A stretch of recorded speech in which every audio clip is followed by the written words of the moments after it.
It's a big good morning from La Union, San Juan, Mona Lisa Point as we know it from the Philippines. This is the International Pro, the La Union International Pro. We've got qualifiers for the Longboard Tour coming up this week. What an exciting week for longboard surfing. My name is Jessie Starling. This is Rachel Tilley, our world champion longboard surfer. Welcome into the booth. Thank you so much. I'm so excited to be here. The waves look so much fun.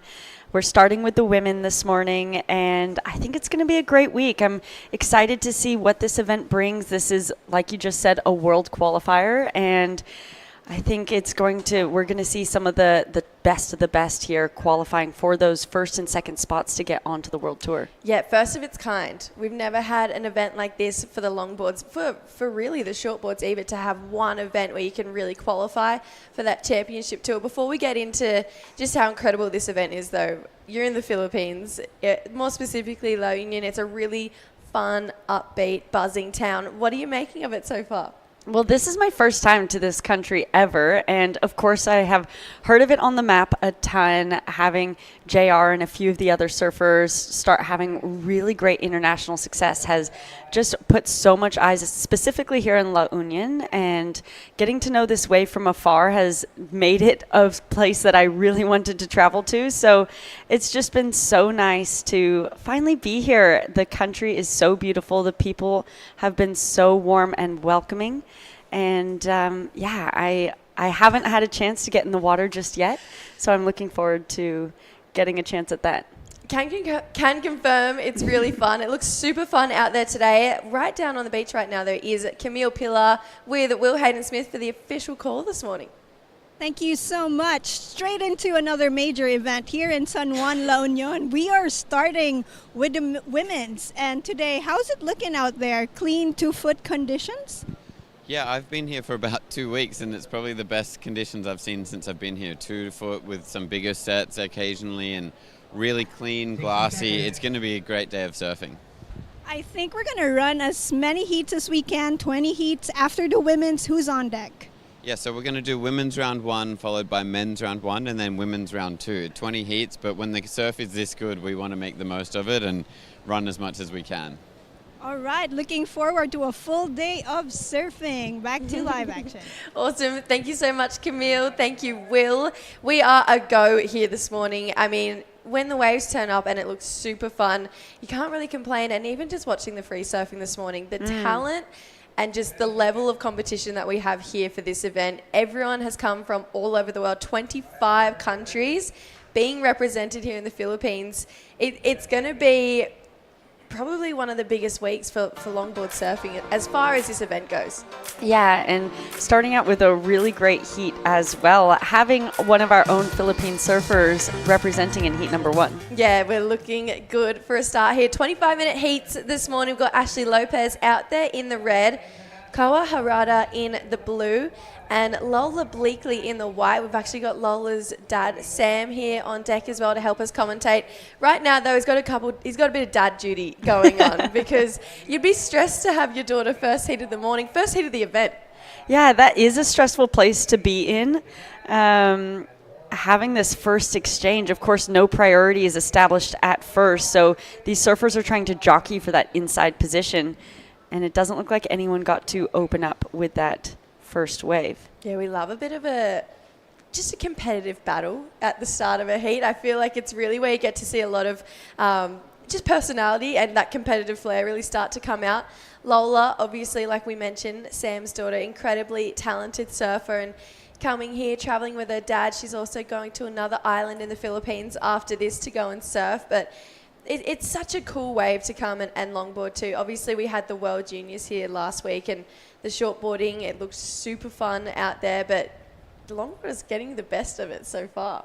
Yeah, it looks like we have a great week of conditions ahead, that this is one of those smaller days that we're looking at, and it's only going to grow in conditions from here. But this looks really playful out there. It looked so busy. I actually had a chat with Lola when she got out of the water, and I said, how is it this morning? She said, the waves look fun, but I struggled to even find one out there. It's been very competitive, with everyone really hungry to catch their first waves in the morning and jockey for that inside position out there. Yeah, so Lola coming up against Ashley Lopez from right here in La Union. She's from a pretty talented family herself, little sister Mara. She competed in the World Juniors. Ashley, she's a 3-time Open Longboard champion right here in the Philippines. So one of the best, and she's going to kick off at this heat right now. That's her go-to board. We've seen her be on competition so far. You can see her start to walk to the top of her board here, trying to get a little bit more damage done on this wave, really far out from the pocket, but still getting a nice amount of footwork, just not really too much critical surfing on that wave there. Yeah, a decent opener in terms of just getting your feet in the wax, but she didn't really find her flow, I'd say, in this wave. She had to be really patient here. It looked like it was standing up in front of her, trying to find the opportunity to get to the nose. She gets that quick tap, but like you said, a bit outside of that pocket. It looked like she was constantly racing towards that next section, and at that point it didn't really allow her to really find something of substantial critical nature. So that will be a small one to start the heat, but it's no surprise that she found that first wave of the heat. You know, knowing this lineup as she does, coming from here and being so experienced competitively out here, I think is a huge advantage. You can see a lot of the local boys right down on the inside of the reef there cheering on their local girl Ashley in this. So she's going to get a small score to start, a 2-point ride. Looking at the conditions today, how fun they are, and the level of talent that we have in this competition. I'm going to get back to that in a second. Our young 16-year-old Japanese competitor, Koa, she's going to have a look at this one. Nice fade back to start. That's a good-looking 5. Holds on, but just a little bit too much weight on that front leg then, just catching a nose. So it's okay, short mistake. You got a good idea of just the talent that she had, even right at the start of that wave. Yeah, great control of her board, really nice footwork. Just racing out of that section, I think, a bit quicker than she anticipated. And it looks, as fun as the waves look, it's a bit tricky out there as well. Just finding that positioning on the wave. She did really well to fade at the start and get herself into the pocket for that opening nose ride. But it looks kind of like a little bit peakier than we're used to seeing out here today. So trying to stay in that pocket will be super important today. Obviously, this is a very high-pressure event because 2 people from both the men's side of the draw and the women's are going to be going to the World Longboard Tour. That is insane. Never been done before. And so that's why we've got 25 countries represented here. As far as getting those big scores and being that standout surfer to really go on that momentum run to the final, to the World Longboard Tour, what do you think that the judges are really going to be kind of hoping and looking for out of these competitors?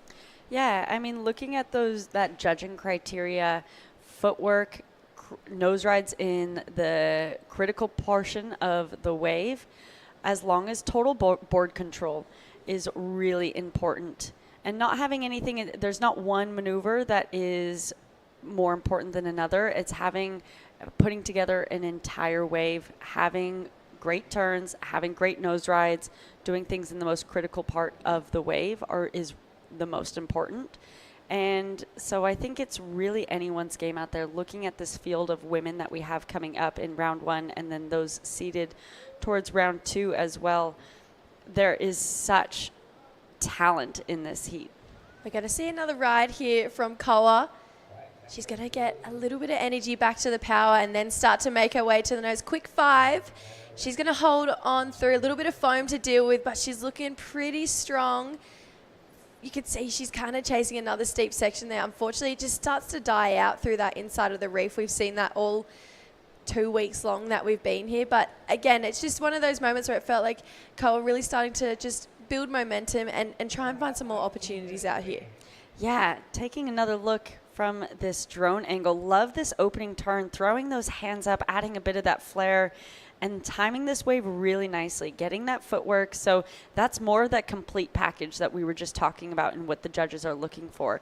Everything was within control. She had nice flair. She finished that wave out on the inside. So that will skyrocket for sure to the highest single wave score of the heat so far. Still a bit slow to get started, waiting to see Lola open up her account. But I really liked Koa's opener, or that opener of substantial wave. Her surfing's really reminding me of Natsumi Teoka, also from Japan. And you can see that influence that she's had in looking up to her. It's actually incredible the amount of influence Natsumi has. I mean, obviously, both Roxy girls, they both live in Chiba, but having someone to look up to from your region, I mean, I feel like it changes everything just to be like, wow, okay, a role model. And it really does help breed these incredible competitors. Unfortunately, that's a pretty strong paddle there for Lola, so she's going to lose priority there, and it's going to go back to Ashley Lopez. A slight mistake from our young surfer representing Great Britain, but still with 17 and a half to go, lots of time. It's just not ideal when you're still chasing your first wave of the heat. Yeah, that's where you start to feel a little bit of pressure. We are still within that first 10 minutes. 25-minute heats are a good amount of time, especially with as short of the paddle is this morning. You can catch a lot of waves within a short amount of time, but that will be a little bit frustrating in terms of having other surfers already have that opportunity to get their feet in the wax. The one thing, though, is that no one has really run away with this. A 3.67 dropping for Koa has her in the lead now, but Lola's not out of it. She's not far away from, she just needs a 2.01 to get into that second place advancing position. So we talk about Lola having a nervous dad on the beach. Koa actually from a pretty cool surfing family as well. Her dad, a professional surfer. Ashley, like we mentioned, she's got a great, really talented little sister, Mara, and that's a beautiful way to start this wave. She's got a lot of power back to this source. She's going to keep making her way up the board here. Holds for a 5, a little bit of water over the nose there.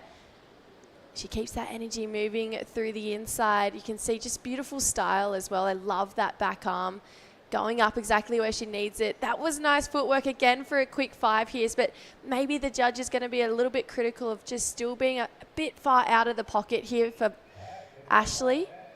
It was her best ride by far. We saw 2 really nice 5s, but yeah, like I mentioned, maybe just a little bit out of the pocket.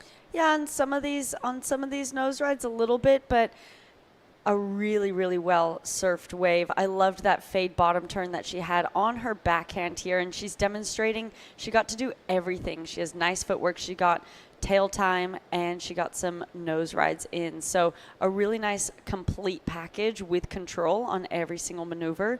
So I think that now will be the highest single wave score that we see of this heat for sure. Yeah, Ashley, she's looking like she's building momentum, building a little bit of confidence. Like I was saying, Koa from a really talented family. Her dad is a professional surfer. He's as well, just in the shortboard region, Masaki. And Koa actually had a really great run in the Japanese national events that they have over there. So they've got longboard, shortboards, and in the longboard side of things, they have 2 different tiers. They've got top tier and second tier. And Koa in a couple of events, she got second in one, third in the other, which has actually guaranteed her a spot into the top level of the Japanese national tour. So at just 16 years old, she's already going to be coming up against the best in the world, not just here in this event, but also back in her region, which I think having those 2 kind of seasons that you can run through, it's going to help competitively to come to one of these events and really challenge for one of those world tour spots. Yeah, absolutely. I mean, at 16 years old or at any point when you're really trying to build up your career and looking towards that desire to be on the world tour, the main thing to get is heat time. That is, you can have a lot of times the best surfer isn't the one winning the heat. It's the one who is, or winning the event. It's the one who's delivering the complete package, who's surfing really, really well, but has great time management, has great wave selection, use of priority, all of those things. And that really comes from experience in heats with that pressure on. And so looking at Koa, like you said, having all of that experience back home, having a tour that she's consistently surfing is a really great advantage and a great thing for her at 16 years old to boost her career looking forward.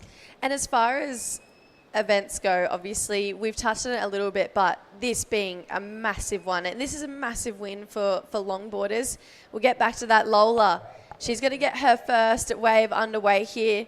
Nice turn back to the power source, but unfortunately it's all she wrote for that wave there, so maybe just a little bit of pressure starting to build for Lola. You can see she's scratching to get around this one here.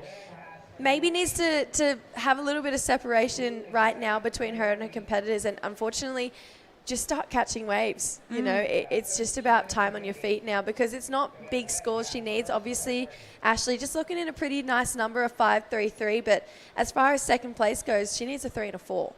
Yeah, exactly. Now that conversation that we were having about 5 minutes ago, where all she needed was that 2.01 to get into advancing position, now she's in a very different position. She got a 2.23, so she only needs a 2.45 now, so not nearly out of the game. It's really not over till it's over, and I know that's a bit cliche to say, No, but I agree. especially with these short rides and how quick you can get back out to the back, I think we're going to see change-ups happen within the last 5 minutes of many heats throughout today. You can see Ashley's family there, Mara Lopez, older brother Warren Lopez. We'll see them both competing in this draw as well. Mara, currently the Filipino junior champion. She's also won an open women's longboard championship as well.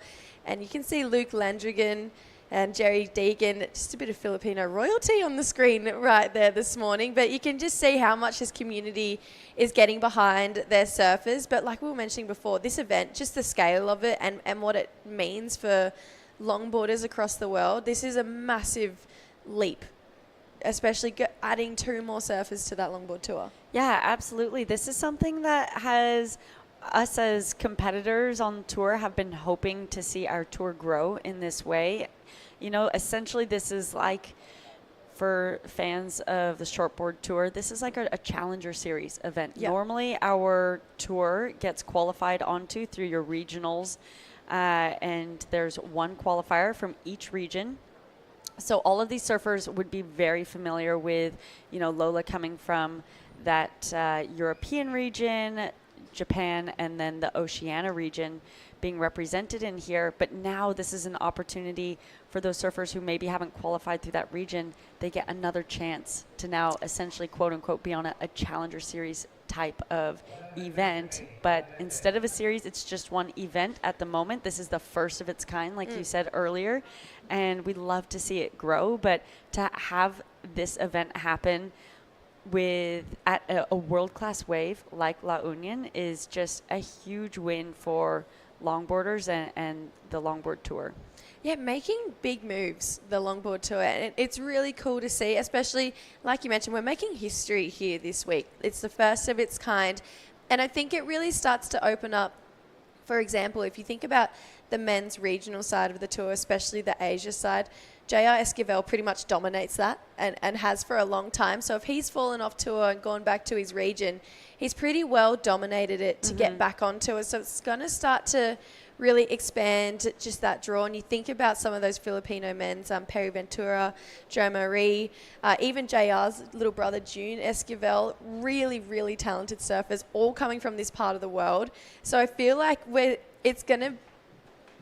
just can't not make you smile. It's just, it's really exciting to see. And I think you could feel that. We had obviously the opening ceremony last night. You could feel that excitement throughout all the competitors there, that this is a really big deal. Lola Bleakley, one of those competitors wanting to get to that World Longboard Tour, but yeah, just struggling to find her flow in this heat. But still with 9.5 minutes. I mean, obviously you're the world champion. You've been in this position before where you've had a couple of small scores and you're not needing much, but maybe just wave selection letting you down a little bit. Yeah, I think sometimes, you know, especially talking to her this morning and mentioning that it was a little bit tough to find waves out there.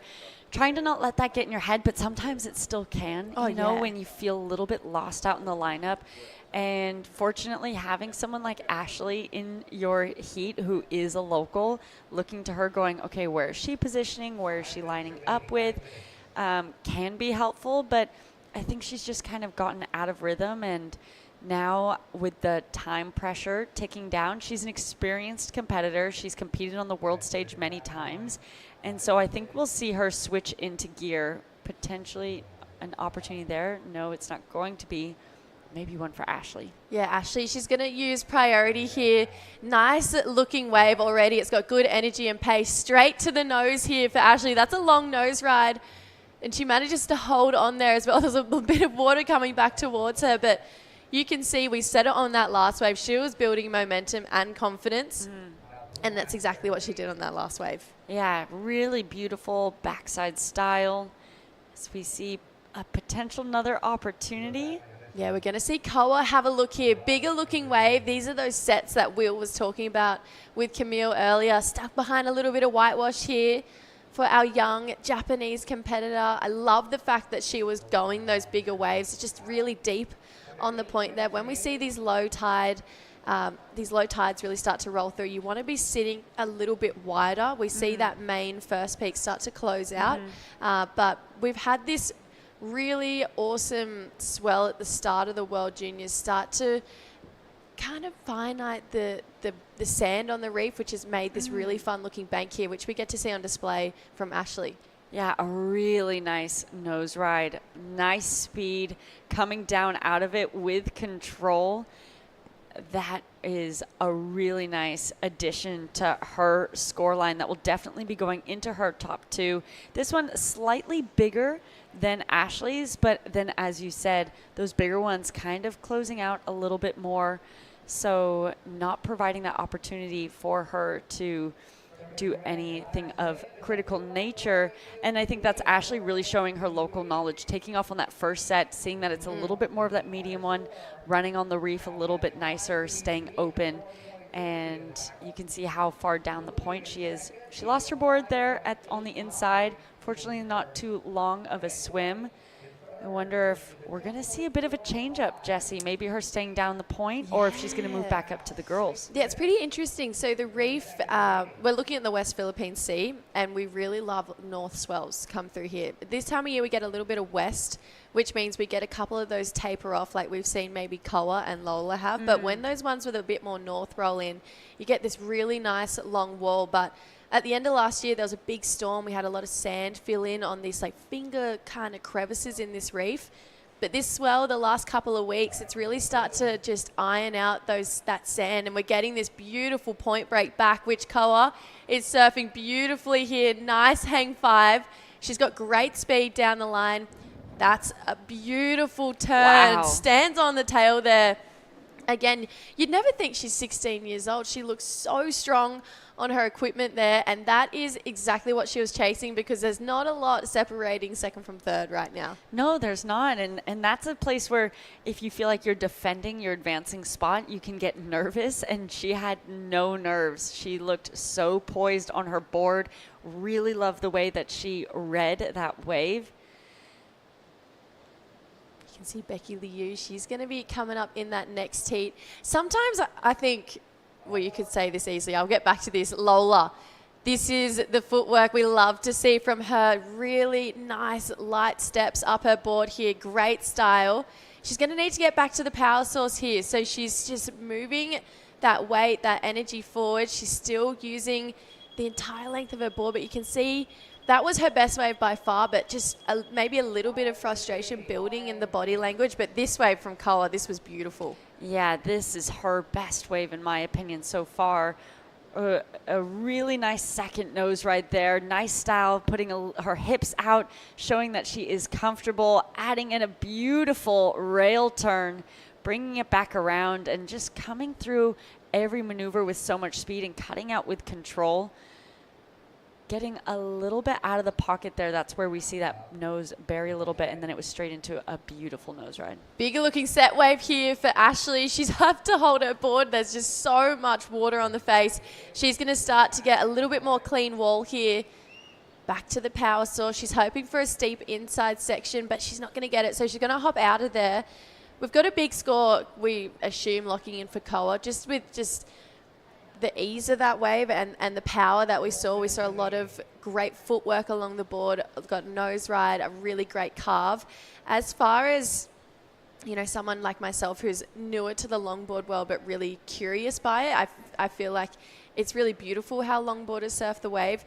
Having that variety, having both a nose ride and a big turn like that, the judges, it's going to be pretty easy for them to reward a wave like that.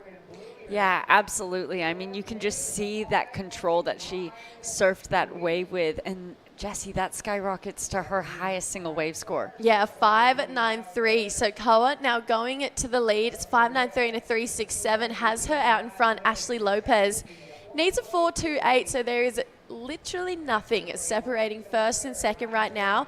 But this is going to start to add a little bit of pressure for Lola. 6.53 is what she's chasing. Obviously, that last wave at 3.03, we haven't really seen her crack out of that cruise control. She's obviously probably has the most amount of experience in this heat as far as these three competitors go, but kind of needs to tap into that now because we're under 3 minutes and she needs the highest wave score of the heat. Yeah, well, I mean, like you said, her coming in with the most experience, and we have seen glimpses of the beautiful surfing that she has. She has great footwork, really great board control. It's just been about that wave selection as we see her whipping around on one, potentially an opportunity. Yeah, Lola. Just trying to get to the nose of the board here. That's a good-looking nose ride. It's a critical part of the wave, but can't hold on there for Lola. This has been, yeah, unfortunately, pretty uncharacteristic for her. She's such a classy, talented competitor, and she'd be really feeling a bit of frustration here. Like you said, though, it's not over till it's over. 2 minutes to go. We've got some more energy rolling out the back here. Koa having a pretty solid look at that wave. I wouldn't be surprised if we saw priority change, and it has. So these ladies need to make sure they're looking in, and they're all over it. Ashley on that second wave of the set. It usually is cleaner here at Mona Lisa. She's going to kick out of that one. Doesn't like it. Maybe a bit of a closeout down the line. End of last year, we saw LQS 1000 over in Belair, and Ashley, we know she loves going big on end sections. So I feel like maybe trying to hold that in for some of the later rounds. But yeah, I just love Ashley. She's got this really awesome power surfing side to her. Yeah, and I think we saw her cut out of that one as well.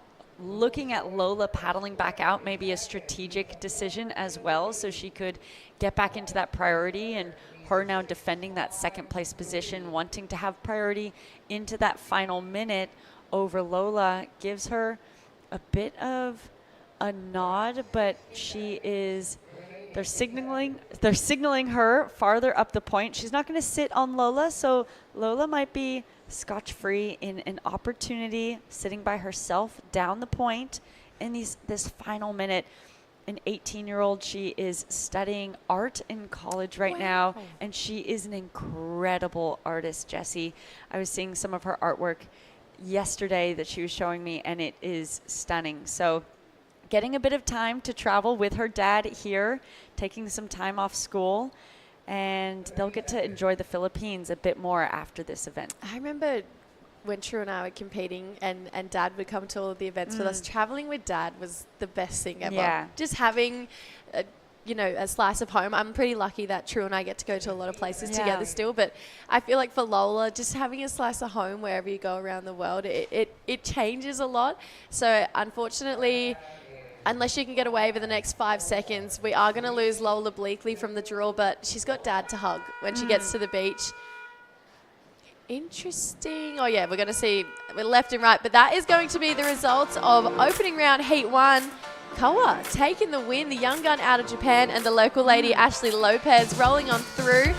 Lola Bleakley, we'll see her in plenty more competitions. We're going to go to a quick ad break, and we're coming back with plenty more action right after this.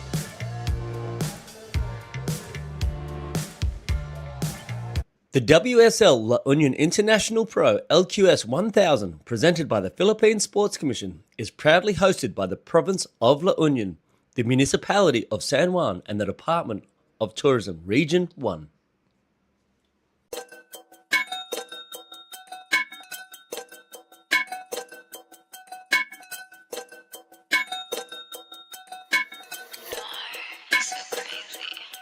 Gumagaya na sa aking mga di ko kilala. If you wanna sneak a peek, dapat kay tumingala.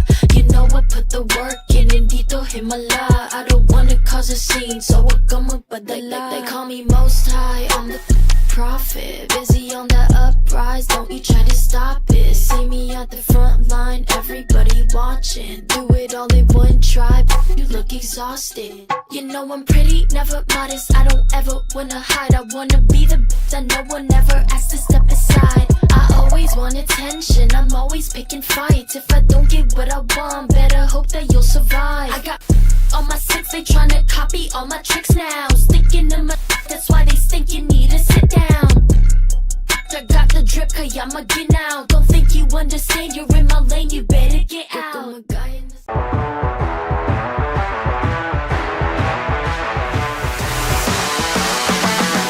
SDMI Sports. World-class sports management made in the Philippines. We're making history here this week in the Philippines. This is the La Union International Pro World Longboard Tour Qualifiers. It's a stacked looking heat number 2. Round of 48, Becky Liu out there in the red, Yushen Huang in the blue, Shayla May Convicto in the white, and Maria Aquila Villanueva in the green. We've got 4 ladies trying to battle it out for a spot in that next round where we're going to see our top seeded surfers. We saw Koa Harada take out that last heat, but pretty solid heat, a full international one, 2 Filipinos, a Singaporean and a Chinese surfer. This is that international flair that we've been really chasing in this event. Yeah, absolutely. And, you know, a lot of these surfers, I'm sure, are familiar with competing here at La Union. La Union has, while it's an international qualifier for this event, the first of its kind, it's been a QS for our Oceania region surfers for the past few years. So a lot of these surfers, like these 4 here, have had that experience here competing at La Union. As we see a first paddle from our Filipino. Yeah, couldn't quite get on that one there. Yeah, this time last year, this was the first longboard event I worked. This one is a QS 1000, and I just was immediately hooked. It is so fun to watch, especially with such a strong local community. Yushuan, she's going to get her campaign underway here. Goes by Carly as her nickname. Lovely step back there. And she's going to take this one through the inside, just looking for a little bit more power on this way. But I love the fact that she's going to use that energy, take it all the way through. Gets a quick tap there as well. So we've got a pretty solid looking flare. Couple of small scores locked in. Sheila, she's going to lock in a 3.67 and a 2.83 for that last wave of blue. Obviously, we saw a really great ride from Koa in that last heat. Being that second heat of the day, it is almost a blessing in disguise to get to watch that first heat and think, all right, that's what they did to get themselves pretty much in that 6-point range.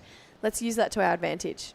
Yeah, absolutely. I think what we saw from that first heat is that wave selection is so crucial. I mean, of course, I'm not saying anything new. That is a crucial thing in every competition that you surf in, but they're, like you were saying, those north swells versus more of those west swells, hitting the reef a little bit differently, having an understanding of those sets that are running a little bit more as compared to those ones that are dying out and not really offering that section to stand up to get up to the nose has been the difference of those scores from that 2 and 3 range up to that 5-6 range. Big paddle here from our Filipino, Maria. She's going to start walking up, but unfortunately just a little bit too much weight, leaving her nose going into the water there. We do have a really impressive young Japanese surfer in the draw. She's already competed this morning and taken a win. Koa Harada is down on the glass with Daiwako. 朝一のヒートで見事第一通過しましたが、ヒート振り返ってみていかがですか？そうですね、最初の方、波もなんか練習してた時よりもなんかセット間隔が長くてなかなか波に乗れなかったんですけど、最初始まって10分ぐらいなかなかいいの乗れなくてちょっと焦りもあったんですけど、1本5点台を出したことが結構起きて、それが良かったですね。フィリピン初めての、滞在ということですが、どうですか？フィリピンの波や、食べ物、そして人はどうですか？そうですね、人もすっごい暖かくて波も良くてなんかすごいなんだろう明るい街でとても楽しいですね。はい、2025年はすごい非常に素晴らしい成績を収めていたと思います。今年からはこういうふうに世界の試合を転戦するんですか？そうですね、日本の試合ももちろん出たいとは思ってるんですけど、まあ、世界の方をメインにどんどん挑戦していきたいなと思ってます。So this is her second year, second time actually going outside of Japan, and she's having great year 2025. She's getting good results in Japan there, and this is her actually first time in Philippines, and really love this place, food, people, and the waves. But she was really nervous in the first heat, struggling to figure out where to sit in the first half of the heat, but luckily she got the wave, she got through, so she's super happy. では最後にたくさんの方、お父さんも見られていると思います、そしてスポンサーの方々、ファンの方々見られています。メッセージの方お願いします。応援してくださっている家族、スポンサーの皆様本当にありがとうございます。次のヒートもとても上手い人たちばっかだと思うんですけど、自分のサーフィンをしっかり出して勝てるように頑張りたいと思います。応援よろしくお願いします。ありがとうございました。じゃあ次も頑張ってください。See you in the next round. Back to you guys. Awesome. Thank you, Dai. Thank you, Koa. I love having Dai Wacko a part of the team. We just get to see really cool personality come out of our Japanese competitors. He thinks about the audience as well. We get to see a bit of translation there. So, yeah, Dai is a great asset to have on our commentary team here. And cool to know Koa's only been out of the country twice. Yeah. Yeah, I mean, she's only 16 years old, so really just starting that international surf campaign and having a heat win in this heat. Her talking about being a little bit nervous beforehand, and I think she just looked wise beyond her years, because from us watching and talking through it, she did not look nervous at all. Rachel, it's been an absolute pleasure, but like we mentioned, we love having Dai a part of this team. See you later. We'll be back. We'll catch back up with you in a couple of heats' time. We're going to welcome Dai Wacko back into the booth. Obviously, 17 minutes to go, so we're already starting a bit more action happening in this heat. Couple of scores locking in, a 3.67 for Sheila and a 0.9, a 2.83 for Yuxuan. But Dai Wacko, good morning. Welcome into the booth for the first time today. Good morning. We are back in the booth for another beautiful, exciting event. Genki desu ka? Hi. Hi. It was a great win for Harada Koa. She's coming up like next generation of longboarding in Japan, and she's really stylish and Super impressive. super impressive surfer. I wasn't expecting that much style to come out of a 16-year-old, because she didn't just get incredible footwork. She got a really nice nose ride in there. She was charging on the sets as well. Saw that she had a lot of power through her turn. So, yeah, really impressed by young Koa. We're going to have some live action here from our Chinese surfer. Straight to the nose in a great part of the wave. Unfortunately, just that other power of the whitewater catching up with her there. But really impressive surfer coming out of China here. Definitely, she's from Ryu Bay, Hainan in China, and they have a beautiful left-handed break. So I'm curious how she's gonna handle this beautiful right-hander here. But definitely, she's got the skill, and they are actually a lot of longboarders in Hainan area in China. Heaps. It's a big thing in China. Pretty interesting, listening to some of the chatter going round about this wave and having goofy footer and natural footers. We spoke about this in the shortboard event, obviously with the World Juniors. What is your thoughts with the longboard event with natural footers and goofy footers? We'll get back to that in a second. Becky getting her first ride here. She's going to stand on that tail, take it back to the whitewash. Might even get an inside bowl here. She's going to start to work her way up the board. Gets to the nose quickly there. Just that energy of the wave, unfortunately dying out under her feet there. Really talented lady. She's a lady of many talents. She has her own bikini brand as well, Haikini, that she's repping out there today. But nice first ride here, Dai. Definitely, beautiful footwork there from Becky. But it's a tricky condition today, actually. There's actually two peaks. We've seen this break over the last week, but we've seen the waves actually connecting in through to the inside. But today, actually, it breaks out the back and it kind of flattens out and it breaks it again. So it's kind of tricky to actually connect and link through all the way to the inside. But that's exactly what Becky had on the last section there. If she could have, linked it through to the inside, and she could have get more sections to actually walk on. We're going to have a paddle, but no takers there. Yeah, let's get back to that. No, we won't. There's another rider up and riding, Maria. She's going to get a better looking wave on her scoreline here. Starts to just really take this wave all the way through. Not a lot of footwork going down. She's kind of just been holding on, wants to get through to that open face, just can't quite get there. Some of those waves, unfortunately, you do just have to keep your weight on that one part of the board, which is what we saw on this wave here. Really love how she just fades a turn to start with, just try to match the pace of the wave. And this is where things get really tricky.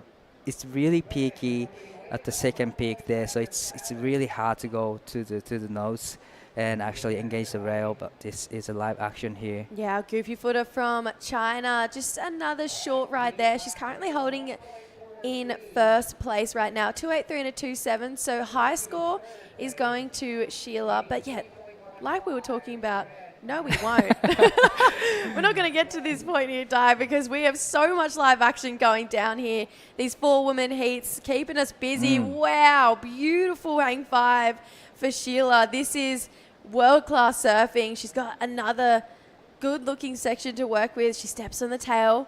We're getting a bit of power surfing here, making her way back to the nose, holds a 5 again. So great-looking footwork, just really delicate steps. Beautiful style. She's looking really poised from start to finish here, but you got to clap from the beach there. That was a great ride from Sheila. Definitely great performance and beautiful style, just like you said, from start to finish.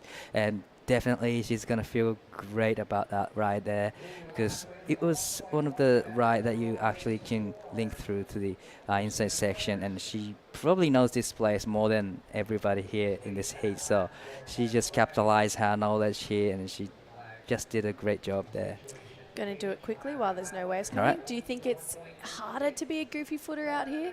I reckon on your backhand you can control the speed more actually, because on your front side you actually, especially on the longboard, if you see the little bit of steep section, the board goes so much faster and faster, so it's hard to actually control the speed. And to me, it's longboarding is just about how to control the speed. You gotta match the pace of the wave to actually engage to the hang 5 and hang 10. So I reckon backhand.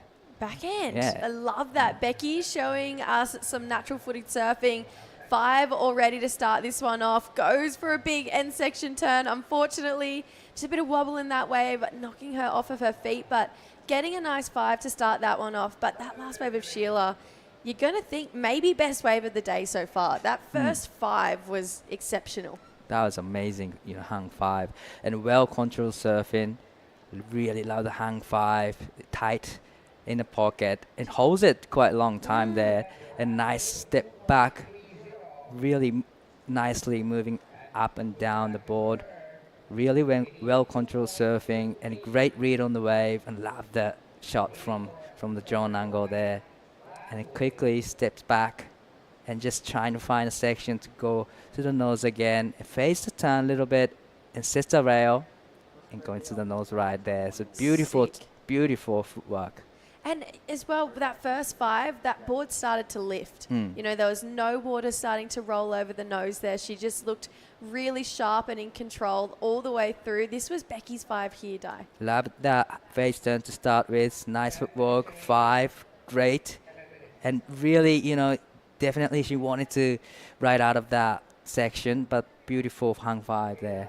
Yeah, love the start. It's going to be her best wave. So it's a 2.3 for Becky. She's looking for a 2.28 to get into second place. Right now, though, big score locking in. It's a 6-point ride for Sheila May. So, a 6. It's been hard to get out there this morning, but I think her style, her control, like you mentioned, just carrying matching the pace of that wave and carrying the speed. It's one thing to match the pace, but it's another thing to stay in the pocket. Definitely. And do really critical footwork like we saw of that. And I think that's where we're going to really start to see kind of our surfers get separated, because obviously everyone's super talented in this event, but to do that kind of footwork in the pocket, that's what's going to get you straight through the finals day. Oh, definitely, 100% right. You know, having a great technique in the critical section, and it's a hard section to do actually. Nose right. You know, you have to be stable and composed to get the good scores. You see our surfer in the next heat coming up, Wen Yudong. She is going to be taking on a pretty solid looking heat. Emily Curry, Delilah Hutchins, and Willett Lawrence. So pretty cool. Another international matchup coming up. Di, I got to speak about it with Rachel.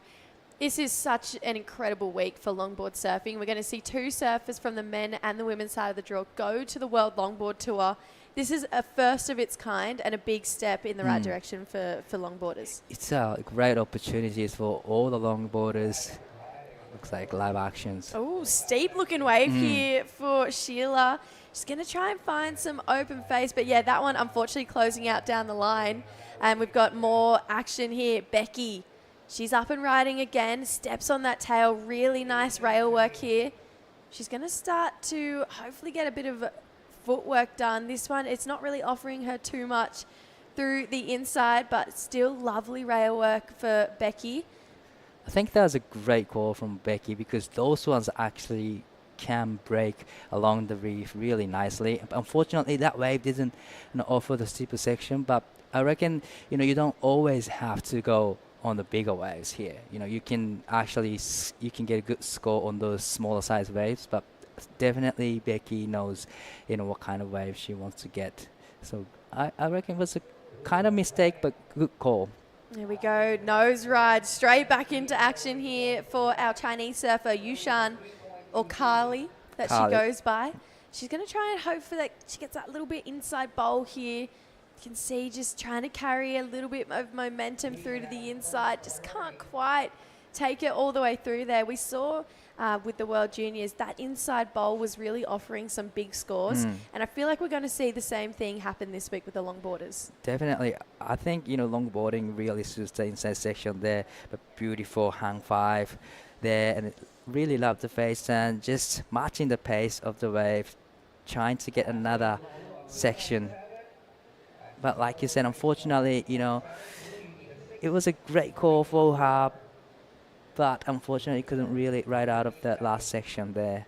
6.5 minutes to go here. So that's 6 really standing out in this heat right now. It's got Sheila in a really convincing lead. Carly, or Yushan, she's currently in second, a pair of 2s. So she's got to be careful, because Becky needing a 3.23. This lady chasing a 4.1. This is Maria. She's just getting a bit of rail surfing done there. Unfortunately, just maybe a little out of control of her board there. Yeah, that's the moment you need to actually match the pace of the wave, because wave didn't really break. It was kind of further wave, but the board actually carries a lot of speed, so definitely controlling the speed is key point today. Emily Curry coming up in that next heat. Beautiful looking equipment under her feet. She's got a pretty solid heat, like we mentioned. Delilah Hutchins, Wen Yudong, Willett Lauren. They'll be out there in just over 5.5 minutes time here. So top 2 surfers moving on through. Unfortunately, we do lose 3rd and 4th out of competition. Everyone wants to get to that next round. This is where we're going to see the top seeds start to roll through. And it's going to be a pretty solid looking opening exchange there. We've obviously got the men's opening round as well, 4 heats there that we're going to roll through. But so many surfers here. We've got 25 countries represented.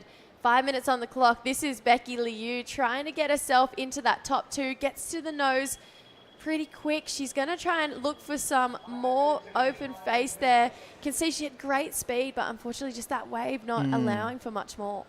But beautiful rail work there. And I think good wave selection. If she could have just come around the section, probably it offered a lot of section down the end. But unfortunately, she couldn't really hold on the board. But great wave selection, I would say.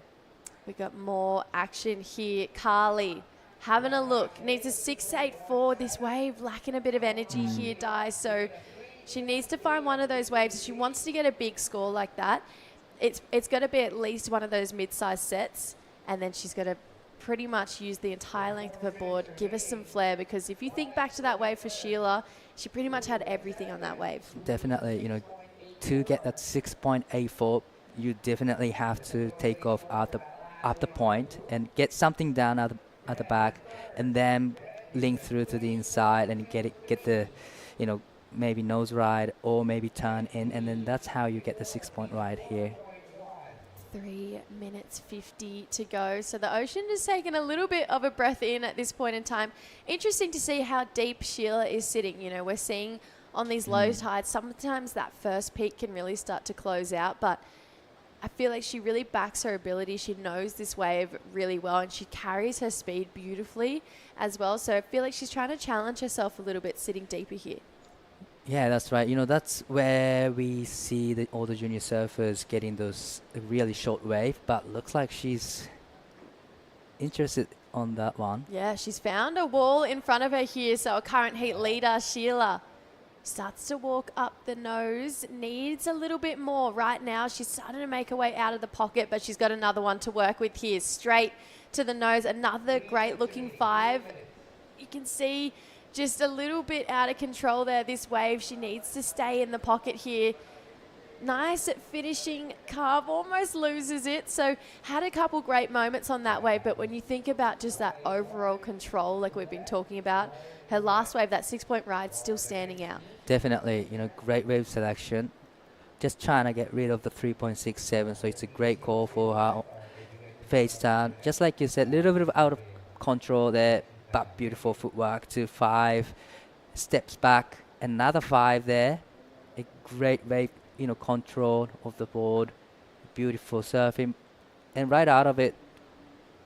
So I wouldn't say it's gonna be a top score, but definitely it backs it up. She's got such nice, light, quick footwork, so it's giving her just that little bit of extra edge, especially in those steeper pockets, for her to quickly get up to the nose of the board, which is just that real level up. I feel like we're going to see a lot of that start to really come through in those seeded rounds, and you can see Sheila, she looks like she'll be able to compete in those seeded rounds and really take it to those top surfers in this event so far. She's got 1 minute 45 to hold on to the lead here, so we're going to see if that score betters, and it doesn't. So it comes in, it's a 3.2. So the judges, they're really putting emphasis on control, having that footwork, having that variety of really strong rail surfing. We know she's got it in her repertoire. She's got 90 seconds to try and show it again.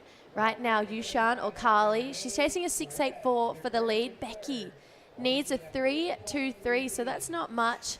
When we look at the likes of Sheila's last wave, a 3.2, it was really two quick 5s on that wave. So it's really doable right now for Becky. Definitely, you know, like you said, it's not a big score that Becky's required right now, 3.23, and probably 2 quick 5 should be good enough for 3.23. So, but it's just all about the time, you know. It's only 50 seconds left on the clock.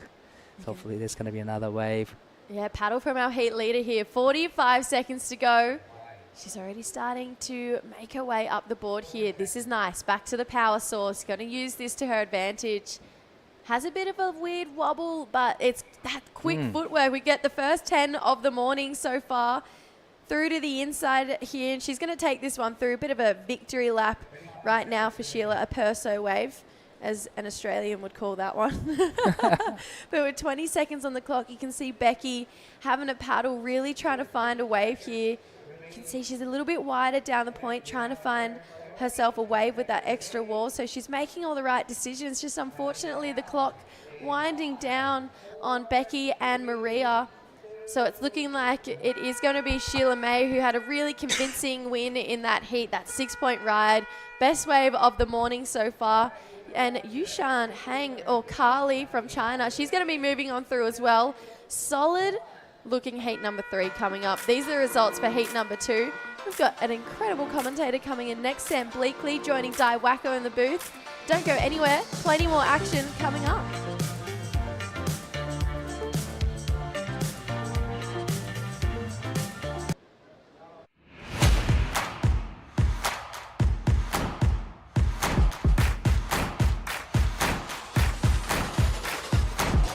get started.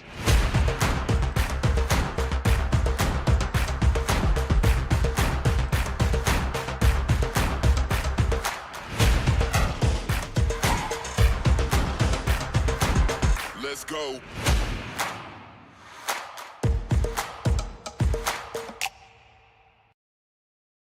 Record revenues from regulated gaming has boosted PAGCOR's social responsibility efforts, bridging gaps in the government's education, healthcare, disaster response, and national security programs. A solid proof that when gaming is properly regulated, it becomes a powerful engine for nation building.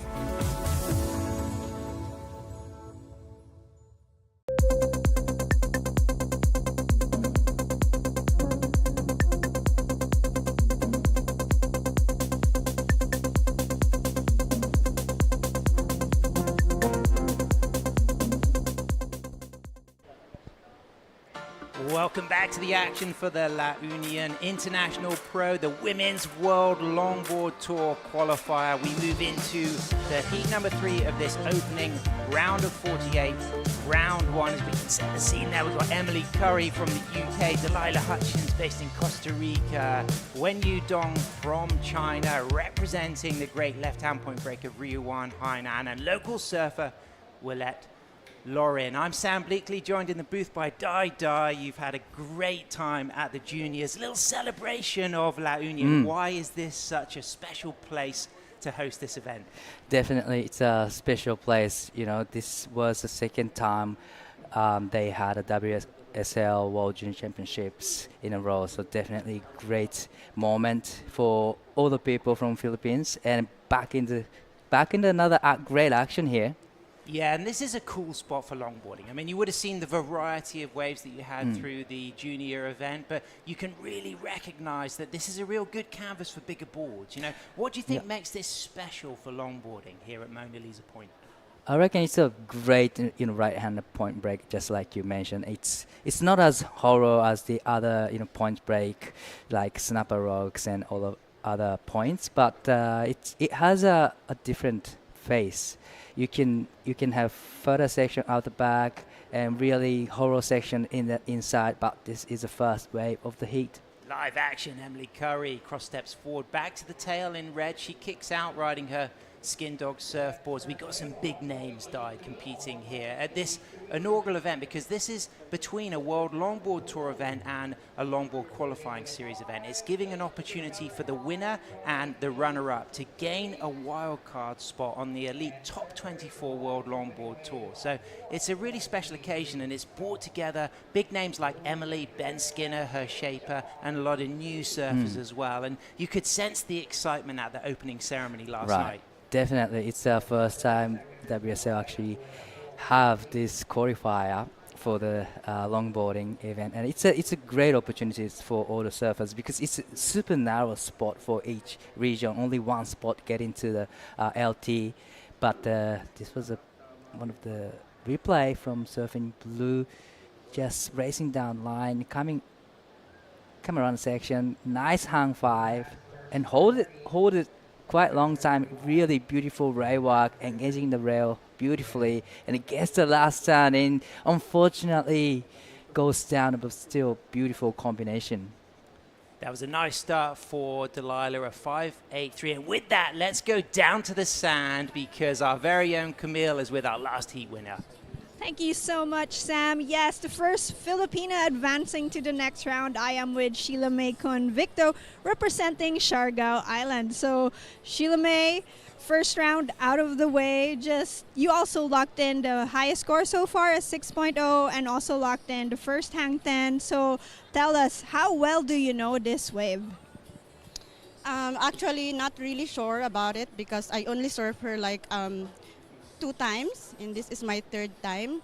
So I just, it's just advanced for me, because I'm a right-hander, that's good. And yeah. And how does it feel to see so many of the top talent in longboarding and the whole longboarding industry? How does it feel to be able to see your idols out in the flesh? So inspiring, I'm like, before I just watched them like on Instagram or YouTube, but then now I'm like seeing them, and yeah, I'm so happy. I'm so happy to see them. Who are some of your favorites?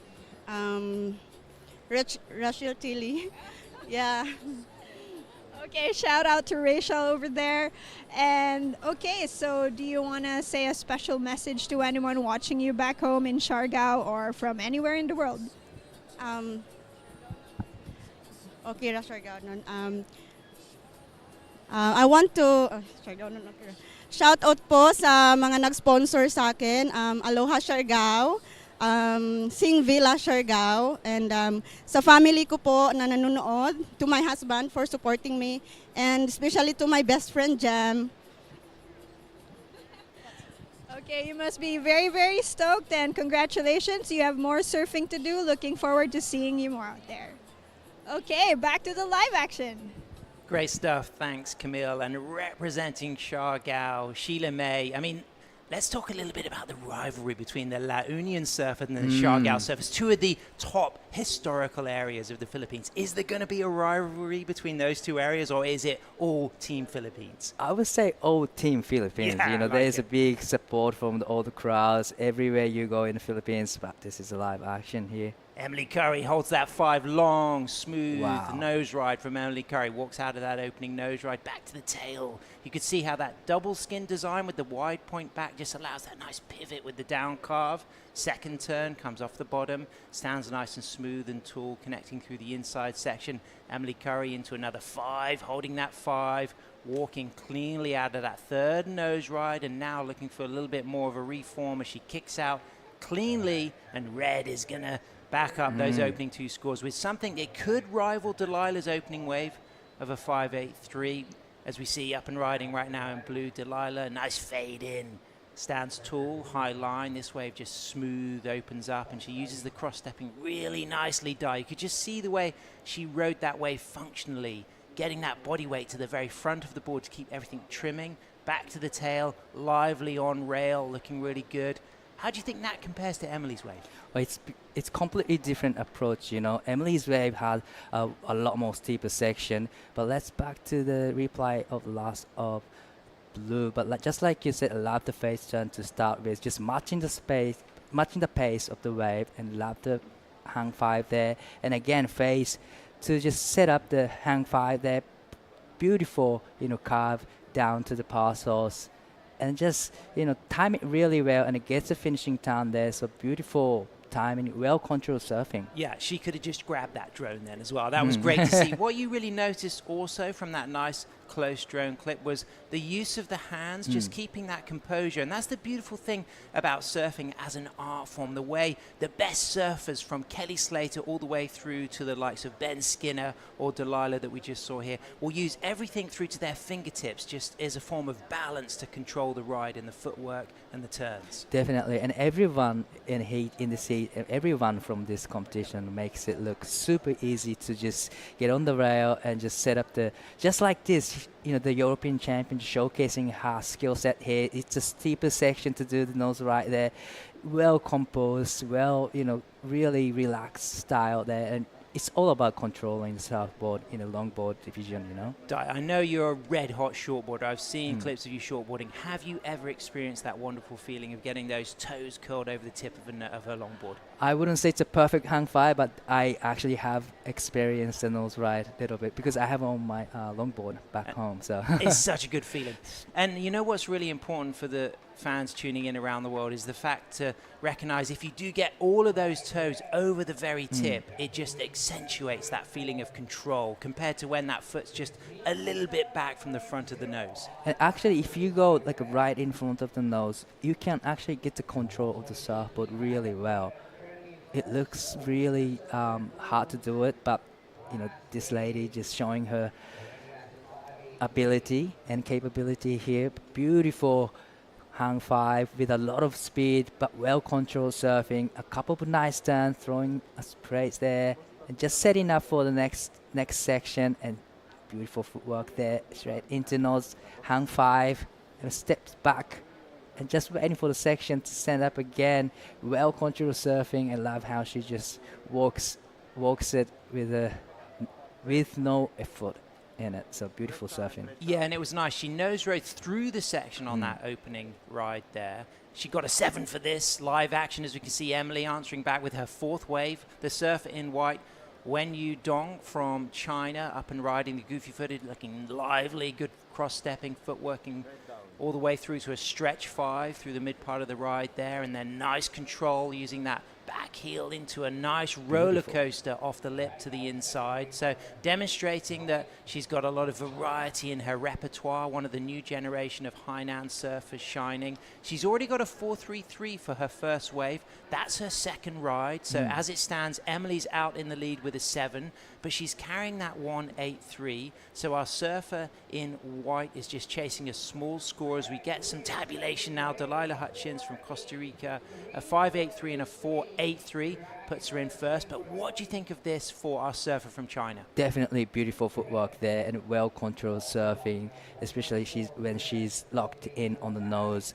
Beautiful read on the wave from Hainan, China. Another beautiful hang 5. Quick hang 5 actually, but getting to this inside section actually gives you a lot of walls. Beautiful hang 5 there. So a lot of things she's done on this wave, and she even got the finishing down there. So I would say she's going to meet the requirement 4.51 with that ride. So this is the 4th ride of Emily Curry on the replay. She's going to better her backup score of a 1.83. Is this going to rival her 7 die, do you think? I wouldn't say it's going to better her 7-point ride there. Definitely backs it up.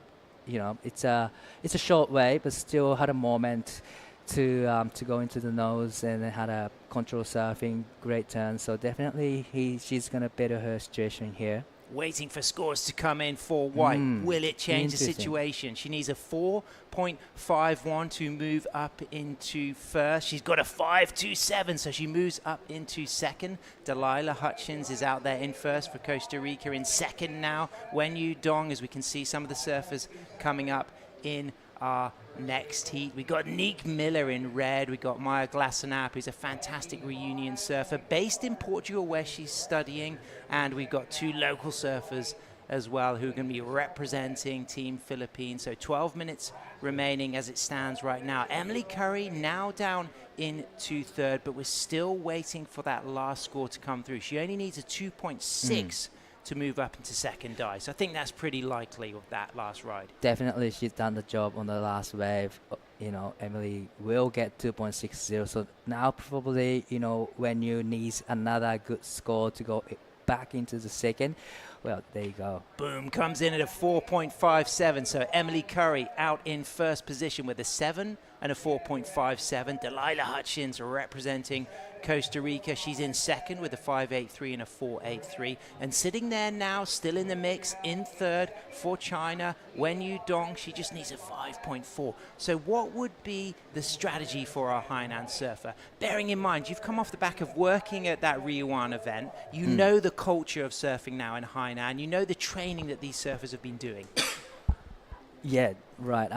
Probably now surfing white needs to probably roll the dice a little bit more, catching a lot of wave, because there's so many opportunities actually on the inside section. There actually those waves breaking the inside actually gives a lot of steeper section, and you can actually go to the nose or maybe go to the turn. So 5.40 probably you required a couple. Wow. Woohoo, straight in there with a backside 10. Into it. That looked critical. High degree of difficulty on the backside, risking that 10. Just got a little bit of that leash tangled around the toes, but she does very well to loosen that leash. Now she's chasing that 5.4 with speed. You can just see the pace, the ground that she's covering. There's a lot of excitement around this ride. She projects for a big re-entry at the end, but I felt like there was a lot of good surfing that had already happened. Maybe a little bit loose at times, but she went critical. She committed. Especially the hang 5, Yeah. hang 10 at the start. It was one of the moments that you really want to have. And there's another hang 5 down the end of the section. So beautiful job from surfing white, needing 5.40. Nick Miller coming up next, a fantastic talent from Hawaii. Nick is visited La Union before. She's competed out here at both the Queen of the Point and the single and unattached event. She actually won the single and unattached event 2 years ago, so she's got a lot of experience here at Mona Lisa Point. And of course we got a lot of waves in the area, but this is the main point here. You've also got the beach break where they run a lot of the surf lessons, but this is a thriving beach town now. You know, you think of famous beach towns from Kuta to Byron Bay. You can now talk about La Union as somewhere that rivals that for the energy, the culture, the variety of places to stay, the quality of the waves, and the friendliness of the local surf community. Yeah, definitely this is another destination, the surf destination you really want to go to, you know. It has a great right-hand points, and it just set up is super nice, you know. All the beach restaurants and hotels right on the beach. You actually can get to see this, you know, the points from your room, actually, balcony. So it's a great setup here. And of course this is that northeast monsoon season. We have Habagat and Amahan. We're in that phase called Amahan between November and March, where that northeast swell, it's short period, but it's really consistent, and it sends waves on a daily rideable basis all the way from at least November through to March. It's a different season to the east side. Siargao, Right. the surf is prime at a different time of year there, although you can surf in both places all year. Definitely, you know, the Siargao area needs to have the typhoon swells actually to surf on.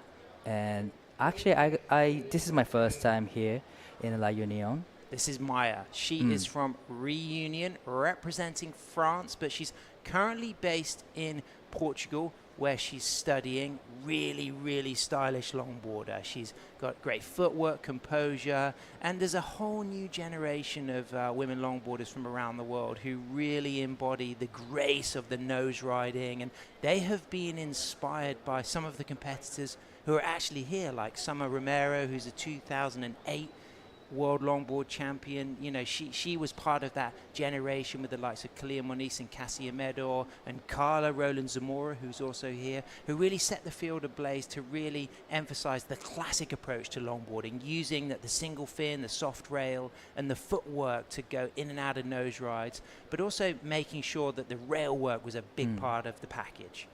And I love how we see a lot of new faces into this this event, actually. I'm so curious to see who's going to shine, because there's a lot of talent here, from, you know, young 14, 15, 16-year-olds all the way through to established surfers in their mid-40s. And that's how, you know, this event is so awesome, because we get to see all the surfers from all around the world, and it doesn't matter how old you are. And you know, in this heat we have Wen Yun Don. She's only 19 years old, from China, and we haven't seen many Chinese surfers, you know, competing in the world tour. So definitely it's a great event for all the countries, you know. Yeah, we just saw Carly get through the previous heat number 2. She's kind of like the leader of this group of these new generation of Hainan longboarders. I'm sure you probably saw Carly at the QS event that you worked at in Hainan. Coming up next, our surfer there in white, of course, that's Tiffany from Chinese Taipei, Taiwan, Kuan Yusen Liu, also known as Tiffany. She's a really talented surfer as well, also works as a videographer and a photographer. She's going to be paddling out, surfing against Nick Miller, Maya Glasenap, and local surfer Cherise. So you can see Nick there getting ready. And, you know, what's the feeling like? You know, for people who don't compete, listening to this event at home, what's it like at that moment for the competitors? What's going through their head? Oh, a lot of nerve-wracking, but also excitement. Yeah. In their feeling, that's for sure. You know, surfing with just three other guys out just points to no one's out, because after this event there's gonna be so many surfers surfing here, but there's only 4 people in the water, so it's excitement. Live action, Delilah in second, looking to improve on that backup score of a 4.83. Really nice opening nose ride into a nice sweeping cutback. Just comes off the foam, gains control, standing tall, looking now for the reform. Just you can see with her body language, she's poised, ready to use the footwork to eye up the chance for a last nose ride through the inside as this now starts to grow, as she might get a bit of acceleration, cross-stepping forward, finds the 5, walks cleanly out of that nose ride. Nice little down turn there. Good expressive, stylish surfing as she moves all the way through to the inside as things continue to grow. And she finds that 5, walks out of that 5. It's shallow on the inside. She's looking to improve on a 4.83. She's currently in second. This is the replay of the 5th ride of Emily Curry, Dai. Beautiful, beautiful footwork there. Straight into hang 5. Step backs and a lot of trim down there. And into another hang 5, holds it quite long time. Love the slashing down there from her and just setting up for another hang 5 there. But I like how she reads the wave, just didn't rush anything. Unfortunately, didn't have the sections actually going on the nose ride, but beautiful read on the wave, beautiful surfing. 3 minutes 50 seconds remaining. Wen Yu is just caught a wave as well, so she's looking to chase a 5.4 to move up into second, but we're expecting scores to come through for red and blue. Here's the replay of our surfer from high now. Wow. Really good backside nose ride, Dai. Beautiful backhand nose right there. I love how she went for it. She's ripping. She's ripping. She's just ready to get that 5.40 there. Beautiful read on the wave. Wow, she's super technical there. Another hang 5. And just setting up for another one. Unfortunately, couldn't really ride out of it, but beautiful surfing. And this is going to be really important wave for Delia as well. Beautiful. I love the join out carve there. A little bit of out of control at the end of the turn, but beautiful stand tall surfing there. And then I like how she didn't rush anything and just link it through beautifully through to the next round, next section here. Okay, Dai, this is very interesting because Delilah's wave, it did grow through the inside, but when Yu is going to be chasing a 5.4, you get the feeling she could be close to that. This could be a change in situation, or will Delilah improve on a 4.83? Yeah, it's interesting, and always something happens in the last 5 minutes. Okay, Delilah has just dropped to 6.67, so she's improved on her situation. We're now still waiting for scores to come through for red Emily Curry. She needs a 5.50. She's already got a 7 and a 4.57. And the interesting thing to now consider is Wen Yu Dong in white chasing a 6.31. Now, that is a very big score, but what we saw on the replay looked like very dynamic surfing. It could be close. Wow, I would say, well, yeah, it's going to be really close because she's done a great job in the critical section. She did the hang 5 to hang 10 in the critical section, steeper section, I would say. Here we go. 5.8 comes through for Emily Curry, puts her up into first. Delilah Hutchins from Costa Rica is now in second. Wen Yu Dong in white, looking to get a 7.23 to move up into second.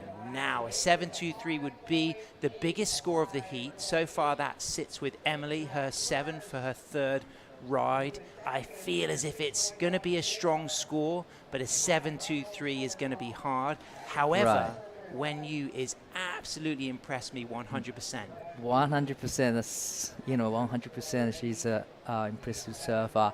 Just like you said, 7.23 has to be the highest score of the heat and have to meet, she's done the job at the back, but she didn't have the inside section to actually finish that ride. So. There it is, Dai. Comes in at a 6.17. So close. You can see the spread of scores from a low 5.8 to a high 6.8. The lowest and highest taken off an average out of the remaining 3. So she stays in third. But I really have to say, let's celebrate the culture of Chinese Hainan surfing right now, because that is a demonstration of the growth of a new generation of world-class longboarders who can come to this World Longboard Tour qualifier and mix it up with the best, the likes of Emily and Delilah. Wow, definitely, you're 100% right. This is one of the exciting heats so far this morning. Love watching this back to back heat. So beautiful surfing, but there's 10 seconds. I just hope there's going to be more time to watch this surfing here. So there it goes, the countdown into the last few seconds. So it doesn't look like we're going to have any more rides ridden. So Emily Curry in red for the UK, representing Bude and Cornwall, takes the win. Delilah Hutchins from Costa Rica in second. But congratulations, Wen Yu Dong, a very impressive performance. Not quite enough to stay in the event, but stay tuned because this is the WSL La Union International Pro, and we will be right back as Di goes out the booth and Rachel Tilley, our reigning World Longboard Champion, comes in to call the action with me, Sam Bleakley.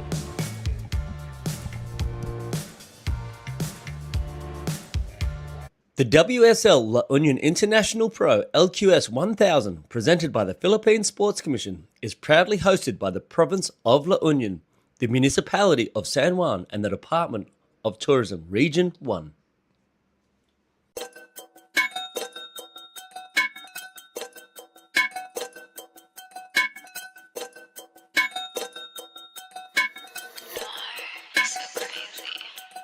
Gumagaya na sa aking mga di ko kilala. If you wanna sneak a peek, dapat kay tumingala. You know I put the work in, hindi to himala. I don't wanna cause a scene, so wag kang magpadala. They call me most high, I'm the prophet. Busy on the uprise, don't you try to stop it. See me at the front line, everybody watching. Do it all in one try, you look exhausted. You know I'm pretty, never modest. I don't ever wanna hide. I wanna be the that no one ever asked to step aside. I always want attention, I'm always picking fights. If I don't get what I want, better hope that you'll survive. I got on my sense, they tryna copy all my tricks now. Sticking in my that's why they think you need to sit down. I got the drip, Kayama, get out. Don't think you understand, you're in my lane, you better get out.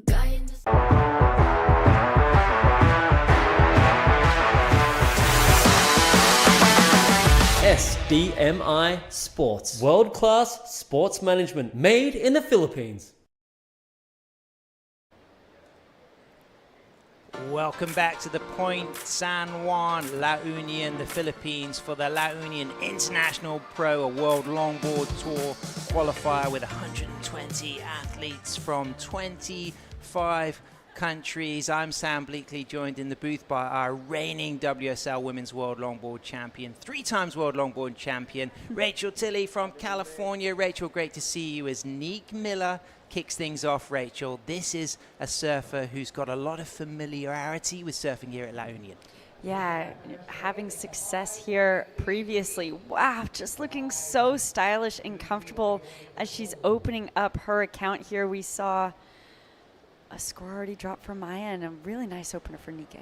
So she won the single and unattached here a couple of years ago, which is one of the top events here, founded by Buji and Nikki, 2 local legends. As we can see in the corner of your screen there, now in your full screen, Emily Curry, she took the win. Ben Skinner, her shaper, congratulating her, up and riding right now. Local surfer Therese in green, high line there, just standing tall, elegant, smooth. She just sets herself up for the inside, as we can now see our surfer in white, known as Tiffany. It's Quan Husan Liu from Chinese Taipei. So 2 small scores will come through for green and white, but Maya Glassenap, based in Portugal, from Reunion, representing France, she drops a 5.33 for her first ride, and that's a really nice start. A lot of confidence when you drop something above a 5 for your first wave, Reg. Yeah, absolutely. It really sets you apart, I think, in those first few minutes to have something of substance like that, and puts all your other competitors on alert. And when you get that right when that buzzer blows like Maya did, she's now able to sit back, and as everyone else fights for that priority or gets their waves, now she's already sitting back out with priority. She's sitting in a really great place of strength at the moment. Have you had a bowl of cereal in your 2025 Women's World Longboard WSL trophy yet? No. I've been asking you that a lot, but I you know, haven't no, I answered me. haven't yet. Come on, you got to have a bowl I've of had some Cheerios champagne. in there. Well, that's a bit more classy. I would have a bowl of Cheerios in there. Some full fat milk. I love a bowl of Cheerios with full fat milk. I did that with my first world title. Here we go, Maya up and riding. She's got a 5.33 for her first wave. Really nice, clean footwork into a nose ride. Sets that rail for a nice cutback turn. So one nose ride, now a second nose ride, holding that 5. Cleanly cross-stepping out of that nose work there. Trimming, good acceleration, just a little delicate readjust there. She drops back down into this faster section, and you can really see the texture of the reef, the way you get those fast starts, it slows down, and then it speeds up through the inside as Maya comes unstuck at the end, but great wave up to that moment as a really stylish bottom turn in green. Takes that high line, goes into that nice low penguin stance, a little Dewey Weber style there. And this wave's just going to fade, but Maya looked very good on that second wave, Rach. Yeah, she really did. And something that really stood out to me, too, is her equipment. Her board is looking so nice on this wave, really matching the pace of the wave perfectly, keeping her in that pocket as she stands up, but looking so maneuverable on the tail. Taking another 4 steps back up to the nose. Her footwork just looking so delicate here, and really nice style in these down times. Finding that redirection and having just great wave selection. Looking really confident and comfortable out here, Sam. Yeah, brilliant. Peppery on rail as well. I like the poise in the footwork, and I like the way she's just very snappy through the turns. You know, a late arrival. She only came in very recently, so fresh from the travel, but looking good. And somebody who was looking fantastic in that last heat, representing Bude in Cornwall in the UK. Emily Curry is on the glass with Camille. Thank you, Sam. Yes, coming all the way from the UK is Emily. So you did quite a bit of traveling to get here. So first and foremost, thank you for doing that. Welcome to the Philippines. So for everyone watching, what exactly did it take to get here? How many buses, planes? Yeah, it took a little while, but so worth it because in absolute paradise. It's really cold at home at the moment, so really happy to be here. It took a long drive to the airport, 2 planes, then the bus ride here from the airport. But yeah, like I said, worth it. So happy to be here. Have you been anywhere else in the Philippines, or La Union is your first stop? Yeah, this is my first stop. I'm here for 3 weeks in total. I arrived on Wednesday and then heading to Palawan for another event, which I'm really looking forward to. Okay, so quite the itinerary for Emily here. And what do you think about this format? Like, it makes the World Longboard Tour so much closer, just one step closer, and I bet you're really hungry to get in that. Yeah, absolutely. I qualified for the World Tour in 2024. So yeah, just kind of really excited to have an extra opportunity to get back onto the tour. And I think the event format, the idea is just amazing. Just give 2 more extra spots. So yeah, it's really good thinking by the Will and the WSL. Okay, so that's enough of our introduction. Nice to meet you. Kind of a little just blown away by all the talent here. I've been starstruck since yesterday, seeing Rachel and everyone. Thank you again for gracing our shores. And I'll see you in Palawan as well. And let's watch a couple more heats. Great stuff. Thanks, Camille. Congratulations, Emily. Rachel, let's talk about this format and these opportunities, because the World Longboard Tour has 24 men, 24 women. It's the top 10 from last season. You're obviously in the top 10 as the defending reigning World Longboard champion. But it also includes 7 regional qualifiers from the regional LQS tours, 5 seasonal wildcards and 2 event wildcards per event. So for the first time ever, we have this opportunity for wildcards to be generated from this single qualifying event, the winner and the runner-up. Will Hayden-Smith said he feels like Willy Wonka giving a golden ticket to the World Longboard Tour. You were at that press conference as we get to see the replay of Therese and Nick. You know, a surfer like Nick here on the replay, you know, how special is this opportunity for her? Yeah, I mean, like you said, finding a win here previously, competing at this wave, I think she would be coming here knowing this wave, knowing her ability out here, feeling excited by the prospect that this another win here could turn into a spot on tour. We've seen her surf in international events for years. I've had many heats with her. She's a great competitor, as well as Maya. So those are our two surfers that we have seen on the international stage sitting in our first and second position right now. And newer to that conversation, our surfers from in white and in green. So Maya Glassenap is out there in first with a 5.33 and a 4.83. Nick Miller now in second with that 4.93 and that 3.33. So Tiffany from Chinese Taipei, Taiwan, she's chasing a 6.49 in white. Our local surfer Therese having a paddle here. She's looking for a 7.29, and of course this is a team effort, so big shout out to the Philippine Sports Commission and all of our supporters. We've got Alima LUSC, which is La Union Surf Club. We've got Kudo Surf. We've got the province of La Union. We've got the DOT region, and we've got the municipality of San Juan and the San Juan Miguel Corporation. And up and riding right now, our surfer in white, Tiffany, to the tip there, holding that nose ride representing Chinese Taipei, Rachel. Yeah, really nice to see that footwork looking really delicate. Unfortunately, that wave not really allowing any other opportunity to grow. You know, the two highest scores that we have right now, sitting with Maya, especially that 5.33, the difference in that wave was that we got to see a couple of nose rides and a couple of turns. Judges really rewarding that variety. So our surfer from Chinese Taipei just getting that quick nose ride while it was really well surfed, not really finding more opportunity on the wave to do much more. Carrie standing tall and smooth, just elegant poise, redirecting, standing nice and high, and then cross-stepping back to the tail as that wave fades. Maya, our heat leader with a 10.16 heat total, now on rail. Nice snappy down carve turn, cross steps forward with speed. And now she's just seeing to look to connect with that reform. That wave will just die. She won't improve on that backup score of a 4.83, but a really nice start with that 5.33 for Maya. She's out there in the lead. Nick Miller in second. And Rachel, of course, you know, fans tuning in will be so excited to have you here in the booth. You know, will you be going for a fourth World Longboard title this season as well? Yeah, absolutely. I mean, the tour is so great. That's why everyone's here competing to try and get on our World Longboard Tour. It's a great community as we see a replay of this wave from Maya. I'm really loving how maneuverable her board is looking under her feet. Her tail work has been really nice so far on her waves. And she's been in a really nice rhythm in terms of having priority right at the start, getting that first wave.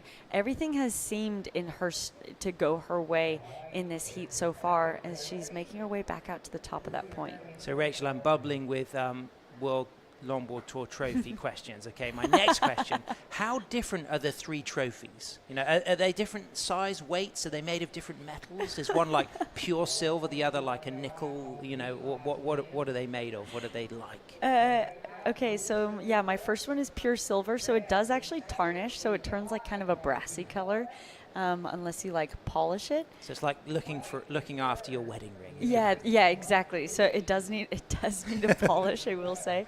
Last year's is not, I don't know what it's made of, but it's not silver, so it doesn't tarnish, and it's pretty big. And this year's we have the WSL Awards coming up in March, so that's where. What are you going to wear? That's where. I mean, I don't want to reveal it. I'll save it. I mean, have you planned it yet? No. When are you going to decide? Are you going to go red, blue, green? I mean. Last year I wore a red dress. I remember. You look great. Thank you. you. A really Thank nice you. outfit. It's a massive moment, you know. It is, but I found that like the day before I left, so I'm kind of more of last a last moment. I'm a Don't last worry. moment person. Me and my wife, when we got married, we were last moment, but we pulled it off. You know, sometimes last moment is the way to do it. Exactly, I think so. Maya up and riding. She's looking for a fourth score to replace that 4.83. Nice opening nose ride. Little sweeping turn again, lively on rail on her single fin, soft rail, little kick in the nose there. And now this wave gets slow, but she stands tall, just seeing if there's going to be that reform through the inside. And it's very significant. What you notice already this morning is the variety in waves. You know, luck and wave selection, a big part of today, as we can now see Maya already finding that reform Wow. right through to the inside. That was a phenomenal wave. Really well surfed. Loved her patience throughout the entire wave as well. And I think that was the longest ride we've seen of this heat so far. And she surfed it with such composure and poise throughout the entire thing. Would you consider wearing black for the awards, or maybe yellow? Maybe yellow. Can I Maybe be I'll think consulted about as it. your stylist? Yeah, Me and maybe. Shannon Hughes can be like Yeah. stylists for Rachel Tilley. Yeah, we have to do one of those, like, find that color palette season Yep. and go from there. Here we go, up and riding. Tiffany, smooth, elegant, finds the 5, high in the wave there, so that nose ride not allowing her to lock and link and connect with that section. But of course, with these camera angles, sometimes you don't appreciate that there's those wider peaks. There's a lot of variety, a lot of different places to sit out there. You can push yourself a little bit too deep, or you can be lucky and sit quite wide and get those growers, as we see the replay of Blue now in first place. Yeah, still waiting for this score to drop. This second nose ride that comes up, her back foot just looking so nice and tight to that nose. So her composure that's what I keep coming back to her to. That's what I keep coming back to say as I'm watching this wave, because her nose ride's just looking so nice. Look at how far forward that back foot is. You can see that little flick in the rocker of her board you pointed out, Sam, on that nose, and that's really just coming together, looking at that nice and tight. That is exactly what the judges are noticing. It's those details that really separate 4s and 5s into 6s and 7s. And Maya's just having a phenomenal heat.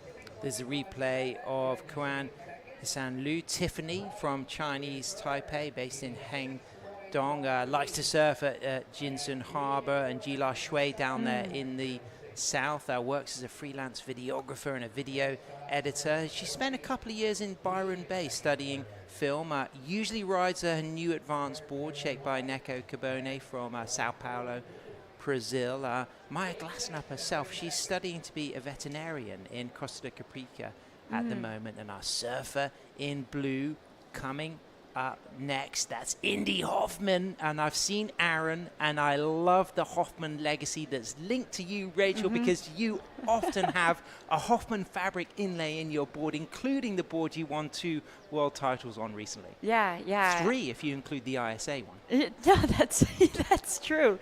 Yeah, Indy coming from a long legacy of a really big family, a big prominent family in surfing in Southern California, the Hoffmans.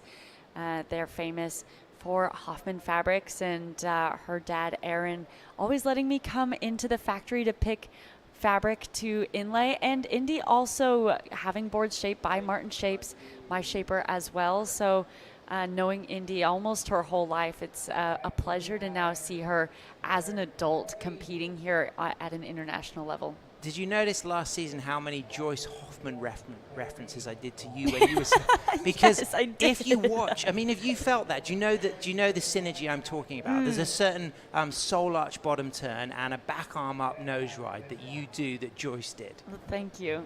Did you learn that from her, or was that just born of your own experience? No, I'd say, Joyce is someone that I've looked up to as well, coming from Southern California, and finding your own style, looking at this ride currently happening from Nikkei, looking to really solidify that second place position. Nice surfing from Nick all the way through to the inside.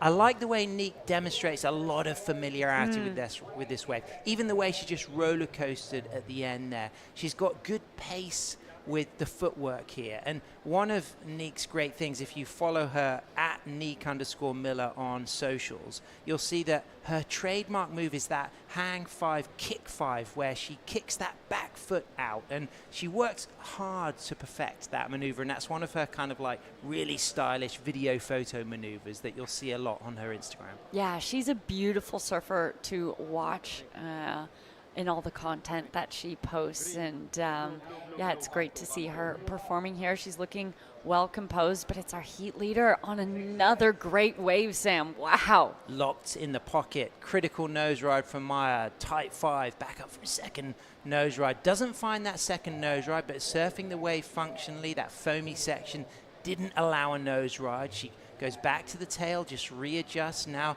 setting a high line again. Almost just dags the nose there, but comes cleanly out for another nice lifting nose ride, and you could just see that sense of acceleration as you cross step back to the tail. She'll get right out in the corner here. Things are a little shallow on the inside. When you kick out, you do have to be careful not to catch your fin, as we can now see our local surfer Therese up and riding. You know what I'm really appreciating about Therese? Pure style, that upright composure, Rachel. Yeah, and you can tell from her longboard and the way that it slows down when she's doing that bottom turn. She's on a more traditional pig-shaped board, probably having some more of those up rails, really holds in that water so that when she's in the pocket, she can lock in on the nose ride. And unfortunately, we haven't really seen her on a wave that has provided that section and that opportunity, but you can see that style and that flair and that comfortability on her board every time she stands up. Lucy Small in the house coming up next. I'm just looking at Charis there. I reckon that I'm giving her Christian name a bit of a French zhuzh. I'm going Therese, but it's Charis. But I'm owning that. That's okay. A little bit of Parisian flair to that name. I think she's going to be cool about that. Yeah. She's surfing very stylishly. Yeah, well, someone who has been living and now has some Parisian flair, Lucy Small. Great link. She's been living in France. She has. Did not make that link, and that's fantastic. Lucy has been active on the travel calendar as well. In fact, she's recently been in Senegal. I haven't even got the chance to ask her about that. We were having a conversation last night, and then I left, and I was like, I didn't even ask her about how the Senegal trip was. But, of course, somebody who's also competed out here at the Queen of the Point event in Mona Lisa Point, La Union. What advantage will it be for the surfers who have been here before as we get to appreciate this nose ride from Maya? Yeah, her nose ride's looking so nice and tight. That one flying through a critical section. Would have really loved to see her get more on rail for that turn. It was just that adjustment because she had that next section coming up for her.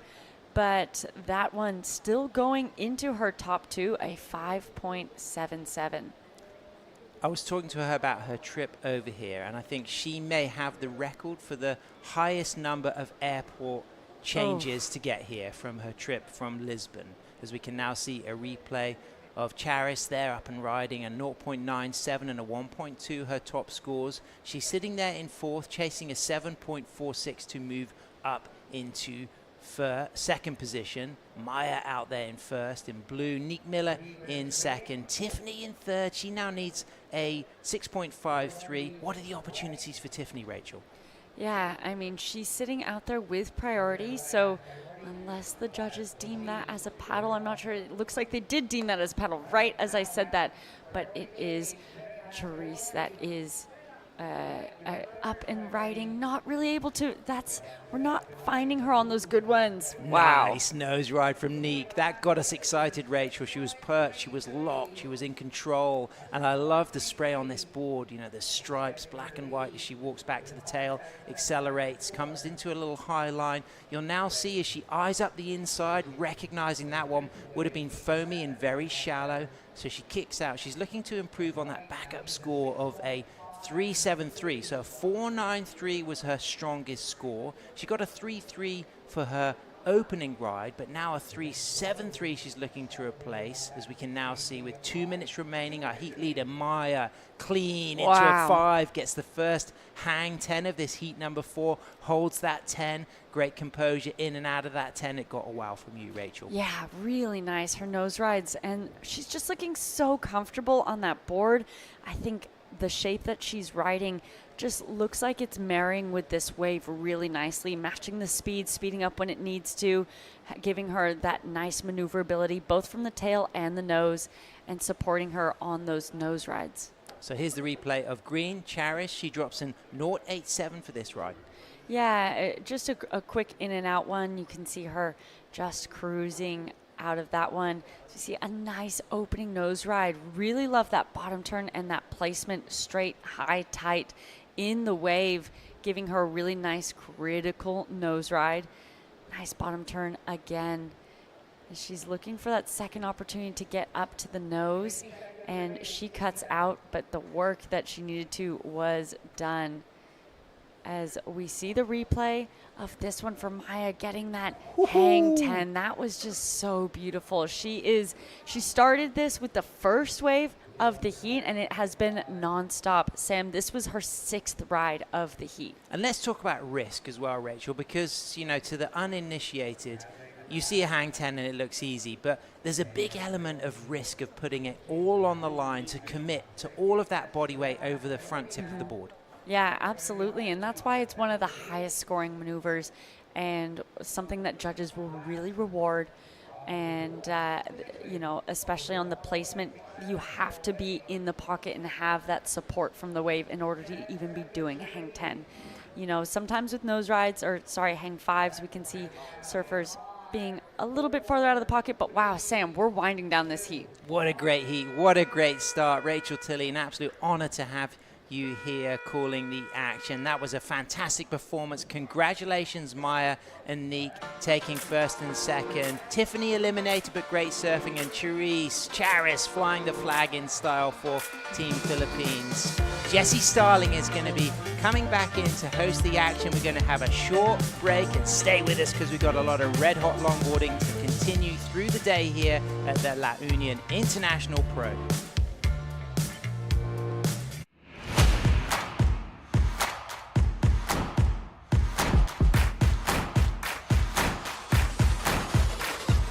Let's get started.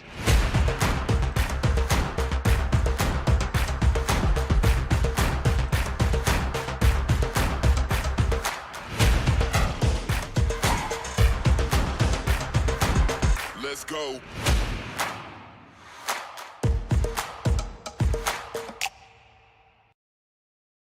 Record revenues from regulated gaming has boosted PAGCOR's social responsibility efforts, bridging gaps in the government's education, healthcare,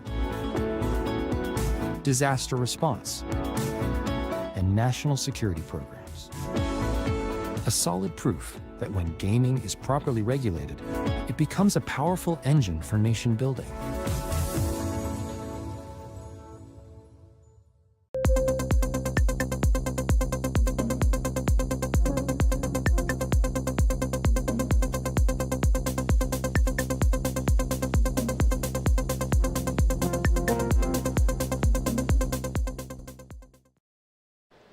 Oh, it's already been a great day of competition so far. We're only 4 heats in. We're currently into heat number 5. The longboarders, the talent that we have here is incredible. Lucy Small from New Zealand out there in the red. Indy Hoffman from America in the blue. Maria Fernanda Rees from Peru out there in the white. And Mikey Ramos from right here in the Philippines. She'll be out there in the green. My name is Jessie Starling, joined in the booth by the world champion, Rachel Tilley. It's never going to get old calling you the world champion. No, thank you. I don't think it'll get old hearing it for me. No, this is, it's an honor to be here and to be sitting here in the booth getting to watch this surfing. We've already had a quick start for a few of our surfers. Lucy Small getting a nice opening ride up to the nose. She's on a Skin Dog surfboard. Cool. As she is making her way in, a little bit of a change up in the equipment we're used to seeing her ride. She's now based in Europe, so great to see her make that shift over to that as we see Maria, classic hang 10 style, known for her nose rides and those really poised hang 10s, so a really quick and comfortable start from her as we wait for these scores to drop in. Yeah, this is beautiful surfing. I mean, kind of just that grace, that flair, overall power and control that we love seeing from the women this morning. Even just getting that end section turn in, really just kind of giving a solid exclamation mark on the end of that ride there for Maria. I'm going to completely out myself. I don't know what a hang 10 feels like, but it looks like you would feel like you're flying. Yeah, it's incredible. I mean, it's total reward, too, of your placement on the board. You're only doing a hang 10 when you have placed your board in the most critical section of the wave. And so it's a reward for all the setup that you have gotten to it, and the judges reward it as well as 6.5, Jessie. Oh, we love seeing those scores come in pretty early. So 6.5 is definitely a way to kick this one off. Taking out that last heat, Maya Glasnap with a really impressive performance, over 12 points this morning. She's down there with Camille Pillar. Thank you, Jessie. Yeah, so Maya and I were just catching up over here over what she tells me was a very stressful heat for her, but the waves were good regardless. The waves were very good. It was very clean. I surfed this morning, but we were so many in the water, I didn't really catch waves. But so now it was very nice. I caught a lot of waves. It was clean. I'm happy. And you were telling me you weren't surfing on your longboard. You had borrowed J.R. Esquivel's board. What happened to your boards? My board stayed in Portugal, so yeah, I was. It was my second surf, and yeah, the board I didn't really feel it yesterday because it was very bumpy, and so I was. I'm happy it worked out good. So that only shows how much of an excellent surfer you are. You're able to perform and advance through your heat even though you're not on your own equipment. What do you want to say to anyone watching you back home, supporting you? And what time is it there even? I don't really know because I think there's nobody watching. I didn't really tell no one. But maybe they're going to watch the replay, so we'll see. Okay, so it's kind of a secret mission for you, and you are just equally hungry as everyone to make it to the World Longboard Tour. And as you know, if you make it into the finals of this heat, you will book your ticket. So how does that make you feel? Good. I haven't really thought about it. I just want to pass as many heats as I can, and we'll see. But I haven't really thought about winning this event. But we'll see. There's a lot of good longboarders. Okay, the sun's about to come out here, and we're going to watch more glassy action right here on San Juan La Union. Back to you guys. Oh, we love it. Thank you, Camille. Thank you, Maya. Little sneaky comp. I haven't told anyone. I'm just here in the Philippines. So interesting to hear her say she was on JR's equipment because, man, Jessie, in that last heat when I was commentating with Sam, I said multiple times, wow, this board is just looking phenomenal on this wave. The board was so well paced. She looked really great on it and looked different to what I've normally seen her ride on. Makes sense that it's JR's board himself. Yeah, he's absolutely just leading the charge here for especially longboarders. Mikey Ramos, she is from here as well. Really exceptional longboarder too. Doesn't compete too much, so you wouldn't really be familiar with seeing her name, but we love that we're getting so many local surfers in this event. She's taking this one all the way through to this inside, gets to the nose, unfortunately couldn't quite hold on there for Mikey. Her daughter is also in this event. She's got two young girls, and pretty cool to see yet another kind of mother-daughter duo. Obviously we've got Daisy and her daughter who always compete, but I feel like it's exciting in longboarders in both the male and the women's side of the draw. We've got father-son, mother-daughter duos going on. I mean, it's not very often you get to surf against your mum or your dad. No, it's phenomenal. We're going to see Ben Skinner and Lucas Skinner as well coming up in the draw later on. So it's just so great to see. I think that's really indicative of what a community longboarding is. I think anyone who hasn't been to a longboard event before and comes to one of them for the first time really just sees what a great energy it is. And that's why these surfers continue to come back. As we see Lucy up and riding. Yeah, currently holding the lead here. Gets to the nose, just unfortunately couldn't hold on. Maybe just a little bit off balance. Sometimes these waves can throw a little bit of a lump at you, and it definitely be tricky to stay up at the nose there when you hit that lump. But a couple replays here. Yeah, taking a look at this one for Mikey. A bit of a slower one. She was really patient to try and find that opportunity to get up to the nose. She gets that opportunity there. A little warble. You can see that spray coming off that nose of her board. And really being patient, trying to find that inside section. And she does get up there, but unfortunately gets unstuck here to finish it off, getting a little jump off. And like that slow-mo replay of that. As we take another look from this drone angle, just really beautiful, stylish surfing from our local surfer, looking really comfortable out here. Yeah, I really love this drone angle because I feel like you get a really great insight into that footwork and just how quick and light you have to be. Obviously, it's a whole different weight distribution as well, longboarding, where you kind of need to be really light, strong through the core, but just nice, quick footsteps. And then here on this wave, it was great for a moment there, but just, yeah, that wobble, unfortunately getting the better of Lucy. This is Indy Hoffman, so she's got a 3.33 to kick off her campaign. Back to the nose here. You can see has a nice amount of speed. Just this wave looking like it's got two walls to it and just couldn't quite get out in front of it there. But Indy as well, you can see just really graceful, classy styles. But look at these waves coming through. It looks so fun out there this morning. It is absolutely pumping. And just like Camille said, the sun is coming out. The waves have showed up. The competition is here. There is not much more we could ask for in the Philippines right now. Back to live action here. Mickey looking at this one, a bit of foam on the face, unfortunately. So you can see just this energy. It's really starting to fill in now. We've got big swell on the way this week. Yeah, and this is one of the most stacked heats of this round one for sure, with Lucy and Indy having so much international experience as well. Maria Fernanda Reyes being on tour for many years, for the past 10 years, taking a year off last year and looking to book herself a spot back onto tour. And so it's big names to be matched up all in this heat number one. Indy coming from my hometown as well, and traveling with her dad Aaron and her mom Lauren, and brother Rex would be watching back home, so hello to them. It is the afternoon over there, but Maria now finding that backup. She has that highest single wave score from that 6.5 early on in this heat, only needing a 2.93 that put her into the lead.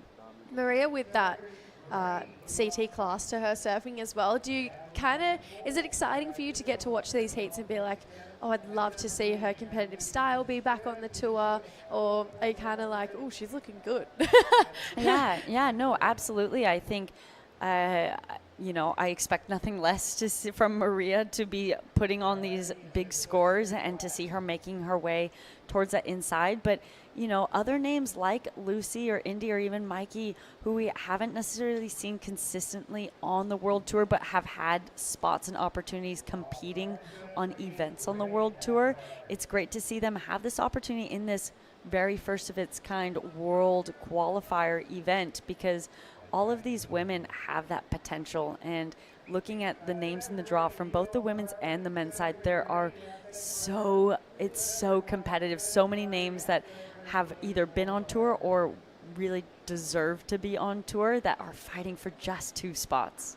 Yeah, it's pretty cool. I actually think it's like really exciting, and you can feel the energy on the beach. I was just standing down there with Camille not long ago, and it's just everyone is getting amongst it, and just the energy, the vibes are immaculate. I've really loved getting to know the longboarders, getting to know that competitive edge that they all have. Obviously, you would be pretty familiar with Maria's, and just at the start of the heat, I'd love to know the inside of a longboarder's competitive mindset. Is, do a lot of things kind of carry over from what we see a lot in shortboard competition, where it's like you want the inside at the start? Do we see a lot of paddle battles go down, or is it kind of everyone more so sticking to their own game plan? No, I'd say, heat strategy is heat strategy, and it's just a matter of different equipment. But these surfers, they're here fighting for something that they really want. And so, we will see paddle battles in those opening moments of the heat. Absolutely. We have really fierce and smart competitors in the draw, and finding, that use of priority, that use of time is going to be so pivotal for these competitors in finding those advancing spots. But, we do have some of our events in the longboard community that will have non-priority type of setups, and so therefore the idea is that there is still that kind of gentleman's rule in priority. But on an event like this, where it's so important, the thing that is at stake is a spot on the tour, we're absolutely seeing the best of the best in terms of wave. We're here at La Union, a world-class wave. We have a traditional WSL setup with that priority, with those 25-minute heats. And these athletes today so far, these women, have just been lighting it up. I like to do this thing where I put my fellow commentators on the spot. It's just something I really enjoy doing. I'm scared. And I like to do it early in the events where you can kind of get the gist of where the talent is sitting, especially these opening rounds, those big second name seeds. If you could, I'll give you this heat and we can circle back to your answer. Okay. But I'd love to know if you could pick who you think are going to be those top two surfers by the end of the event for both the men and the women. Obviously, we've got CT class in there, especially on the men's side. You look at JR Esquivel, Ben Skinner, even Joe Marie had a couple of CT experiences last year. So sit on that one. When we circle back, I'd love a couple answers from you. Right now, though, good-looking wall in front of our surfer, Lucy. She's already got to the nose once on this wave, looking to do it again here. Holds that 5 for a beautiful amount of time. Steps back on the tail. Great looking carve as well. Can see a lot of bump in this wave, but she controlled that speed, really met the tempo of the wave. And our lady currently in the lead, Maria, just demonstrating that world-class knowledge that she has. Can see, has to dodge her competitor a little bit there. Comes through the inside. There's been a lot of points on offer through here.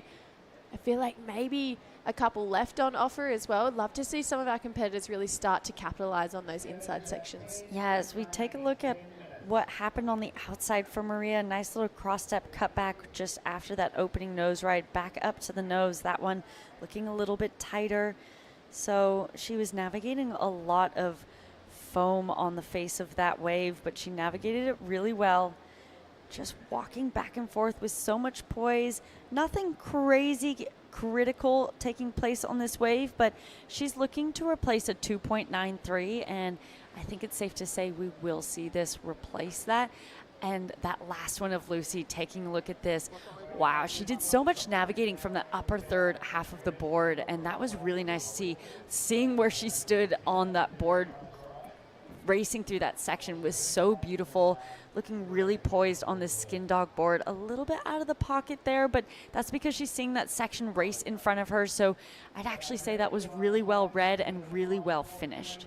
Yeah, I quite liked that wave. It had a lot of speed.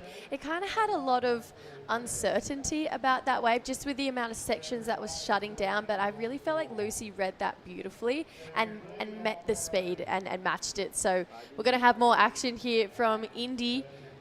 This one might pull on the heartstrings a little bit for you. Your hometown girl. She gets to the nose for a quick 5. And again, as this wave starts to steepen up through this midsection here, steps back to the nose, needs to get a little bit more momentum for this inside section. We really start to see it speed up through here, but feels like this one maybe with a little bit more west in it, so it's not going to hit that inside bowl that Indy was definitely hoping for. But you can see just that really graceful approach to her surfing. She's got this really calm, feels like aura about her on the wave, and I'm really impressed by her surfing so far. Yeah, she's trying to throw away that 3.33, and you know, I think we might see that do that, but I think that point of separation between Lucy and Maria so far is truly just that wave selection, because we can see Indy surfing just looking really delicate and beautiful on the wave that she did have. I'm not sure if it will be that 5.41 that she is looking to switch up her position, as we see Maria head back into the lead, so that will actually increase that requirement on Indy as well to a 5.63. And Mikey needing a 7.49 as we see a decent scratch from her into that wave there. Unfortunately, priority, it is crucial in these 4-man heats, because usually we're going to see 2 sets come through. That first one has a little bit of wobble like we saw of Lucy's, but if you can match that wave, you're going to get rewarded with good scores. Her last wave coming in as a 5.33, but then you look at that second wave of the set we saw Maria on. It's a little bit cleaner, has a nicer tempo to it, has a good inside section where you can finish that wave with speed, which the judges are really going to be looking for, and then lock in big scores as well. 5.27, like you mentioned, upping the requirement. Indy Hoffman now chasing a 5.59 to go up into that second place position, and Mikey a 7.49, so needs to be the best wave of the day so far. Love to see, you know, these local ladies, these stories of these women who get to surf this wave every day, start progressing into those deeper rounds. So Mikey with a little bit of work to do. Lucy doesn't like the sound of being in second. She's up and riding again here. Wants to be back to the lead. That's the way to do it. A long 5 through this section here. She's in the pocket. You know that she's good when there's speed under her board here, so she's trying to hold on. She's going to look to take it back to the rail there, but just went a little bit too wide on the face, unfortunately, and it's our first and second. Going for back-to-back waves again. Nice turn in the lip here for Maria. She's going to get a step-back carve, come through the inside. Really nice footwork. Needs to get a little bit more towards the nose if she wants to keep adding points to the board here. So maybe not going to go into that top two, but you can just see that class. I mean, she really is that worldly competitor, and that's another big paddle there for Mikey. So unfortunately, 2 mistakes back to back. Good thing there's a little bit of distance between these two surfers here. Yeah, as we see Indy using her priority, but not getting into that one. So it's just Maria and Lucy still making their way back out. So Indy will only fall into that second priority, and she uses it right away. Yeah, liking the looks of this wave so far. She's got speed. Love this. Gets to the nose quickly. There's that delicate footwork we were talking about. We've got a carve back to the pocket. A little bit of foam on the face here, but she is just gliding through, looking really smooth. Beautiful 5 in a steep part of the wave there too. She's got more room to work. Another carve. This is the type of wave that she was chasing. Back to the nose. Oh, no. It goes down. It was going so well for young Indy there. Unfortunately, you can see a bit of frustration there right at the end when she kicked off that wave. Yeah, her Martin shapes looking really good under her feet on this wave. That second nose ride that we're about to see, great turn there. You can see that spray coming off of her tail. And she could see this section coming up, and that is where we saw that really nice nose ride, lots of speed, nice and critical. So this was what she's been waiting for. This is what she's been looking for, and unfortunately getting unstuck there, but she got so much work done. So we'll see if that goes into her top two and lowers that requirement. But taking a look at this replay of Lucy, she's now defending that second place position, a really nice opening nose ride. And from here, that wave just kind of slows down, but we are still waiting for those scores to drop. A really nice nose ride. That Skin Dog surfboard looking really good. Her just putting her hips forward a little bit and walking back just as that section really stands up and falls around her. And taking a look at this replay of Maria, beautiful, super tight 5, bringing it back around, really crisp turn. And then this is where we saw the rest of that wave. Jessie a bit more bumpy on the face of the wave as she made her way through the inside, but she's been doing so well to find these waves that provide that inside opportunity. Oh, wow. That wave was incredible. We didn't get to see the start of that, but that inside section, I feel like it's not even going to count just with how beautiful that opening nose ride was there for Maria. Although Indy didn't get the full completion she was chasing on that wave, I actually really loved the start. I thought the control was immaculate. The footwork looked really impressive as well. So I feel like she's going to get rewarded even without the finish there. It's a pretty solid paddle for Maria. She's kind of cruising though. She's in a really solid lead with a 6.5 and a 5.27, and what we think is probably going to better that as well. Lucy trying to hold on to second, but look at that 8.17, that last wave of Maria. You can't expect anything less. Yeah, I mean, that is her, I wouldn't say her composure under pressure. She hasn't really been under intense pressure this heat because she's had that lead pretty much the whole time, going back and forth with Lucy. That's just showing her composure as a competitor. The way she has lined up this heat, she has been on the best waves. She's really understanding this lineup, and she only has 4 waves to her count. That's kind of in line with all the other surfers, but her wave selection in that process has just been top notch. Yeah, immaculate. She's bedded on every single wave as well, starting with a 6.5, backed it up quickly with that 2.93, then improved again. It was a 5.27, and then locking in that big, excellent number, 8.17, the first excellent number of the event so far. Plenty more coming our way here. 2 minutes to go in this heat though. We know that top 2 go through, so that first and second position really crucial, especially with this amount of time left on the clock. Still waiting on that number for Indy Hoffman. Early signs saying it's going to improve and maybe lessen that requirement. She's going to have a swing here, using up second priority. It's a smaller looking wave, but maybe has a good pace to get some damage done. Great carve here.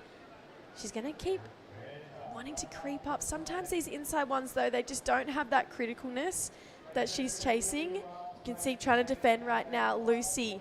Again, it's a smaller looking inside wave. I've been wrong about those outside sections being exceptional before, but you can see the wave difference between her last wave to this one, it's maybe a little bit lackluster when the waves are coming in a little bit smaller here. So Lucy, she's just on defense mode right now, and I can appreciate that.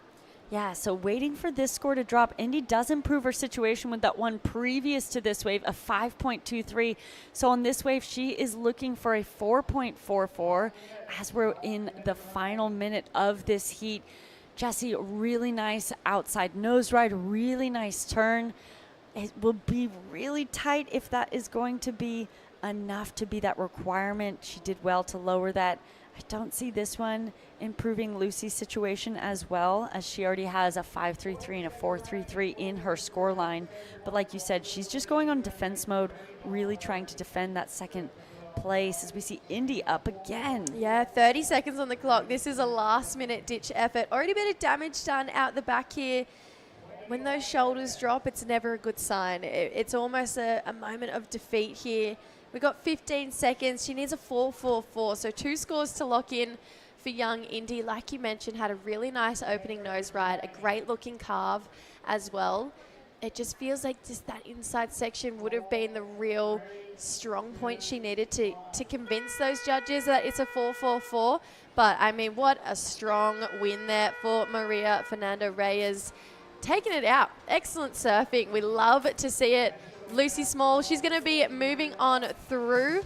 Unfortunately, we're losing Indy Hoffman and Mikey Ramos, our local lady. Stay tuned. Plenty more action coming up with another local lady out in that next team. The WSL La Union International Pro LQS 1000, presented by the Philippine Sports Commission, is proudly hosted by the province of La Union, the municipality of San Juan, and the Department of Tourism, Region 1.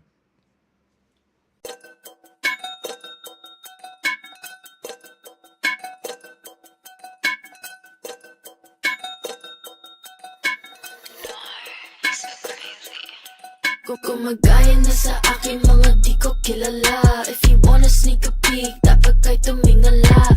You know I put the work in, hindi to himala. I don't wanna cause a scene, so wag kang magpadala. They call me most high, I'm the prophet. Busy on the uprise, don't you try to stop it. See me at the front line, everybody watching. Do it all in one try, you look exhausted. You know I'm pretty, never modest. I don't ever wanna hide. I wanna be the that no one ever asked to step aside. I always want attention, I'm always picking fights. If I don't get what I want, better hope that you'll survive. I got on my six, they tryna copy all my tricks now. Sticking to my that's why they think you need to sit down. I got the drip, kaya magin out. Don't think you understand, you're in my lane, you better get out.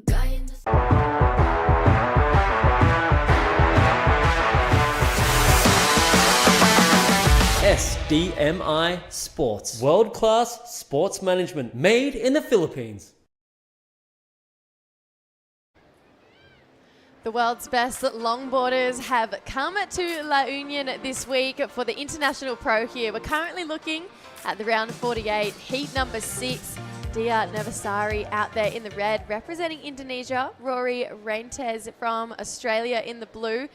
Amber from France, and we have Fidela Marie Clarice Lundang in the green as our local lady. Right into action here, Indonesia's Dia looking beautiful through this inside. We saw a 10, back to the nose for a quick 5.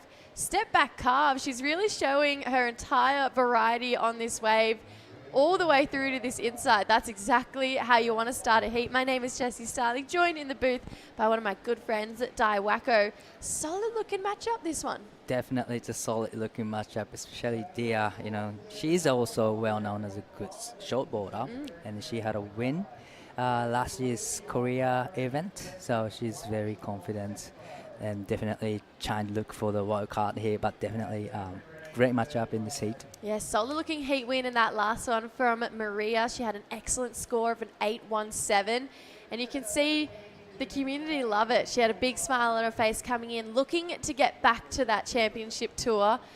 We've just been super impressed by the standard already here this morning. This is the opening round, Di, and we've already had excellent numbers. This is a big committed paddle here from Fidela.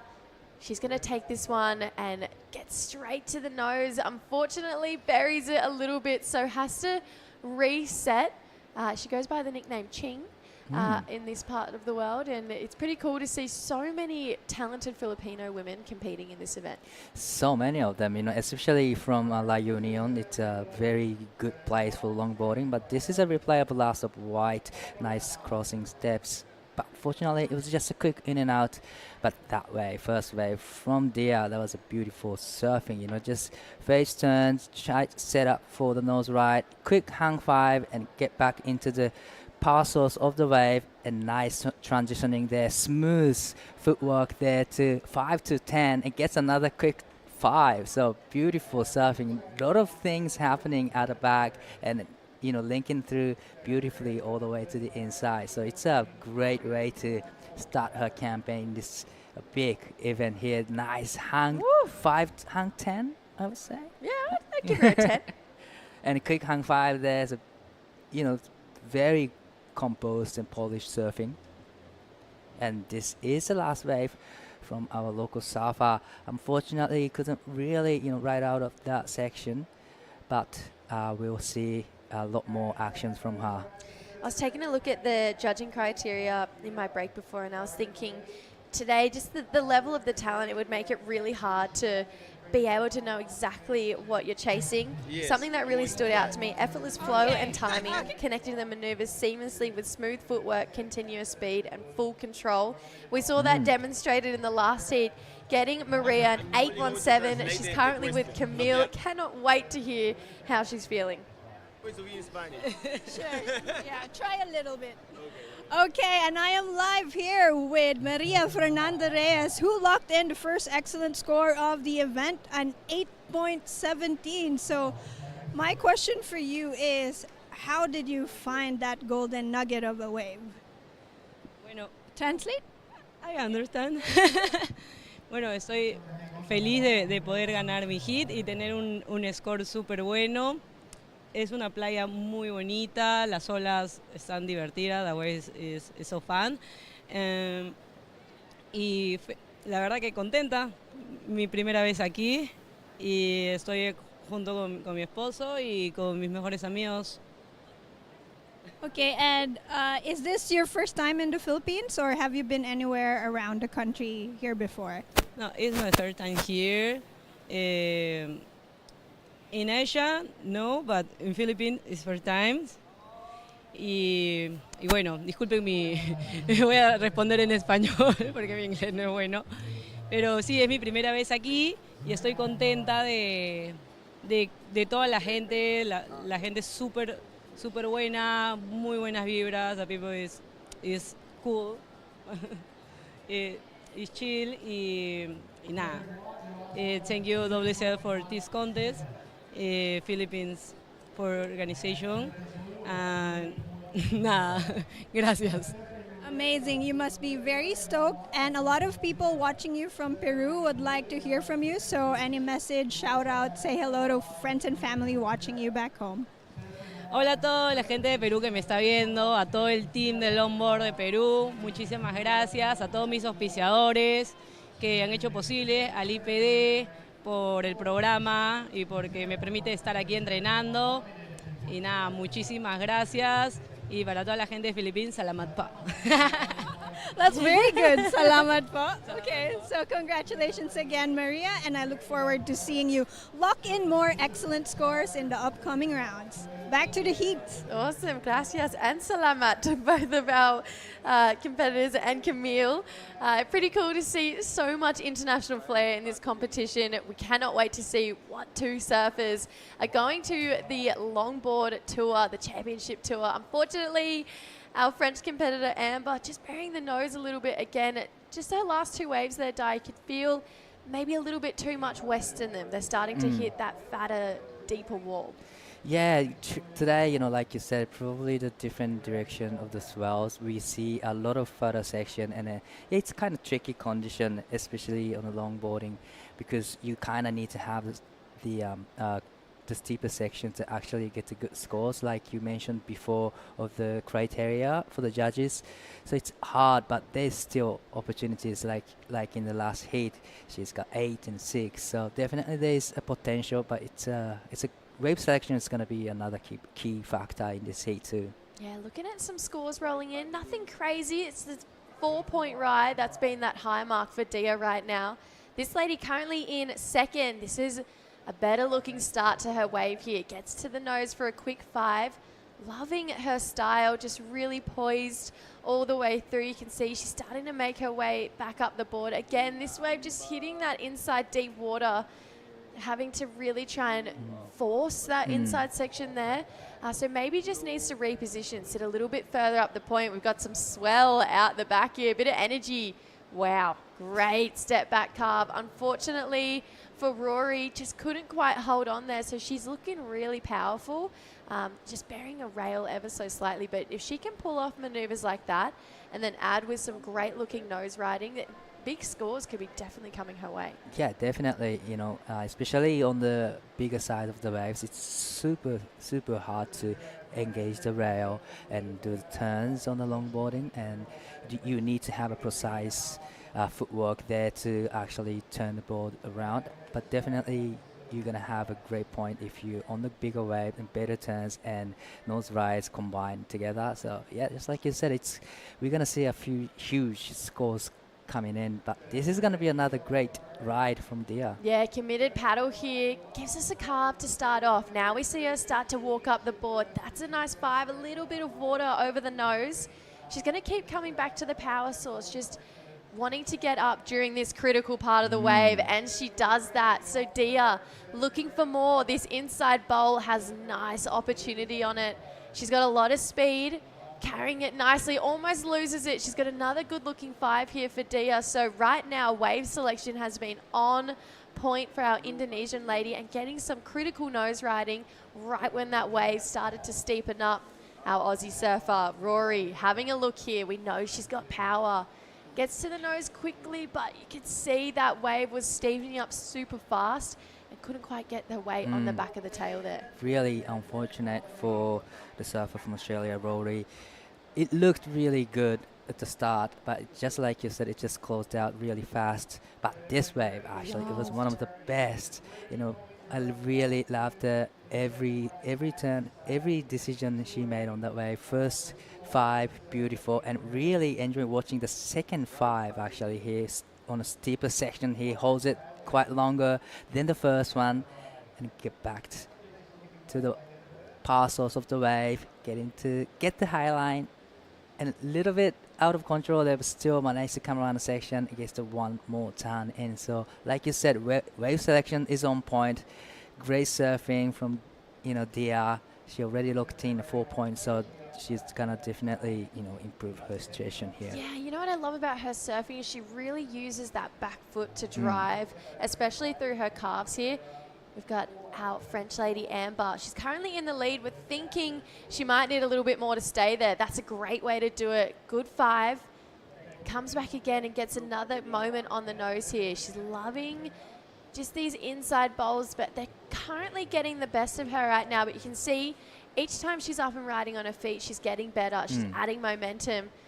Australia's Rory couldn't quite capitalize on that one there. So feeling like Dia, she's definitely going to lock in the best wave of the heat so far. Definitely. It was one of the longest wave in this heat, and she's done everything she could on the critical section of that wave. And yeah, definitely it'll be the best wave so far, but this is a replay of Rory's last wave. Beautiful hang 5 to hang 10, but a little bit of out of control there. Beautiful face down, back into the white water. Unfortunately, really couldn't get through to the inside. Beautiful footwork there. Almost lose it, but managed to get back on it nicely. Back to the power source of the wave, but unfortunately didn't really offer after that. Our local lady Fidela just on one again. It's lacking a little bit of power through this inside here.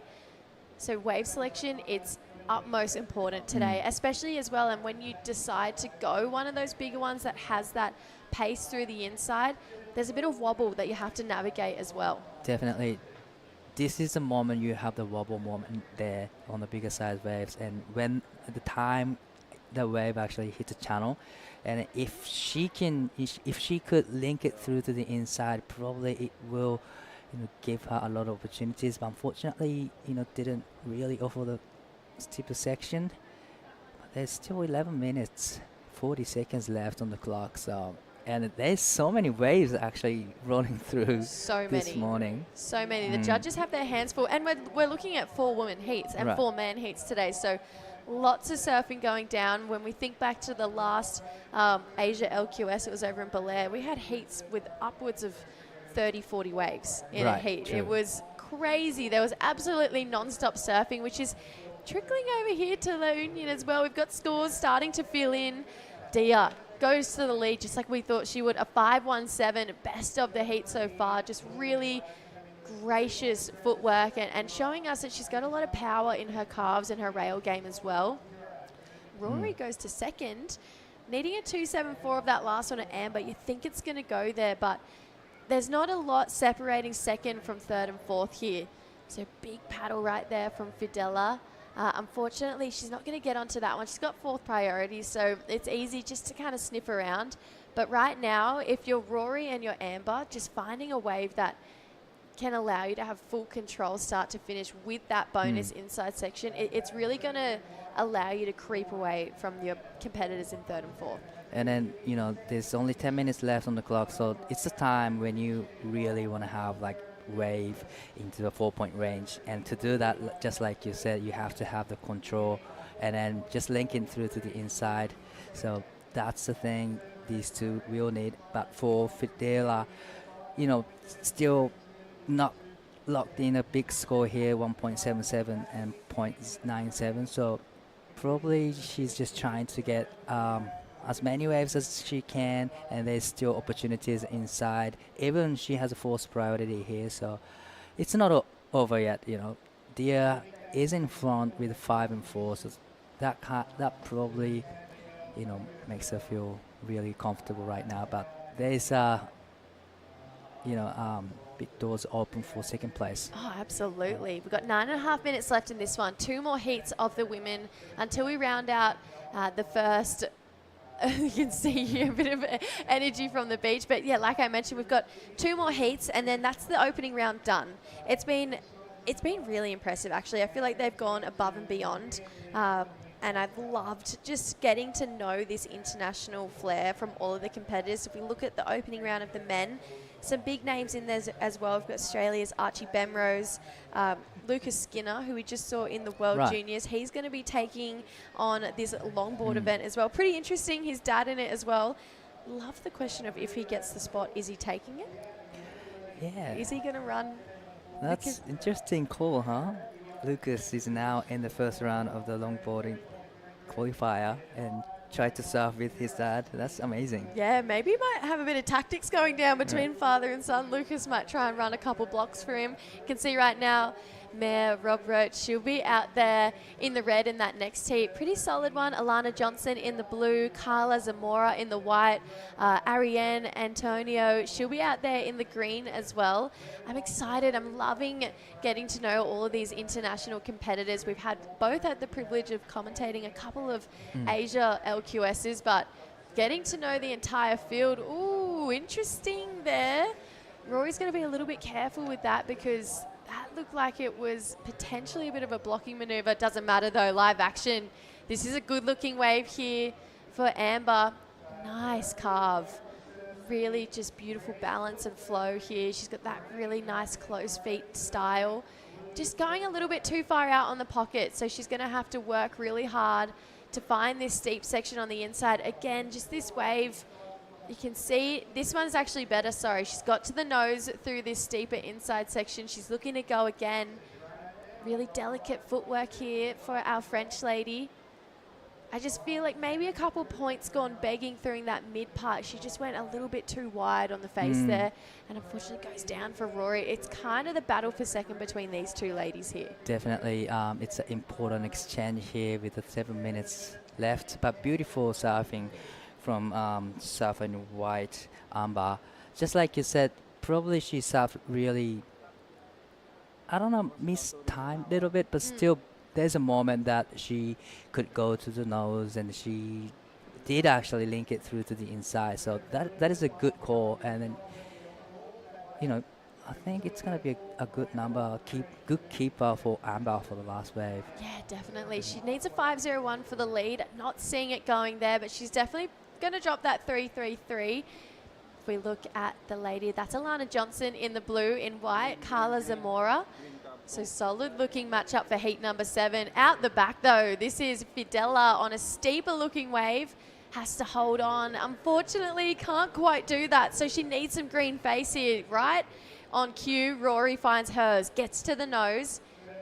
Trying to gain a little bit of speed. Has a lot of power in those calves. You can see that's one of her real strong points. Starts to creep back up the nose here.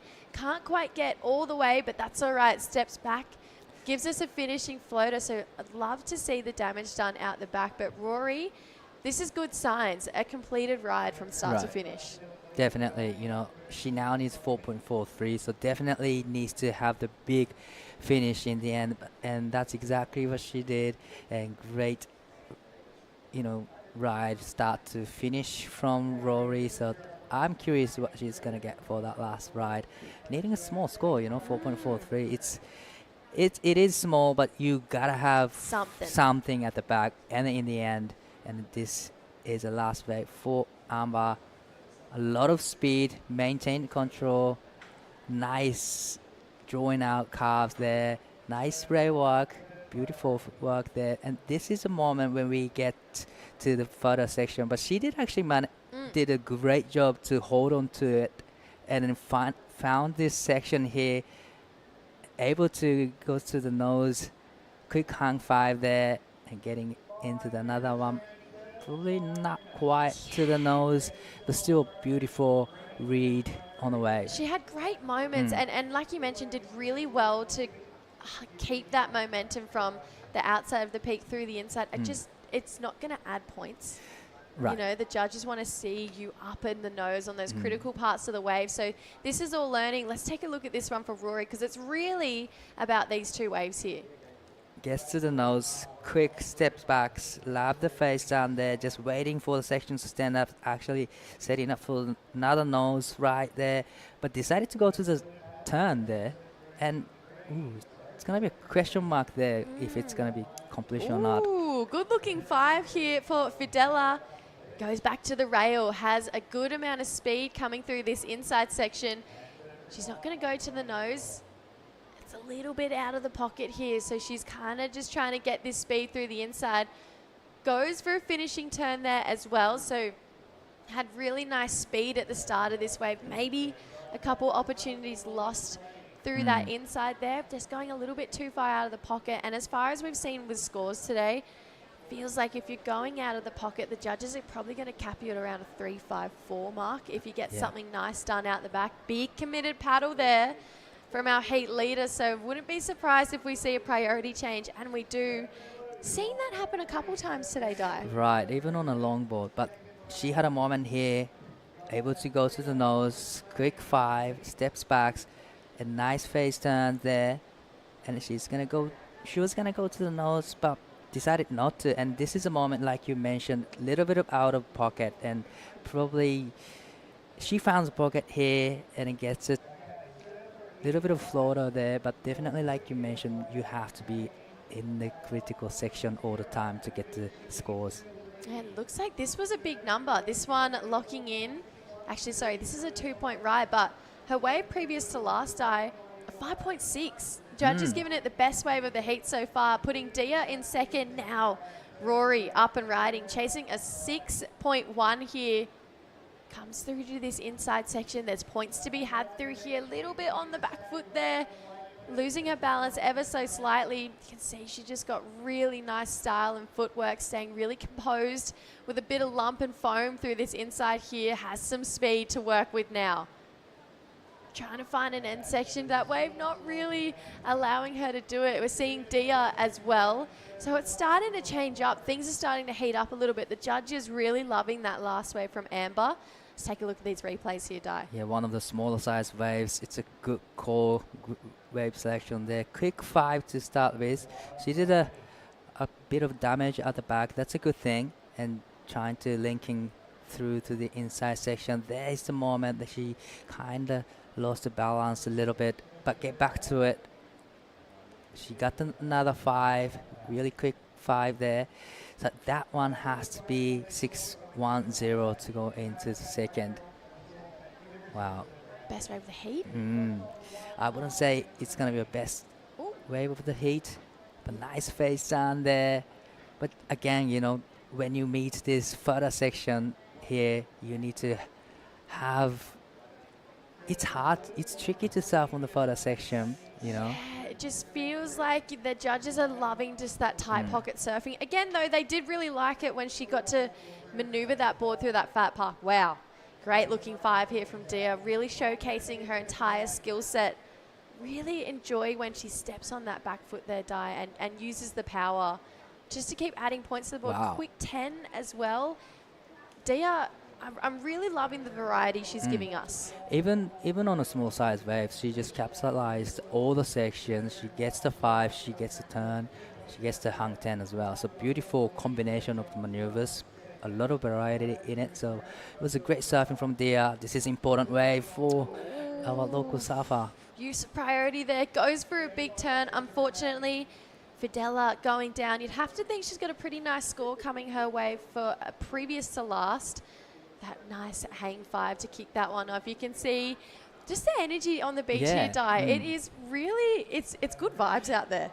It's been like that for like over 10 days now, but this is important way for Amber trying to improve her situation now. Straight to the 5. She's got another wall through this inside. That's a better looking 5 as well. You can see she's staying where there's energy. Quick footwork again. Holds on for a finish there. So Amber trying to hold on to the lead. And just like that, 25 minutes is over. This heat flew by. This needs to be a 6-1-7. Quick 10 here for Rory. She's carrying speed and energy through to this inside. Goes straight past her competitor. So this wave is going to count. Really long wave as well. Ooh, right on the reef. So it's just like stepping off the sand basically for Rory. So needs to be a 6 here, Di. We're going to look at it from the start. Well, wave-wise, I would say should be a bigger size of the waves, but everything she's done on the wave was amazing. You know, face turn, couple of face turn, trimming turns, and getting to the hang 5 to hang 10, steps back nicely, and there's a moment that you have the further section here. So unfortunately, couldn't really get a finishing turn. So definitely getting 6-point right, you need to have big finish there. Let's see where the score's going to come in at. Judges going to take a couple of looks at the replay. We've got world champion Tori Gilkison as our head judge here for this event. An incredible international panel. Lots of competitive experience. I'm pretty intrigued to see where that one's going to go. Score, it's locking in that last wave of 3.8. So she's actually got 2 scores to lock in. Early signs saying it's probably not going to be the 5.8 she's looking for. So it is going to be Amber and Dia taking it out, moving on through to that seeded round. We're going to go to a quick ad break and welcome back into the booth Sam Bleakley, but we love to see happy competitors all throughout the morning. Stay tuned. Plenty more action coming right up.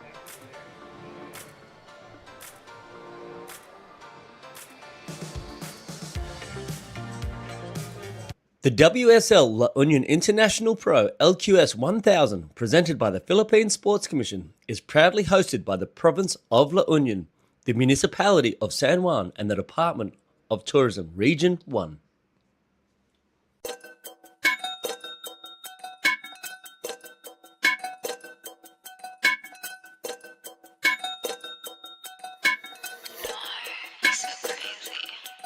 Gumagaya na sa aking mga di ko kilala. If you wanna sneak a peek, dapat kahit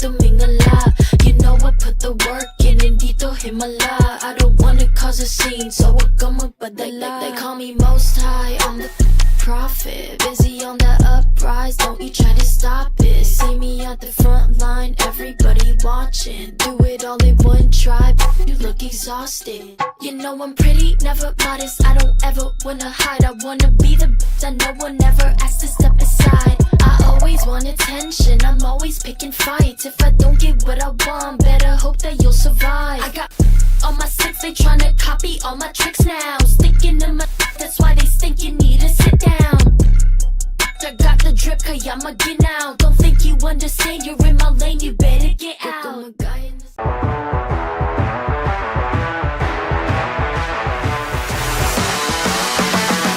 SDMI Sports. World-class sports management made in the Philippines. Mabuhay, welcome back to the La Union International Pro, the World Longboard Tour qualifier as we move into heat number 7, round of 48. Mara Robrook from the Netherlands, based in Portugal at Arafana. Alana Johnson, a very talented longboarder from Hawaii. And the mighty legendary Carla Rowland Zamora, very familiar with this region. She comes out here every year. She's been coming here for over 10 years, of course, riding her husband's boards. The Zamora design, shaped by Ian. Great switch stance work from the Malibu legend. Carla, smooth, elegant, on her Carlita pintail model, a little float to ride out with style. Of course, her father, Wayne, a Malibu legend. And she's up against a good friend of hers as well, Ariane Antonio from the Philippines. I'm Sam, joined in the booth with Di, the day is just continuing, and this is going to be a really nice exchange to see Team Hawaii looking good. Alana, very talented, but Carla is a surfer that has given so much to the longboard community here. She's helped empower a lot of the new generation of Filipino longboarders, as you see her on the replay. Yeah, definitely great matchup. You know, it's like a mix of the new generation and the surfers with a lot of experiences. You know, she's just showcasing her skill there, switch stance, great read on the wave. You know, really love to see this matchup here. Gets a last time there. Unfortunately, didn't really ride out of it, but beautiful surfing, you know, showcasing her skills. Well, someone who showcased her skills, Amber from France, is on the glass. You know, not only has she come out here styling, she's also a former winner of Joel Tudor Duct Tape Invitational. Great to see her in the Philippines as she's down there on the sand. Thank you so much, Sam. Yes, such a cool and stylish girl in and out of the water. Amber, you have quickly grown new fans from the Philippines. Lots of people were cheering on for you, and you tell me it's your first time to compete in a WSL event. How is it all feeling right now? How do you feel? It's a really new experience. I'm really happy I did it and I came here because I had such a fun time the 3 first days, been dancing with the local crew, and I had so much fun. I'm also happy to see some friends from all around the world here on this tour and on this contest. And for me, it's the first experience, so I'm coming without expectations, and I'm just I'm like waiting to see what I'm gonna learn from this experience, and I'm also super stoked to discover La Union and the community here. We've been really welcomed, and the homies are super nice. I'm very stoked. Amazing answer. And you made it look so easy out there, like not a trace of struggle, but what were the waves like for everyone watching? How was it out there? Was it as smooth as you made it look? Okay, so the first waves I was falling out of my board because I was not feeling strong on my legs and a bit anxious about competing. My board is something very traditional, very luggy, 50-50 rail, quite heavy with a lot of belly. And usually I prefer that board in something more fast, like a point break that would line up. And La Union is a point break, but it has some water and some sections. Right now it's the low tide, so it's not connecting all the time from the peak to the inside section. It's a little bit peaky and also in the same time mellow, so with my rails, I felt a little bit imbalanced. So I was trying to look for the pockets to be able to hold a nose ride. But yeah, I love to ride this type of board because it fits my style and I feel I can express myself the way I want. But it's also a little bit technical when it becomes a little bit mellow with water moving. I love you have such a great command of longboarding and you're in tune with your equipment, and for sure you will do amazing things. Your career is just beginning. You also won the Joel two-door contest. It's your first WSL. So yeah, I guess we'll see more of Amber in the future. And for now, do you want to greet anyone back home or wherever else in the world? Sorry, do you want to greet anyone or say thank you, shout out? I want to say thank you first for all the homies that has been welcoming me here. It was so fun I felt so happy to be accepted and had fun with them. So thank you so much to this local crew. Thank you. And thank you to the friends that are here, friends with who I came here, and friends I met in other festivals and contests. The previous one was in the one I made a lot of friends in a Harrison Roach contest in Twinkle Toes. It's really nice to see them again here. And yeah, previously I did also only invitational, such as Vans Duct Tape, the one of Joel Tudor, which is a different style. And this was like amazing experience. I'm just curious to explore, experiment new things, and learn from the experience. I think you'll love your time here in La Union. Thank you so much, Amber. And let's go back to the heat. That was brilliant stuff, Camille. Congratulations, Amber. And Di, it's really great to hear from Amber because the free surfers around the longboard world will have seen her shine at Joel Tudor Duct Tape Invitationals at the Twinkle Toes event founded by Harrison Roach. But this is her first WSL event. She comes from a background in dance, and she's a really beautiful free surfer. So to hear and see her shine in the contest format here, it really says a lot about how this event can attract that type of longboarder, those ones who just want to go out there and express themselves with style. Yeah, it's a totally different stage. It's compared to the invitational events. So she must feel difference before the heat, but it's a great opportunity for her just to experience world stage and just like you mentioned, just express her skills and just showcasing her skills to the world.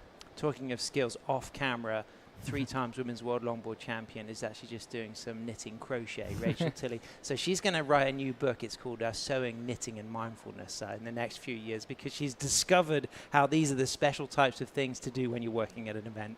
Definitely, that's something that you want to have when you're working on the event, because we have quite some time, to do that kind of stuff. Here we go, replay, a Hawaiian surfer, Alana Johnson, fantastic talent. The regular footer looking good. She's got a 4 for this wave, Di. Well, great surfing, there's a lot of great surfers from Hawaii in the shortboarding, but as well as the longboarding. She's showcasing her skill, but unfortunately couldn't really ride out of that section. But I'm pretty sure she's using a BP surfboard from Bonga Perkins, one of the legend longboard. Yeah, big shout out to Bonga, 2 times WSL World Longboard Champ in Gittery in the 90s. And you know what? He won his 2nd world title in small waves in a South Swell at San Onofre in 2008. Right. And I think that really demonstrated the all-rounder capabilities of the mighty Bonga. In fact, it puts my hair on end. I watched both of those wins, and he was just so amazing to go from big wave longboarding and then get his backup world longboard title in small wave longboarding. He is a beautiful human being, and a lot of these surfers will have learned a lot from Bonga. And then I actually used to stay at Bonga's place every winter. I hope he's listening. Like time when I was like 14 until like 17, every winter spending a lot of time with him, and I learned so much from him in the snow show of Oahu. Just like you said, he's an amazing surfer in a big waves. He rides longboard like shortboarding, but that kind of style is coming from Hawaii all the time, and I'm pretty sure she has a skill set of the rail game here as well. Carla up and riding, using that switch stance. Stands up goofy there. She's up to the 5, holds that 5, and there into the switch stance. That's one of her trademarks, the fact she surfs at Malibu. She's naturally a goofy footer, but the way she'll come front side so elegantly between the footwork in and out of the nose rides is absolutely incredible. This surfer on your screen, our heat leader, Alana, she comes off the back of getting second in the HIC Haleiwa Pro LQS. She lost out in the final to Sive Girard, a fantastic surfer representing American Samoa, based in Hawaii. And the fact that Alana got second in that event says that she is part of this exciting new breed who could qualify for the World Longboard Tour. Wow, that's a beautiful result there. Second place at Haleiwa. You know, Haleiwa is one of the most scariest place I would say don't want to get caught in Hawaii. that toilet bowl section. Yeah, but it's also best for longboarding as well. A lot of longboarders there from the Haleiwa just showcasing their skill on the world stage. Yep, absolutely.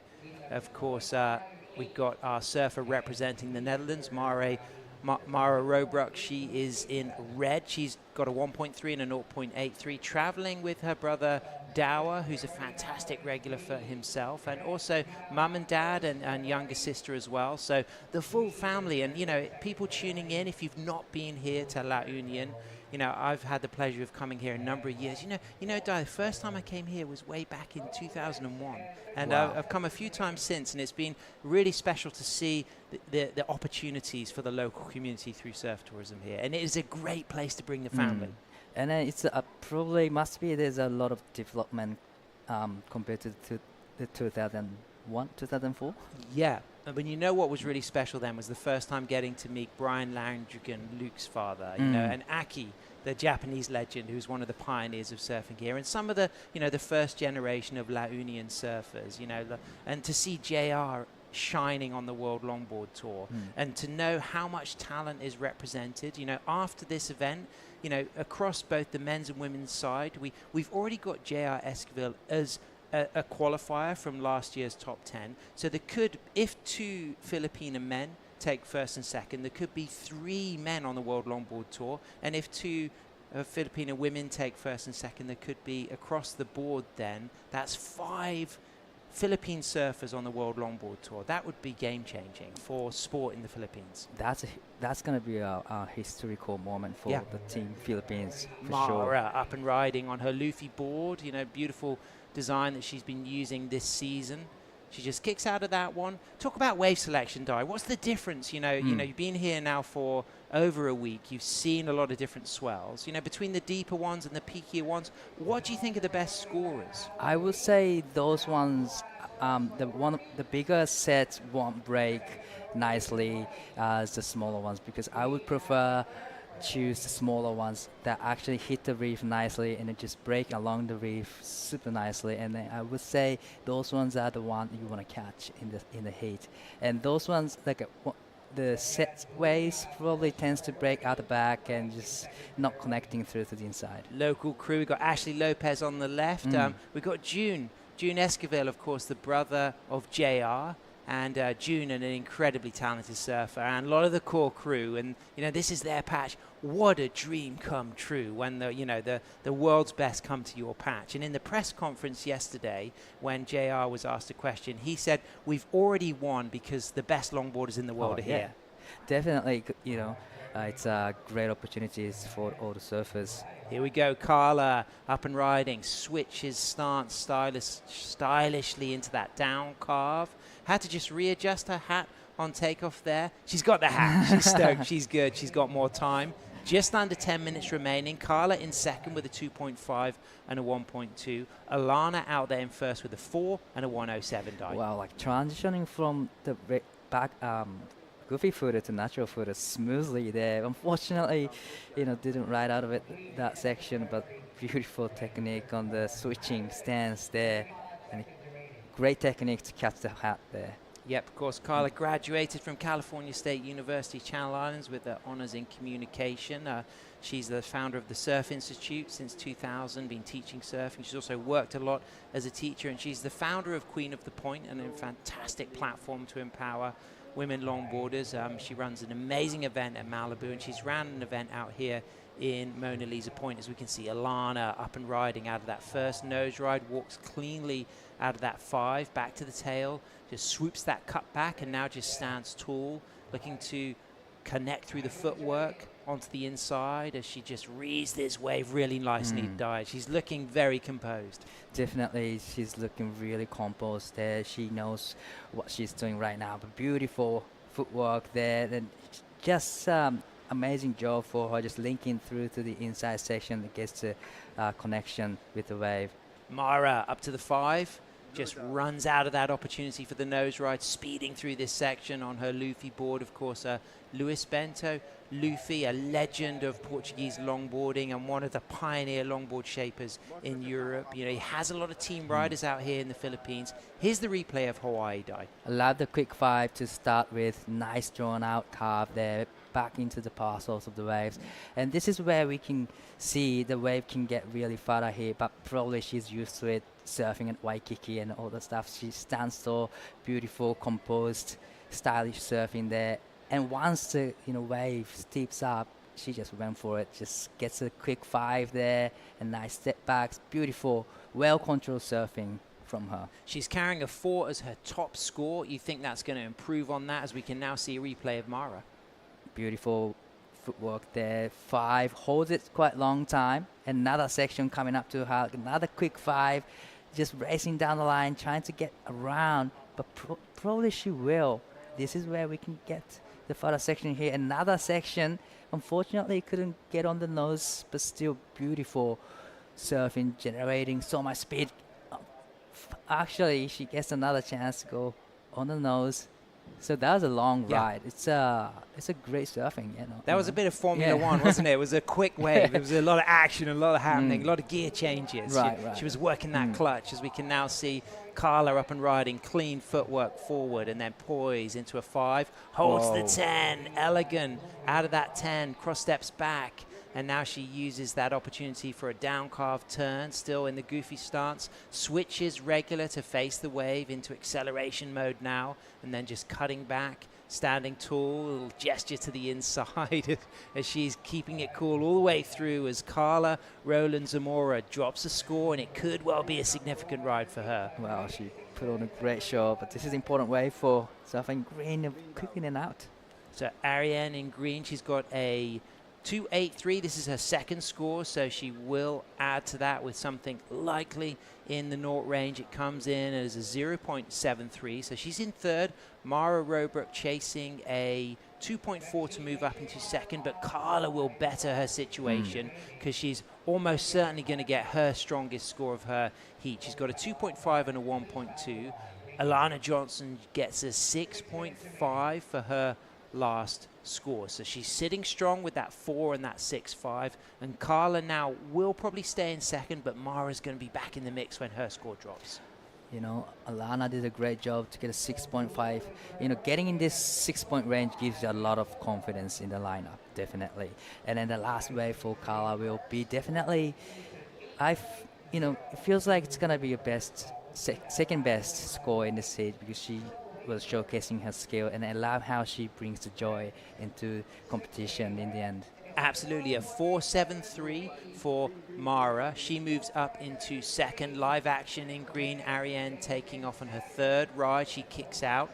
So now Carla waiting for that score. It needs to be a 3.54. We feel pretty confident she's going to get that. Oh, definitely. She's going to meet the requirement, 3.54. She did a lot of damage at the back, hang 5 to hang 10. A beautiful footwork, like you said, and love to switch stance in the end and bring a little bit of joy in the end as well. So definitely I would say she's going to get the requirement. So Carla, of course, a regular World Longboard Tour commentator as well, so she's used to being in the booth. Now she's got the jersey on to be out there in the water, and that will be a really wonderful experience for her when she moves back to the commentary role, because it reminds you of what it feels like. And I'm sure you still compete, Dai, and you get that feeling of being reminded of the psychological process of preparing and dealing with heats and needing scores. Always have opportunities to get in the heat and then get back into booth. Yeah. That so that you know how the competitor feel like before you hit or in the water, and then now she's in the second place. There it is. The score comes in. It's a 5.50, so it's the highest score of her campaign, adding to that 2.5. Alana Johnson in first with a 4 and a 6.5. Carla Zamora out in second. So now Mara for the Netherlands, she now needs a low score, a 3.28, to move up into second, and she's up and riding on her Luffy. Fades in and then cuts back. This wave smaller. Will it steepen up? She cross steps forward, cross steps back. So far, Lola active cross-stepping, touches the 5, walks out of that 5, chasing a 3.28 as the wave starts to stand up a little bit more on the inside to the shallows, comes cleanly out of that final turn, die. It's an attainable score of 3.28 on that ride. It was a smart competitive surfing, I gotta say, because it was one of the smaller size waves.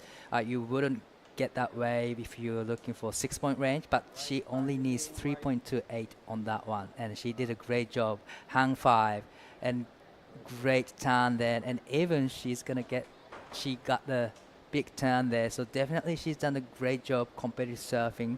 And 3.28, it's small score, so definitely 3-turn combo will do the job.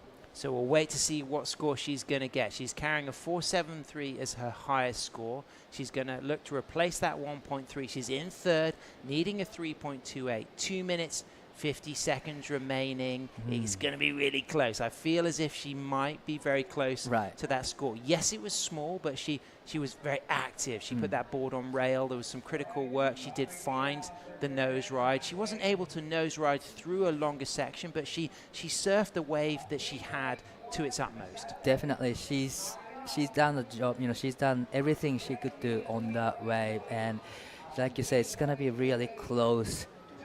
But looks like it just showed. There it is, a 3.17. So it comes in at a score that she didn't need. She wanted slightly higher. So she stays in third. She still needs a 3.28. Carla Zamora stays in second. She's up and riding.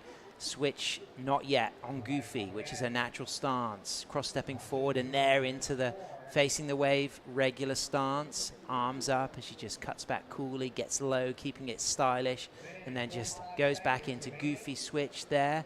And then she's going to set herself up through to the inside as there's 1 minute 40 seconds remaining. She's in second. So as it stands, she doesn't really need another wave. So she may well decide to come in.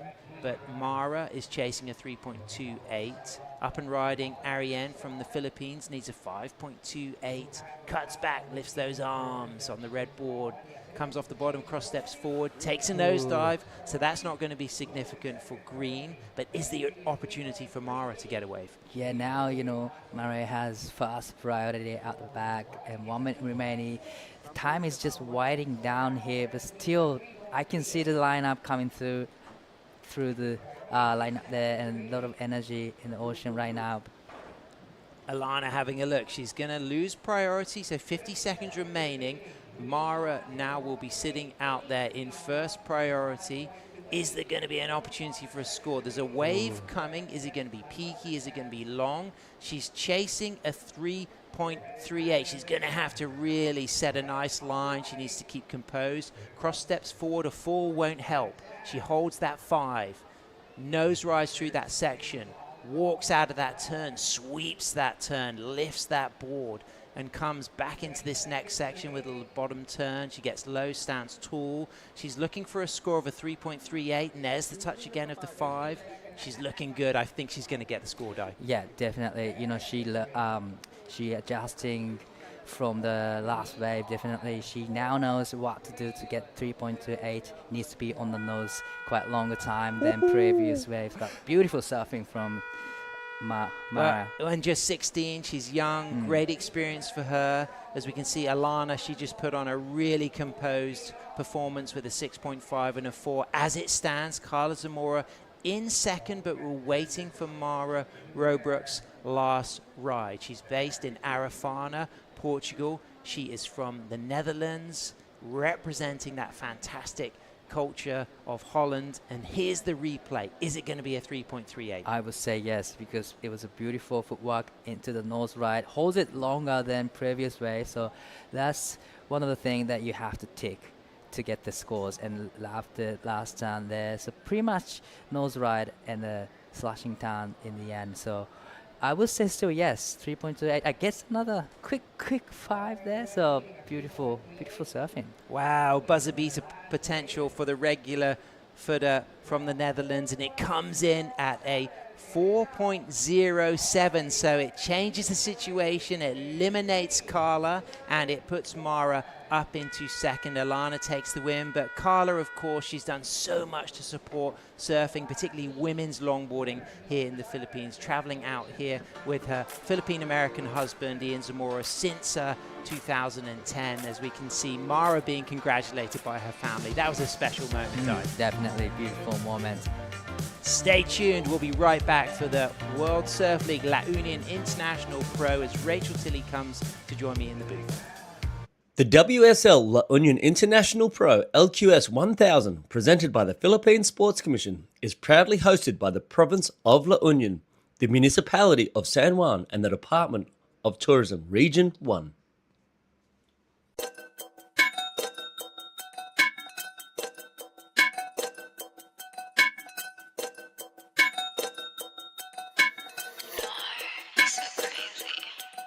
Gumagaya na sa aking mga di ko kilala. If you wanna sneak a peek, dapat kay tumingala.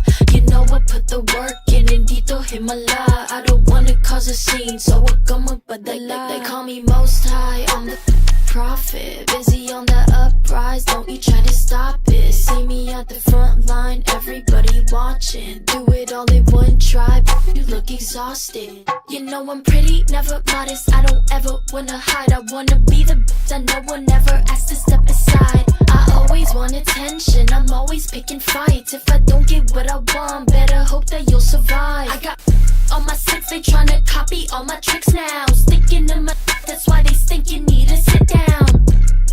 I got the drip, kaya get now. Don't think you understand, you're in my lane, you better get out.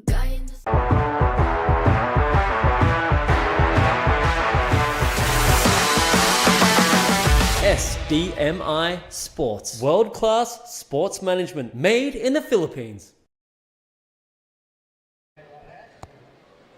Mabuhay, welcome back to Mona Lisa Point, San Juan, the La Union International Pro World Longboard Tour qualifier with 120 surfers from 25 countries as local legend Daisy Valdez de la Torre comes up against Antoinette Valdez, also a family member of Daisy's, and also Shay Bradley from Costa Rica and Brianna Gabrielle, also from the Philippines. I'm Sam, back in the booth with Rachel. Rachel, I mentioned your interest now in knitting. Is it crochet or It's knitting? crochet. What's the difference between crochet and knitting? Is it like shortboarding and longboarding? Yeah, exactly. Crochet is just with one hook, and knitting is with like 2 needles. Well, let's knit our way through this replay. This is the legend of surfing here. Yeah, looking at this is Daisy in red having a nice opener.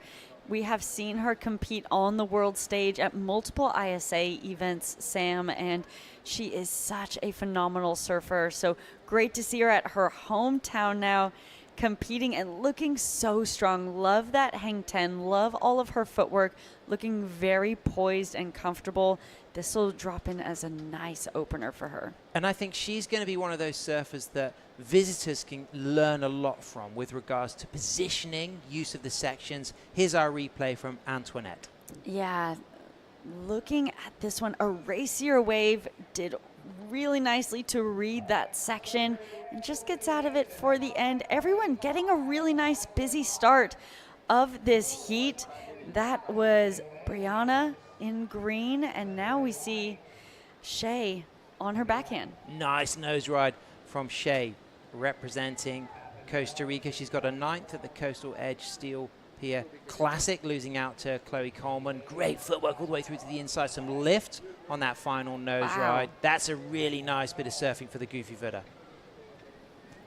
And with that, let's go down to the glass, because our Hawaiian Alana is just taking the win, and she's down there with Camille.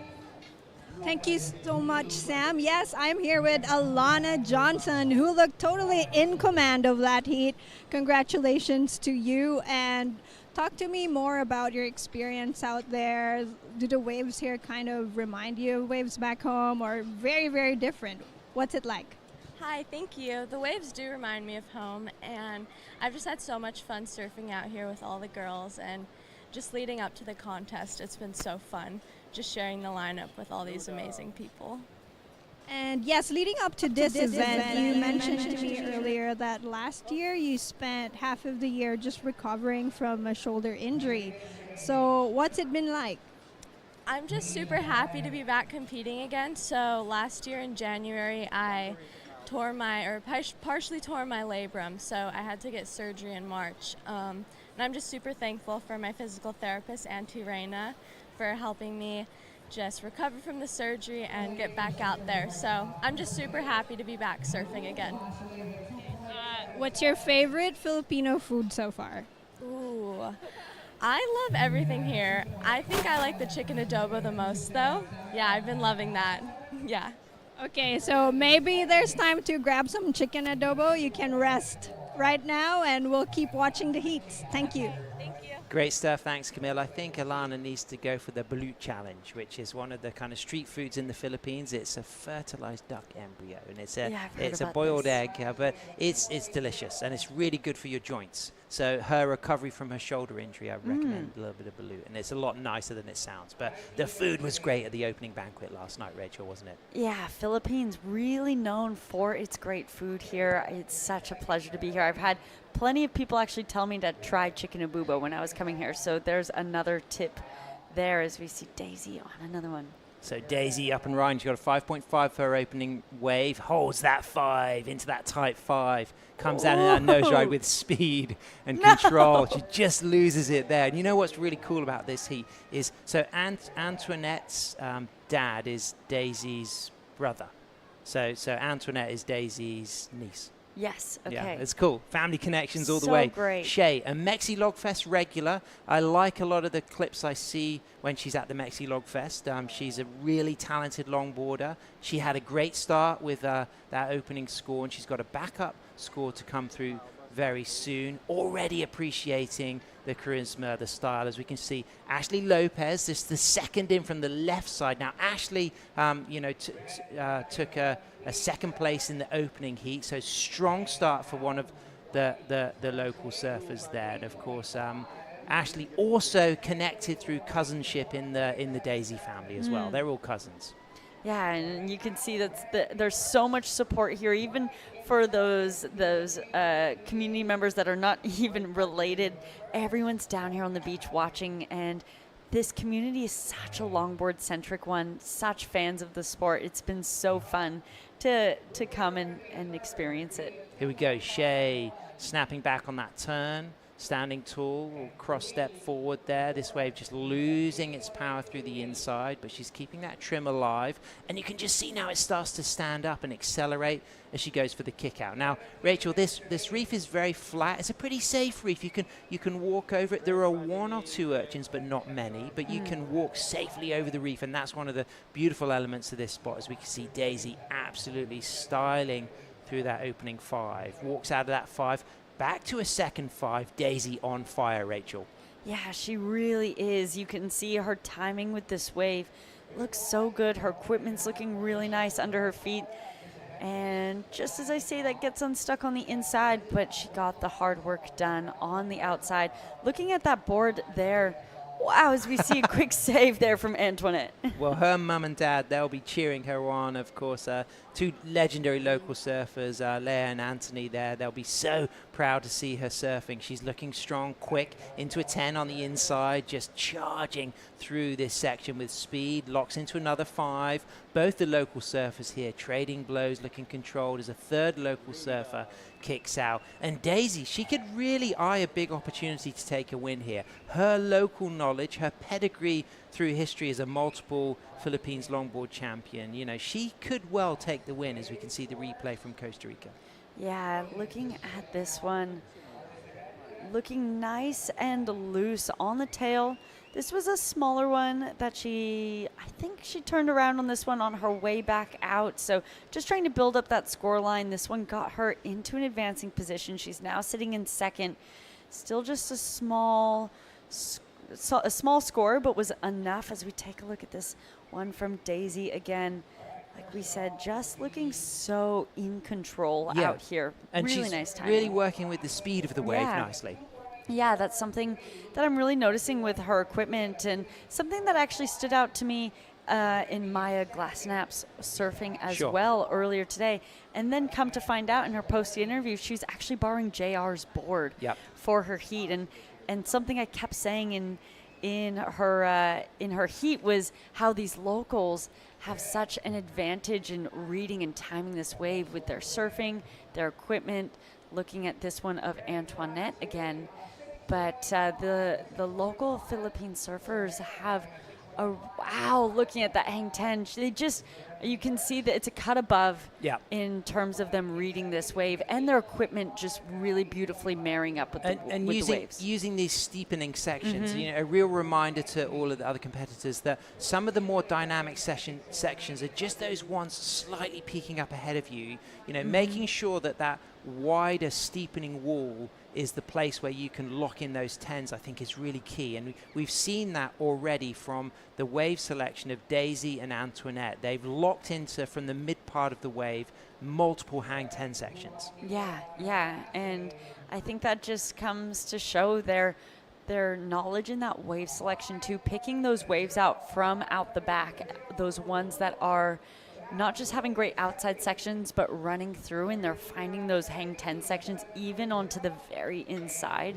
Local royalty there. We got Danny, of course, Luke Landrigan's partner, and of course, the San Juan Surf Resort is the place where a lot of the staff and the officials are based here for this event. Great energy on the sand, Rachel. What a privilege to be here. What an honor. Yeah, it really is. It's my first time here in the Philippines, and I have been wanting to have a trip out here for so long, seeing so much great surfing, great clips, great events, and then these athletes that are coming out of the Philippines now on the world stage has made it a destination that I've wanted to come to for so long. So now to finally be here and getting to see it for myself, it's already exceeded my expectations.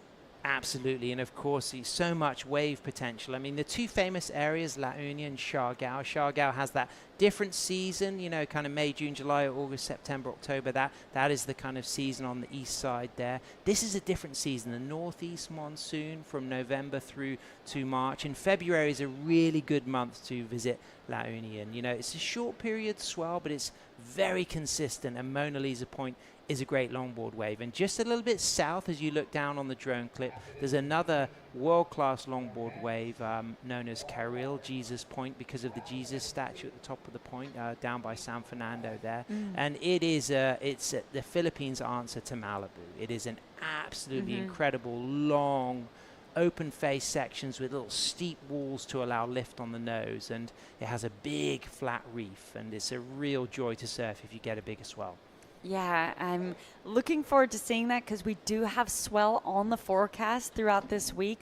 We're going to get to see these longboarders compete in so many different types of conditions and get to see this wave perform in so many different ways. But just looking at that coastline in this beautiful drone angle is really just so stunning. That's a really nice walk along the beach, Sam. We're staying towards the end of that point that you can see, and so walking that beach walk in the morning to come here to the event site is just so nice. And the fact that we learned yesterday in the press conference that there are 7,641 islands in the Philippines. I mean, if that isn't a welcome card to adventure tourism, then what is? I know, that was news to me. I didn't realize it was such a rich chain of islands. So neat, and there's so much to see. A lot of the athletes, including yourself, Sam, are going to another event. Am I an athlete? You're an athlete. Am I qualify as an athlete? That's nice. You do. I believe you're going to compete, aren't you? Down in Palawan, yes. That's going to be a really thing in San Vicente. Mike Oider's event there.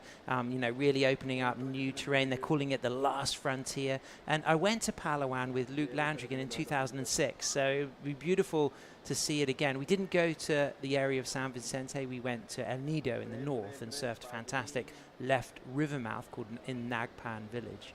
But it'll be great to go back to Puerto Princesa and work our way up the coast. Doing that with my daughter Lola, so we'll have a good adventure. But I love it here in La Union, and it's been such a joy to celebrate the likes of Jo Marie, Roger, JR, Daisy competing at the world level, as we can now see Shay up and riding, holds the 5, soul arches on that 5, back up to another nose ride, overtaken by the drone. Is she going to catch up with the drone through this speed section, Rachel? Yeah, well, it's standing up really nice in front of her. She's looking for a score, goes up for the hit, unfortunately gets unstuck. She's looking for a 4.28 though, so I think we might see it right there, potentially on the money. It will be interesting to see if it was just enough. Looks like she's on the Kai Salas board. I think that was the Waikiki model, which is the, of course, fantastic design that all of our Hawaiian stylers. Yeah, Khalees rides that board, the Waikiki model. Absolutely. A really nice, versatile shape. Yeah, and of course, you've had a lot of exchanges and a lot of good competitions with the surfers who ride those boards, and they're great all-rounders. You know, we see a lot of Lufis out here in the event. We're going to see some Skin Dog boards. We might see some Martin shapes, but you know, the Kai Salas Longboard Company boards are a great starting point if you're looking to get a new longboard.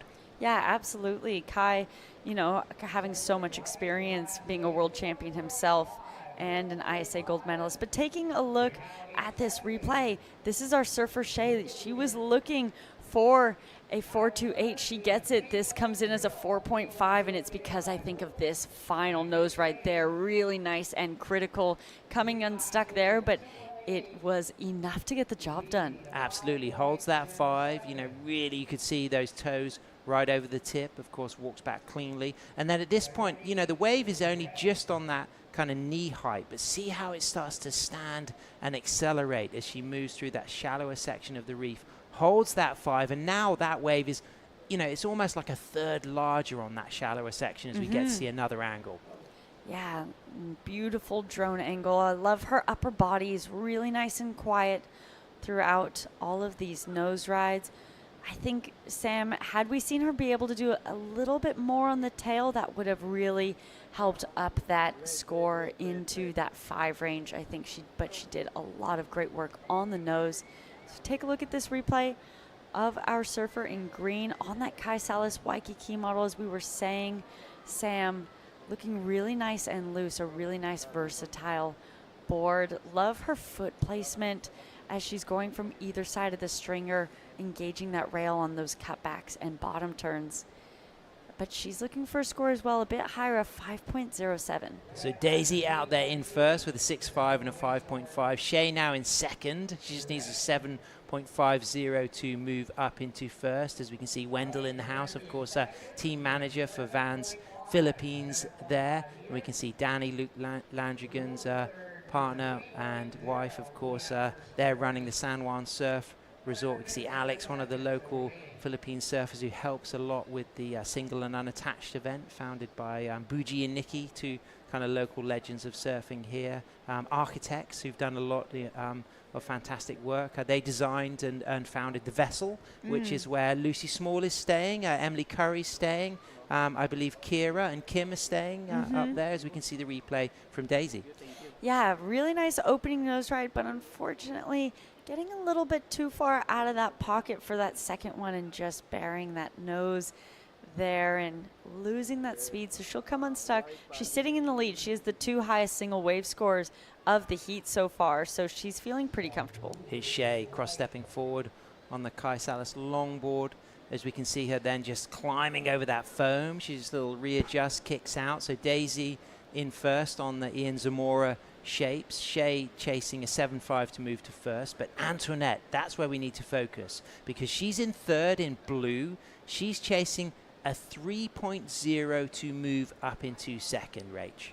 Yeah, that's not a big score either. And so it'd be interesting to see. We have Daisy in that second priority, Antoinette in that first priority right now. We'll see from those family members if we see any action working together potentially. That's not a high score needed, and there's still plenty of time. The paddle out is not that long. The athletes are getting back out to the back of the lineup pretty quick, and so we could still see a couple of rides from each of the surfers. So Daisy's daughter, Kayala, she's also in the comp. Daisy has 2 kids, and that's a real special opportunity to, you know, have your kids also competing here with you.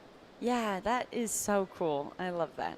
Live action, Antoinette chasing a score, big overhead wall, bottom turns, sets that mid-face line, down calves, and now trimming with speed. This wave has got a lot of energy, a lot of potential, but no nose riding opportunities so far. So she just poises herself to cross step forward. There's the first nose ride.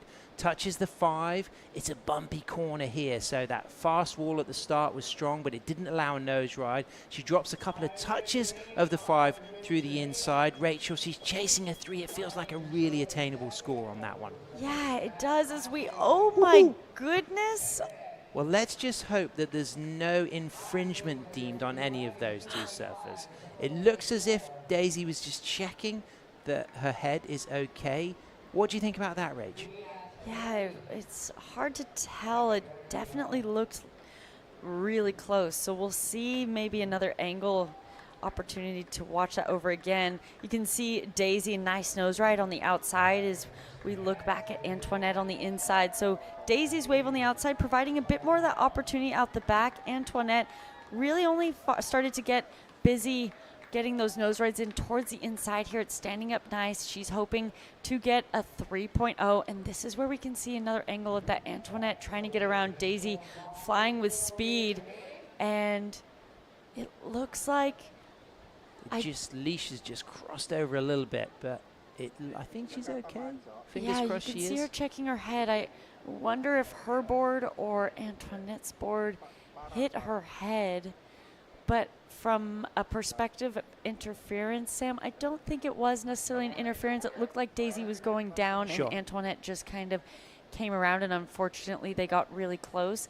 But I don't know if I would deem that as from a judge's perspective an interference, but that's for them, you know, obviously to deem. Up and riding, Shea, all style, finds the 5, walks out of that nose ride. She just took quite a wide line for that nose ride, so she's a little bit out of the pocket at that section, but uses the footwork to get back in the steep part, kicks out. So she's carrying a 3.5 and a 4.5. So to improve her situation, she wants to better that 3.5. Do you think this could do that, Rach?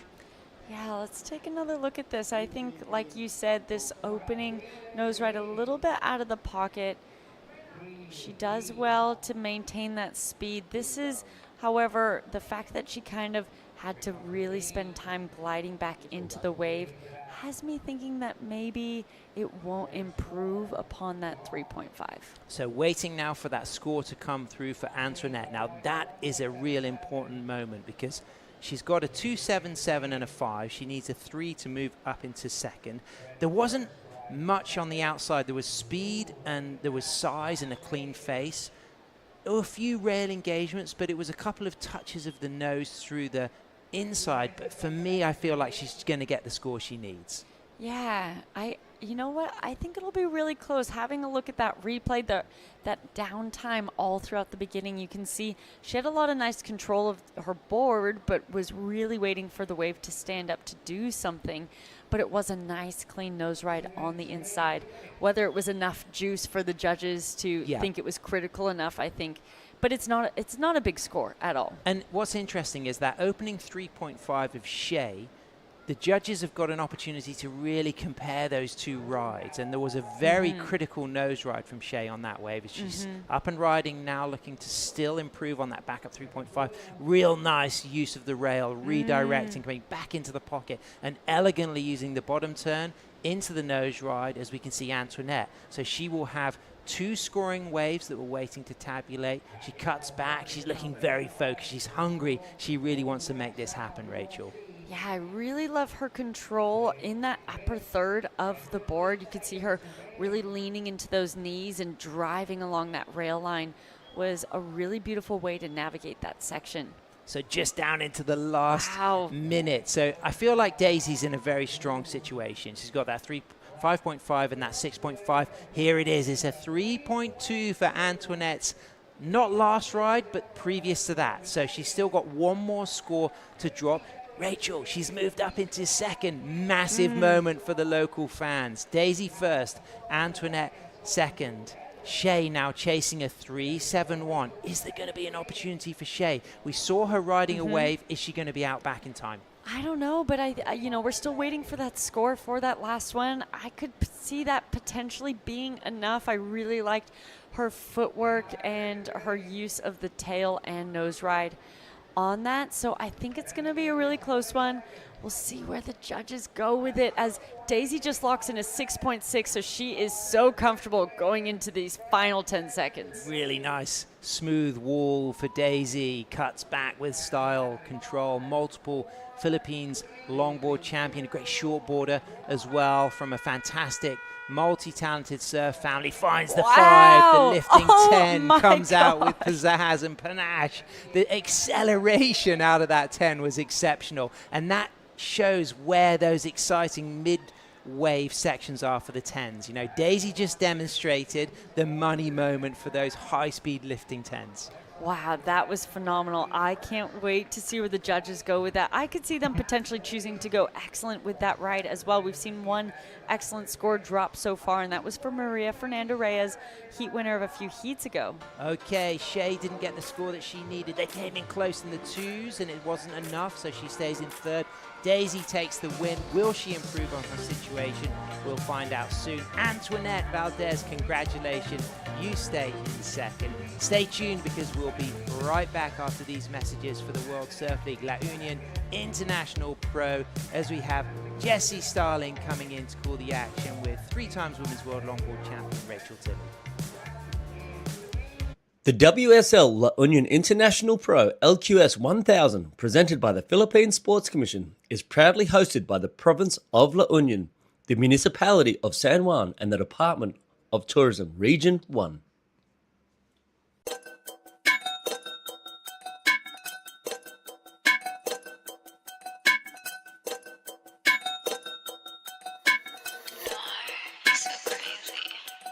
Gumagaya na sa aking mga di ko kilala. If you wanna sneak a peek, dapat kay tumingala.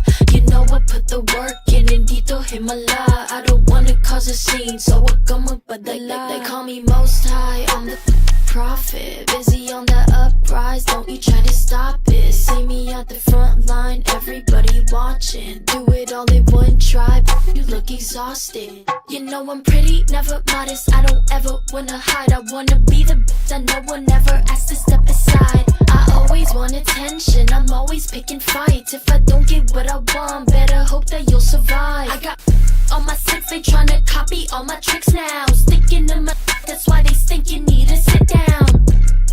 I got the drip, Kayama, get out. Don't think you understand, you're in my lane, you better get out.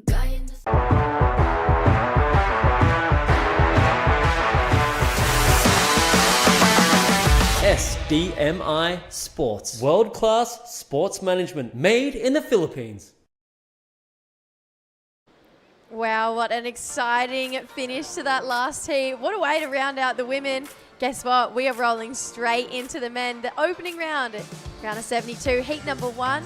John Brian Martinez taking on Larry Belango, Lang Yang Fu from China, and Danilo Fontanella in the green. We're already getting underway with plenty of action here. My name is Jessie Starling, joined by Rachel Tilley.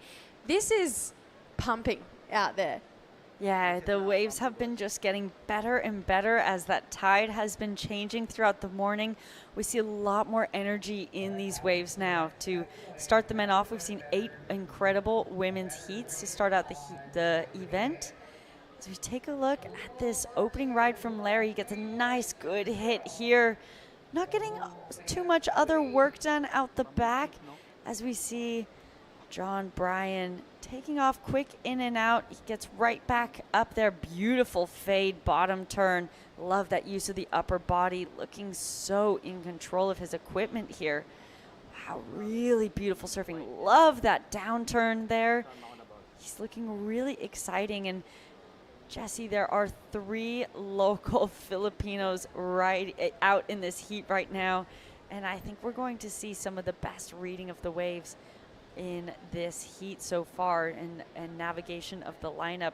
But this one from Danilo, I have never seen that happen in a heat before. That was a really cool hang 5, but like a hang heel, but cross step at the same time. I don't even know what to call that. I was gonna say, very innovative, very cool. We'll see where the judges go with it. Taking another look at that. I mean, that is just style and composure at its finest here, Jessie. How cool was that? I've never seen that before. I didn't Yeah. even know that was a thing. That is really cool. Yeah, really unique, really cool. I love that. I love getting to see their individual and unique styles and approach to the wave, especially for these surfers that come from here. They're really comfortable navigating this lineup and the pace of this wave, and I think that's where we're seeing the extra flair from those surfers that have more experience competing and or surfing out here. Talk to me, when it comes to scoring and just criticalness of maneuvers, hang heels, it's obviously really difficult. You're going backwards on a wave. In comparison to a hang 10 of such, what kind of scores higher? Yeah, I'd say hang 10 for sure, but we can get back to that one as we're going to throw it down to Camille on the beach. Thank you, Rachel. Yes, I am with our hometown hero, Daisy Valdez, who grew up surfing this wave, and she will be advancing together with Antoinette Valdez. So, Ate Daisy, the goal has always been to send more Filipinos to the World Longboard Tour. How do you feel about your chances? Sa tingin mo, ikaw ba? May posibilidad, but it depends on how you on your heat.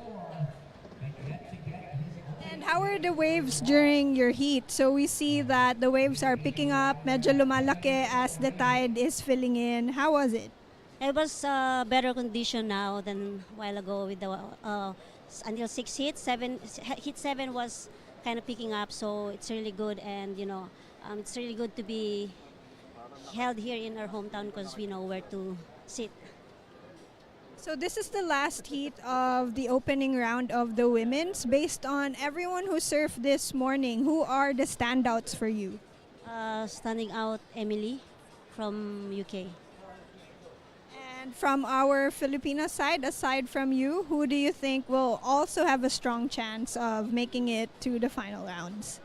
Mara and Kyla. So I know everyone wants to hear from Daisy. There are a lot of people on your corner that you want to thank and say a shout out to. Yes, maraming salamat sa sponsors ko, kay Manong Ronald Singson, sa Kudu Surf at sa lahat ng sumusuporta sa amin. Patuloy lang kayo sumuporta and manood kayo dito. Okay, thank you so much. First round for the women's out of the way. Let's head back to the men's. Yeah, super impressive surfing there from Daisy. She's just an absolute powerhouse. She really never lets you down in competition. I've been lucky enough to watch her multiple times now. I've actually had to chase her down for a post-heat interview before because her daughter, Kiala, was in the heat afterwards. I was like, Daisy! She's like, hang on! So she's pretty cool. She's an awesome mum. Got a really talented family as well. But rolling into the men's here, this is the last wave of Lang Yang, just quick to the nose, but a little off balance. Yeah, it comes unstuck a little bit, but looking really strong on his feet. Coming out of Ryu Bay in China, that is a place that we used to have our World Longboard Championships run for many years in a row, and that's a left-hand point, so him being goofy foot would have just such a nice platform to surf back home. So being on his backside here, a little bit of a change. It's his first WSL event. As we take a look at this live action. Yeah, Larry straight to the nose here, holds it for a little while. You can hear the beach starting to love this wave here. Gets low, wants to keep that speed, carry it around the foam here. He's doing well to hold on, but unfortunately that wave's shutting down. But you can just hear the local applause, the local energy. They are so supportive. It's a really cool group of talented longboard surfers here. There's actually a group chat that goes around, and they watch so much longboarding. They support JR or Joe Marie, whoever's getting a spot on that World Longboard Tour, and they would love another one of their men to do it. And Larry, he's got style, he's got flair about him. Yeah, really nice to see a nice backup. He has a 3-point ride as well on his backhand. Nice bottom turn, really beautiful opening ride. And you can see his stance change there a little bit, just trying to add a little bit more of that flair and showing the judges that comfortability he has on the nose. You can see into this second nose ride as he drops his upper body and just relaxes a little bit, just having that moment of composure. And all of those little moments really count. Here we go, back to live action. Danilo, little off kilter through this section here, but he's got great speed. We already saw a pretty cool step back hang heel from this competitor that he got rewarded with a 3.834. So taking it right the way through here, this is a great looking matchup already. Everyone pulling out their best stops so far. That big 6.67 for John Bryan has him out in the lead right now. I'm curious to know, I'm actually going to have to get back to this in a second. We've got a paddle here. Nice looking set wave for our Chinese competitor, Lei Yang, but unfortunately he's going to go down a little bit too deep on that one. You can see we're getting these two peaks from this nor-northwest swell. Something I'm interested about, that second hang 5 that we saw for Larry, we saw his back foot creep closer to the nose. Adding points to the line for the scores when it's a bit closer? Yeah, absolutely. I think it's just showing the closer your feet are to both being over the nose, the more critical it is. And you'll see surfers like this one that we're watching just have maybe different stances in their hang 5s depending on how critical that section is. So that was a really tight 5, we would call that one. Really nice and critical, where sometimes if those sections standing up a little bit more, we go for more of a stretch 5, but that was a beautiful wave for John Bryan. Yeah, really quick surfing there. That was maybe more of a stretched out 5. That one held on to it for a while there. It just kind of shut down there for Lei Yang, but I really can appreciate and admire all the different styles that come into longboards, and it's a unique flair that they bring it, and I love how they try and make every single hang 5 or hang 10 their own. You can see we got an incredible matchup this heat. I bet you it's not going to stop. We have had waves after waves here. Larry straight to the nose, holding it from the start here. Gives us a bit of flair, a bit of power surfing that we love to see. Creeps back up, holds a 5, bit of water across the nose there. You can see bends down, grabs this rail, wants to keep adding some more points through this inside. He's got an actually pretty nice section there. Unfortunately, it goes a little bit too wide. Now, eyes out the back, 10 for Danilo. You can hear the beach. They're absolutely loving the local boys. Straight back to the nose for a quick 5. Brings it back to the power source here. You can see driving hard off that back foot. Holds a 5 for a little bit longer. Maybe needs to get back to this power source a little bit. Getting hung up. So you can see beautiful technique, great looking footwork, but potentially needing to hold himself into that power source just a little bit more. Yeah, that inside section can be a little bit tricky to navigate for the surfers. It looks like as this wave goes along this reef, that pacing of the wave kind of changes from out the back, then it goes a little bit soft in the middle, and then it stands back up for the inside.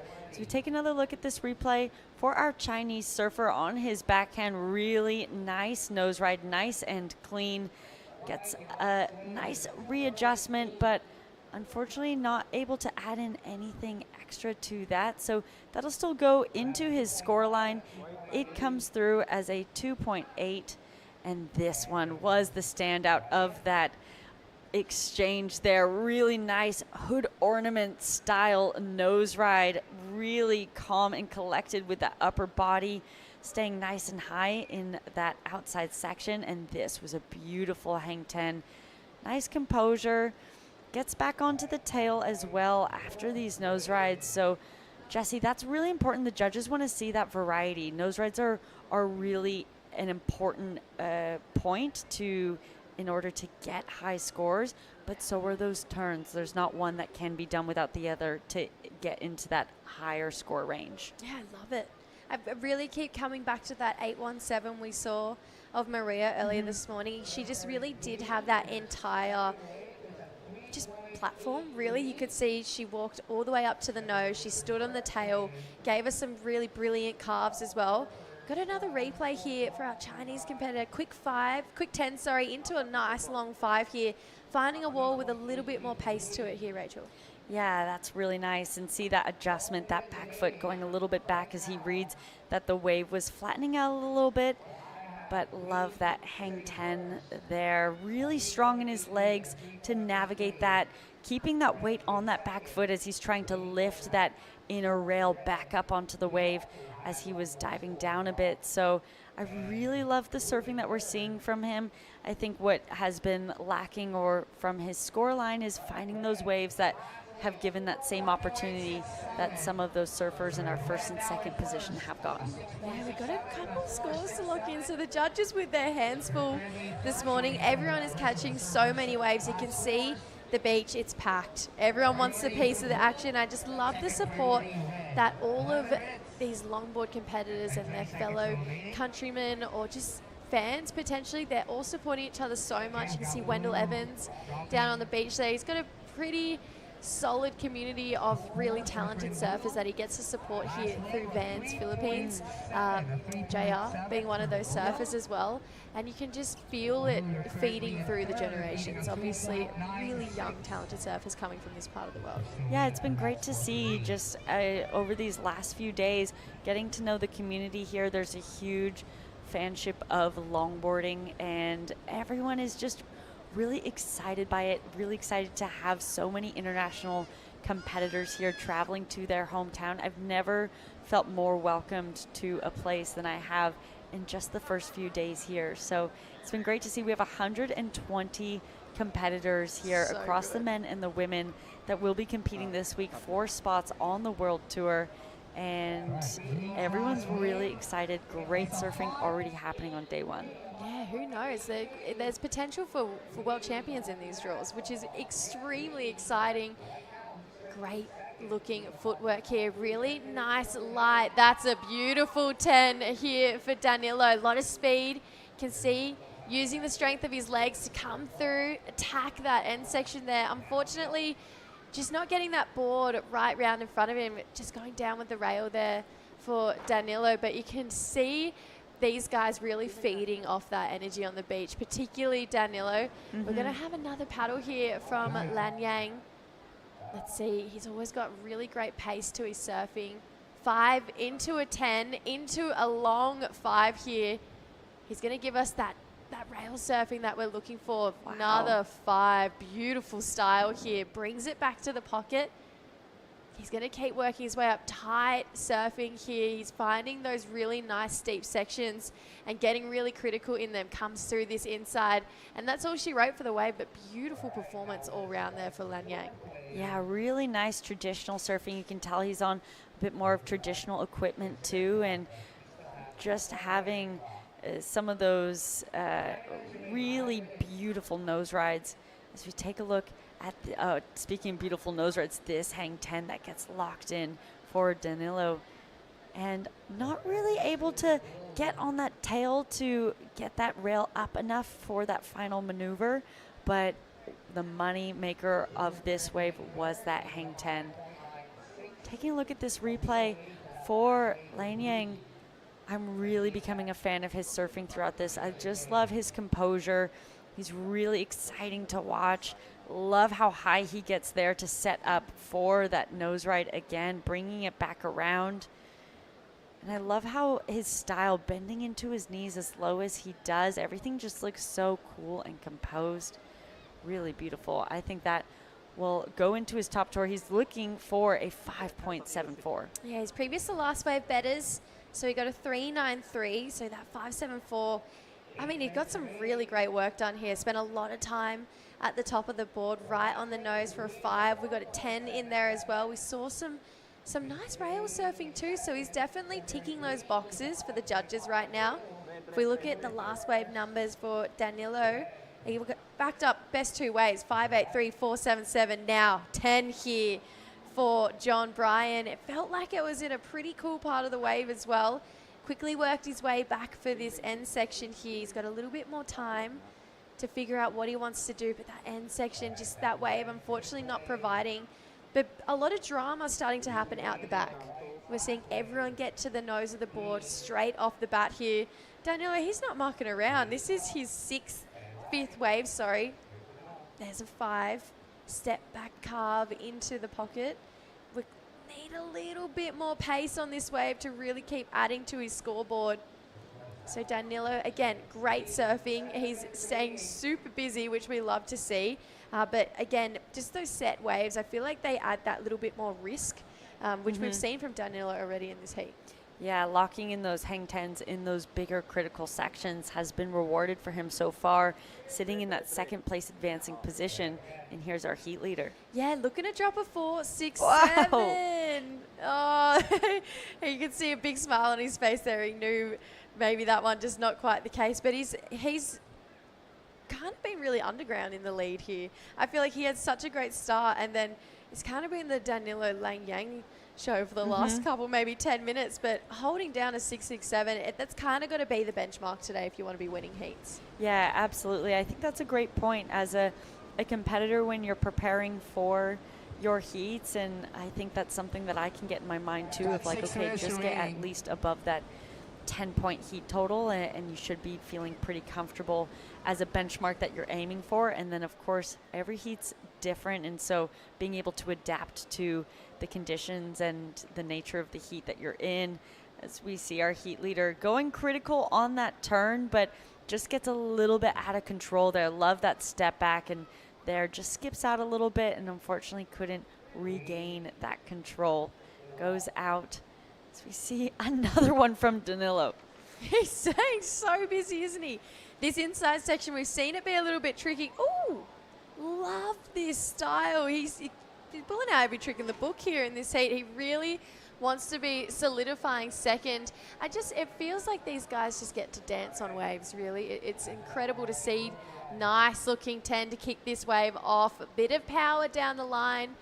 Can see his holds, that's kind of his go-to, holds the rail to get around these sections. Maybe a couple of different options. Could have gone for one big turn on that. He's going to take it through to the inside, try and get a little bit more nose riding done here. Needs a 6.9. Something pretty special has to happen on this inside. Unfortunately, it's not going to be the case for Larry. He's having such great starts, but you can see just the end of the wave, unfortunately, letting him down. Yeah, great point. And his leash, it looked like, got wrapped around his leg a couple times too. So he was trying to flick it off, but that's not always easy. As we see White in our next heat walking out, that's the Australian Archie Bemrose. He is a great surfer. We've seen him compete on the world stage multiple times as well. So I'm looking forward to getting to see him in that next heat. Yeah, I'm looking forward to it too. Danilo's staying crazy busy in this heat. Yeah, this has been so impressive. I mean, his nose ride's looking so good. Love him taking his time back there. Goes for a little 360 walk back and gets the hit. So there is a lot of flow between those maneuvers. Loved that, and judges really put high importance on flow. So love that he came back there. That's not really one of those traditional scoring maneuvers that you see often. And he's been bringing out a lot of variety of maneuvers in this entire heat. Great opening nose ride for our surfer in blue, and a bit more of a progressive nature in that back half of the wave, trying to speed pump around this section. And unfortunately, we didn't see this wave stand back up on that inside reef to offer much more opportunity. Yeah, I feel like especially Danilo and Larry having these really big standout moments out the back here, just getting the damage done straight away. This is what I was talking about. Maybe potential for just a quick 5 and then a big turn in that section there. This wave, unfortunately, when they shut down there's never usually much through that inside section. We saw Lanyang, get a really long 5 on the wave behind, and then it got to go up into that vertical section there. So two really different approaches. I'm just feeling like Larry maybe left a couple scores on the board, but take a look at this one here. Yeah, so he got a 6.43 on that wave before, one of the highest of the heat, and looking to back that up. He's looking for that 4.17. That is going to be really close. Really loved that nose ride out the back. With time winding down, he's going to be hoping that one comes through. I think it might be just shy. but there's still time for him to maybe find another opportunity. But we know Danilo is going to stay busy trying to defend that. Yeah, pretty close. The number comes in. It's a 3.6. So Lanyang, unfortunately, needs more. It's a 4.17, like you mentioned. Danilo sitting right on the inside of him. Issue is here, Lanyang has priority over Danilo, so has way, basically. He can take whatever he wants over our surfer in green, which is kind of Danilo's worst nightmare right now. He's going to need to put in his best salesman, but potentially John trying to block for his... doing some work for his friend Danilo. You see him getting really close there. Yeah. You heard that what the situation was in that priority situation. You see him just get there right nice and close. So we'll see Lanyang probably try and remove himself from John Bryan, who has that priority at the moment. Yeah, John Bryan, I definitely think he's trying to run a block for his mate here. He wants to see two Filipinos move on through to that next round. Obviously, we've got a couple big names coming up. Probably won't see them out there today. We've got just over a minute to go here. This is the most quiet we've seen this heat in the last 25 minutes. It was non-stop waves. If we look at the amount of waves, of course, it's 6, 12, 18, 24 waves. Pretty much a wave a minute in this heat so far. So this is kind of Lanyang's worst nightmare. But even then, yeah, you'd have to think that John Bryan, he's probably going to take that next best wave that rolls through. Unfortunately, Larry had a couple of really great moments at the start. It was just the finishing of his waves that were really letting him down. And when you have competitors like John Bryan who've just been really classy, and then someone like Danilo is pulling out every stop, it's going to make it pretty tricky to make it through. 30 seconds on the clock here, so priority in use. So interesting move here. So quick 5 into little 10. Unfortunately, it's going to be all she wrote. So priority now goes to Lanyang. There's 15 seconds on the clock. Is there a wave rolling through? It doesn't need to be a set for a 4.17. No, it doesn't, especially with the surfing that we know Lanyang can do. As we see a paddle, it's going to be Danilo on another one. Incredible waves. Incredible wave count from this guy. We saw so much flair. Big smiles from our local boys. John Bryan Martinez, he's going away with the win now. Danilo Fontanilla, he's also going to be moving on through. We are going to go to a quick ad break, and we're going to come back with yet another big heat, big name from Australia. Archie Benrose coming up right after this.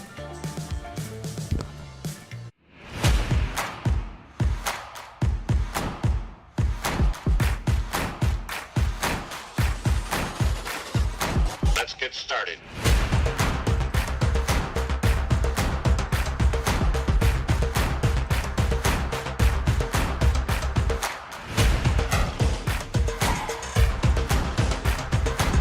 Let's go.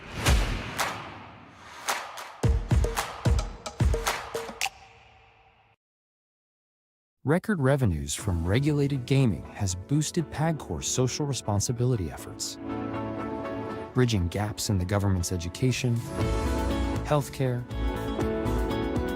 disaster response, and national security programs. A solid proof that when gaming is properly regulated, it becomes a powerful engine for nation building.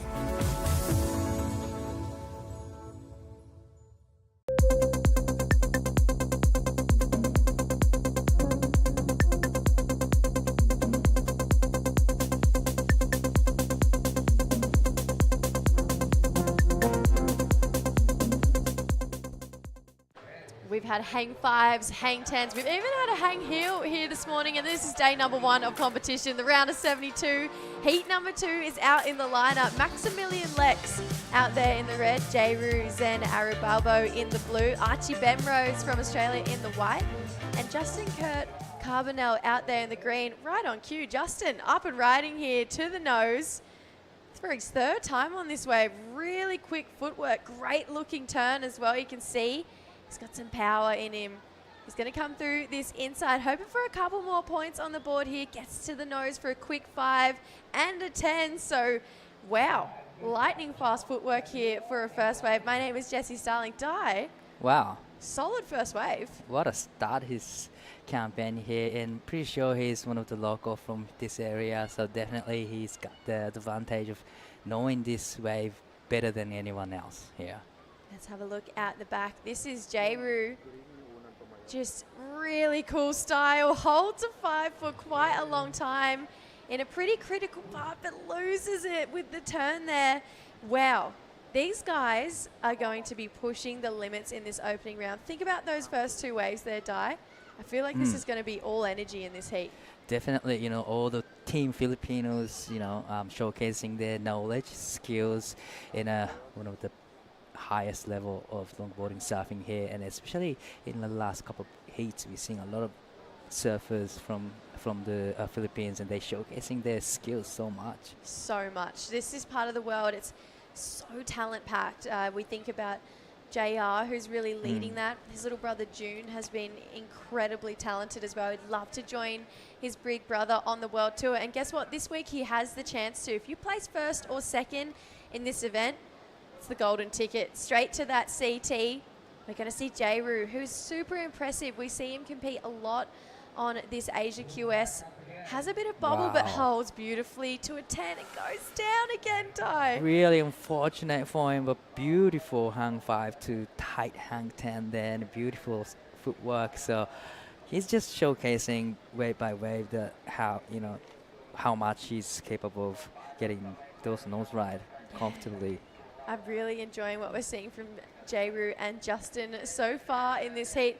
It's kind of been the Filipino show right now. It looked like Justin was going to have another swing on that wave. Just no takers yet. We look to our surfer in white, Archie Bemrose. He's had a bit of that WLT experience already, and he's just a real powerful surfer. I mean, I feel like you can see right now Justin and Jayru younger than Archie, so maybe can use that power to his advantage here. Definitely, you know, now Archie has a lot of experiences, like you said, on the bigger stage, but definitely those two adding a lot of pressure now to him. They're staying busy. They're going to make him think about his wave selection. Holds a 5 here. Really long, stretched out 5 for Justin. Brings it back to the pocket. He's going to try and get some more damage done with this steeper wall. 10 in, nice and tight there. He might get a little bit more. We've seen bonus sections happen through here. He's going to go with a really nice lift for that 5. And I can really appreciate just Justin's patience with this wave. You can tell he's picking his timing incredibly well while we tune into a really long 5 again, but goes down with Jayru. There is so much going on in this heat right now. Dai, take me through this replay. Wow, beautiful footwork again. Hang 5, quite long time. And then straight into the nice cutback down there. And just like you said, he didn't rush anything, just waiting for the section to stand up, and gets a 5, gets a 10, steps back and nicely, and getting those, you know, in the bonus inside section, get another 5 there. So beautiful surfing. He's just showcasing his skills. How, you know, love seeing how he composed on the nose. He just locks in on the nose. Just stable. Looking so sharp. We've still got a couple more scores to lock in. We've heard the beach going absolutely electric for the local surfers. Someone who took out that opening round, John Bryan, down there with Camille. Camille, the beach is absolutely loving it. You're right, Jesse. I am here with Bitongski, also known as John Bryan Martinez, who is actually my neighbor. We live so close to each other. And Bitong, welcome to the WSL interview glass. How does it feel to be on the world stage? Yeah, I'm so happy because it's my first time here, so I'm so stoked to win at the hit, and to like hit on my friends. Like we surf together like every day. So now, and I win this hit, so I'm just so happy to win this hit right now. Okay, when we were watching that heat, you were with Dan and Larry. So tell me, was there some Filipino teamwork going on? Were you signaling or blocking for any of them? No, just we just said that we just enjoy it. So you can play like we like surfing and free surf, you know, that. we don't have like strategy to we don't have a plan to be said that like that. Okay, sometimes the lesser pressure you put on yourself, the better your surfing becomes, and that's exactly what you showed. So now, do you wanna say hi to anyone? This is the shout out time. So nagpapasalamat po ako kay Sir Pat tsaka kay Sir Paul na nag-sponsor para makasali po ako dito, tsaka kay Kuya Ruel na laging nag-advise sa mga exercise, and then sa girlfriend ko, and then sa lahat po ng sumusuporta. Maraming salamat po. Thank you so much. Hello, girlfriend. Okay, back to the live action. Camille, before we let you go, tell me about the energy down on the beach right now. We're getting a lot of whistles from just the local community. As everyone's really so happy to cheer on their boyfriends, their friends, their best friends. Everyone is down here at the beach. So if you're not here yet, where are you? Get over here. We're right in front of the Little Surf Maid, in front of Mona Lisa Point. And yes, you should get down here too when you're done with the booth. Yeah, we love it. It's pumping on the beach and in the surf. Thank you, Camille. Thank you so much. We're tuning back in. Archie Bemrose, first wave of this heat. Yeah, there's that power we were talking about. Really cool style as well, really composed. Needing this wave to bowl up a little bit on the inside so we can see him get some nice tight footwork in. Gets for a 5. Not sure if he got the 10 across the line here for Archie. He's going to go to the rail now, taking it through all the way. We know he's not scared to put some high-risk turns or nose riding in out the back. Bigger looking wave and a 10 for J-Roo. This is where we want to see him get a completed ride. 10 again. He's really showing us a lot of risk in his surfing here, Di. It's been almost 10 minutes in, and it's been a great, our local surfers showed here, but finally, you know, Archie got a wave there, and he did an amazing job. He was waiting for the wave for almost 10 minutes, but it was really relaxed surfing, composed, polished surfing there, just showcasing his experience there. What do you think about this wave selection? I wouldn't say it's a great, but probably a lot of pressures from the local surfers just make him think, okay, I gotta surf at some stage. Maybe try not waiting for the bigger ones, but I think it was not a good wave selection, but he did an amazing job on the wave. Definitely a lot of damage at the back and linking through all the way to the inside, and it gets this hang 5 section there, a steeper section. So I wouldn't say it's a great wave selection, but beautiful footwork and great, you know, technique. Yeah, you can see he's really using that experience to his advantage. Like you mentioned, I agree. I don't think this was the best wave selection, but just the performance that he got to do on one of the not as good waves that's come through. I'm excited to see what he can do on one of those set waves, because he's obviously got this class, he's got this worldly approach to him, and this surfing should see him into some pretty big scores with those bigger waves behind him. Yeah, and I can see his surfing that suits on the bigger waves easy. You know, he got the rail walk there, and like you said, he got the powerful surfing. So definitely love to see him on the bigger size waves. But it's a great start to start up his campaign here. But this was another great surfing from our local surfer. Great hang 5 to 10. Unfortunately, catching a rail there and goes down, but beautiful surfing so far from both of the locals here. Yeah, you can see J-Roo looking in a couple of scores. He's got a 3.27 and a 2.9. He's had a couple falls, but you got to think once he starts to piece it together, gets that completed ride, those 3s and 2s, they're going to go up quite rapidly. We look at Justin, 5.5 and a 4.67. Look how close those two are sitting out the back. Really good friends, but Archie Bemrose, even on that smaller wave, look at that, 6-point ride. So that was a great wave selection on them, probably 6-point ride. So if he was on a bigger size waves, then definitely it could be a excellent range. So he did a great job on the smaller size waves. It wasn't a great wave selection, but still managed to get 6. It's a high score so far. Yeah, it's a way to apply pressure to your competitors out there, having that big high number. Obviously, these guys both from La Union, they want to really be flying that flag deep into the draw here, but how cool that they're getting this experience against such a talented competitor like Archie Bemrose, because right now he only needs a tiny score. It's a 0.17. He's going to have a look here again. Small looking wave, but he's going to keep that pace to him. Going to find a nice inside section through here. Gets a quick 5. That's a really nice carve. Just that power. Like we mentioned, Di, he's got the edge when it comes to power out here against these two surfers. And straight back out the back here, Justin wants to hold on to the lead, hangs on for a 5 for a really long time. Tight carve back to the pocket here. Quick looking 5, just taps the nose. Feels like this inside bowl is going to be something pretty special. Holds another 5 here and just really whippy off that back foot, driving that board around pretty much like it's a short board. He's making that board look like light work out there. So a great wave there for Justin and getting that much variety. You can see, hearing that 6 of Archie, he's starting to level up.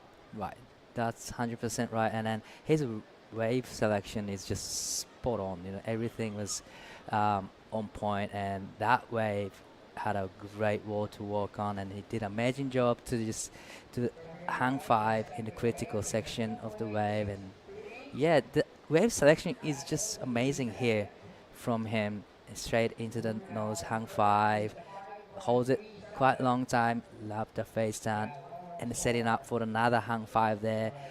Little bit off balance there, but still managed to back into the power source of the wave. And this is where we see the steeper sections coming up. Great hang 5 there.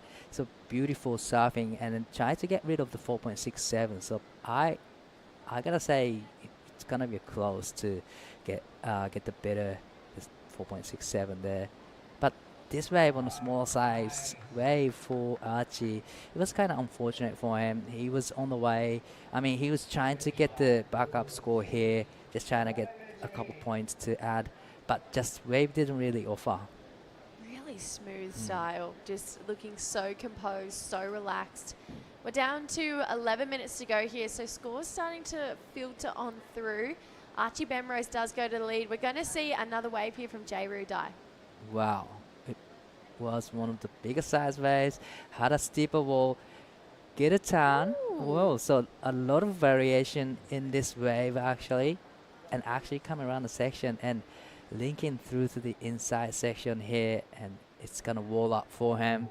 And here it comes, another turn in, so 2 turn in and then a beautiful nose ride to start with, so great combination. Yeah, I'm really liking that. That's a completed ride we wanted to see from J-Roo. He had a couple of really high-risk, high-speed maneuvers in there, but just couldn't hold on after them. But you can see him really laying it on the line. He's going up to the nose right at the start of the wave, and he's going to get rewarded for it. Wait and see if that score can lock in. You can see, though, it feels like we've got a new name in our system here. Jaynard Fernandez is currently in red, so maybe Maximilius not in competition. We've just had 3 surfers so far, so we'll get a bit of a report back on that one. That's interesting. But interesting to note, J-Roo on that last wave needing a 5.37. Definitely his best wave so far, Di. Could potentially go towards scratching that number. Yeah, it's curious to see how the judges will reward the 2 turns combination there, because we haven't seen anything like that so far. We've seen a lot of nose riding, but 2 turn combo. Ooh, it comes in close. It's a 5.17. So now he's chasing a 3.47. So just over 9 minutes to go. It's starting to get a little bit closer again, but you got to think Archie, he's such a reliable competitor. That 2.63, it's not going to last long. Nah, probably on the next wave, then definitely he's going to get rid of the 2.63, that's for sure. And he has first priority right now. So now he can wait for the bigger ones. Yeah, looking interested in what is going on with this heat. Potentially we're getting another competitor out there for the last 9 minutes, with Maximilius not showing up for competition here. So yeah, look, there's a competitor in red paddling out here, Di. So we've got a wild card coming in for the last 9 minutes. We got another local surfer coming in with 8 minutes left. So there's I would say plenty of times for 2 waves. So it's an interesting situation right now for surfing red, but hopefully he's gonna get a great goal here. Yeah, let's have a look and see just what this surfer can do. So Jaynard Fernandez, welcome in to round of 72, heat number 2. You've got 8 minutes to get 8 points. To get 8 points. But that's doable if you can break it down into 2. You know, it's you need pretty much 4-point range and 5-point range, and you can get through. How good's a last-minute addition? Didn't see that coming. I didn't see that coming. So we're going to add one more competitor, 7 minutes 40 on the clock. Currently in the lead, Justin with a 5.5 and a 4.67. Jay Rue in third. This guy up and riding on your screen, hot on the heels, needs a 3.47. That's the way to start. Goes for a 10. Really, really quick footwork, a little out of control though. Needs to find his composure through this inside section. Quick 5. Once again, can see starting to make his way back to the critical source. He knows where he's going to find points. Gets to the nose for a really clean 10 here. Nice surfing on the rail one more time. He's going to take this one all the way through. He knows this wave so well.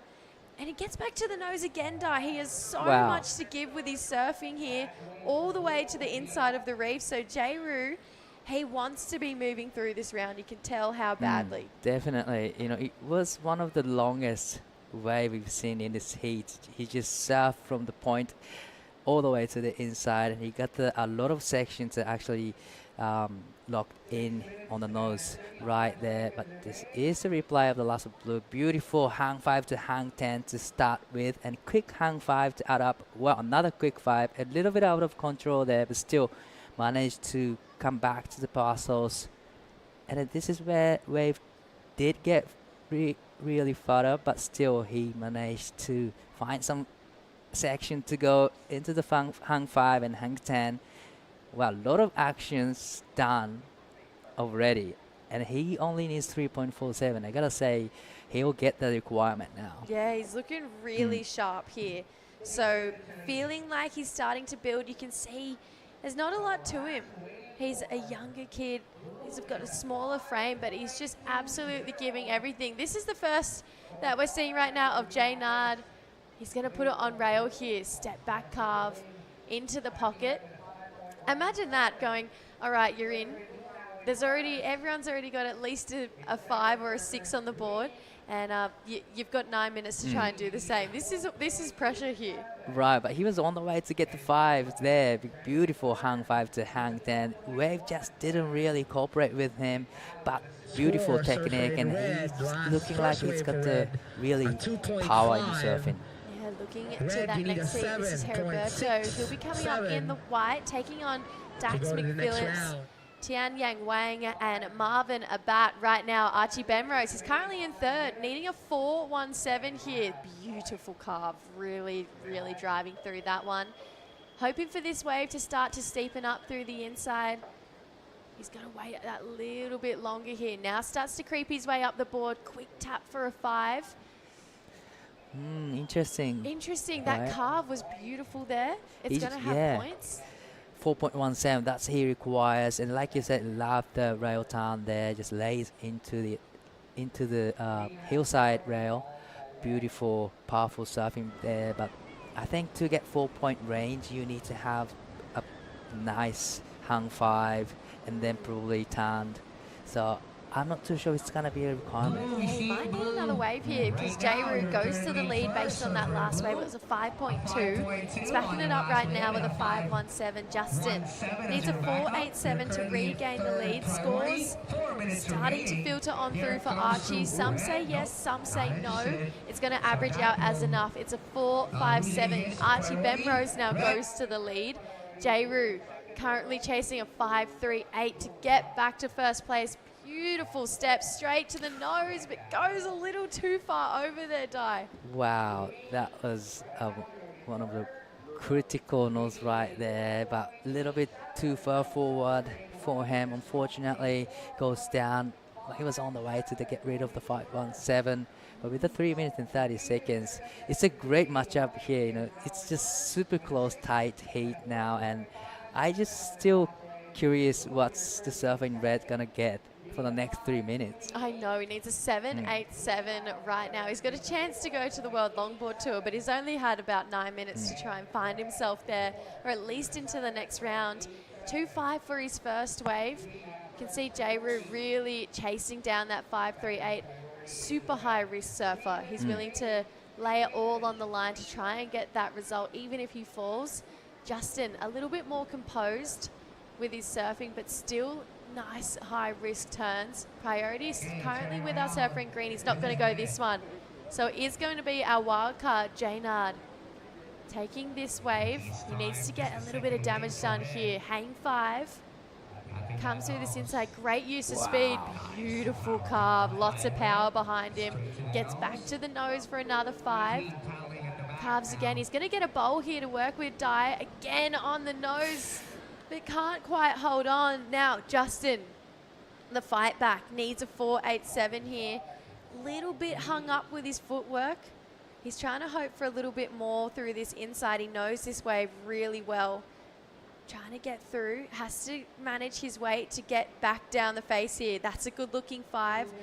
Has an end turn section, but it's just running away from him there. So a 4.87, we didn't get to see that first movement out the back, but it was nice on the inside there. Definitely, even though we saw only the last bit of the way, but let's back to the live action now. Yeah, let's see just what Jayru can give us here. On the nose for a really long time, bearing a little bit of water. Now that's a nice amount of lift here for a really long 5.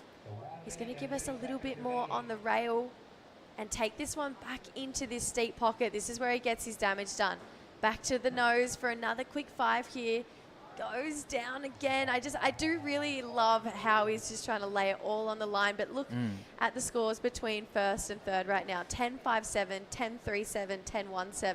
So close, you know, it's just super tight heat right now, but with 1 minute and 10 seconds. But I think it's going to be an interesting exchange between blue and green, and then Archie has fast priority. It's going to be an important way for him if he gets on the next one. Yeah, so Justin, not enough. It's a 3.47, still needing more. He needs a 4.87. Jayru, not feeling like that last wave was going to go into his top 2. We're going to have to see Archie choose. Is it offense or is it defense mode right now? We'd love to see him up on another wave here.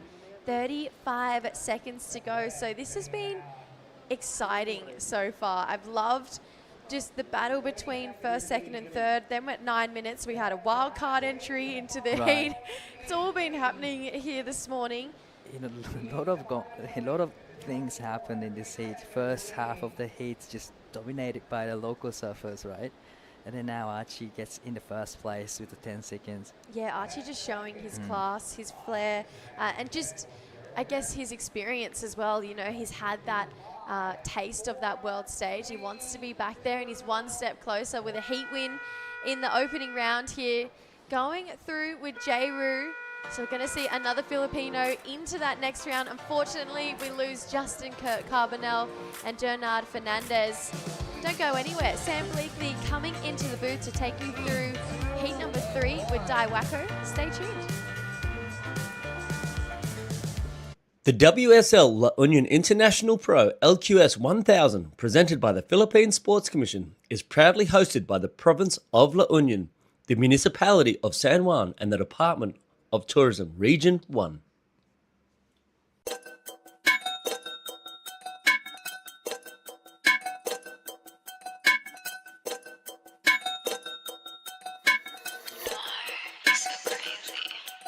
Gumagaya na sa aking mga di ko kilala. If you wanna sneak a peek, dapat kay tumingala. You know I put the work in, hindi to himala. I don't wanna cause a scene, so wag kang magpadala. They call me most high, I'm the prophet. Busy on the uprise, don't you try to stop it. See me at the front line, everybody watching. Do it all in one try, you look exhausted. You know I'm pretty, never modest. I don't ever wanna hide. I wanna be the bitch that no one ever asked to step aside. I always want attention, I'm always picking fights. If I don't get what I want, better hope that you'll survive. I got on my six, they tryna copy all my tricks now. Sticking in my that's why they think you need to sit down.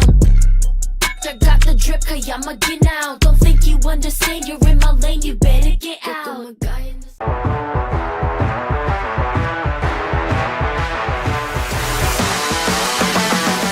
SDMI Sports. World-class sports management made in the Philippines. Welcome back to the action for the La Union International Pro World Longboard Tour qualifier to get into the elite top 24 as we see Tianyang Wang from China against Dax McPhillips, of course, part of the McPhillips family. His dad, Colin, 3 times world longboard champion, and Gilberto Torres Martinez from Mexico, and Marvin Abbat, of course, the president of the La Union Surf Club. But it's our Rio One surfer up and riding, regular front side. I'm Sam Bleakley, joined by Di, still in the booth. Di, got a bit of a routine going this morning, and you've had some good action in the men so far. Oh, so many good actions, you know, especially the last heat. We had a lot of waves catching and a lot of great actions. So I think the wave condition has been improving quite a lot compared to this morning.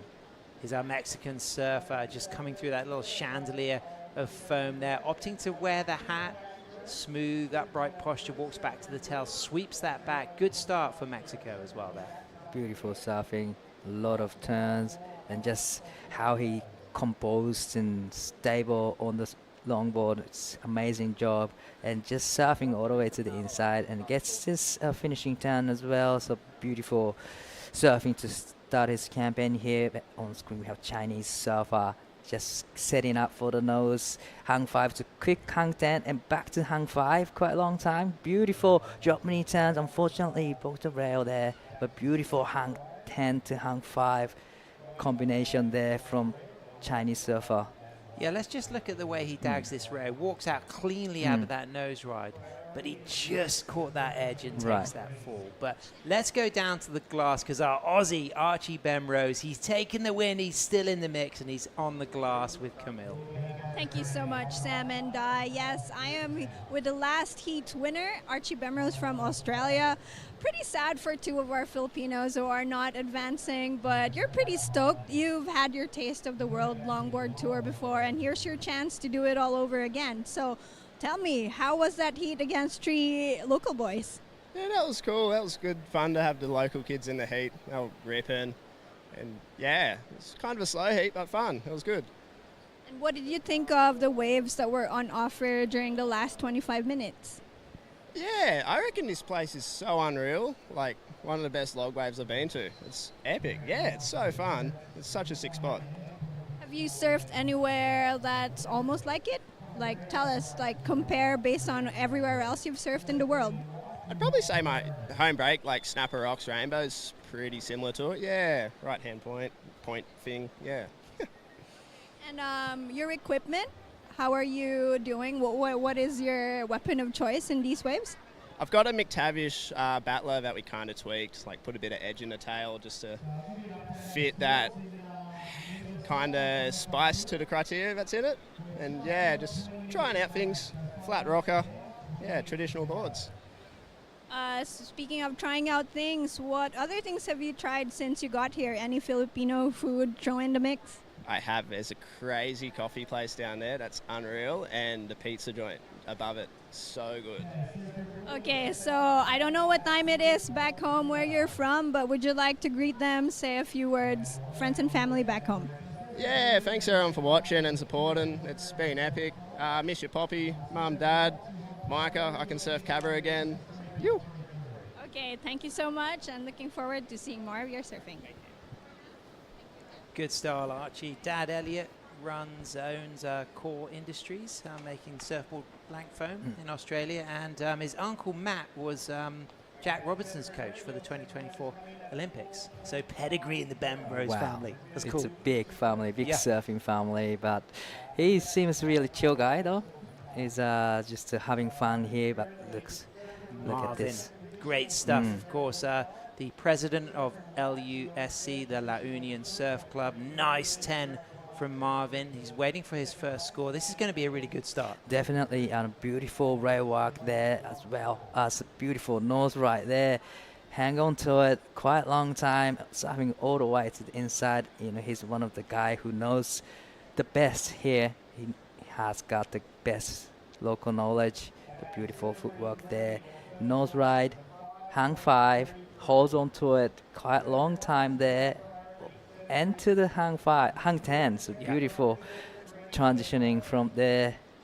Beautiful surfing. And a cool wax job there. He's gone for the pattern, you know, like the cross and the stripes. He's really good shortboarder as well, Marvin. You've probably seen him shortboard. Replay from our Chinese surfer. That was a nice hang 10.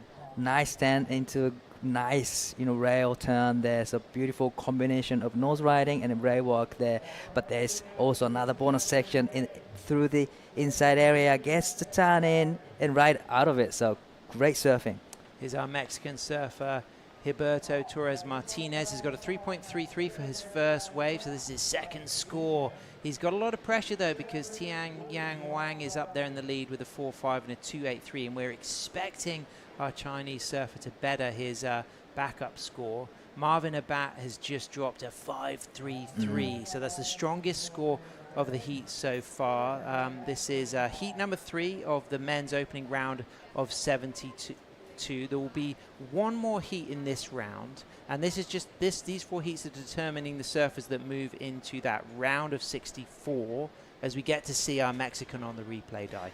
Beautiful surfing, but a little bit, lost a little bit of lift through that nose right there, but managed to recover it nicely and get into the inside section. So much on the nose right there, and another powerful snap to get back into parcels. Love that turn there, and so us on the hand 5. And the old El Salute. You got the old hands there behind the head. There's a lot of different things you can do on the nose there with your arms, with your body, but that was expressive. But what about this from Marvin? 5.33. Straight into hang 5 and stepping back and try to be in a critical part of the wave.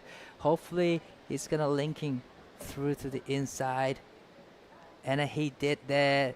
Well managed surfing there. Gets the hang 5. Unfortunately, goes down on the last section, but beautiful surfing from Marvin.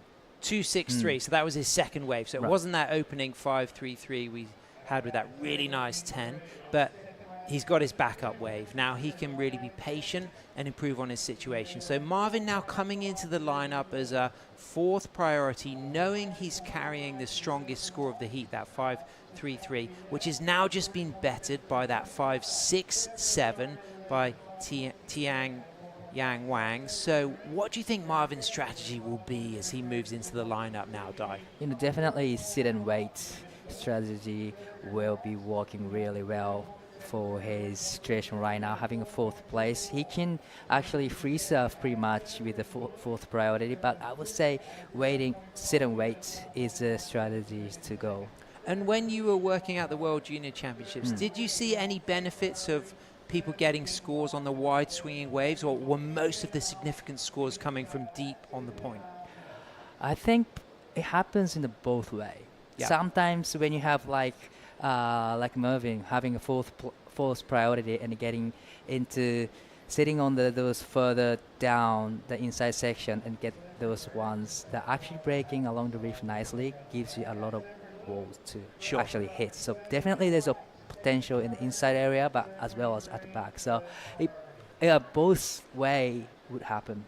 And watching the webcast at home, I did notice, a few heats where surfers got into a paddle battle and they both pushed each other too deep, and then the surfer with priority couldn't make it around the section. Definitely, that's another strategy to go to. The higher priority guy just sit out up the point and pull the guy out of the positioning, and then just like you mentioned, not able to get around the section. So that's there's a lot of strategies actually going on in this lineup.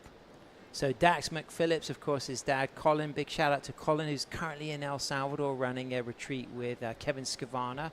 Colin, 3 times world longboard champion, 99, 201, and 202. He won those in the most recent 2 in 202 and 201 in amazing waves in Jeffreys Bay and Cabo San Lucas. But the longboarders coming here, Dai, they're seeing a wave that is just built for expression on a longboard, and this is going to whet the appetite of a lot of people who've not entered to want to be here next year, because this is somewhere where with a 9+ board in all of the variety of conditions you get in the northeast monsoon season, you can really perform well on a longer board here. Yes, especially it's a tropical weather here. You don't need a wetsuit or anything like that. You can travel with light equipment And then, just like you said, it's a beautiful setup and beautiful right-hander break. So definitely, people watching this live, they really want to come here. Yeah, and next year. like you say, not having to travel with your neoprene or your natural rubber if you're using your Ulux suit or whatever natural rubber you've got. The difference in weight is phenomenal. The last trip I did abroad was to Portugal, and it was, I was taking a couple of wetsuits with me, and then compared to packing to come here knowing I'm taking board shorts, it just makes that bag a lot lighter. Yeah, so amazing, especially when you guys have a longer board and it has a lot of weight in Sure. it. So definitely, the less equipment will be doing good for you. Yeah, I mean, that's an art in itself, that, the skills of traveling with a 9-foot plus board. It takes a lot of research. Yeah, it takes definitely. a big smile on your face when you check in Right. because you want to win over whoever is checking you in. You don't want them to sting you. Yeah, it's tricky traveling with a longer board here. Yeah, I can't imagine how much effort you have to put in to get through the check-in counter. Well, I recommend, if you can, working with local shapers and, having a board hookup for the place that you're visiting. As we can see, our surfer in red coming up next. Another Chinese surfer, Junkai Chen, also a surfer at Rio One. Of course, Rio One, a fantastic left-hand point break, and he has got a fantastic little warm-up regime going on there, Dai. I love watching people's preheat routine there. Love someone doing stretching, someone doing meditating. I love everyone has different style. Marvin Abat on the tip, president of the La Union Surf Club. He's going to replace a 2.63 with this ride into a 5, into a nice bolt upright 10, nice and quick and lively, and just a little rebound off the foam through to the inside. As we can see, our Mexican slamming that board on rail, throwing spray, expressive performance from the regular footer. He's sitting in third, chasing a 4.24. Marvin is in second, looking to improve on a backup score of a 2.63, but our Chinese surfer Tianyang Wang is out there in first with a 5.67 and a 4.5. Yeah, definitely, having a 5.67 is helping him right now. This point, having a higher score in the heat, settles things down for him, and it's good for him to manage his emotion and manage the heat really well. So great job so far for our Chinese surfer Tiang Yang. But there's still 11 minutes remaining, and then Marvin is up and riding again. Fades in, 4 steps to a 5, holds that 5, nose rides through the section, runs back to the tail, good S turn, speeding back up for another tip ride, touches that 5 into a nice quick 10, and then again snappy back to the tail. Marvin looking really good, as we can now see Dax McPhillips opening up. Of course, Dax, his brother Kai, also competing here. Ezra and Steele, they're back in San Clemente, so a family of 4. Dax to the tip on the inside, holds that 5, walks out, kicks out cleanly as well, so he's going to improve his backup score. He needs a 4.97 to move up into second. Definitely, it's always good to have a nice kicks out. Yeah, I love just it. I love a kick showcasing that you're finishing the wave to the judges. That's another point to have, and he did that. So definitely, it was great to finish the wave. But love to see the replay again. But this is a live action from our Chinese surfer. Nice lock of the 5, runs out of that nose ride. He's got speed ahead, stretches for another 5. It's foamy, but he'll get back out on the open face. Cross steps forward again. So 2 nose rides, all in trim at this stage, and now he's going to see if he can get the reform opening out. But that wave was a quick one, so not an opportunity to change angles, to engage the rail, but a couple of touches of the nose, but I don't think it's going to go into his top 2. Yeah, you're 100% right. I don't really think it's going to better the 4.50, but beautiful trim down the line and a lot of speeds. But just like you said, sometimes you need to have the mellow kind of wave to actually engage the rail, especially on a longboard. So yeah, it's a great work for him, but unfortunate for the wave selection. Local surfer coming up next, that's Carl in green, representing Team Philippines, as he sees the Mexican up and riding there, takes a fall. Of course, historically, Philippines, a Spanish colony for many years, governed by Mexico. So, huge cultural links historically between the Philippines and Mexico. All the Hispanic names and places, the surnames of people, the influence of Catholicism here. a lot of them can speak Spanish as well, so Yep. a lot of influencing. But this Nice is a 10. replay of last with Chinese surf. A nice 10 to start with, and another quick 5, and just trim down the line beautifully with a lot of speeds. But just like you mentioned, there's no space. He actually get on the nose quite long time. So, but still in beautiful wide steps from our Chinese surfer here. He's dominating so far in his heat. But this is a good 10 from kickoff, and now on the replay, I'm really respecting where this score could go. I don't think it's going to go into the top 2, but having realised how critical that opening nose ride was, I think it'll still be a decent score. Live action, big float roller coaster, a lot of rhythm, nice momentum, a different line. We haven't seen many surfers opting to float over that section in the middle, but that wave not standing up through the inside. Yeah, just like you said, I'm really enjoying watching going for the turn and just generating so much of the floater, driving through the turn and then come around a section. Unfortunately, wave just dies out from unfortunate.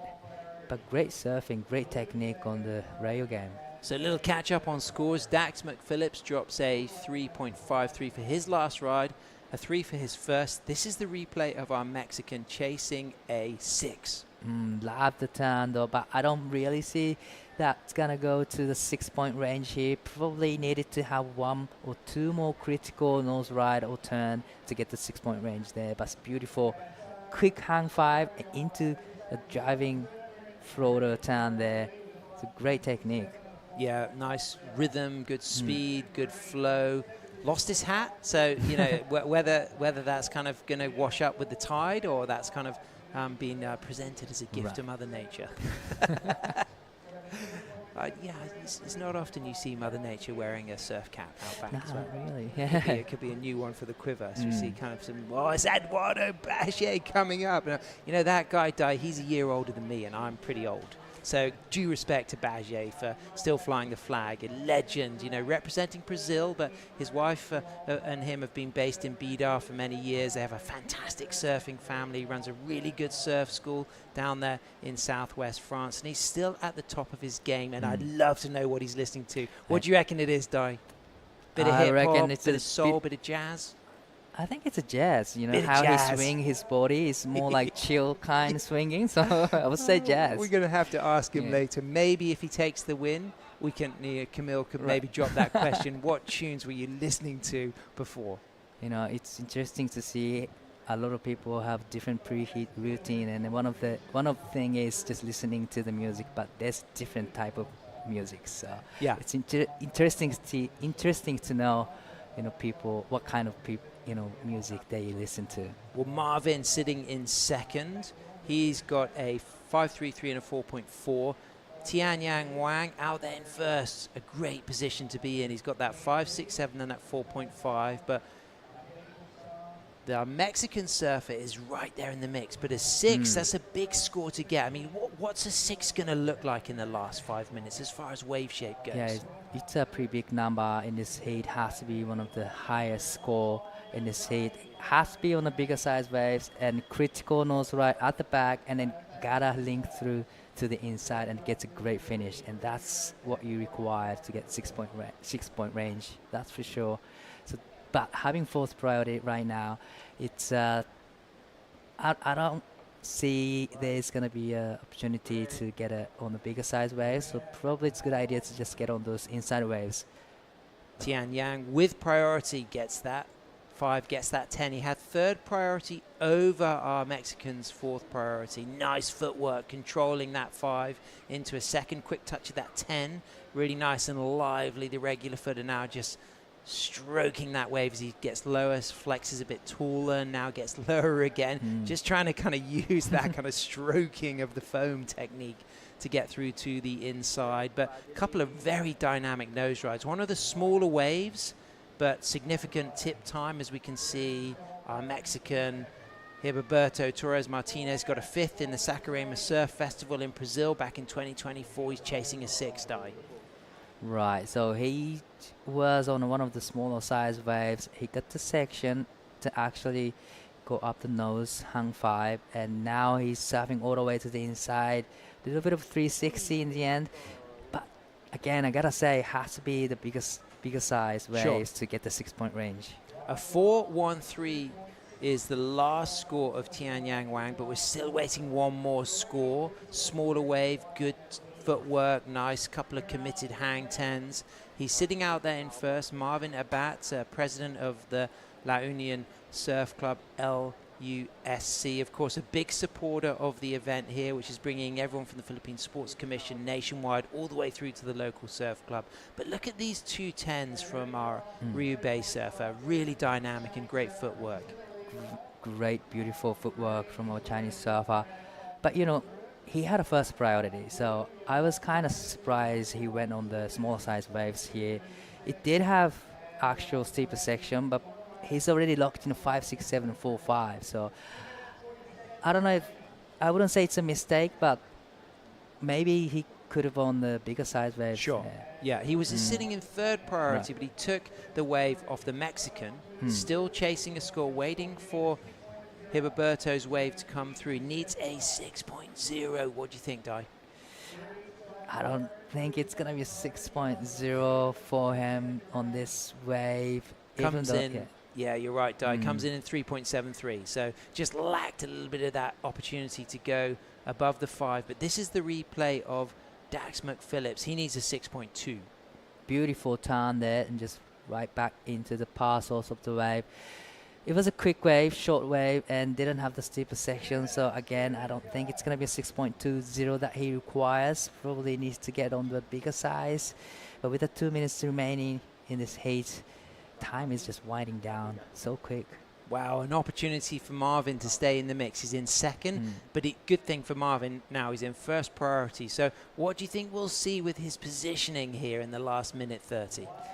Probably he's not going to play defense here by the look of where he's sitting right now. Probably he's just looking for the wave that he actually improve his situation. Just trying to get rid of the 4.40 right now.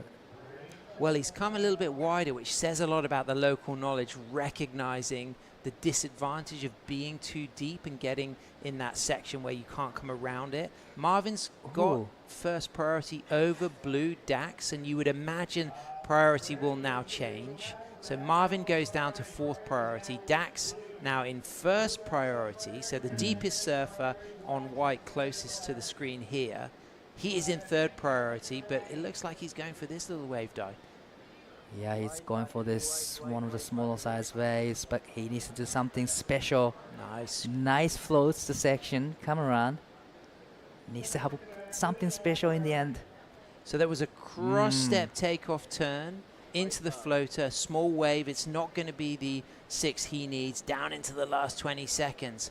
Wide of your screen there is Dax McPhillips in priority, up and riding. He's chasing a 6.2, gets a 5, tight 5, holds that nose ride really well into a beautiful cut back there, and now just readjusts, snaps back into the face, just moves forward and then pounces into another 5, touches that tight 5 there, gets into a little quick 10, and then just eyes up the opportunity for a reform on the tail for a floater, chasing a 6.20 to change the situation as our heat leader Tianyang Wang gets away with a switch stance floater at the end. He's got a 4.5 and a 5.67. What do you think of Dax's wave, Dai? Well, it was a beautiful surfing from Dax, actually, and I won't be surprised if it's going to be his top score, but I don't see that it's going to go to 6.20, but beautiful hang 5 to start with, and quick, tight hang 10, and beautiful turn there, beautiful rail walk there, a little bit of foot reposition there, and it goes on the hang 5 again.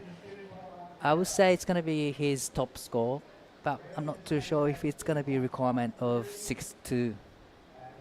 What a great heat, Dai. What great exchanges, and you know the Mexican was in the mix. I love that cross step takeoff into that float, but this wave just didn't have the shape to allow the 6 that he needed. But I mean, we have to really respect the surfing we saw from Tianyang Wang from Rio 1. He just put on a beautiful display of controlled nose riding, as Dax will just be there waiting for the beach announcer to drop the score. You know, he knows it's going to be a good score. Will it be enough? It's not. comes in at a 3.67, so we're only waiting for one more score to tabulate, but that's the surfer Marvin Abat, who's already in second. So it's Tian Yang and Marvin who will progress through. Beautiful surfing, and like you said, beautiful matchup. Really enjoyed every moment of it.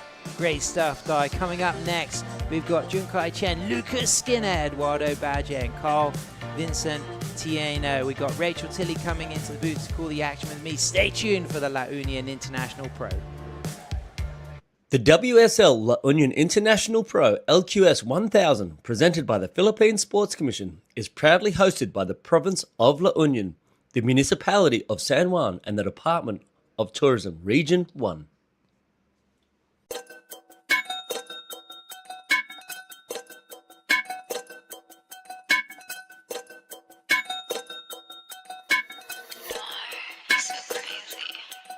Gumagaya na sa aking mga di ko kilala. If you wanna sneak a peek, dapat kay tumingala. You know I put the work in, hindi to himala. I don't wanna cause a scene, so wag kang magpadala. They call me most high, I'm the prophet. Busy on the uprise, don't you try to stop it. See me at the front line, everybody watching. Do it all in one try, you look exhausted. You know I'm pretty, never modest. I don't ever wanna hide. I wanna be the that no one ever asked to step aside. I always want attention, I'm always picking fights. If I don't get what I want, better hope that you'll survive. I got on my six, they tryna copy all my tricks now. Sticking to my that's why they think you need to sit down.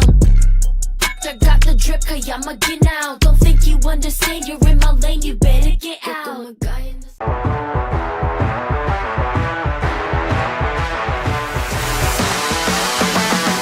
SDMI Sports. World-class sports management made in the Philippines.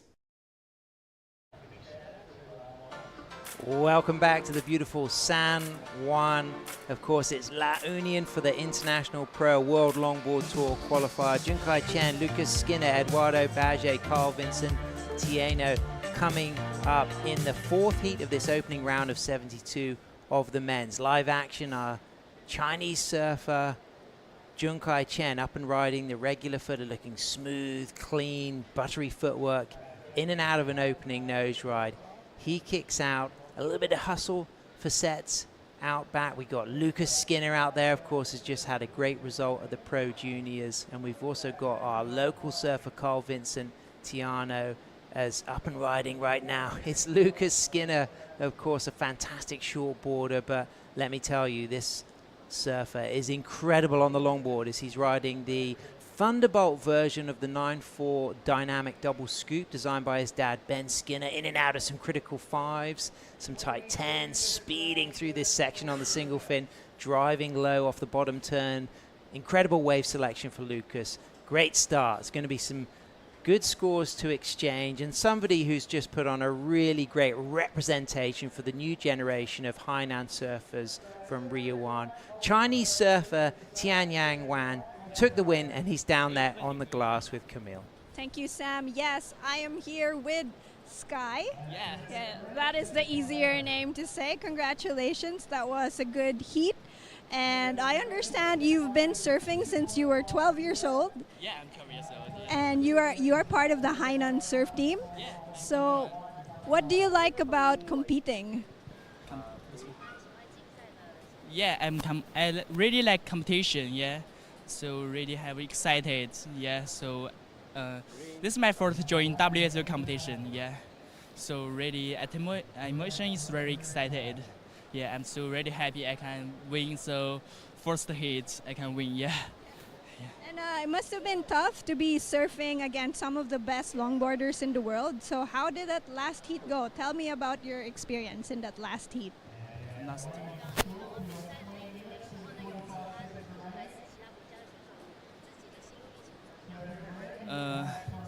I just want to win.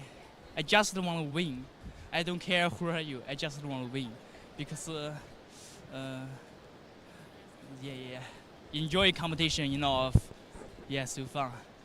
Okay, Okay, thank you so much, Sky. And that strategy where he just wants to win, he doesn't really want to think about all the other surfers in the heat, that worked well for you. Congratulations. And now, do you want to say a word of thanks to your friends and family watching you back home? You can say so in Chinese. I want to say thank you my team 海南感谢队伍，感谢海南人民，感谢阿斌教练。阿斌教练平常对我的教导很多。中国 Thank you from my country, yeah. Thank you my team. Thank you my coach. Thank you help for my everyone. Yes, thank you very much. Thank you so much, Sky. Okay, loving this energy. Let's go back to the live action. Great stuff. Lucas Skinner up and riding. Amazing opening 10 with lift and lock. Back in for another nose ride through the inside. Already's done a lot of good work so far. I'm Sam Bleakley in the booth with Rachel Tilley. And of course, China, a place in your heart, Rachel. You won your first world longboard title at Rio 1 where Sky is surfing. Yeah, an incredible left-hand point that is the staple wave over there in Ryu Bay. It's incredible. Here we go, replay action. Eduardo Baget, big float, aggressive but stylish as well. And there's that silky drop knee turn. Yeah, looking really nice and fluid. Lots of flow on this wave, and love the variety. Adding in another hang 10 as well, another drop knee. Finding this wave that is allowing so much opportunity all the way to the inside as we take another look at this replay of our surfer in green, bringing it back around. Really nice setup there. Love that. Straight into a 10. That was just, you know, your ability to do a hang 5 or hang 10 is all in the setup, and that was a really great demonstration. And how's this lifting 10 from Lucas? So beautiful on his Skin Dog surfboards, representing from England, looking so good.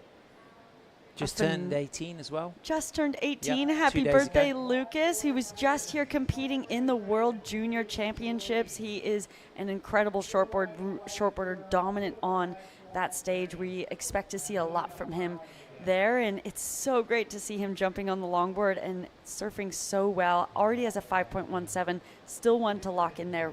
Really impressed with his nose riding, Sam. Winner of back-to-back board masters at the men's QS at Official Beach in Newquay, and of course 3 times now medalist at the ISA World Junior Championships. You just got to narrate and commentate on his recent performance. He was on fire. On fire, going excellent in pretty much every single heat that he surfed in, as we are seeing this ride from Jung Kai Chen. A really nice opener for him. What a great exchange. Jun Kai's already dropped to 2.5. He'll improve on that situation. Nice 10 right through the inside. Very flat rocketed board. You can see by the look of that line of the board, one of the flattest boards, and opting to ride that right through to the inside and completely put at risk that fin. Yeah, a really flat board, but you can see there's a bit of that flick in the tail. Exactly. So even through those sections that he had a lot of lift, and I'd say that's really coming from that tail flick and the way that the rail would be designed on that tail to hold in water and really support him there. Eduardo Baget in first priority. Baget from Brazil, lives in Bidar, France, up and riding. He's got 6.33. Nice clean footwork into a 10. Runs out of that 10. And now just accelerates. He's just climbing and dropping. His son is also competing here. And of course, Eduardo would have competed a number of times against Lucas Skinner's dad, Ben Skinner. And interestingly, the winner of this heat will meet Ben Skinner's heat in the next round as Baget works his way through to the inside. Nice stylish nose ride with that back arm up. Widens the stance for a big re-entry on the inside. Rachel, that was strong from Baget. Yeah, really nice as we see green backing up is 5.03. Carl Vincent Tiano from the Philippines, climbing out of that, standing tall, looking smooth. Carl, a young surfer. We got a lot of young surfers represented here. Great experience for all of them. Just comes unstuck on the inside, but he's got a 4.10 as his highest score, so he's mixing it up with the other surfers. Lucas Skinner has got 2 more scores to come through. He kicked off with a 5.17 camera on Lucas, but now we got the replay of a Chinese surfer from Ryu Bay. Yeah, a little bit more of a stretched 5 there to get through that softer section. And this is where we were talking about that flat nose you can see, but it's really locked into the pocket there, really rewarding him, and he's looking nice and clean on those nose rides. Really small sections, and for such a flat board, like we were saying, I'm surprised at how well it is holding up through those sections all the way onto the dry reef, basically. But talk about design and the fact that, yes, the nose is flat rocketed, but how important is what's happening in the tail? Yeah, well, basically, it's your lift is on a nose ride pretty much comes from everything you have in the tail, the way your rail is designed. As we take a look at this nice hang 10 from Eduardo, getting a little bit hung up there because he stalled a little bit significantly to hold that 10, gets him behind the section a bit, but he stays with it and gets quite a bit of opportunity through this inside, wrapping it back around. So everything looking really nice and technical, getting back to that hang 10. And like we were saying before, Sam, it's all really to the design of your tail that makes how easy it is to nose ride on your board and how much support and lift you get on the nose. I like that from Badger. Score will be coming through. Look at that nice drop knee down carved turn. A smaller section now through the inside. He's going to kick out. So 14 minutes remaining. It's a really nice explosive display from all of the surfers. Everybody carrying at least one strong score. And Junkai Chen now really will get back in the mix when this score comes through. Lucas Skinner is in first with a 5.17 and a 4.87. Eduardo Badger, we're waiting for that second score to come through. It only needs to be a 1.37. You'd imagine that he's going to go up into second or first when that score comes through. Carl Vincent Tieno's got a 4.10 and a 3.6. And this is the replay for China. Yeah, love that hang 10. Just stands up really nice and tall, hands by his side, showing that style. And Sam, I feel like he did a really good job to make little sections on this wave look a lot more big and explosive and critical. Noting this next turn that he does here, getting nice and low. That's a small section of the wave there, but he still did well to demonstrate style and criticalness. That's a really good point, Rachel, because we saw that from Daisy de la Torre Valdez. She is a local styler, strong local surfer, but she demonstrated the ability to make the wave look exciting and explosive. And I think if you use those hang 10 sections to get lift, when you run out of them, there's a real squirt of acceleration that makes things look really lively. It's kind of edge of your seat stuff, and I think that's one of the best ways to longboard here at Mona Lisa Point, to make sure you commit to those steeper sections with hang 10s. Yeah, absolutely, and we're going to see more of that as we move through these days of competition as well. We're only just getting started. This is the last heat of the men's in this round 1, and we'll go back into now women's round 2. Badger up and riding, Rachel. Straight to the tip, gets the 10, holds a long time on the 10, walks cleanly out of that. He was in third priority, so he's done well to find that nice steep section that's allowed the 10. It's a smaller wave, but it's still standing up through the inside. Yeah, as he just comes unstuck there, but man, his equipment looking really good under his feet to find those locked in hang 10s and really find that levitation through those outside sections. That board looks nice with the you know the blue rail line there, the white middle section. Lucas as well on a good bit of color energy in his board. Also, we're seeing that from Carl Vincent Tieno as we get to see the replay of this really nice 10. Talk about this technique, Rach. Yeah, nice footwork up to it as well and holds on to it. Very technical surfing and a nose ride to keep his upper body as quiet as he did through that hang 10. He traveled a lot of distance. As we take another look at that upper body just looking nice and calm there. Nice, as he locks in. Yeah, really beautiful. And I think when you're making, that's one of the most difficult maneuvers that can be done on a longboard. And when you're making it look easy, that's just showing how technically advanced these surfers are. Nice drop knee turn there from Junkai Chen from Ryuan in Hainan, the southern island off the coast of South China, that also has a prime swell season during this northeast monsoon, where that wind blows down the South China Sea and generates the waves for that left point. So he's going to be enjoying this similar tropical climate as he gets in and out of that nose ride. Yeah, I really love his style on these turns, getting nice and low, knock-kneed there. as we see Lucas now needing a score. Jamming that rail turn. Really nice, active surfing and variety. You know, that's the spice of life. You know, getting to see using all of the wave and all of the board. Yeah, getting straight up to the nose there on the takeoff, whipping it around there, looking so strong on that board. And, you know, it's not always easy. He's on a single fin, right, Sam? And for especially someone who's as advanced and spends so much time on his short board there, sometimes transferring over two boards, single fins, it's a different technical approach using that one fin and that rail to really lock in and have powerful turns like that. So that was just so impressive. Bagé straight to the 5. Holds that 5, steaming, streaking with that back arm up. Long section on the nose, all the way through into a 10. Great read of this wave, back into a second 10, leaning over that second 10, and then board on rail. Wow, 48-year-old Bagé is looking like a 28-year-old right now, Rachel. Yeah, that was a really beautiful outside nose ride. He's looking really lively on his equipment. There's that new thing on Instagram, isn't this the new 2016? And everyone's reminiscing 10 years ago. Well, this guy 10 years ago was already 38. He's now 48, but he's surfing like a 28-year-old. This is really impressive.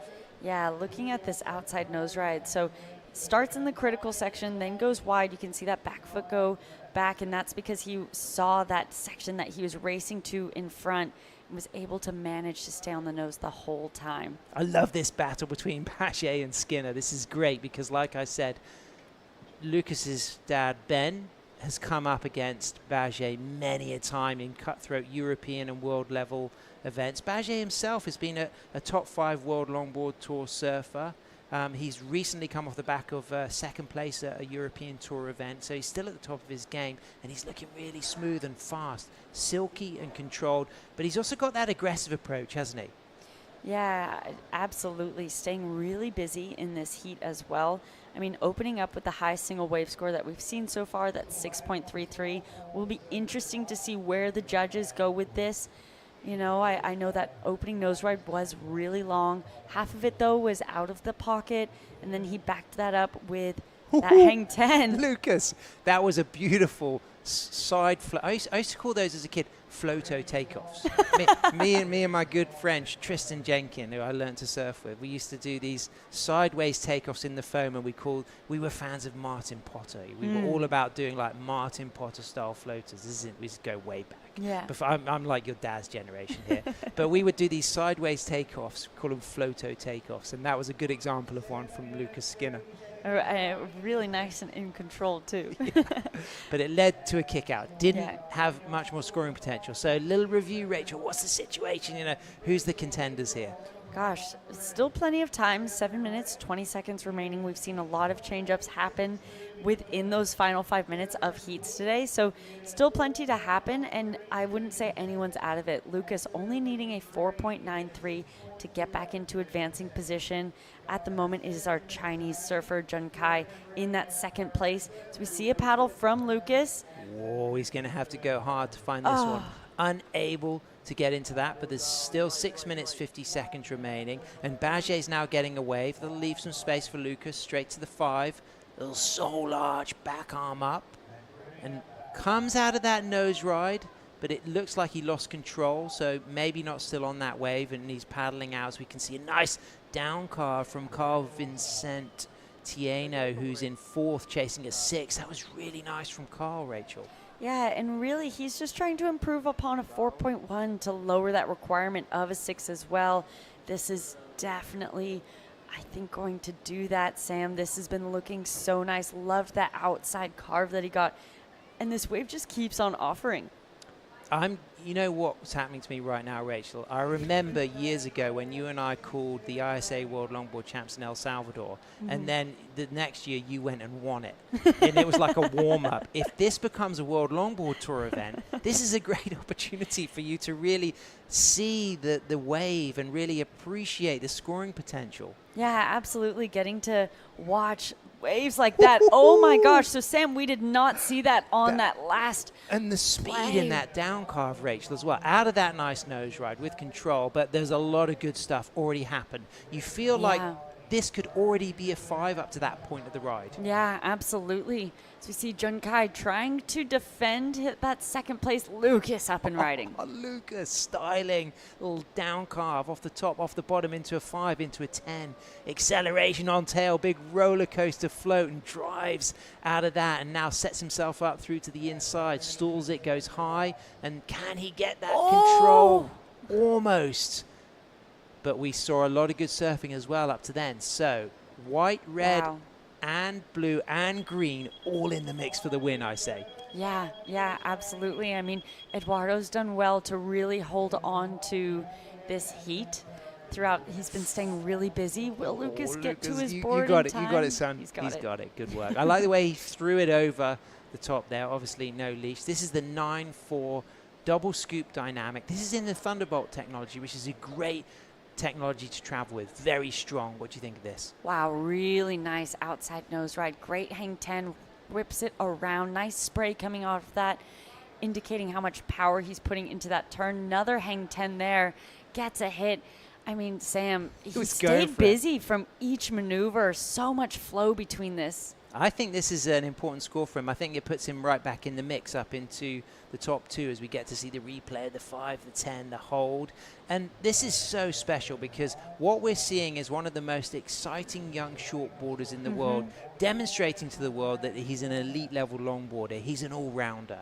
And that says so much about his future as a professional surfer. Oh, this is blowing me away. I've never seen him longboard to this, this much. I've seen him accompany Ben to El Salvador for some of our ISA events and get some longboard waves there, but this has been blowing me away. But Eduardo has been holding the lead out with ease so far. Nice in control and getting some really nice, beautiful nose rides. Coming unstuck there, just went for that hang 10 as it got really shallow there. As well? Is he going to be swimming for that one? I haven't noticed if he's leashing or no leashing. You know what? I haven't noticed either. Yeah. That is the question. Brilliant Hamlet reference there. Yeah. You know your Hamlet. You know your Shakespeare inside out. Yeah. There it is. Mona Lisa Point, San Juan, Luzon. Of course, there are 3 main islands in the Philippines. Luzon, of course, the Visayas, Mindanao. Luzon is the northern island. We're on the west coast. We're about a 5-hour drive north of Manila, La Union. This is the fantastic surf town. Siargao is the other famous surf area on the east side. They have different seasons, and this is our Amihan Northeast Monsoon season, where you can have your surf lessons down Urbiztondo Beach, or you can come up to the point, or you can get to that other beach break on the other side. There's some really good sandbars on that other beach break, but right now we're speaking to you from Escape, and you can see the judges, the priority board in the middle of your screen, and the competitors area there, and a lot of the surfers staying in the likes of Surfstar, LU, Grover's LU, San Juan Surf Resort, the Vessel, and all of the fantastic places that you can stay here. Yeah, it's so beautiful. I've been blown away just by my first few days here in town, not just by the wave, but by how welcoming everyone has been and how excited the locals are here to have an international longboard event in their hometown. So, Sam, with 1:50 seconds remaining, we are just waiting for Lucas Skinner's score now to come through. He's dropped down to 4th. He needs a 5.07 to retake that, because it is our surfer in green that got a 6.13 to get him into an advancing spot. Live action, Red having a look in priority. So he will lose priority. He'll move down to 4th priority. 1 minute 25 seconds. Lucas Skinner still awaiting for that score to be announced by the announcer. The judges will be looking at that video replay. A 5.07. It's going to be a significant opportunity for Lucas to move up into 2nd if he gets that or higher. But with 1 minute remaining, there's still some chances for the situations to change, Rach. Yeah, and we do see the situation change. Wow. There it is, a 6.90. Lucas Skinner moves up into 1st. Up and riding right now, Junkai Chen chasing a score of a 6.87. He kicks out. He's not going to get that. 47 seconds remaining. And the interesting thing about this result is, am I saying that That's he second, goes yeah. into, no, if he stays in first, he doesn't go into his dad's heat Yeah. 15 in that round of 64. So that's good, because he would go into heat number 7 against Jo Marie Abueza. Zoe Po, a fantastic Mexican longboarder, a legend of longboarding and car restoration and shaping. And Noah Ishii from Japan. So as it stands, if the situation remains unchanged, Skinner and Bajé advance. But what about green? What's the situation for Carl, our Philippine surfer? Yeah, 5.81 required, and he's paddling. He has priority. 4 seconds remaining. He's not going to get it, Lucas. Not sure if he was quite up before the buzzer, but he's not going to need the score. Wow, Lucas Skinner takes the win. Yes, Rachel. What a brilliant heat. Energy, commitment, and I love the fact that all of the surfers shone in that. Yeah, that was a stacked heat, and it's only round 1. Sam, going into round 2, we're going to see some of those surfers like JR who were seeded into that round 2. Well, congratulations, Lucas Skinner and Edouard Daubagé. But stay tuned. We've got Jesse Starling coming in to call the action. Rachel, you're going to stay in the booth. I'm going to take a break. We'll be right back. It's the La Union International Pro.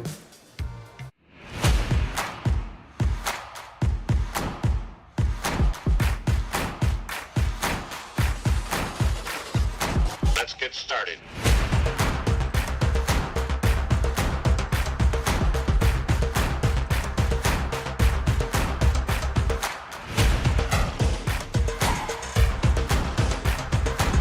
Let's go.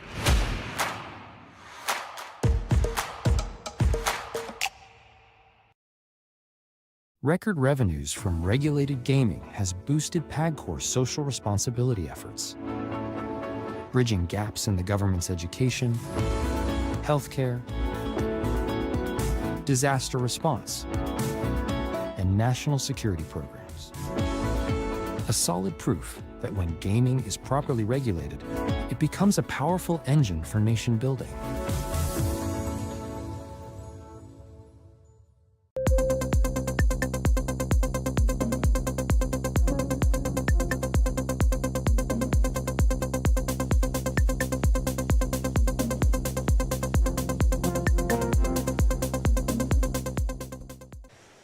Been on the edge of my seat all morning here this morning for the La Union International Pro. We've already rolled through 2 divisions here this morning. Well, we're into this afternoon. Round 32, heat number 1. Natsumi Tayoka in the red. Mara Lopez out there in the blue. Kawa Hareda in the white. And Yushan Huang, or Carly, she's out there in the green. But, I mean, it has just been high intensity all morning. We've only rolled through round 1 of each. Now we're starting to get into these seeded rounds, but the bar has been set high, Rachel. Yeah, it has. I mean, stacked heats in round 1 for both the women and the men, and now we're into that round 2. So some of these surfers haven't surfed yet, like Natsumi Tayoka and Mara Lopez. They were seeded into this round, and it's our surfers in green and white that have already had that experience out there. Sometimes that's an advantage. You know, having already been able to be in the water, get some of those first heat nerves out, but it's Natsumi and Mara that have more of that competitive experience, have that edge to them. So will be really interesting to see how this plays out. Yeah, I'm excited. Natsumi, the number 1 seed in this event. She's obviously got that World Longboard Tour experience, and she's not actually quite solidified for it yet. So she didn't make that top 10 requalification last year. So she kind of needs this as a result as well to really guarantee her back on that championship tour. 25 minutes to do so. She's already locked in 2 scores. She's got a 4.17 and a 3.33. We're going to see a paddle here for Carly. The second time we've seen it compete today, like you mentioned, Rachel. Going to see that experience start to come into play here. Straight to the nose. Gives her some rail surfing to work with here as well. She starts to work her way back up for a quick 5. Gets a finishing turn in as well for Yushan. But it's just been high stakes. You know, I feel like people who thought maybe they'd breeze through these earlier rounds, they've been pushed to the limits here. Yeah, absolutely. Looks like she's riding a beautiful Thomas board, and it's marrying up with this wave really nicely. So nice opener for her. But when we were at the break, Natsumi got 2 waves on the board. She's a 4.17 and a 3.33. So she's sitting out the back and having another look at a wave potentially. But she's sitting there in the lead. And it was surprising this year for her to not qualify into that top 8.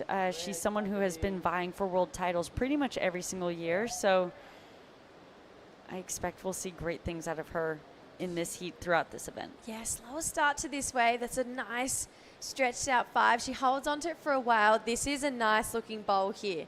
There's that power surfing we know she has so on lock. It's so easy for Natsumi. She's so stylish. Straight back to the nose with a lot of speed for this 5. She's going to get an end section.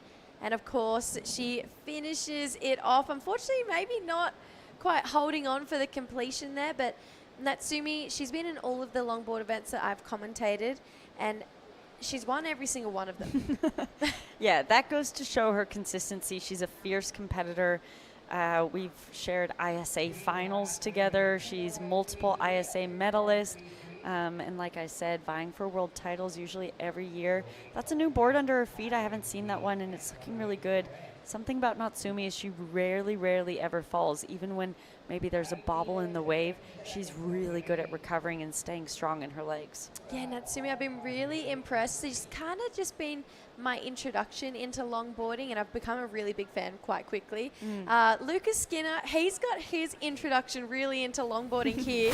Came through with a massive heat win in that last heat. He's down in the glass with Camille. Thank you so much, girls. Yes, I am with Lucas Skinner, who, as we all know, have stayed on right after the World Junior Championships ended. So you've been here for quite a long time. This must be starting to feel like a second home. How's the Philippines treating you so far? Yeah, after the World Juniors, I thought, why not stay here for the longboard event and compete with Dad? So, yeah, we've been here for a while now. I'm absolutely loving my time here. This wave's so much fun, and yeah, it's just been really nice in board shorts again and not in the cold at home. And yeah, no, I'm super stoked to make that heat and get to surf another heat out there with no one out there. So yeah. So you were telling me earlier that you think this wave is more fun on a longboard compared to your experience on a shortboard?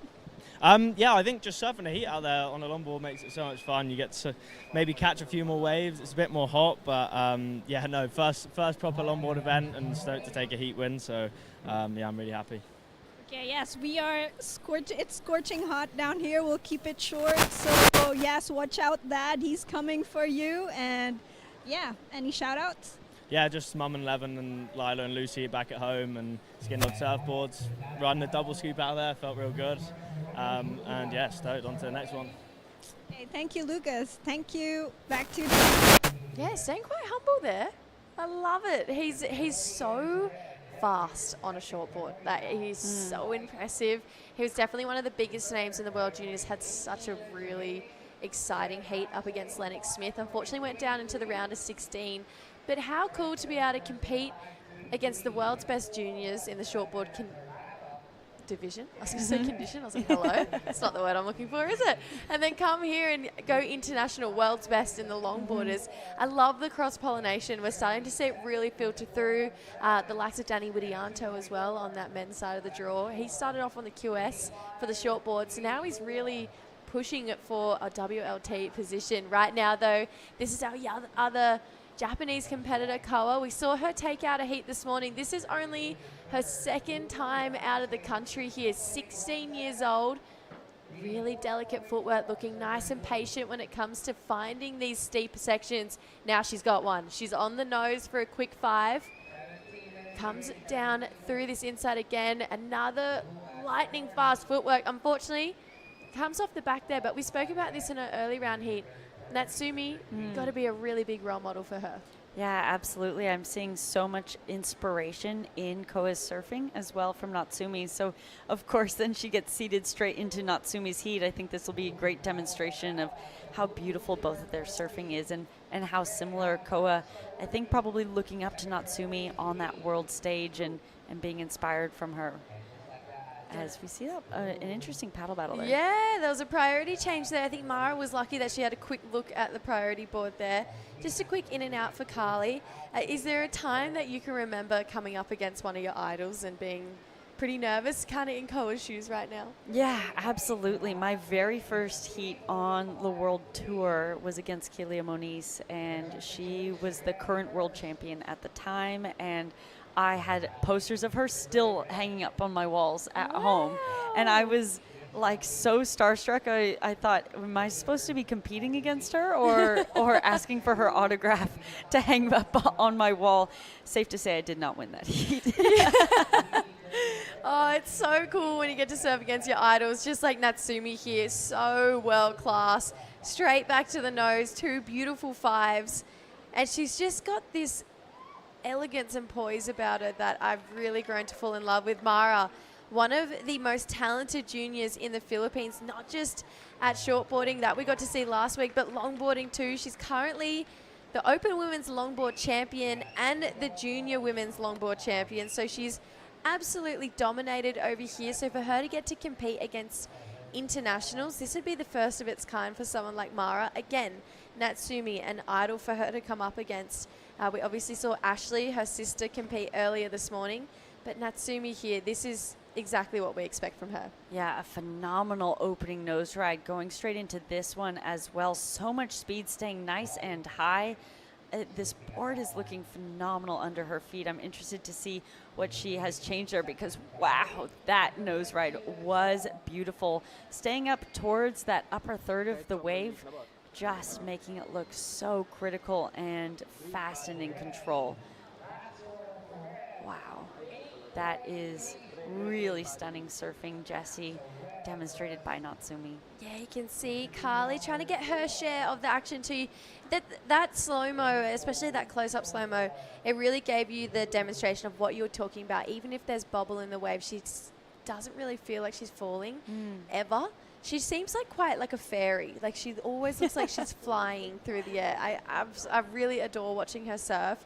And I feel like this would actually probably be Natsumi, she's really positive and bubbly, but this would probably be a really interesting position for her to be in. Like you mentioned, she usually challenges for world title. To be knocked back and need to be fighting for a position here, I wouldn't be surprised if we saw Natsumi dig a little deeper and show us more, because we've all grown to love what she can do. And look at that, excellent scores, 8-3-3. Like I mentioned, we can't expect anything less. So Natsumi not looking phased, even though she needs to fight for this spot.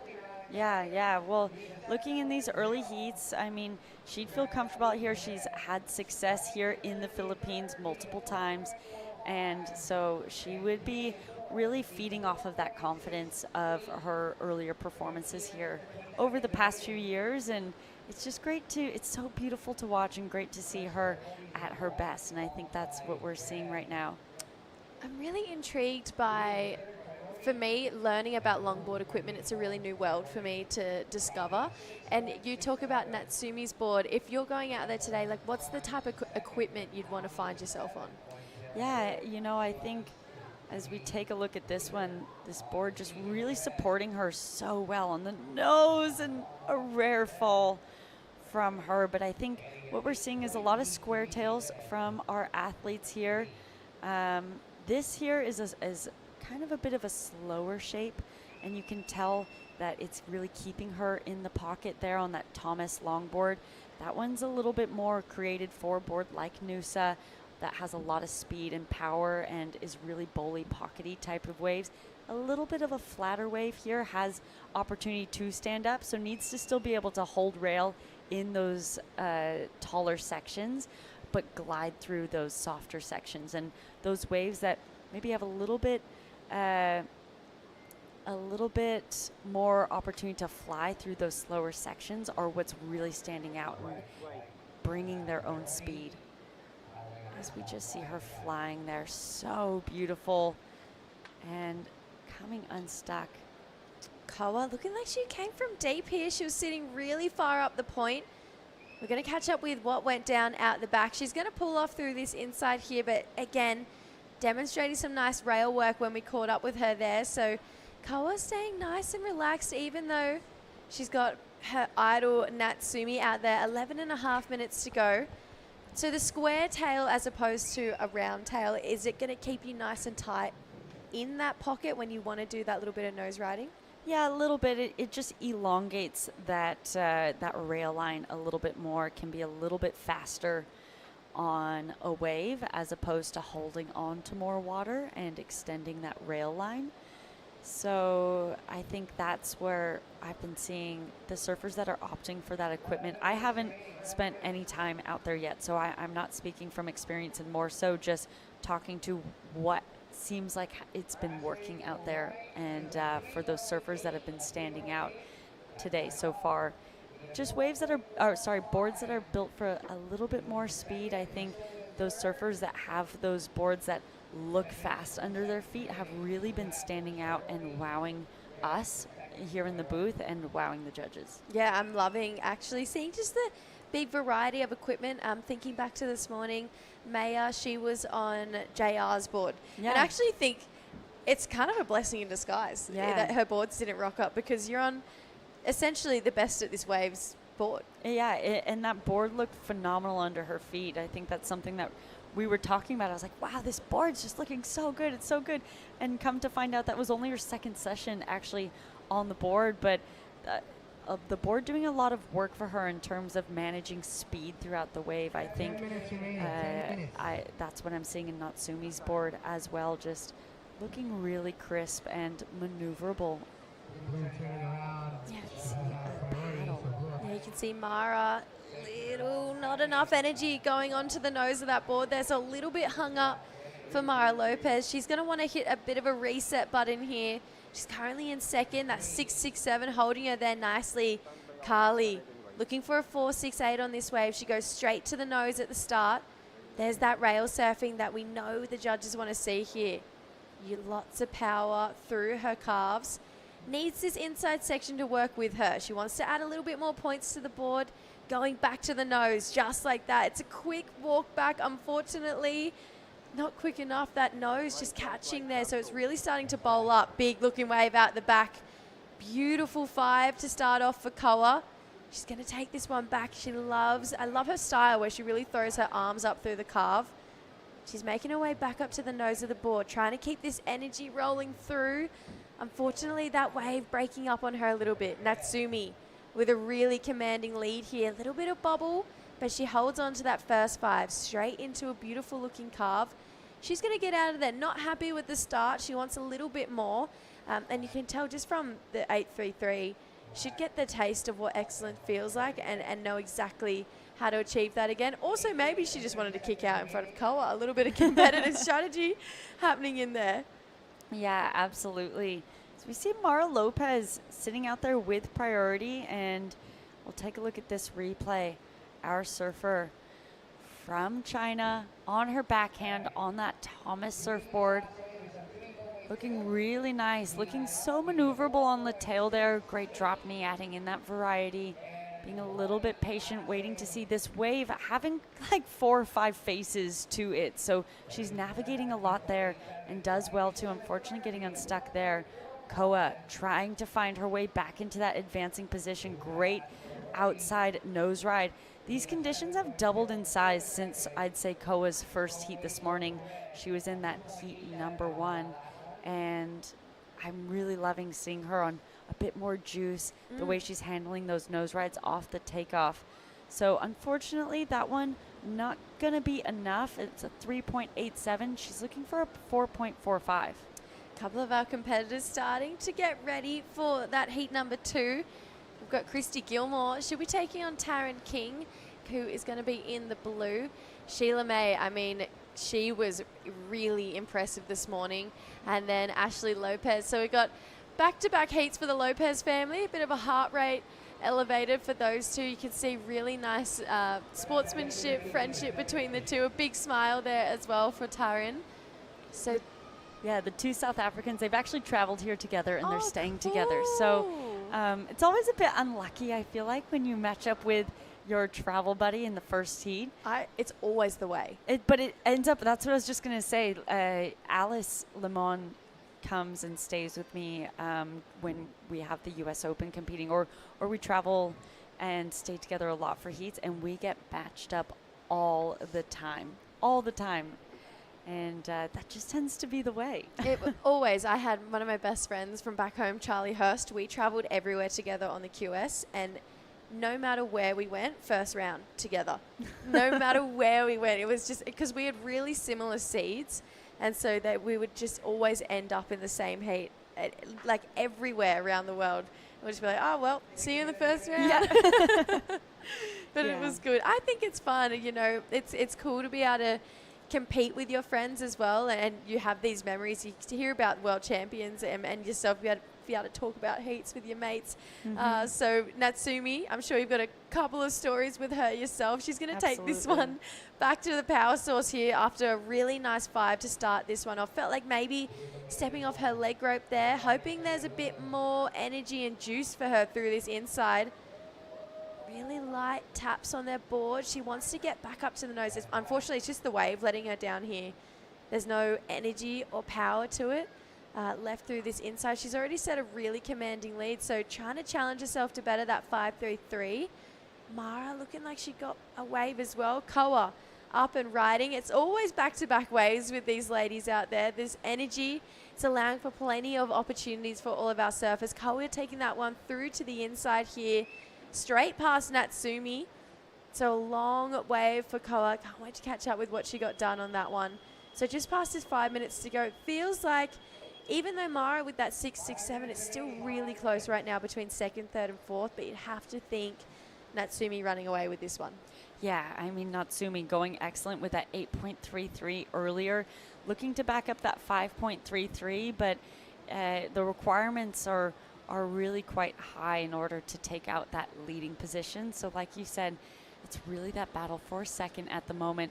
Mara trying to defend that second place position as we take a look at this wave here. Nice opening nose ride. Really beautiful. Bringing it back around, getting nice and low. Great technique there.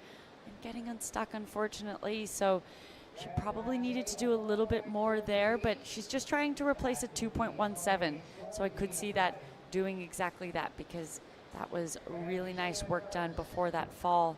And Mara really put her name on the map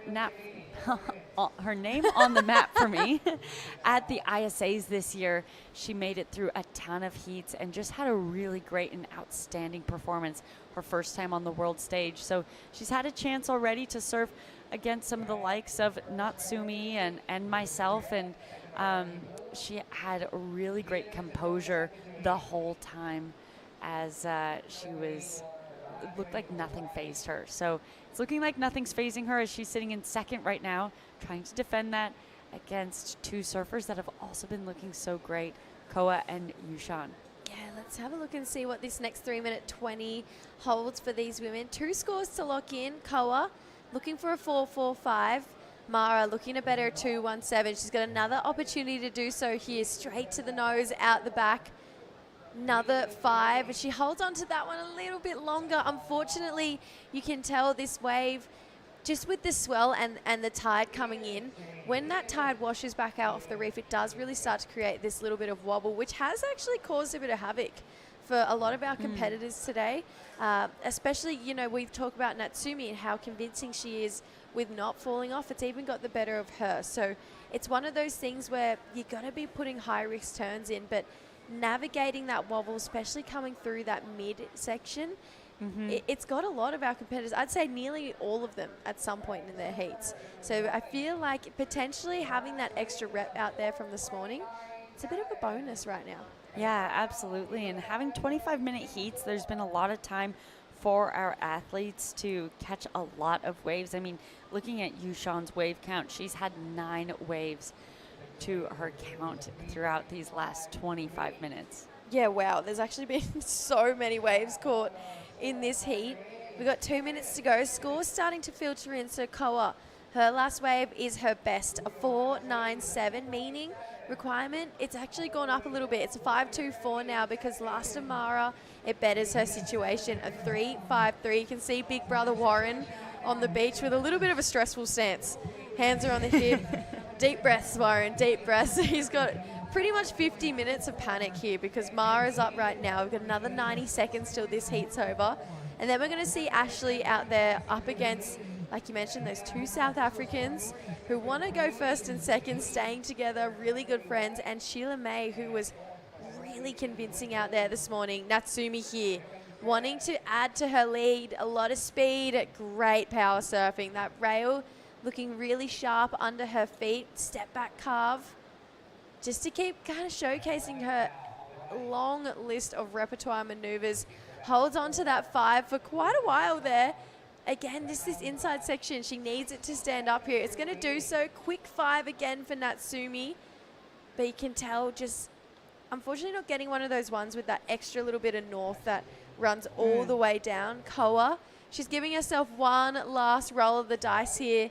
This wave is starting to die out. Got a quick 5 in, Natsumi. Looking over her shoulder, making sure she's going to keep an eye on what these athletes are getting done here. Now, out the back, Yushan or Kali goes for a 5, is holding on, but there's a lot of water over the nose here, so the judges will take note of that. It's a great looking finishing turn. Unfortunately, a little out of control there for our Chinese competitor. Now Mara needs this wave. We saw Koa get herself a ride here. Beautiful touch for a 5 on the nose there. She's going to take her time through this inside section. So just when the judges thought this heat might wind down, 4 more waves from all of the competitors.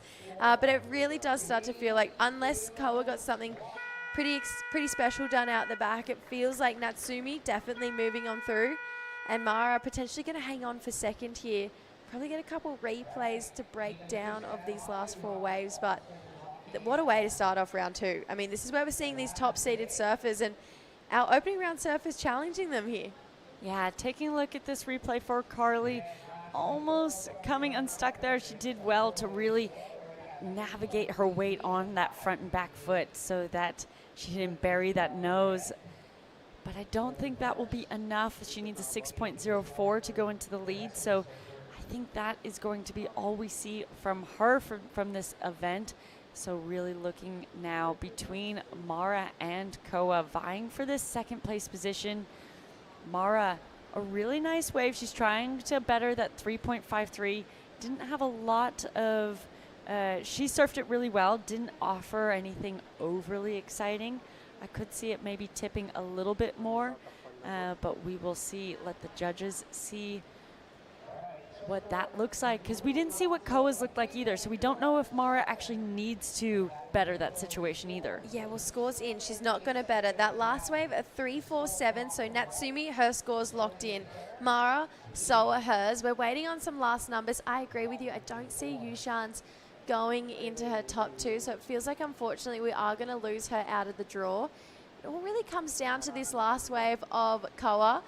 I just love that smile for Natsumi. She is always smiling. She's just one of the brightest people to be spending time with. She has such a beautiful energy and spirit, and her surfing is just as beautiful. Scores in for Koa. Last wave, it comes in short. It's a 4.53. She's chasing a 5.24, so it is going to be Natsumi Taoka taking it out with a lot of convincing scores there. An 8.33. Mara Lopez in second, so our 2 high seeds holding it down in round number 2. We've got 25 minutes on the clock again. We're going to go to a quick break and bring back what is a solid looking matchup in heat number 2.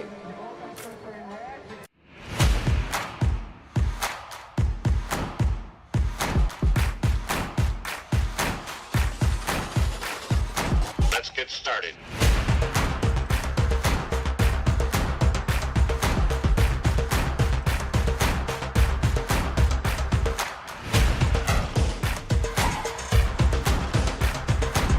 Let's go.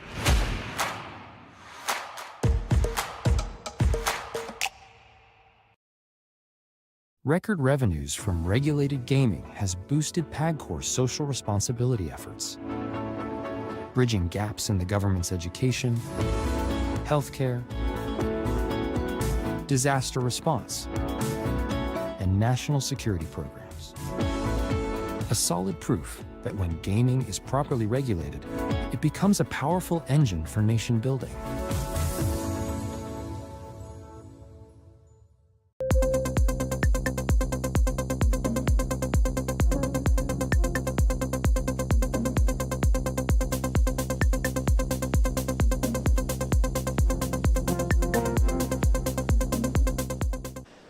day one has been providing the goods here at La Union International Pro. We're trying to welcome 2 new surfers to the World Longboard Tour. Round of 32, heat number 2. We got 2 South Africans taking on 2 Filipinos. Christy Gilmore, out there in the red. Taryn King in the blue.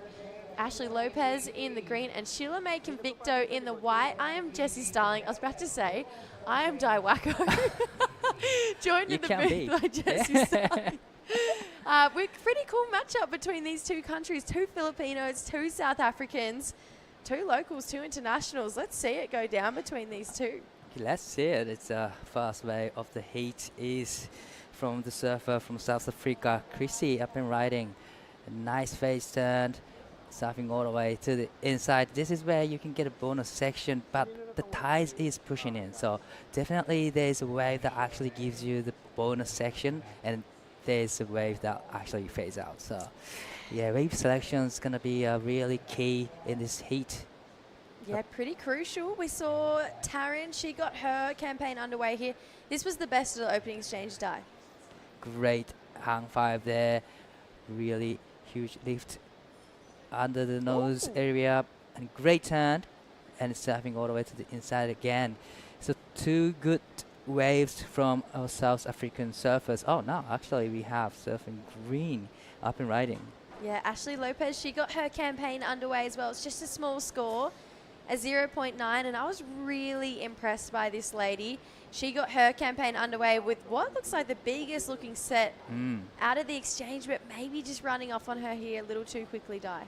Yeah, actually it breaks off really fast, and unfortunately, well, actually she might be able to come around a section. Unfortunately she couldn't, come around a section, but a couple of good run in the beginning from these 2 surfers from South Africa. Wow. Beautiful rail game there. Great looking carve here for Christy. She's going to get back to the nose for another 5. Wow, this board looking really nice under her feet. She looks really in control of her equipment here. Another 5 in a pretty quick and steep looking section on the inside there. So Christy Gilmore looking really nice in these early stages of this heat right now. 21 minutes to go out the back. Her fellow countryman, friend, and travel buddy here. She's up and riding as well, Taryn. Taking this one through. We're getting a lot of rail work from Taryn here. She wants to start to creep back up the nose. But beautiful calves. And an end turn here. Wow. So different style, different approach to what we've seen to that traditional nose riding. But I'm about it. I like it. Yeah, I like the performances from 2 surfers from South Africa. They, back to back waves. Back to back. I love it from these competitors. Someone who we knew was just going to be an absolute standout today. And in this event, she's won it here before. Natsumi Tayoka winning her first heat with excellent scores. She is with Camille Pillar.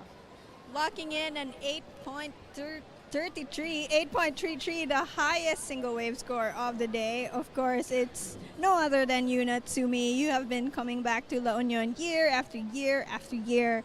And I just want to know, does it keep getting better and better? Yeah, I like my favorite place, La Union. When I come here first time, it was leaf break, so we don't have a much leaf break in Japan, so it's a bit hard for me. But now I come to La Union so many times, and then I'm so comfortable to surf there. And you told me that the wave's kind of bumpy today, like out there. So how did you find your footing? How did you adjust? Oh yeah, when I practiced this morning, I surfed 5:45. It was dark, but the wave is glassy, clean, so easy to go hang 5. But compared this morning, the wave is a bit bumpy and then windy. But I found my own rhythm, and then 8.33, it's so happy. Okay, 5:45, that's the time I set my alarm for, and you were already out in the water. No wonder you locked in the highest score of the day so far. Now, everyone has so much praises to say about you. Everyone's idol is you, Natsumi. Now, we want to ask, who among the pool of women or even the men here, who would you look up to? I didn't thinking about anyone. I just focus on myself. So yeah, I just enjoy my surfing in the heat. Only 4 people in the water, which is so nice. Yeah, I can't wait next round. Okay, maybe in the next couple of rounds, let's watch it together and we'll see. Let's talk about who's surfing you admire as well. We'd love to know that. Okay, and a bit of a shout out, say a few words of thanks. 日本から応援してくださっている皆さんありがとうございます。ハイスコアを出して次のヒート進めることができました。次のヒートも自分のサーフィンができるように頑張ります。応援よろしくお願いします。Thank you. Thank you so much, Natsumi. All right, let's watch more exciting surfing. Yeah, let's do it, Camille. Thank you. Thank you, Natsumi. Yeah, she's just, I called her a fairy in that last heat. I actually think I nailed the brief with that one. She's just a fairy. Yeah, and then, you know, she's a really strong competitor, and it's actually surprising to see her competing in this event. Actually, she made it to top 5 in the 2024 season, and now she's here. So a little bit of struggling last year, but still, you know, her surfing is there. She took out a win last year's Ballet Pro, but this is a local surfers up and riding. Yeah, Ashley Lopez, her little sister Mara moving through in that last heat. She wants to do the same as the big sister here. This is great wave selection. It's going to have a good looking inside section, keeping that energy all the way through 10 in a good looking part of the wave here for Ashley Lopez. So she's going to add to her scoreline. She's right in the mix here. But interesting, the judges setting a bit of a standard here. They're making a moment to remember because best wave of the heat so far, it's a 4.57, which goes to Taryn King, and that wave pretty much only had one nose ride in it. The rest was just these really strong carving maneuvers. So the judges, they're making a moment to say they appreciate the rail surfing here today too. I love to see more rail game here because it's super tricky and super hard to put the rail in, especially when you're on a longboard. It's thicker. It's a really, you know, it's a big board, so it's testing moment for you whether you have a skill set to actually do the rail game. But this is Christy up and riding. Yeah, heard that her bestie's gone to the lead. She wants that first place now too. She's got a 3-3, a 2-3-3 and a 4-5. This needs to be a 3-4-1. There's another 5 here. Holds it for quite a long time too. She's got some more energy through this inside here. A lot of speed to work with. Let's see what she can do with it. Has a bowl in front of her. It's time to go critical. She does that, but maybe a bit of a missed opportunity for a really nice critical 5 when it was bowling up on that inside there. Yeah, I would say it was a little bit of mistakes, you know, choosing a maneuver there. It had a really good shape for nose riding there, but good start actually. You know, she had a quick 5 there, and then just hold it quite long time. Managed to get into this inside section. It gets another long hang 5 there, but this is a moment maybe she could have gone to another hang 5, but probably she was, you know, eyeing for the sections coming up, probably just looking for a section to hit, and that's exactly she did, but unfortunately he didn't ride out of it. Di, we knew this round was going to be big drama. We knew there was going to be a lot of shake-ups, a lot of local ladies really starting to challenge our international field. Well, guess what? It's happening right in front of our eyes. Last wave for Ashley Lopez. It's a 5-5. She goes straight to the lead. Best of the heat so far. And we spoke about wave selection at the start. That inside knowledge, that local knowledge right now, Ashley Lopez using it to her advantage here. Oh, yeah, definitely, you know, 100%. It was a little bit of downtime at the start, but definitely she capitalized the inside sections, go to the nose, hang 5, and quite a long time, and then that's how she got the 5-5, which is the highest score so far in this heat, and now Ashley's in the lead. Now let me tell you something, Di. When you have a sister that competes, and you're both in the same event, in the same competition, and I'm the little sister of the two of us, if I made a heat, True was doing anything in her power to keep making rounds if we were on the other side of the draw and I just happened to surf first. So there would be a real underlayer right now for Ashley Lopez to want to make this just because her little sister did in that last one. 100%, definitely she has that feeling, because I'm a big brother, I have a little brother, and we always compete together in the same event, and I always get the same feeling when he got knocked out. So yeah, definitely 100%. When True would make a heat, I was like, I'm making this round. It's just like, you wanted to do it so bad. Even just for that story of I wanted to come up against True and compete against her. So it's pretty cool to see these two sisters keeping that momentum going through right now. Taryn, she's been knocked down into third here, so she needs a solid looking ride. She's going to keep relying on that power surfing because it got her a good looking score before, a 4.57. Now we start to see her walk up the board here. A little bit of nose riding. We're getting that full flare right now for Taryn King. She's going to put it on rail, back to the power source for another time here. Just a couple of nice looking nose rides, maybe some smaller carves to what we saw in that last wave, but only needing a 3.73. With that much variety, you think that score is probably going to go there. Right, yeah, definitely. I think it's going to go to her requirement here. Nice face down there, straight. Well, step in and step back there. Beautiful control of the surfboard. Little bit of rail down there. And just setting up for the hang 5. And a quick hang 5 there. So, like you said, it's not, there wasn't many major maneuver on that way, but still requirement is really small, 3.73. Yeah. So probably I would say it's gonna meet requirement. It comes in short. It's got the numbers she needs. That's just the other way around. It's a 3.37, not the 3.73, unfortunately, for Taryn King. So she's gonna have to go back out there and try and dig a little deeper to find that score. We're at 12 minutes to go here, Di. Obviously, this event, the first of its kind, we're gonna see 4 surfers go to that World Longboard Tour. You and I have never been in a situation like this where we get to commentate this level of longboarding. What have you made of the day that we've had so far? Well, a lot of great performances, and I love to see how, we don't really have the matchups between surfers from Europe and then surf against surfers from Asia region. So it's great to watch what level they are from the other countries, and especially for all the athletes, surf up against the surfers from other regions, because you can't experience that unless you're on the tour. Absolutely. This is such an awesome event for all of these competitors. Pretty much their version of a Challenger Series. This is Christy on the nose for a real extended 5 here. And then that wave, unfortunately, just hitting a bit of deep water. You had to be really in the power source to get through to that inside.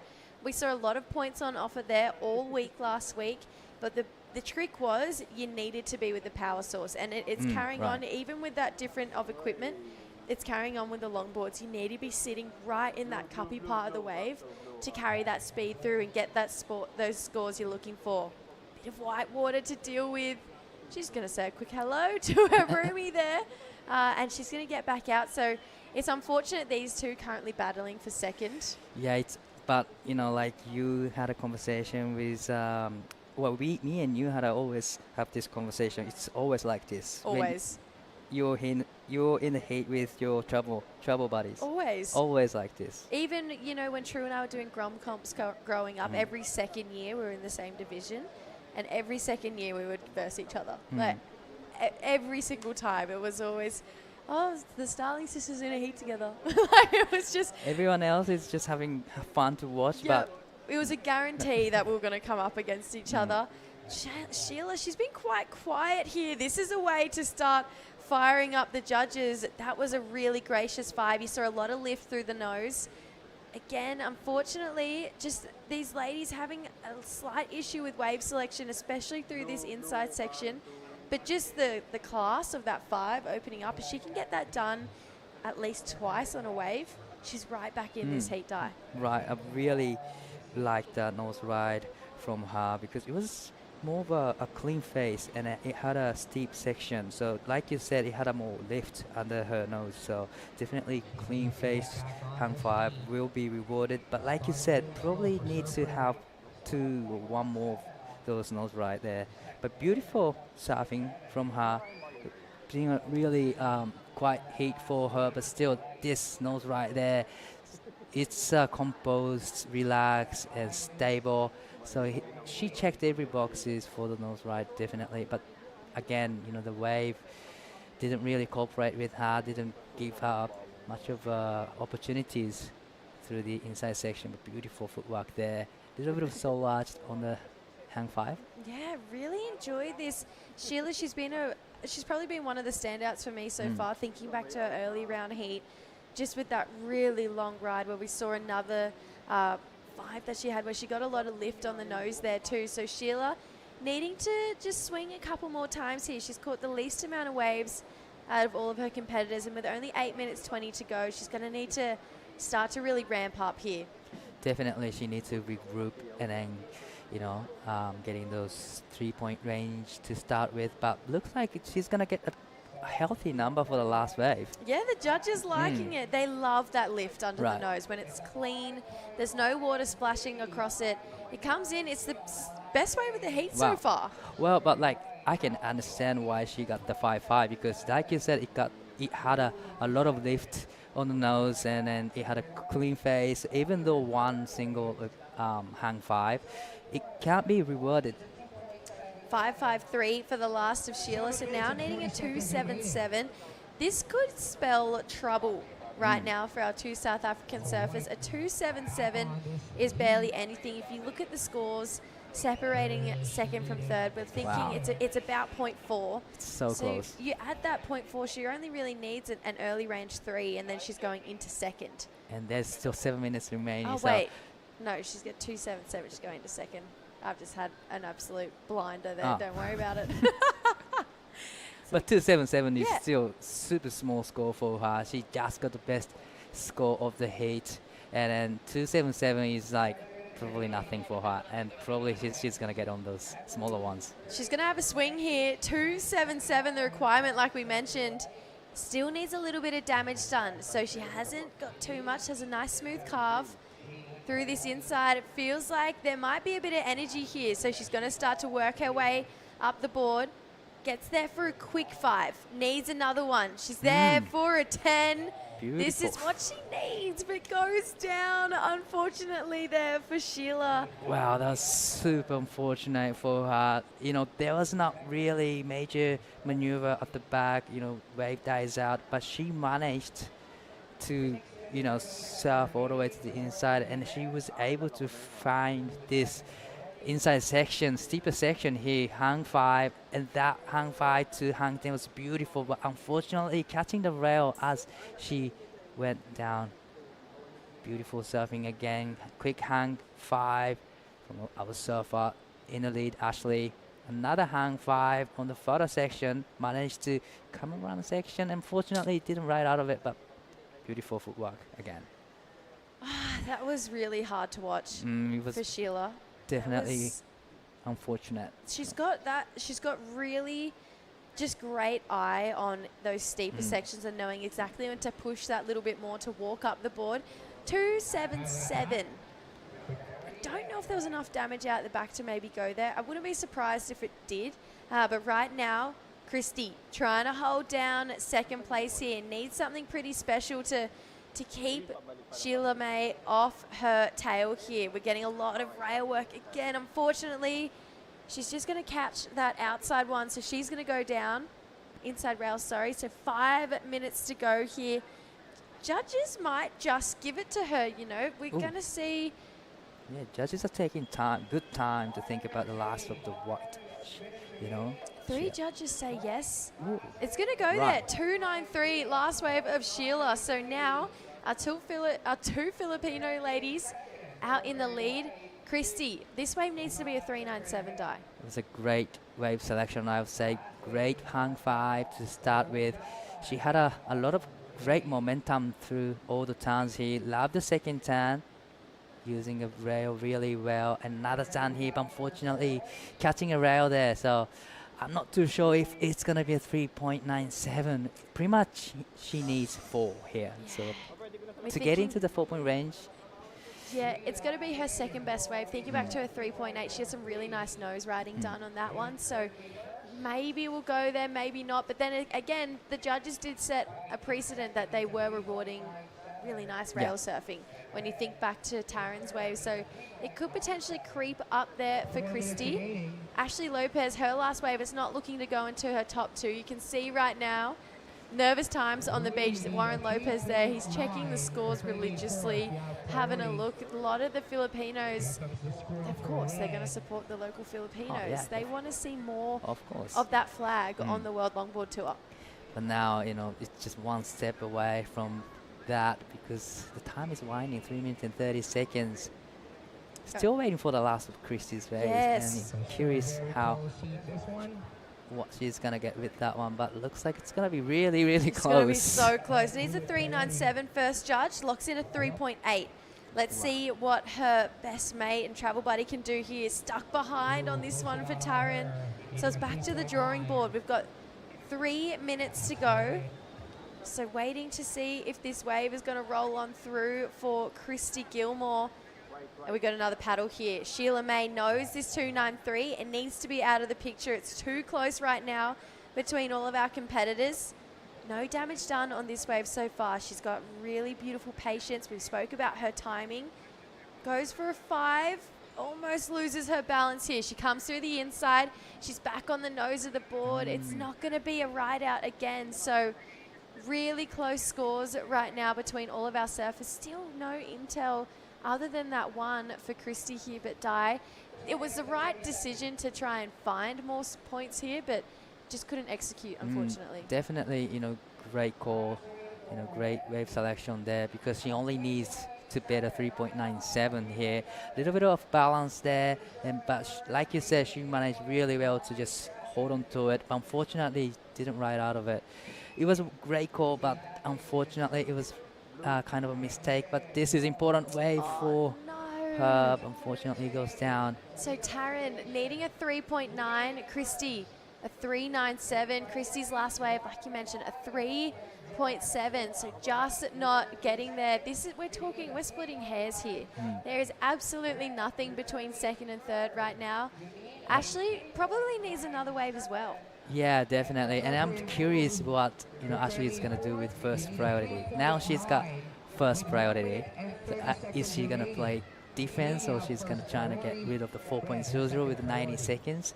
I would say she's going to play some defense here. How she's now sitting close to, We Christy. saw it in the men's. We saw the Filipinos defending each other out there, using priority as this pack mentality. Ashley looking to do the same thing here with just over a minute to go. Sheila May currently in second, fighting to hold on. She's got fourth priority, so she is actually really relying on Ashley here. Definitely. Second priority is with Christy, who needs a 3.97. But Taryn, kind of the enemy here. She needs a 3.9. So this is a less of a requirement right now. She's up and riding here. She's found one under priority, held a long 5 here. She's got more room to work with down the line. Really gracious power surfing on a rail. Got to see her come through this inside section. This with a completion, I think it could go there, Di. 3.9. Wow. 3.9 with a long hang 5 and finishing down. And wow, this heat is just getting exciting. Now Sheila got a last wave. Big moments here. Sheila May needs to get back to the nose of the board here to start adding some points. Feels like there could be some frustration starting to pour out of our Filipino competitor out the back here. Ashley trying to play defense, so we know that Ashley, she's going to be moving on through to that next round. Unfortunately, we're going to lose Christy Gilmore out of the draw, but it's going to come down to these last 2 waves for Sheila and Taryn. I really do see that wave going to a 3.9 for Taryn. Yeah, there's some moments which can be going into the 4-point range because she did a good hang 5, good long hang 5, and actually even got a finishing turn there and right out of it really clean. So let's take another look on this one. One of the smaller size waves, but she managed really well to get this small size waves, hold on to the hang 5 quite long time, and love the rail turn there from her, and it trimmed down the line and trying to get a finishing turn, and she did. Wow, really close scores right now. Feels like we're going to have to check back in and see just who moved on through. They're on the screen, so scores are in. Sheila May, she holds on Ashley Lopez taking out the win there. We're going to go to a quick ad break and keep rolling on through what has been a very entertaining round of 32 for the women. Don't go anywhere. We've got plenty more action coming up. The WSL La Union International Pro LQS 1000, presented by the Philippine Sports Commission, is proudly hosted by the province of La Union, the municipality of San Juan, and the Department of Tourism, Region 1.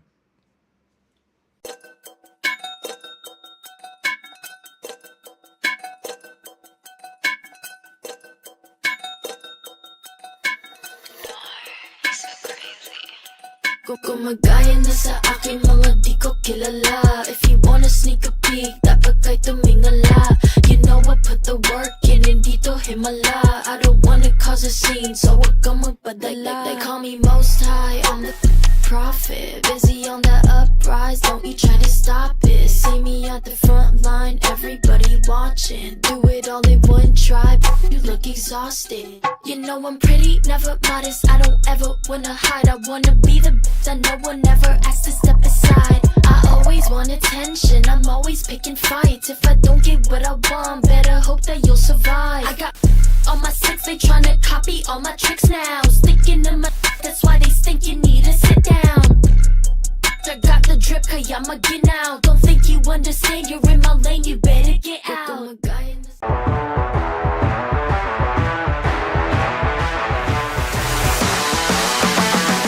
SDMI Sports. World-class sports management made in the Philippines.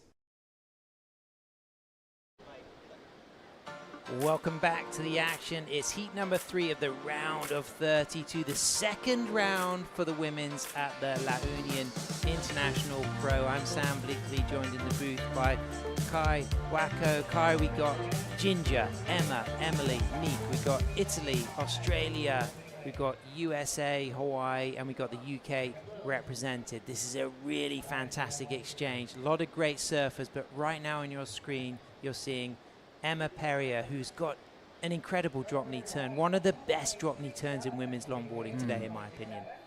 Beautiful surfing all the way to the inside, and it gets the bonus section here. It's still going. It gets a little bit of a turn there to finish off. So great finish means a great ride. Great start there for Ginger Kaimi with a 3.5. Emily Curry kicks off with a 2.67. Nick Miller from Hawaii waiting to get her first ride. She's just repositioning herself. She's in priority there, so a little bit of good strategy, Di. She's just kind of making sure that she can really put herself exactly where she wants to be with priority. Definitely, you know, the position is very, very important in this lineup. So yeah, reposition herself is a really key point, but looks like she's onto something. Wow, onto something. On a run, it's our local surfer, Ashley Lopez, the goofy footer, has booked herself a spot in the next round, and she's down on the glass with Camille. Thank you. Born and raised right here in San Juan, La Union is our local girl, Ashley Lopez. So Ashley, you got busy pretty early. You made sure to lock in your 2 best scores at the start of the heat. Was that something you were planning to do, or it just happened that you knew where to sit? Alam ko na po kasi bago po ako lumusong, nanonood na po ako kung saan ako po pesto. Tinitignan ko po kung saan maganda yung bagsak ng alon or kaya saan siya magbubuo. And then, yun lang po. So aside from she knows this wave like the back of her hand, she tells me that she was watching the waves right before her heat, so she already knew where to sit. And Ashley, alam mo ba kung ano yung forecast this week? Hindi po. Pero sabi po nila parang mas malaki po ata tomorrow. Maybe 5 to 7 feet po ata daw po. Yes, that is right. The waves are expected to become 2 to 3 feet bigger. And is this something you are ready for?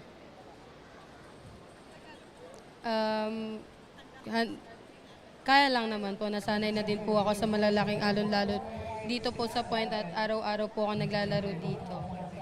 Okay, big waves are no problem for Ashley Lopez, especially in her home break. And are you riding a new board? I see green is your lucky color. Green board, green jersey, green hat? Hindi po. Yan po yung, that's my old board from Abro.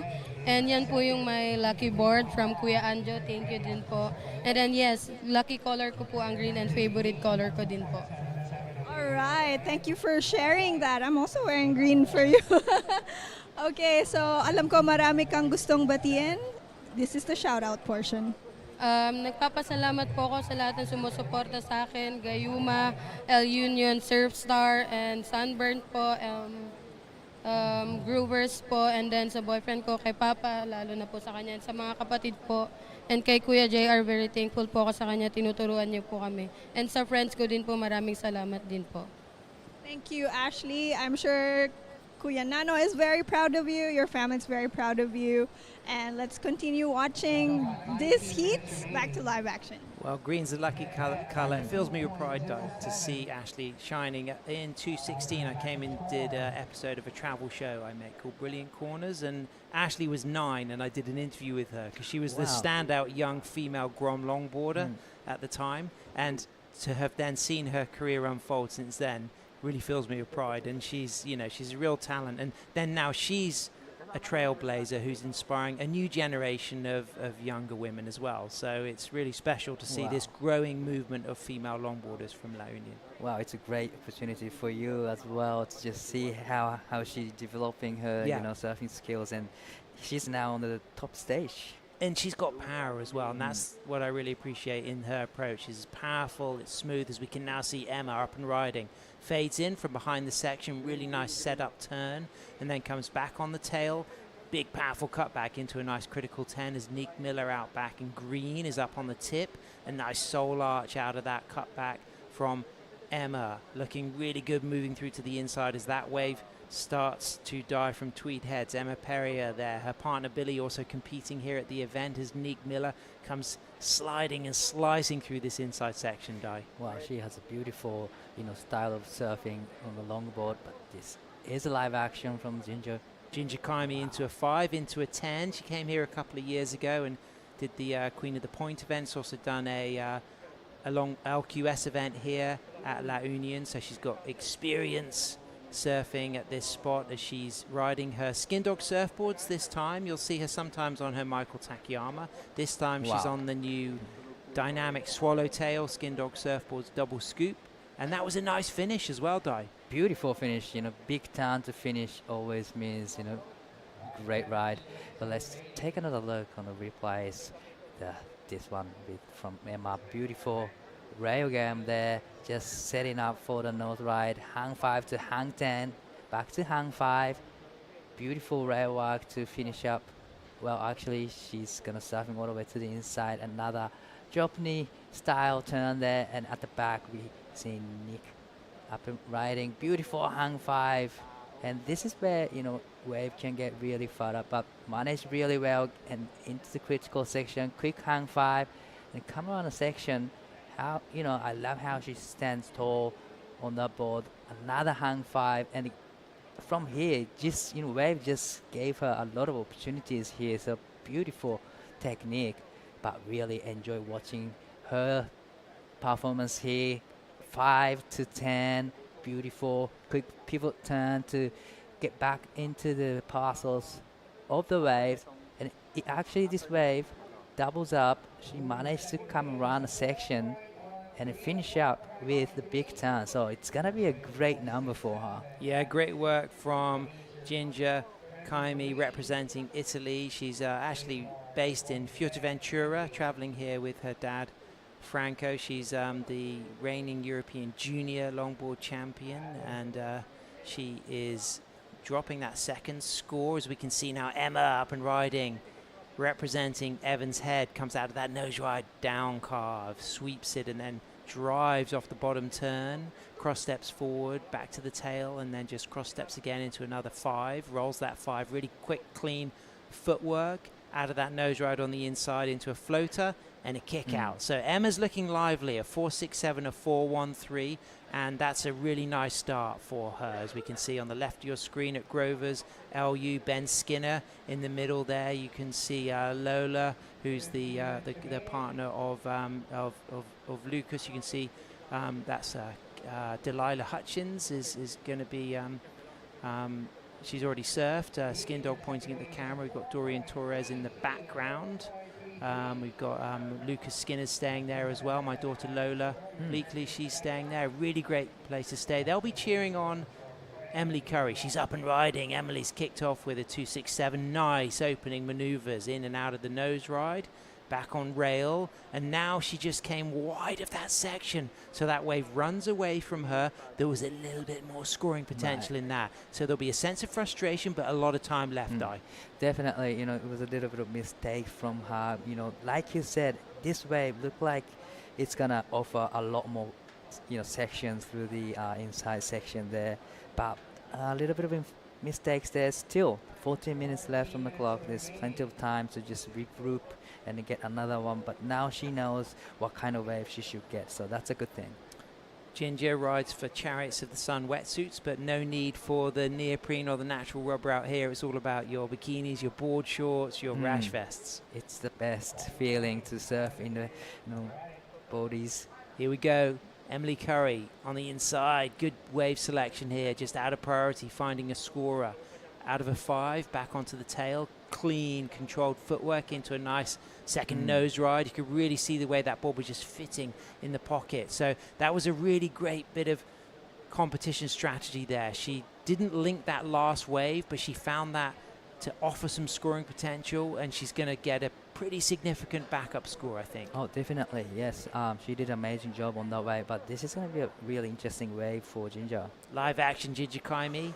Nice down carve out of the 5, in out of the 10. Would have been deep up on the point there for that wave not to allow her to connect through to the middle. So she's going to get her 4th score. She's dropped her 6.0 for her 3rd ride, added to that 3.5. So she's out there in 1st.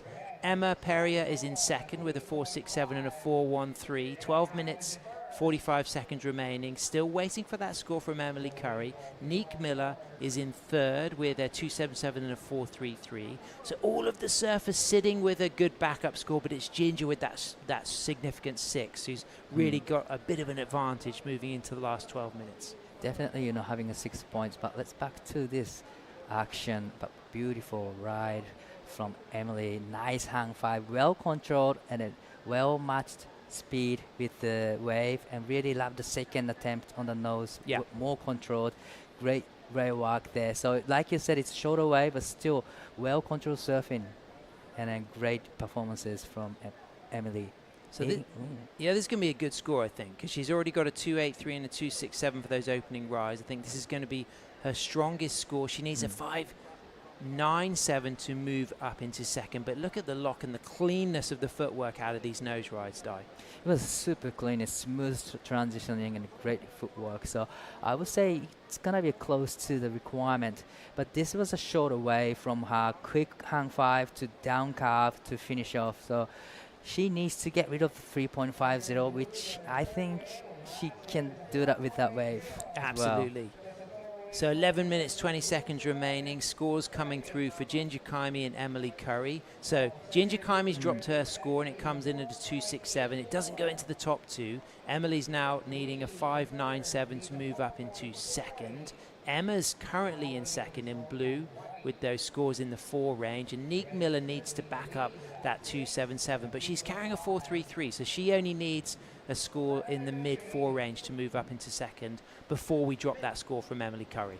Wow, it's a really tight heat so far. You know, it's pretty much anyone's game, but having a 6 point for Ginger it's a you know, this is an advantage for Ginger for sure. Royalty in the house, 2008 World Longboard Champion, Summer Romario. She's going to be coming up next. She just got a new Donald Takayama surfboards model out. She's an incredibly talented goofy footer, and she's been a role model for, you know, a couple of generations of incredible longboarders. So really great to see her here. Yeah, it's great opportunities for all the athletes to get to surf up against or surf with one of the legends in the longboarding world, and that's how much this contest means to all the athletes. So Delilah, she's in green. We just saw her chilling at Grover's, which is literally, it goes to show how close these places are. Look at that beautiful Donald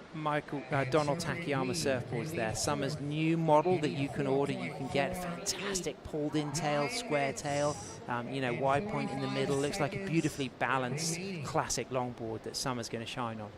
Wow, this is going to be a great matchup. Coming up in about 9 minutes, so it's going to be exciting heat. So many cool places to stay here. The San Juan Surf Resort, Kahuna Beach Resort, Little Surf Maid, the Circle Hostel, Flotsam and Jetsam, the Vessel Hostel, which is where Emily Curry and Lucy Small are staying, Curbside Villa, Casamar, Fields La Union, A-Lofts. There's just, Cabsat, where we had the opening event, the Governor's Welcome Party last night, with some dancing and some performances and speeches and really, really delicious food. Definitely. Team Philippines always have the best ceremonies. Yeah. We had the best ceremonies for the World Junior Championships, and last night, just like you said, we had the best performances as opening ceremony, and we had a great food. Yeah. I was super happy with that too. And do you normally work at the Siargao contest as well? Yes, Siargao and Balea. So I love the Philippines right now, but on screen we have Nick. Quick in and out for her.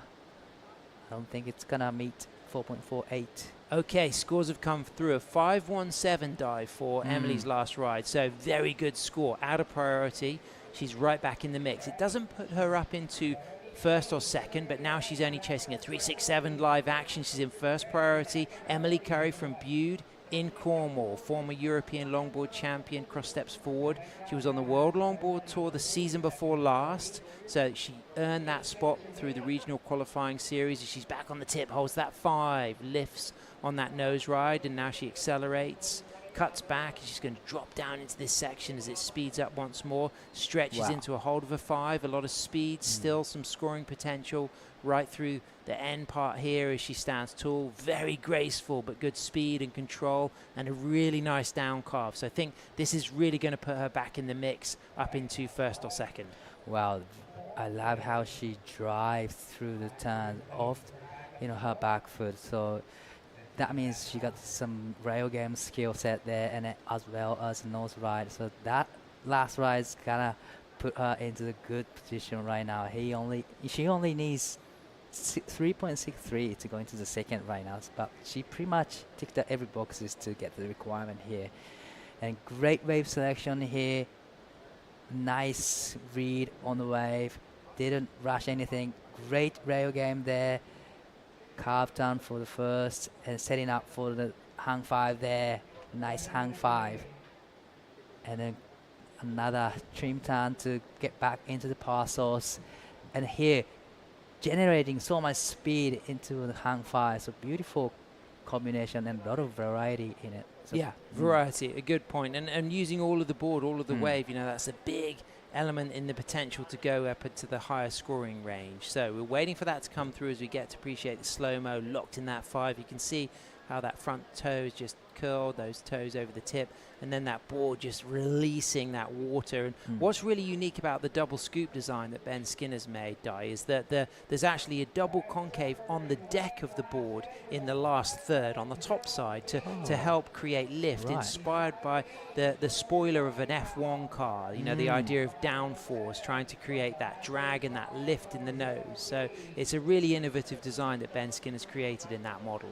There's so many stuff that you can do with the longboard, right? And interestingly, also on a Skin Dog surfboards is Ginger Kaimi. So both Emily Curry and Ginger on Skin Dog boards in this heat right now. But Emma Perrier, she's right in the mix with that 4.84 she's chasing, and she's sitting out there in first priority, a member of the Evans Head Malibu Club. She grew up in Brisbane, and her partner Billy here competing. He'll be watching. Nervous moments for Billy, nervous moments for Emma, but she can do it.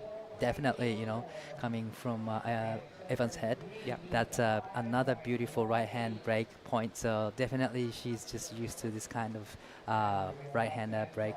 So definitely she's coming back. She's got a fast priority here, needing 4.84, which is not a big score, and she's already taste of the 4-point range in this heat, so definitely it's going to be a great exchange on the next wave. Yeah, and she's got pedigree in big results in 2025, a second at the Gold Coast Open Longboard QS at Burleigh Heads, losing out to Tully White.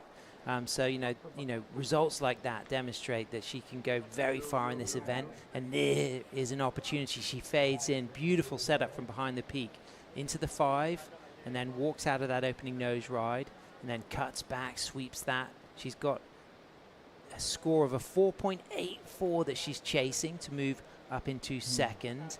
That wave getting shallow through the inside. She was with priority. She opted to go for that wave. Was that the right wave to go for, do you think, Dai?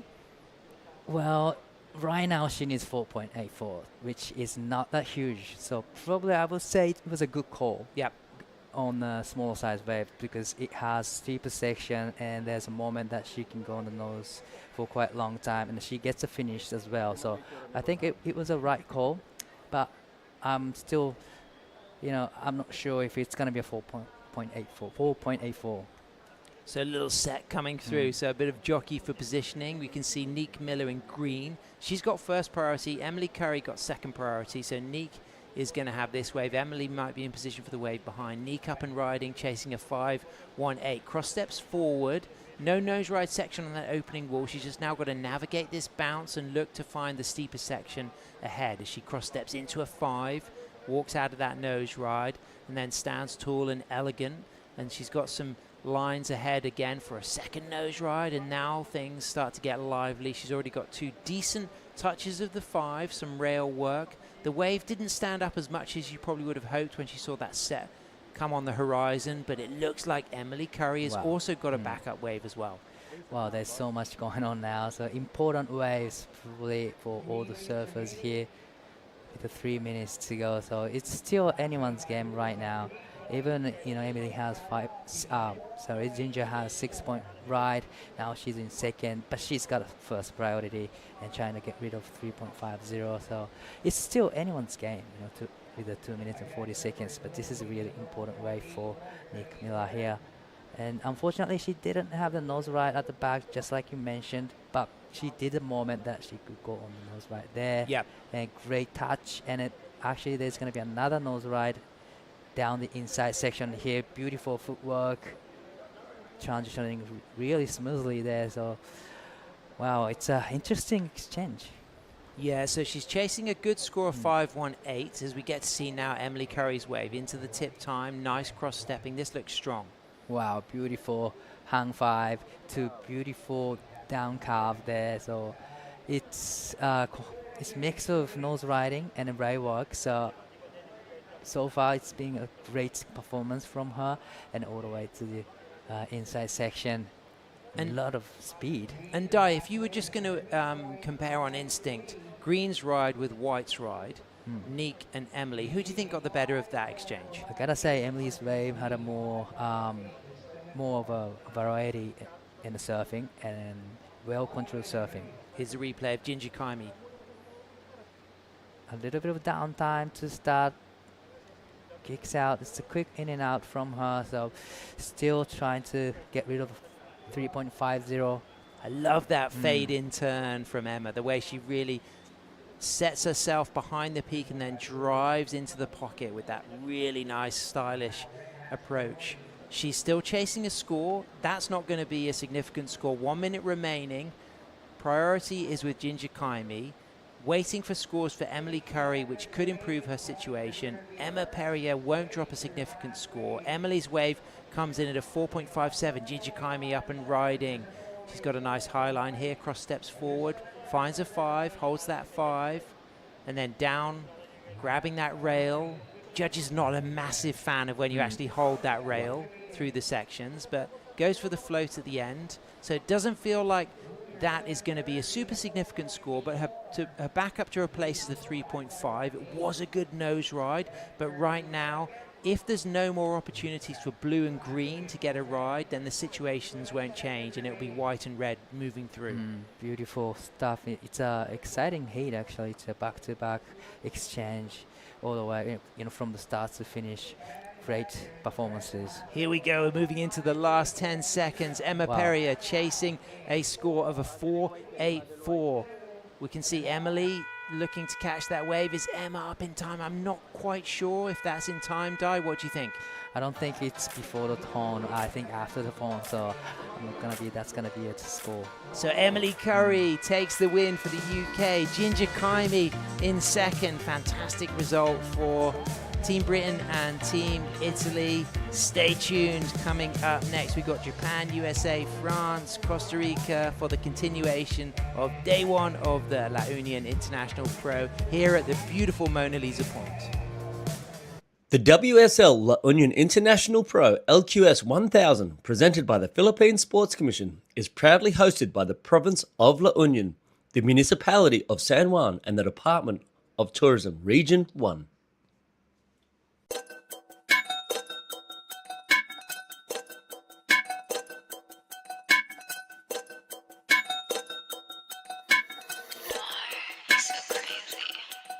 Gumagaya na sa aking mga di ko kilala. If you wanna sneak a peek, dapat kay tumingala.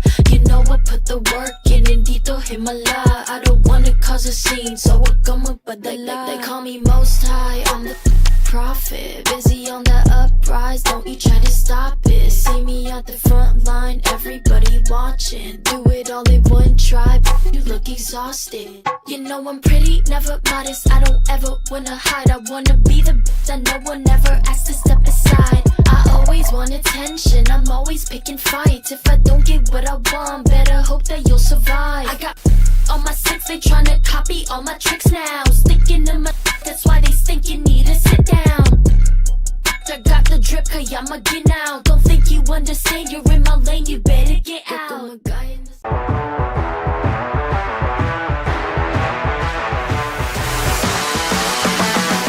SDMI Sports. World-class sports management made in the Philippines.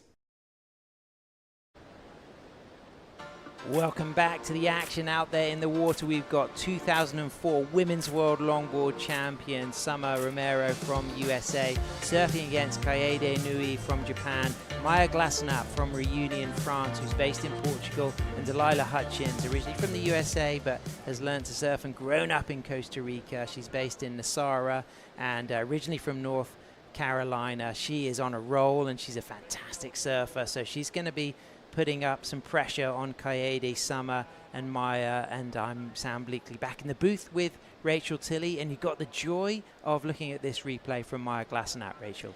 Yeah, she is looking so good on this board. We saw her surfing this morning, already advancing through that first heat, and she's borrowing JR's board, actually.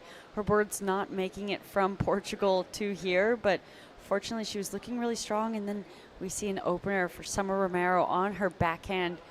She was seeded into this round, so this is her first heat of the event so How's far. that drop knee? That is So Summer beautiful. all over. I mean, you must have grown up really enjoying watching Summer compete and surf. Yeah, absolutely. Coming from Southern California as well, riding Donald Takayama, she's just been such a staple that I've always looked up to. Really have enjoyed getting to compete against her at home. And she's just incredible. And she's finally got a Donald Takayama model. She's recently come out. She probably is on her 9.5. You can get it in a 9.3, 9.5, 23 and a quarter width at the wide point. 2 and 11/16 is the thickness of it. A little extra nose and tail rocker just to kind of aid with the turns and the nose rides. And there she is, knee paddling out. What a beautiful sight. I mean, that is what you want to be doing on a longboard, knee paddling out to an empty lineup or an uncrowded lineup. Yeah, absolutely. I mean, Summer, like you said, winning her world title back in the early 2000s and has not really been surfing on the world stage super consistently. So it's really great to see her back. Her and I shared a heat in the Maxi Log Fest final a few years ago as well, so she's consistently surfing to be at her best, but she also works as a nurse at home.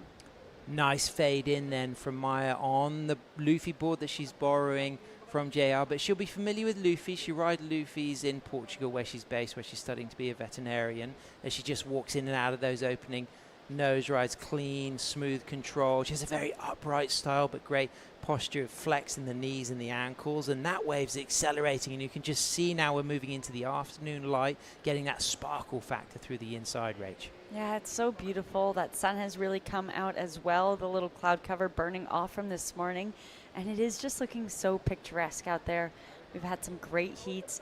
Now into women's round 2. Let's take a look at this replay from Delilah Hutchins, as we saw a nice opener for her. So we're still waiting for the judges to drop that score.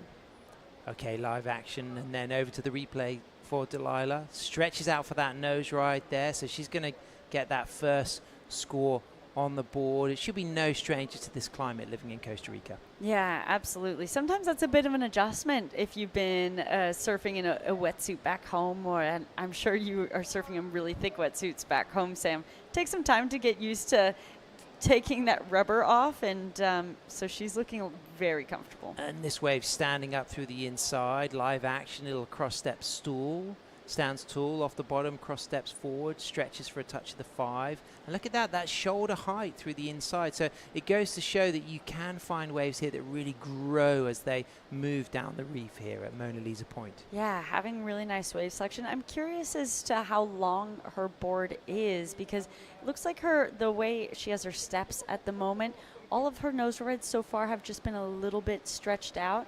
And sometimes I found that that's something that I find comfortable at a 9.2 length. Yeah. That's what really matches like my level of steps. But some people like it a bit longer or shorter to match those steps.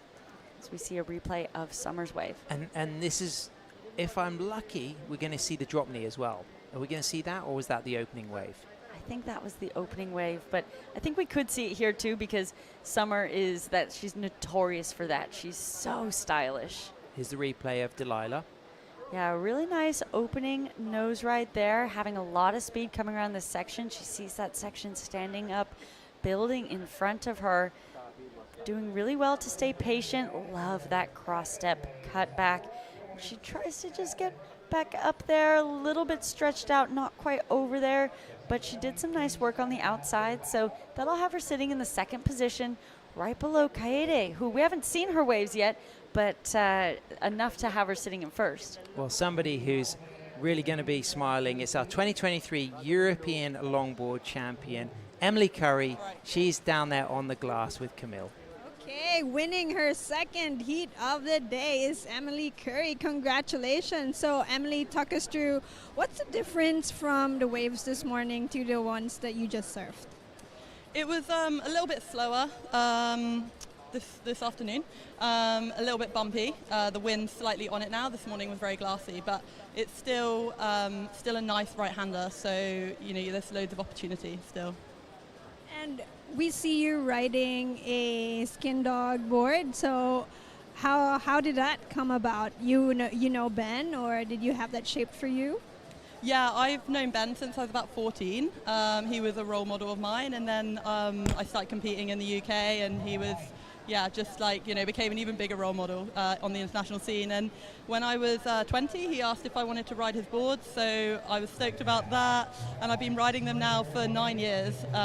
So the board that I'm riding at the moment is the Dynamic Double Scoop. Kind of new model that he's released, and it's real good. It holds really nicely on the nose, and it's allowed me to kind of lock into those nose rides. Amazing. And I know your friends and family are just about to wake up back home. Why don't you greet them with good news?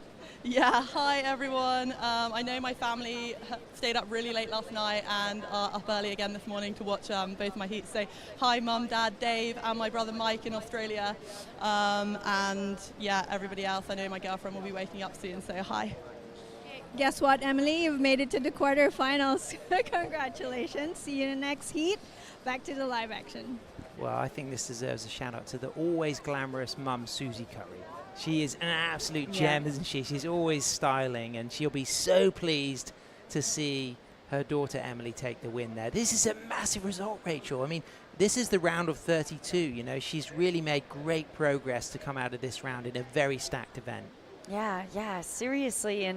And coming in out of each heat with a heat win as well, just looking really strong. And She has qualified onto the tour before, Yep. 2 years ago. That was really great to have her on tour as that addition. And so she's had that taste. I'm excited to see what she continues to bring. But she's looking really effervescent on these Ooh. waves at the moment. Wow, word of the day. Yeah. Nice. But don't you think it matches? Yes. I think she's been looking Yeah. phenomenal. Yeah. And let's let a little catch up now on this situation. We've got Maya out there in first in white. We've got the woman on your screen, Delilah. She's sitting out there with priority. She slipped down into fourth position, but she's only carrying one score, a 3.33. So all the other surfers have got 2 scores on the board. So she's only chasing a 2.28. In second, Kaede Nui. She's from Japan, of course, the sister of Sakura and Taka, a fantastic surfing family. And Delilah has now dropped that score, comes in at 3.77, so she's moved up into first, live action. She's getting her third ride, gets that 5, walks out of that nose ride. She's now up into first position, Maya Glassen up second, Kaede Inui in third. Now Summer down into fourth in blue, our 2004 Women's World Longboard Champion. And Delilah looking poised. She's got really great style as well, Rachel, we can see. Yeah, she really does. Looking nice and comfortable and confident on her equipment.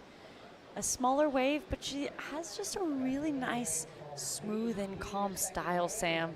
You know, those in-between moments, her posture, just standing on the wave as she's waiting for that next section to stand up, is just looking really beautiful. And that's a really nice thing to talk about as well, is what you do in between on a longboard. It's not all about the flash of the critical 5 or the nose ride or the 10 or the footwork or the rail work. There's a lot of in-between moments, and one of the things with longboarding is you want those to look good. Yeah, yeah. Something super critical that the judges look for is flow. And that comes from, oh gosh, almost a really bad fall there for Kaede as we see her a replay of this next wave. Really nice nose ride, nice and tight, goes up for the hit, comes back down. And okay, so talking about flow, Sam, I think this is a really good demonstration of flow. Each maneuver has been linking seamlessly from one maneuver to the next and just taking place with such poise and posture. So this is that replay of the 2.83. The last ride for Delilah Hutchins doesn't go into her top 2. She slipped down into second with Maya Glassen up in first. Maya's got a 4.1 and a 3.9. Yeah, so looking to build upon those couple of 3s that she already has. I think what will really require, what's going to be the difference is getting a wave that allows her to stay on the nose a little bit longer out the back and maybe put a little bit more on rails. So we got a nice demonstration of that she has that ability, that it's just her finding that wave selection. This was a good miniature version of that, and she'd be looking to build upon that. So waiting for scores for red and blue, Kaede and Summer. Did you know, you probably did because you've commentated at SUP events now, that Kaede is a 7 times SUP World Champion on the APP Tour, the Paddle Surf Professionals Tour. It was pretty impressive. Yeah, really phenomenal. I mean, all the Inui siblings are just so incredibly talented. As we take a look at this replay of Maya, nice quick nose ride. We see Summer waving her hand. She's probably looking for a situation update and a time check. She has priority. She's just wanting to know what that requirement is. Ooh, and Rach, what number has just dropped next to Summer's name? A 5.23 sends her from needing a score to straight into the lead. So that's what she was hoping to hear. She's like, judges, give me my score. Nose riding through the section on her Luffy, borrowed from JR. Luffy on the beach watching the action as well. As we can see, Maya representing France, based in Portugal. She surfs a lot at Costa de Caprica. She's looking good. This is a fast wave, already in and out of nose rides, and she's still in trim through the inside. Gets that 5 touch there, but unable to find anything else. As 2 more riders, a red, Kaede, and now Summer, stretching for the 5, running back to the tail, and then just readjusts her line and sets herself up on the backside. You know, talk about the difference between surfing this wave as a regular and a goofy, Rachel. Are there advantages? Yeah, absolutely. I mean, it requires, when you're on your backhand, especially at a right point or a left point, when you're on something that's exclusively you're going that way and you're on your backhand, you get a different perspective of the wave that sometimes can be seen as maybe a disadvantage. You know, you're having to overcome another thing. You're looking over that front shoulder and you're on that heel edge. So backside nose rides can be a little bit more tricky, but that's not something the judges are taking into account or anything. Summer is just owning the knee paddle out to the perfect point break moments today. Yeah, very classic to her. She knee paddles. I'm always seeing her knee paddle, and yeah. Kaede, I mean, is she going to get a speeding ticket on this race? Yeah, that's a good question. She's looking really fast and furious. What is on the speed this limit wave. at Mona Lisa Point? Yeah, probably. I mean, that was faster than it, I'd have to say. Well, she's now moved up into first, so the situations have completely changed. She's dropped to 5.67, and this is the replay for Maya, chasing a score of a 4.54. Yeah, I mean, round of 32, and this heat is already so stacked. Thinking Maya should be in that advancing position. Then I look at the two surfers who are advancing, and we see Summer and Kaede in those spots. I mean, and then we have Delilah here also fighting for a 4.87. Not sure what she did on the outside, but she's taking it all the way in. Yeah, that was a really nice turn when we cut to that action. I felt like there was something before that because of the speed at which she came into that turn. Whether it was a critical nose ride or not, we'll probably find out when that score drops, but let's look at the replay. Yeah, straight up to the nose. Nice nose ride. A little bit quick. She was kind of falling down the face, so required her to get back a bit quick. Nice nose ride. Like you said, she came around that section with speed. Or did I say nose ride? Nice turn. She came around that section with speed and straight into a beautiful rail turn. But, Sam, I don't think it will be that 4.87 that she requires. I think what the judges would like to see is maybe a bit more time spent on the nose on the outside. While it was nice and critical, you could see that her board was falling down the face. Sure. And that's kind of something that you want to see, that lift, because that means you're placing the board in the right section of the wave, in that upper third section of the wave. I'm seeing a lot of good developments out of Delilah's surfing. I watched her compete, I think it was 3 seasons ago at the Longboard Qualifying Series event in Newquay in Cornwall, the Boardmasters. You've attended that event before? Yes, I have. Yeah, really cool. A couple of times. It was so great. Well, Delilah's improved massively since then, you know, and she was already a world-class longboarder at that stage. So I'm very impressed. You know, I think this is a surfer who could get on the World Longboard Tour in the future, if not soon. Yeah, absolutely. I mean, I have to say that for all 4 of these surfers. I mean, saying that for Summer is a bit of an insult, as she already has that world title. So we know that she has that ability, and she's just here because she, you know, she once was the top in the world, and that never leaves you, you know, and she's just showing that even though it's not what she does full time, she has that ability to continue. And, you know, she got thirds on the World Longboard Tour in the years when Chelsea Williams and Kalia Moniz won in the Swatch Girls Pro in Rio 1 in 2011 and 12. So, you know, on the run to the final. And, you know, that's a wave that you know. That would have really suited Summer. Yeah, really well. A left-hand point, so she would have been on her forehand. I think her last year on tour was my first year on tour. This is Ashley's daughter. Oh, wow. Daisy, rather. Daisy's daughter. Yes, Sorry. yes. Daisy's. So that's really special. For Daisy will be so proud to see Kalia, Jane, De La Torre coming up next. Of course, Daisy is one of the legends of longboarding here. So that's a really special moment to see young Kalia. And she's already had a lot of good contest success around the Asian events.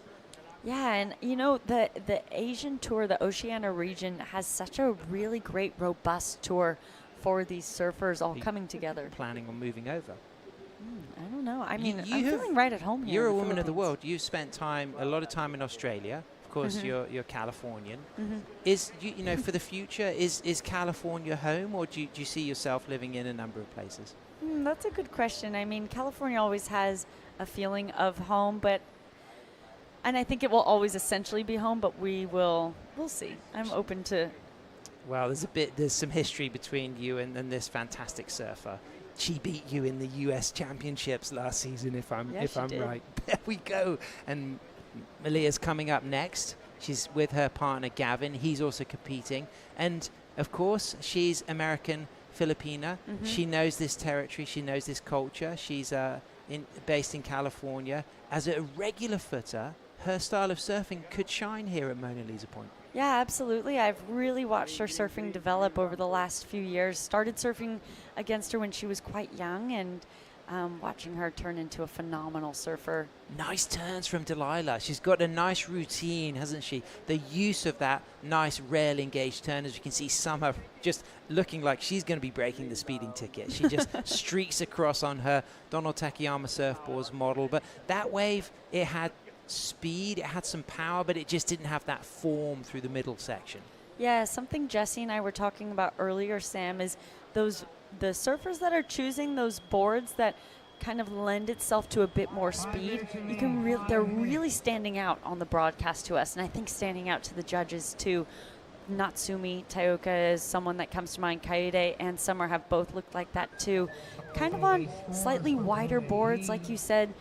Summer at 23 inches is that wide point, and kind of those fuller noses have been really suiting themselves. That's very classic Luffy style board as well that's working for Maya here, and I think that is a really nice standout. Those boards are really nice standouts here at La Union.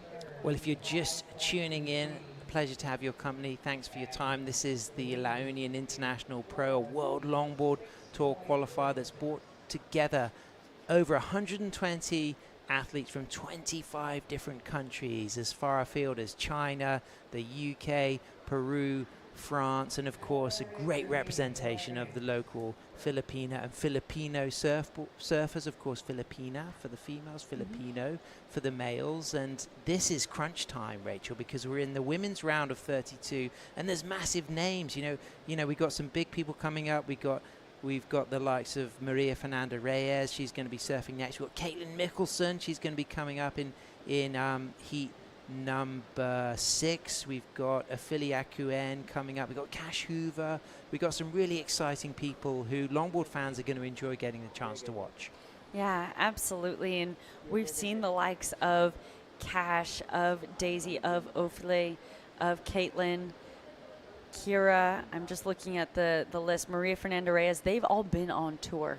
And so they're all fighting for a spot to get back on. There's only 2 spots. So to look at those names of women who have deservedly been on tour in the past, and then all the names of the new women as well that are fighting for that and have that talent to be there, it is so stacked. And I don't have any one person that I have my money on right now. I'll say that. So situation, priorities with Kaede. Kaede's in first. Summer is in second. She's in third priority. But chasing a score, Maya, she needs a 5-2-3 up and riding.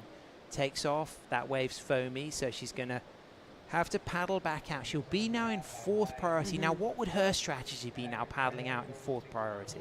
Just to not get back in that pack. If she can maybe find one away from everybody else. And, you know, we see 2 blues out there. That's the next heat kind of already sitting out there at the moment.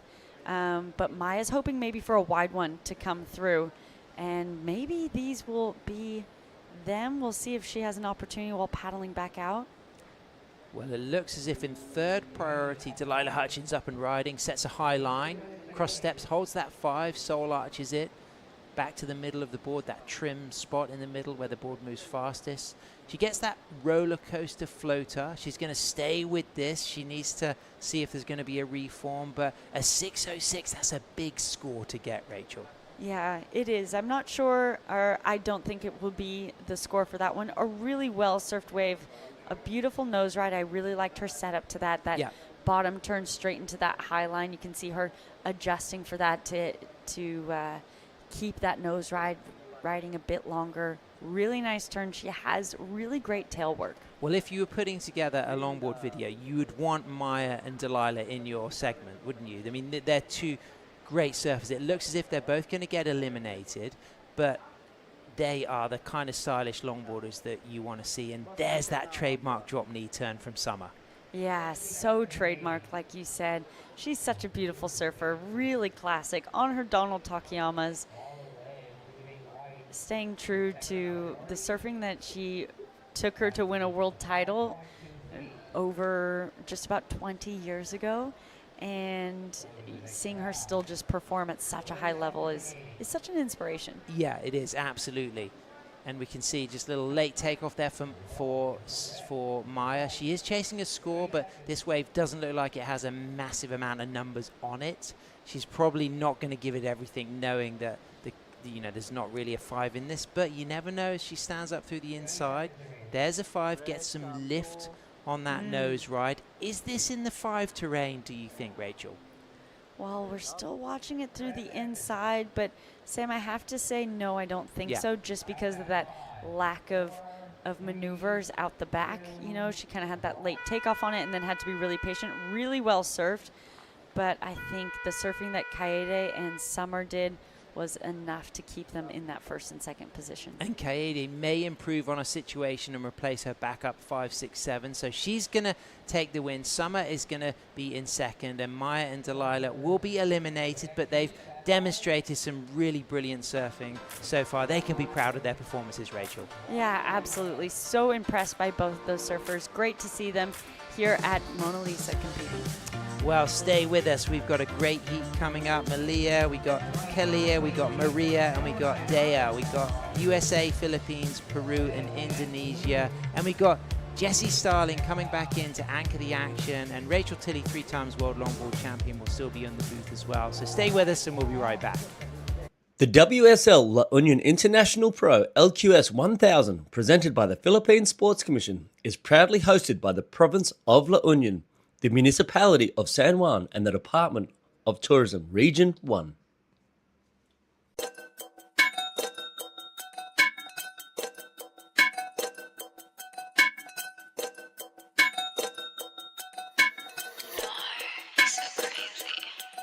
Gumagaya na sa aking mga di ko kilala. If you wanna sneak a peek, dapat kay tumingala.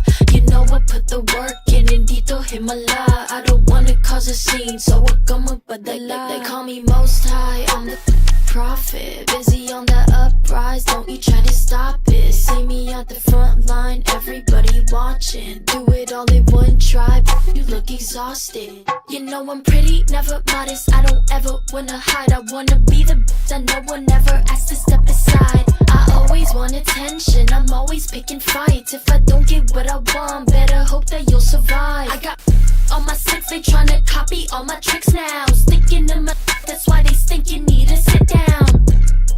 I got the drip, kaya magin out. Don't think you understand, you're in my lane, you better get out.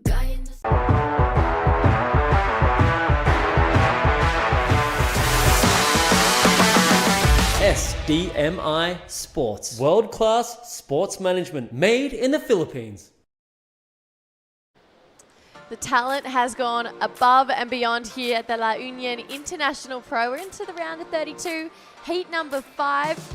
All international heat, this one. Malia Iligan taking on Kayla Jane De La Torre, Maria Fernanda Reyes in the white, and Dia Novastari, she is in the green. I'm Jessie Starling, joined in the booth by the current reigning longboard world champion, Rachel Tilley, and a couple of names here that I've actually come to grow and love here. Obviously, you've got a bit of experience with Maria, but take me through this first wave of Kayla Jane here. Wow, a beautiful opening ride. Really nice footwork up to the nose there. We saw her mom, Daisy, win her heat earlier today, and so we know Daisy would be standing on the beach watching this one. Really nice opener for her as we see Maria straight into it. She went excellent this morning in her opening heat, an 8.17 from memory, and so she'd be looking to back that up as well.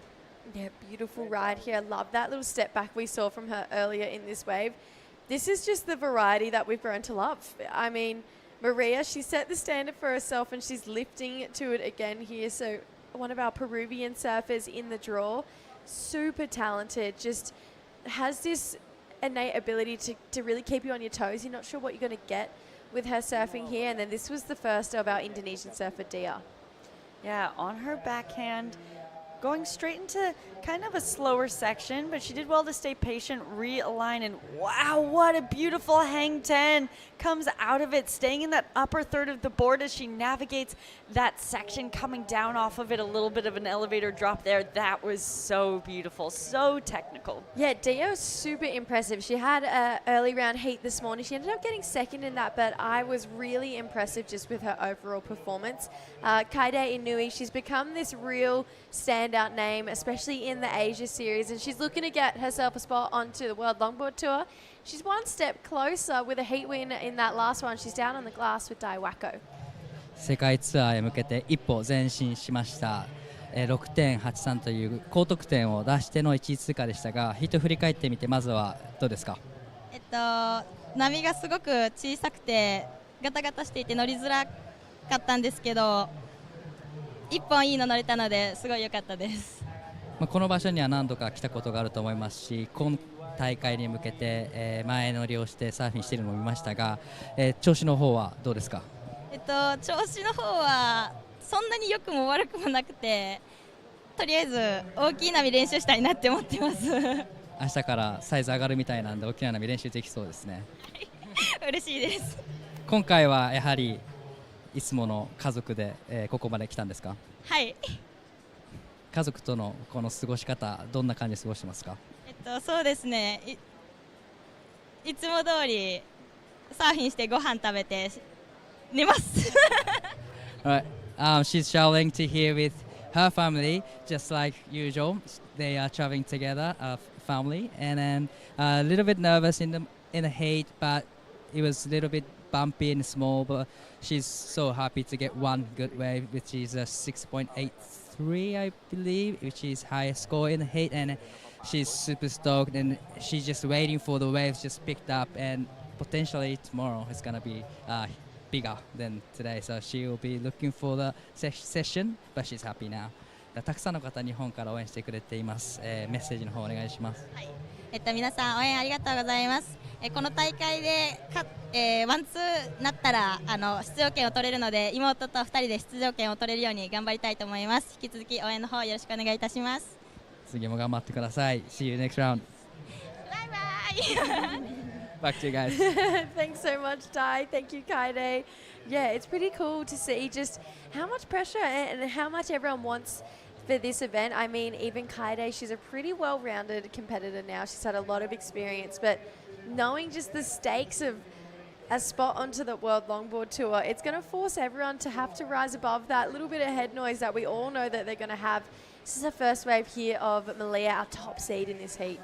Yeah, was looking for that opening section to get that nose ride. Unfortunately, a little bit bumpy, wasn't able to get it, but they're really nice. You can see that back foot got scooted forward, and making that nose ride even more critical, goes to finish it off with a hit, and she rides out of it clean. So a slow start for that wave, but she backed it up with some really busy and fluid surfing.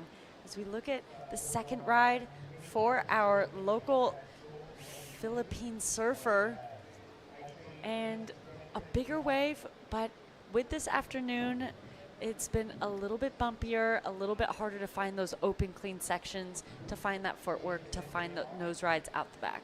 Yeah, Kayla, she did a really great job of just, I feel like, navigating the pace of that wave. Unfortunately, those bigger ones, when we do start to see this swell fill in, sometimes they can go into that really deep water, which is exactly what happened there. And then Maria, she got a 4 on her first wave. We were super impressed with her this morning. Just, it feels like you could take a photo any time right now and she would look incredible. Yeah, seriously. Going into a beautiful nose ride hang 10 that you could see right there at the end. Malia looking to back up her opening score. She got a 6.5 for it. So she is sitting there in second place off the strength of just a single wave score. That's the highest single wave score of the heat so far. So the judges really liking that strong finish to her wave. Yeah, actually it's going to be about 3 of our surfers with really similar scores in their lineup. We look at Dia, she got a 5.33 for that first wave. Then we see the last wave of Maria locking in a 5.4. Like you mentioned, Malia a 6.5 here, but thing I love, it's really deceiving how much power she has, especially when she does start to rely on the rail here. And she's just really lightly tiptoeing to the nose and able to carrying that speed all the way through. Unfortunately, that one letting her down on the inside. But as far as scores go, we've got another number to lock in for Dia, but really close scores with 3 of our 4 competitors having a number in that 5 or that 6 range. So this is going to be a great matchup with these 4 women. You can see that next heat starting to get excited, starting to rev up a little bit. We've got Kira Molnar, she's out there in the red. Lucy Small will be in the green right now though. Kayla Jane, she's got some more to work with here, goes up but a little off kilter. Now out the back for a long 5 for Dia, needs a bit more momentum to get down the face. She gets it. She's going to hang on to this one. You can see she's got this really smooth style. This board, she's been relying on it and surfing it for a while in competition now. Beautiful 5, quick 10 as well for a finishing turn too. So Dia giving us a lot to work with. The judge is still really sitting on that number for her second wave there. So 2 scores to lock in. Like I mentioned earlier, she was really impressive to me this morning. Yeah, her nose rides, her hang 10s just looking really nice and tight, reminding me of Maria Fernanda Reyes's hang 10s as well. Someone who just poises with like the ankles basically touching and looking really good. As we take a look at this replay for our surfer in blue getting a nice hit, but unfortunately coming unstuck. And while that was happening, Dia out the back. And look at that nose ride, just really nice and tight. Gets a little hung up there on that stall to get that hang 10, but did well to really push her knees and hips forward to regain that momentum back into the wave. As she then resets back up for another nice nose ride. Wobble there, but she did well to recover and then got that nose really levitated out of the wave. So, like you said, judges taking their time, a couple scores still to drop, but they drop her one just before that one, and it came through as a 4.5. Yeah, so in the lead goes Dia. She's here with her brother, Danny Widianto, who we'll see in competition as well in that seeded round. Coming into this one, though, with names like we have in this heat, this is going to be kind of the battle of your A game. You can't really show up with anything less at this point. We look at the scores for Maria, a 5-4 and a 4-point ride, so really close right now. Between second, third, and fourth, barely anything separating them. Kayla Jane, like we mentioned, having a mum like Daisy and being able to have a kind of a surf coach like Daisy as well, it seems like those two have a really cool relationship. I've actually seen them compete against each other a couple times now. I feel like Kayla loves it and Daisy absolutely hates it. I feel like that's probably quite classic for that setup. Whereas you're the mom and she's so dominant, she's like, hey, I'm gonna keep pushing ahead. And that would just be so fun for them as a combo. Yeah, Daisy is such an impressive surfer, like we saw this morning. I feel like as far as a couple standouts go today, you'd have to put Maria into that box as well. Obviously having excellence, like you mentioned, in that opening round heat. And she feels like that type of surfer who, in theory, based on her talent and what we've seen today in competition, should go really deep into the draw here. Yeah, I mean, she'd be a favorite on paper to win this as well, or be in that first and second position to re-qualify. She's been a huge standout on tour for many years. She has ISA medals to her name as well as Pan American medals. So a really dominant surfer. Speaking of dominance, Malia having that highest single wave score, looking to back it up. Yeah, makes her way up the nose, but decides to go for a carve. Loved it. Really nice down carve here. Now, there's a nice 5.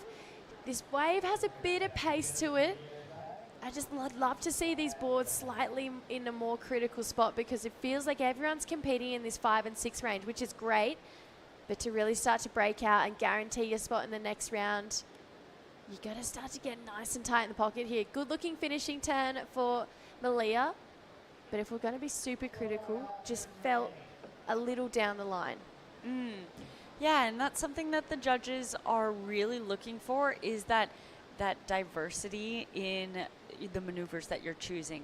Really important to get at least a nose right and at least a turn on your wave. That's your starting base to get a decent score. Then from there, to really break away and start building upon, we're looking at hang 5s and hang 10s. We're looking at rail carves, drop knee bottom turns, hits. You're really trying to put together a whole package and do it with flow. That is the most important. Here we go. We got a paddle here from Maria. She's going to kick us off with a carve to start this wave off. Now she starts to work her way up. Wow, beautiful 10. Like you mentioned, has those heels really close to each other, just showing that style. She's going to keep this one all the way through to the inside here. A lot of bump to work with this afternoon at Mona Lisa Point. She gets another quick 5 in. She's got some more room. That's a really nice long 5. She's going to get a finishing turn as well. So it gets up there. There's a lot of reef. It's so shallow right where she is there. So I could feel the hesitation going into that section. I hope she's all right because it's pretty much dry reef where she is on the inside there. Yeah, well, I think she was all right because she immediately just looked to check if her fin was all right. And that's the sign of going, I'm good. How's my equipment? Looked like her fin was all good in place. Those FCS2 fins sometimes getting popped out, you know, when you're hitting them on rocks. I was actually borrowing one of Emily Curry's board a few years ago, and I lost her FCS2 fin. Sorry, Emily. And it sunk. I know. It's gone forever. 6'5", locking in with a backup. Sorry, 5'8'7", locking him to back up that 6'5" for Malia. So now she goes straight to the lead here. This wave needs to be a 4-4-3. Had enough style on this wave here. What are your overall thoughts? Yeah, I mean, looking at that opening nose ride, a smaller wave, but really clean nose ride, really, really standout performance from that opening maneuver. And then a little bit of downtime. Quick nose ride out on the flats a little bit, but staying busy on a wave that's not offering that much through this section. Doing really well to find more action on the nose, and then finishes it out there, coming down and then hitting her fins on the reef there. But let's take a look at this nice close-up angle of this nose ride. Really beautiful. Wow. That front foot just hanging out, and that wasn't even her outside nose ride that she got that hang 10 on. So just looking really crisp with that. And Jessie, it looks like she got the score to switch up the situation. Yeah, 5'7", so goes into second place. Put in a little bit more pressure right now on our Indonesian surfer, Dia, and that lovely style of Kayla Jane De La Torre. We know Kayla's not scared to charge some big waves, so with this swell starting to really fill in, potentially those bigger days could play into her favour, but you got to make it through these rounds. Right now, chasing a 7-point ride. Now I'm curious, we saw Maria look at her fin before.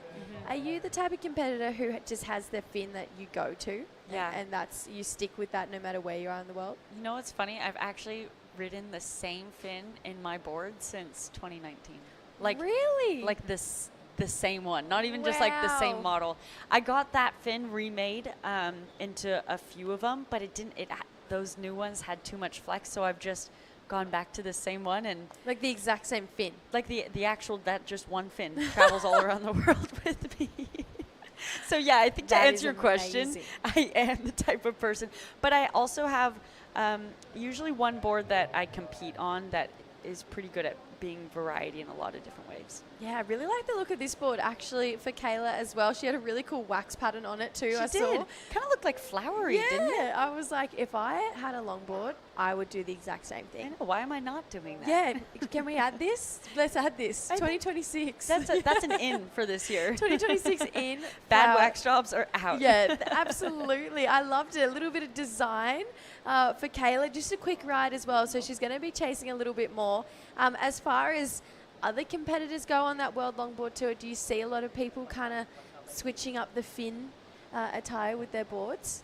Yeah, I think, I mean, I know for me, I have my different style of boards, and I have kind of my go-to fin that I go with each board. Depending on if I'm switching up, you know, choosing a different board for conditions, then I'll go with a different fin. But I think a lot of people are very similar in that way. Like, they have the kind of, especially with single fin style of boards, you have that usually like one or two fins that go really well in that one board design, and you kind of find what works for each. So for more traditional or more, I'll say more high performance boards, maybe you find fins with a little bit more rake work really well. I think that's actually been most popular. A lot of the most fins that you'll see at the moment are ones kind of like we're seeing of Caitlin walking down, have a bit more of that rake to them. They hold well with nose rides, but they give that maneuverability that lends to the criteria. Yeah, it's really interesting. I'm loving learning about the different equipment for longboarding. Obviously, surfboards in general are they're a whole world of its own. You know, there's so many different technologies that are going into it. Even with some other styles in longboards, I've met Harley Ingleby, and he rides real epoxy, whippy surfboards. These are all more traditional style PU surfboards here that the women are riding, but it's just pretty cool to see that no matter where you are in the sport, there's so much progressive just shaping and materials going down. And I love the fact that, you know, even Skin Dog Surfboards is growing rapidly throughout the sport as well. So a lot of these surfers themselves will be getting really involved with their shapes and their designs. Yeah, I mean, speaking of that right on cue, Lucy Small walking down with her Skin Dog surfboards from Australia, but now living in France at the moment. So really great to see her using that equipment from you know, a local shaper over in Europe, being Ben, and it's really fun to be traveling with Ben and talking about board design and really learning and understanding what you're feeling is a huge advantage to those surfers that understand that equipment to that deep level. Wow, nice end section turn here for Malia. Looking at better on a 5.87 with 5.5 minutes to go. So got a bit of confidence, feels like, by the end of that wave. We're seeing that Steers board maybe going down on a finishing turn. Right now, Maria, wow, really stretched out 5 there. Got a nice 10 in as well. Bit of bowl to work with here. She's going to go straight back to the nose. Beautiful footwork all the way up and down. She's got 2 5s in, a quick 10, yet another 5, and a bowly part of the wave there. Manages to keep the nose out of the water with the completion. And Kayla, quick footwork. There's a lot of speed happening right now. She's going to use this to her advantage. Put it on rail. Get back to the nose for a quick 5. And look to add some more points to the board with a solid finishing turn. So what a great exchange. Yeah, that was a great exchange. I mean, those are surfers that Kayla needing a score right now. She's looking for that 7-point ride. Well surfed. We didn't see what happened on the outside. Let's take a look. Ow, what a beautiful hang 10. Not really getting that rail line up over that section, and so that will kind of cause her to find some imbalance as she comes back down. Malia staying patient as this inside section stands back up, riding her Wayne Rich surfboards. Lots of history there built into her surfboards as well. And Maria riding Piccolo Clementes, a multiple-time world champion himself coming out of Peru. And Piccolo creates really easy to spot boards. You can tell from that style, really wide noses, lots of rocker usually in those boards as well. Taka Inui and his sisters also riding those boards and looking really good on these waves. Yeah, that was the best wave I reckon we've seen in this heat. I'm intrigued on this outside section here for Kayla Jane though. Yeah, really nice outside start. So this is that's the crucial part that will potentially get her in the 7s. Oh, wow, really nice rail turn there. Love this variety. Back up to the nose. Okay, I'm starting to feel like this might be the best wave that we have seen of the heat now. Now that you've just said that, of course, it breathes it into another change. But a really well-surfed wave. If that's not the best wave of the heat, that will be the best wave of her in her scoreline for sure. Yep. With 3 minutes remaining, maybe we'll see opportunity for change-ups. No, I couldn't agree more. Maria, Kayla, definitely getting the better of those two exchanges.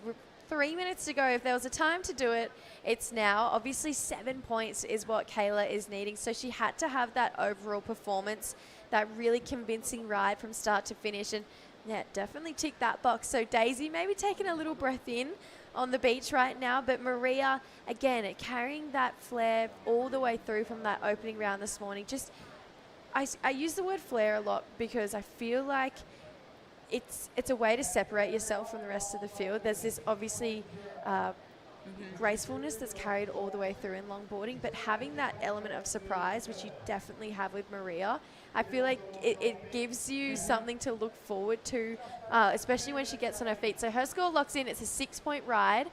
So the judges saying you're still in the mix here, but she was still in seconds. She's now needing a 6.38. So Kayla Jane 7.6 is what she was looking for on that last one. Yeah, I think that's maybe a little bit high of a requirement. I don't know if I see that wave going to that. However, we did see that really nice turn that's standing out in my mind, that second turn that she had.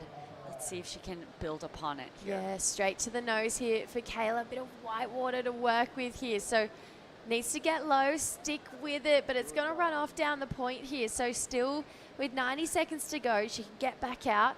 Dia with this pretty committed paddle with first priority. That wave just not eventuating on the point here. And you can see just, unfortunately, a bit frustrated. These inside ones, so they don't carry the scores that she's looking for. When you need something in a 6, you got to have a little bit of height behind you when it comes to wave size.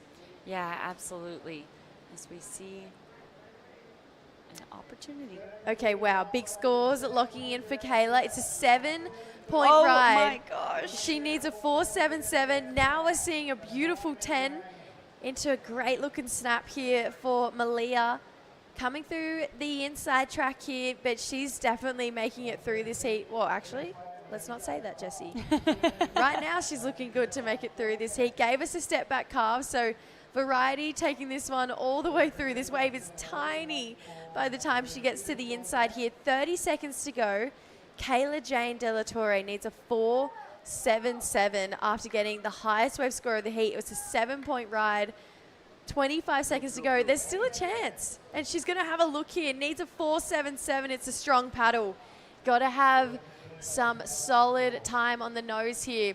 Steep section. Gets there for a quick 10, but goes down. Unfortunately, it would have been an incredible comeback story for young Kayla Jane, but unfortunately, the clock just winding down on her, and that is the beauty of our sport. Yeah, initially she needed that 7-point ride, and if it weren't for Maria upping that requirement, we would have seen that situation change. So wow. Really great to see Kayla Jane get that highest single wave score of the heat. Yeah, great she performance. should definitely take that in her stride here, but it is going to be Malia and Maria moving on through to the round of 16.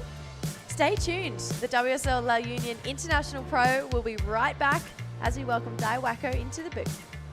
The WSL La Union International Pro LQS 1000, presented by the Philippine Sports Commission, is proudly hosted by the province of La Union, the municipality of San Juan, and the Department of Tourism, Region 1.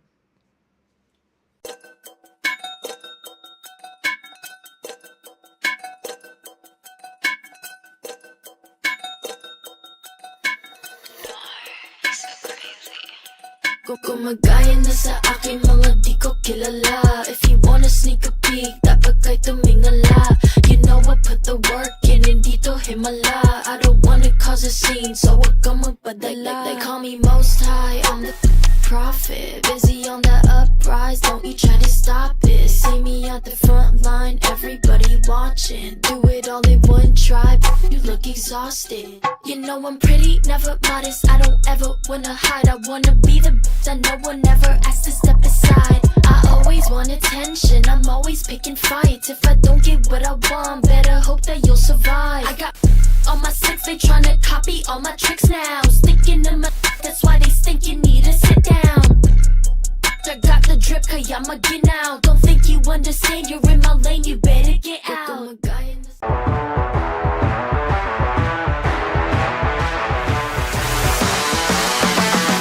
SDMI Sports. World-class sports management made in the Philippines.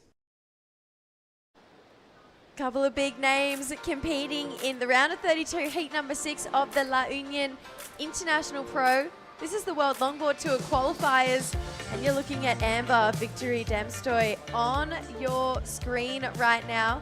She's coming up against Kira Molnar from Australia, Caitlin Mickelson out of the USA, and Lucy Small from New Zealand. And Jessie Starling joined in the booth by Dai Wacko. We hit the reset button. 25 minutes on the clock here. 4 extremely big international names going head-to-head for a spot in the round of 16. It's a huge matchup, I say, you know, Kira is a current WLT surfer, 2025, right? And then, yeah, of course, Caitlin has a great experience, big experience through throughout whole seasons, starting her season at 2010. Yeah, wow. She's been competing for a really long time. Gets a quick moment on the nose here for Kira. It's just going to be that one moment at the nose. Now we have, sorry, this is Kira. That was Caitlin. Kira, step back carve for this one. Trying to show her flair, her experience. She's going to come through this inside. Little wall bending back at her right now. And a finishing turn in. So we're getting a couple of first wave exchange. Wow, great looking 5 here. A lot of speed down the line. She regroups. This is Lucy Small. We've already seen her surf this morning.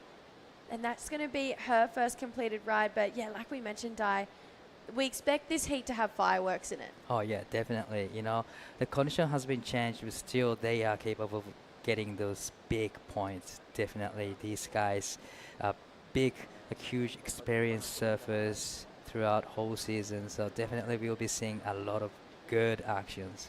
Last week we were here crowning world junior champions. This week we're sending 4 people to the World Longboard Tour. When we think of La Union, you know, you think of J.R. Esquivel, just La Union Surf Town, the community that they have here. It is a more of a longboard-based community.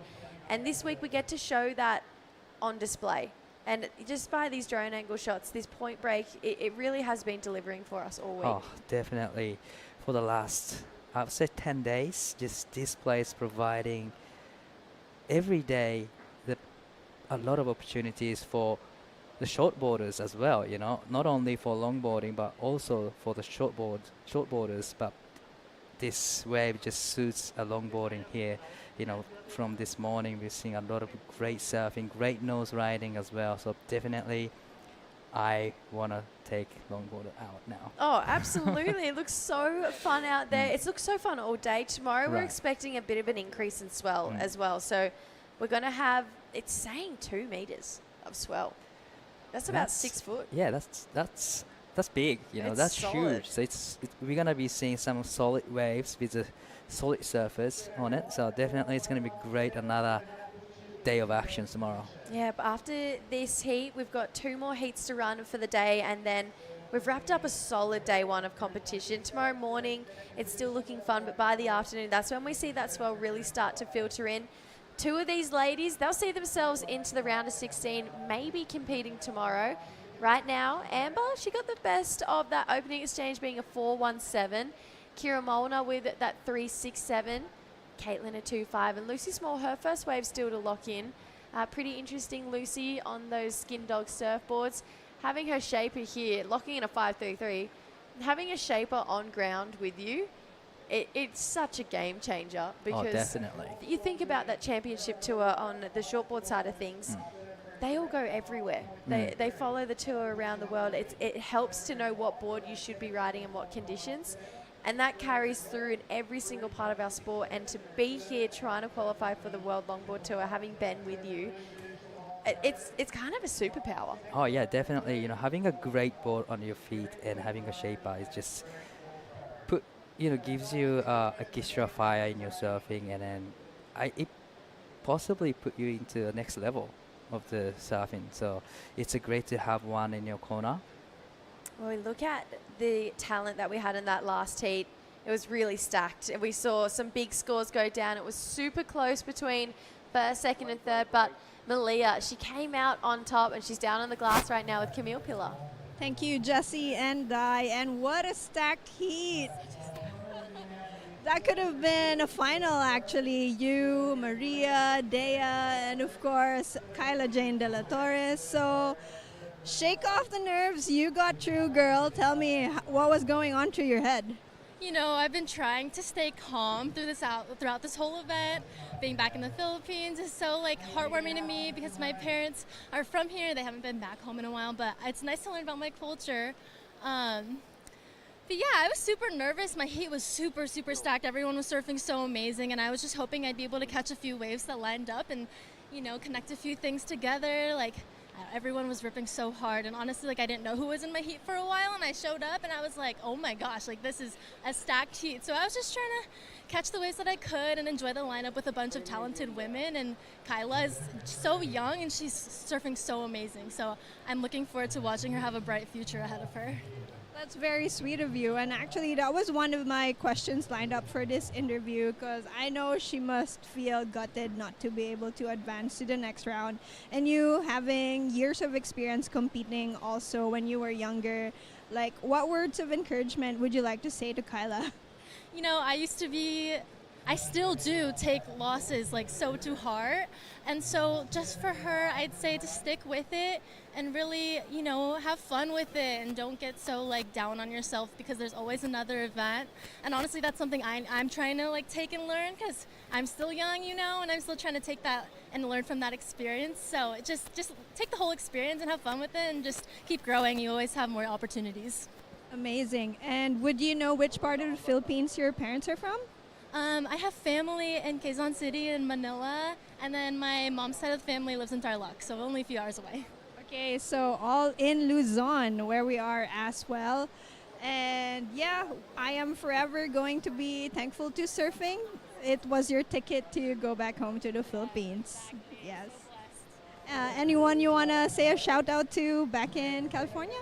Just a shout out to my parents. I know they're watching right now. Sorry for maybe giving you a heart attack, making you nervous, but I appreciate all my family that's been watching me and supporting me and all my sponsors that have sent me here and the Lord for getting me here safely and blessing me with this amazing experience that I've been able to have.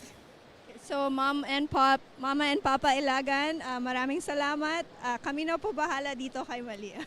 Thank you. Back to the live action. Thank you, Camille. Thank you, Millie. Pretty cool to know that this is her heritage. Yeah, this place is her roots, you know, and it's always great to be back to the roots. So yeah, and then having a win here is completely a special thing. Oh, so special. I mean, we think about some of the past winners here. Obviously, Natsumi Kaede, she's won here as well. Malia definitely wants to add her name to that list, especially this year. I mean, getting that golden ticket to the World Longboard Tour and to do it in such an incredible place like this, and it's your family heritage. I mean, that would really just be the cherry on top. Definitely, you know, it's a great opportunity for her. Back to live action. We have some live action here. Wow, that just turned into a lump of wind swell into an actual wave there for Amber. She got a 4.17 on her opening wave, but Lucy Small, she's just building right now. 5.33, backing it up with a 4.1. So she's edging out in front of her competitors right now. Interesting with this tide right now, Di, we're seeing that similar split peak that we saw with the World Juniors. That deeper bank, that main peak, you can get one or two steeper nose rides or potentially some calves up there. But if you want that real long length of ride where we saw those big numbers come through, that second peak slightly down the line, it's actually been a really great swell direction for it. Oh yeah, definitely, you know, sitting the left side of the area is pretty much the key for especially the longboarding, because it has, like you said, a long wall and it just breaking along the reef really nicely, and it gives you the great wall to just engage the rail and hang on to the nose ride. So, but it is interesting to see how these two surfers just sit on the point right now. But probably they're just looking for a couple of waves, the shorter waves, to just get the scores in first and then probably sit wide. Yeah, so Kira out there with first priority, Lucy with second. So they're deciding to sit deepest on the point right now. And then Caitlin and Amber, they can kind of take whatever they want. Di, we've had pretty well a good look at the entirety of the draw for the women's side now. There's 2 more heats to go. Any real standouts for you so far? So far, well, I gotta say, Natsumi got an 8-point ride in the first heat of the round of 32, and that stands out. And well, so many surfers. They are all great surfers here, and then I gotta say, you know, the last heat winner, Malia, was one of the stands out. You know, just it was a really tight heat, and then heat like that. When you have heat like that, it's always hard to get out of it. But once you get out of it, you have the rhythm throughout whole championships, and that's actually what happened in the junior side as well. Nadav had a really clutch moment, and he got through and he made it to the final. So I would say Malia. Yeah, I've been really impressed by her as well. Just her energy, especially in that post-heat interview, staying super grateful and looking really, I feel like, comfortable on her equipment. I've been really impressed by Maria as well. Maria Fernanda. Daisy was such a standout. I'm really looking forward to seeing Sakura Inoue compete in that next heat as well. It's going to be interesting. Right now, Kira Molnar, she wants to get her position solidified. This wave, you can see this afternoon, these conditions here, they're offering a lot more bump on the face. Right, we have a little bit of onshore wind coming up now, and as you can see all the bumps on the surface. It's hard to do probably the nose ride engaging the rail because bump can cause the surfboard really wobbling, but they are all capable of getting those good ones even condition like this, so I cannot wait to see them surfing on the better waves. Yeah, if you want to be the best, you got to be able to do it in all conditions. Two really nice carving maneuvers here for Lucy Small. That's all it's going to be on this wave. But now Caitlin showing us her best carves, but looking a little bit frustrated into a nose ride here for Amber.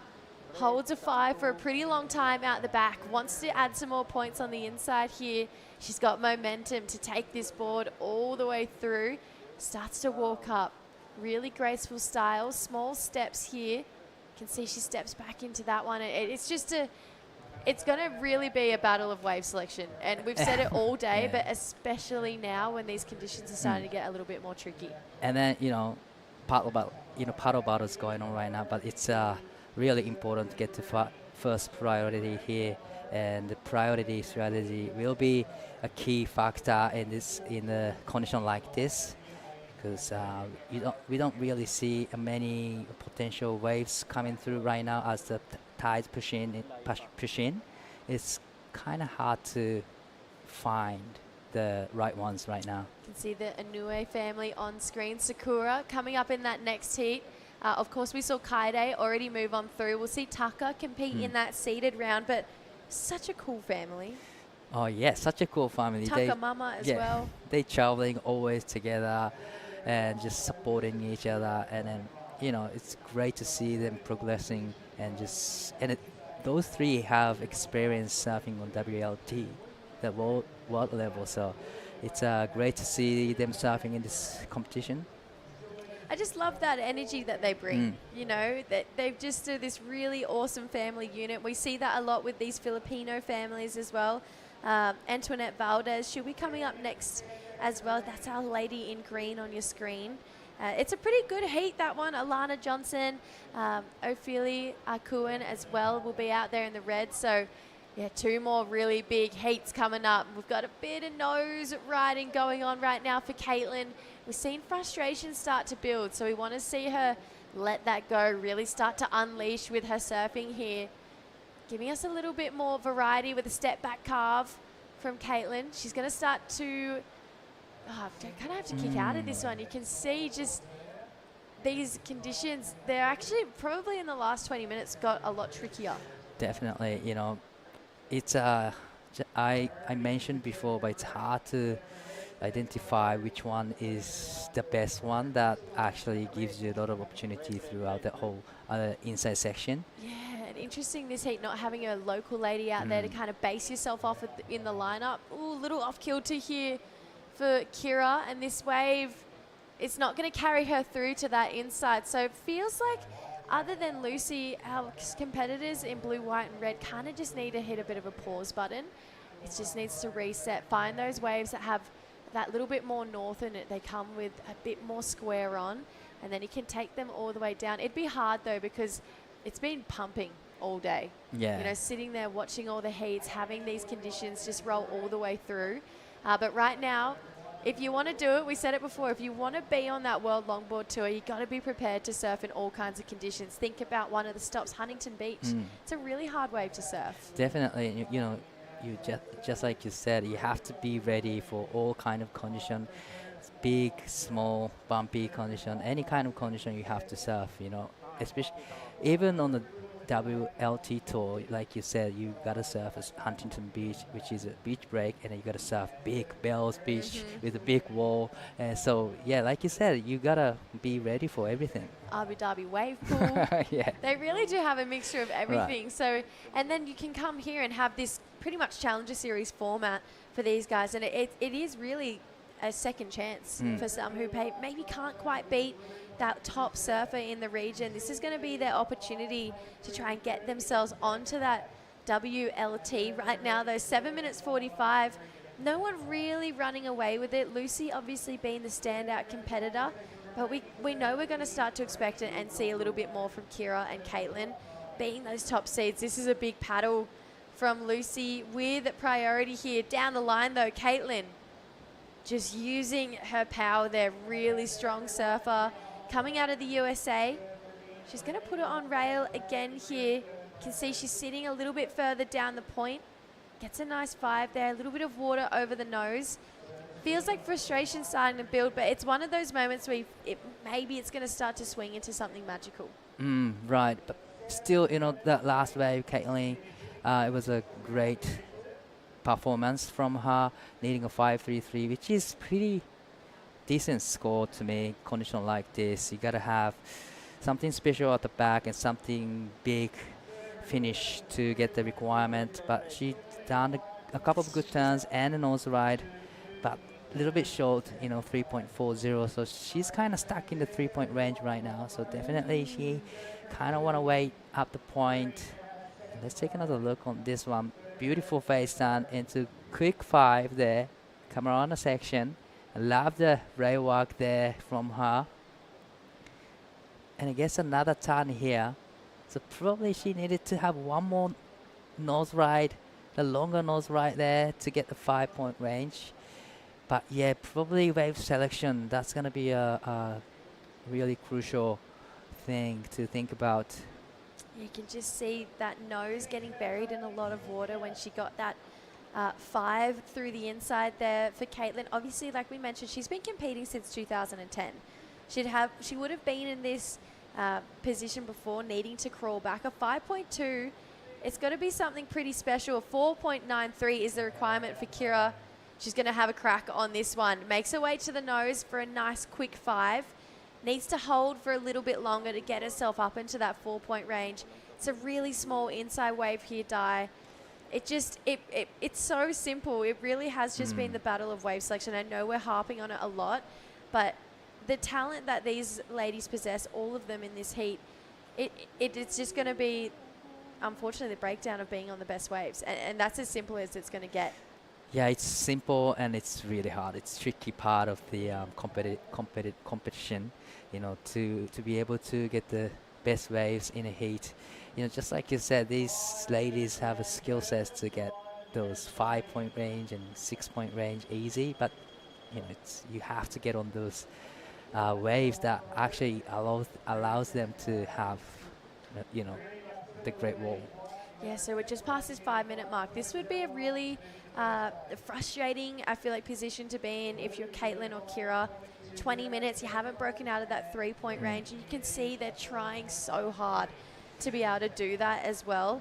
Any opportunity goes their way, that you know that they're going to make it happen. But yeah, right now, it's currently just been these two ladies who got to surf this morning, so maybe that idea of already having experience out there, it's giving them a leg up against the top seeds. I think it's a big advantage that they surfed once this morning, because when you practice surfing here, there's 100 people out there, and you kind of cannot figure out where to sit exactly, because you always need to be deeper and deeper in order to get a wave. So it's tricky when you are in the heat with the four people. I feel like as well, you can't underestimate having a local out there and knowing exactly where to sit when there is only 3 other ladies out there, because it can get tricky when you're by yourself. This is a better looking wave here for Caitlin. Needs a bit of momentum. Oh, gives the bird to the wave in front of her there. You can see Amber, just that really poised, graceful style. She gets really close to her competitor there. Comes through this inside. Holds that 5. Wow. Keeps holding it. A lot of speed again. Goes for the big finishing turn.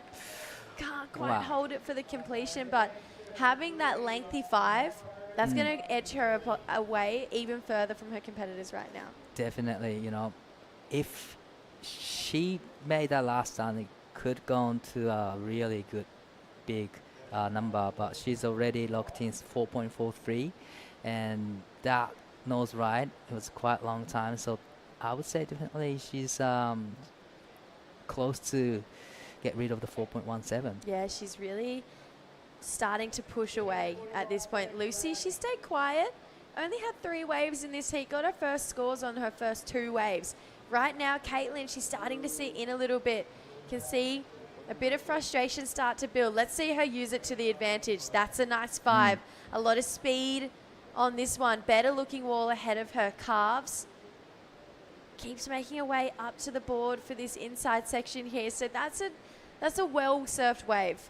Completed ride, but you can see some emotion starting to pour out. A little bit more poised and patient with her footwork here. Lucy Small comes through a tricky little inside track. There's a lot of wall in front of her. Can't quite hold on there, so a little bit too much on her toes. But it feels like she would have got some damage done. Yeah, definitely beautiful surfing. Surfing all the way to the inside. Look at how shallow that was in the end of the wave. But one of the smaller size waves, but like you said, it's a quiet, she's been really quiet. She's only got 3 waves. It's interesting call actually. Not a big damage at the back, but managed to surfing all the way to the inside. And this is why pretty much she was sticking to the wave, because she hasn't done anything at the back. Yeah, something I'm really interested in, the last wave of our surfer in white, Amber.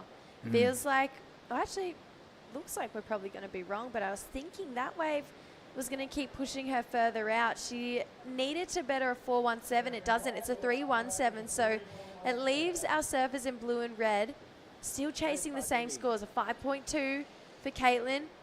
Kira having a bit of a shocker right now, needing a 4.93, paddling for a lot of waves. Right now she's out the back of it by herself with priority, but less than a minute to go here, Di. For someone of her talent, a 4.93 should really be in be an easy reach. Oh, definitely. It's not a huge score for the requirement, and having the first priority within a minute is advantage. But the thing is there gonna be another good set coming for Kira? Yeah, you can see on the inside here, Amber doing everything she can to defend this second place. She's going to take a look at this one. I really love her style. No damage done as of yet. Here we go. Gets to the nose. Holds for a 10. A little bit of water there. You can see she drops back down to a 5. Comes through the inside section here. So that is going to be her last wave. 10 seconds on the clock. Kira Molnar needs to take a wave, and it needs to be now. 5 seconds to go. She's up and riding before the hooter. Hits this first section that's coming towards her. Needs more face in front of her. She's going to go to her rail here. Uses this speed to try and go round. She holds on. She needs some green face. Unfortunately, that little bobble allowing her to miss that section in front of her. She's got to some open wall here, but I'm not seeing 5 points, unfortunately. And they're two big names going out of the draw right now. Wow, it's exciting heat for surfing green and white, but a little bit shocker for the top seeded surfers. It was a tricky condition, but they all performed really well. Yeah, so feels like it is going to be Lucy Small, Amber moving on through and pretty much won this heat in the first, we've got to say, 7 minutes. And our top seeds, ladies with the most experience in this heat going down, unfortunately, Caitlin Mickelson and Kira Molnar. We're going to lose them out of competition. The judges, they're going to leave us hanging though. They're taking a look, taking their time, but it comes in. It's a 2.4, so it's official. Lucy Small, Amber moving on through. 2 more heats, and then we're going to round out day number 1 of the La Union International Pro. Don't go anywhere. We'll be right back with a pretty solid heat with one of our local ladies coming up. The WSL La Union International Pro LQS 1000, presented by the Philippine Sports Commission, is proudly hosted by the province of La Union, the municipality of San Juan, and the Department of Tourism, Region 1.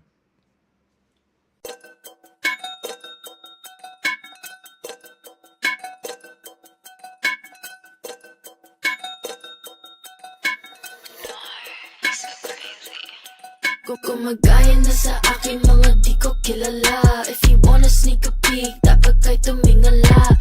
You know I put the work in, hindi to himala. I don't wanna cause a scene, so wag kang magpadala. They call me most high, I'm the prophet. Busy on the uprise, don't you try to stop it. See me at the front line, everybody watching. Do it all in one try, you look exhausted. You know I'm pretty, never modest. I don't ever wanna hide. I wanna be the bitch I know one never asked to step aside. I always want attention, I'm always picking fights. If I don't get what I want, better hope that you'll survive. I got on my six, they tryna copy all my tricks now. Sticking to my that's why they think you need to sit down.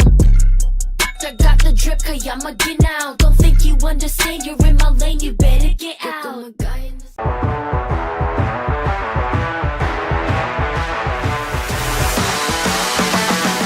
SDMI Sports. World-class sports management made in the Philippines.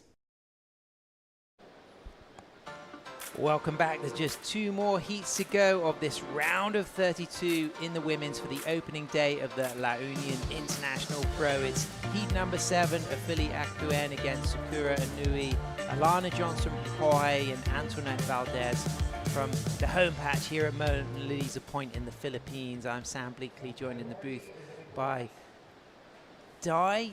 Di, it's been a fantastic long day, and that last heat was really tight between everybody, but style is also shining today. You know, some of the surfers who have really demonstrated that control through the nose work have really got the points.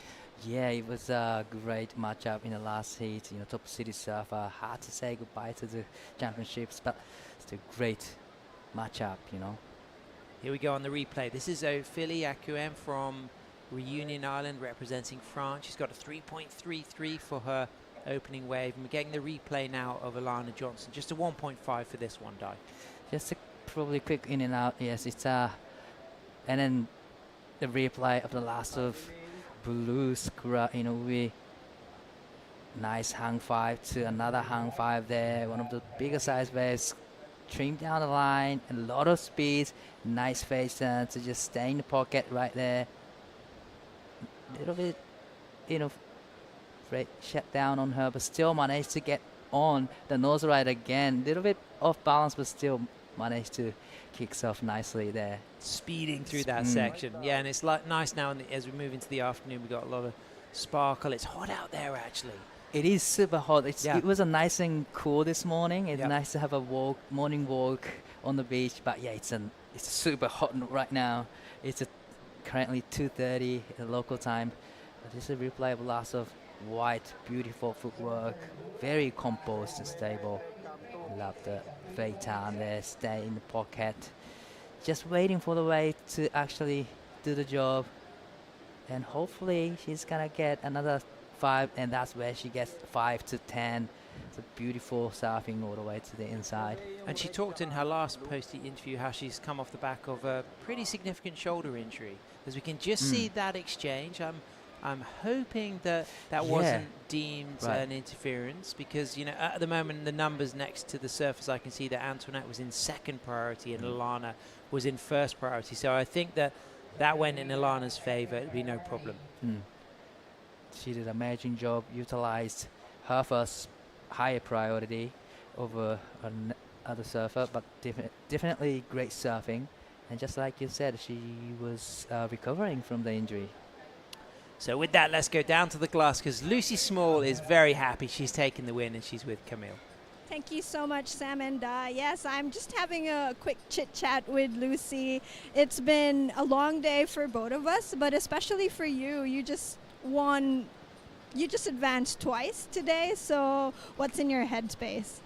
Yeah, I just feel so happy and relaxed, and I mean, it's my 3rd time to LU, and I love the Philippines so much. It's like, it feels like a homecoming coming here. So it was so nice having that first round heat this morning, just to kind of get the nerves out and get through that. And then in that heat, then I just felt so just relaxed and stoked, and just grateful to have the chance to live this amazing life, traveling to places to surf. So that was what was in my head, and I feel like, just happy. That's awesome to hear, Lucy. And now I think I remember you were also here for Queen of the Point. Yeah, 3 years ago I came for Queen of the Point, and I came a few years before that for the single and unattached as well. So yeah, just like I feel like I know the wave pretty well from that, and yeah, just such a vibe here, and just so nice walking up the beach, and everybody's like throwing shuckers and saying hello, and it's yeah, so nice to be back. So I want to pick your brain on something. So as you know, surfing in the Philippines is quite young, and there still aren't that many girls who are into surfing. So what do you think we can do as a local community to encourage more, young girls to try surfing? Yeah, good question. When I first came here, there was probably only a handful of girls who were surfing. Daisy, obviously, she's like one of the pioneers of longboarding here.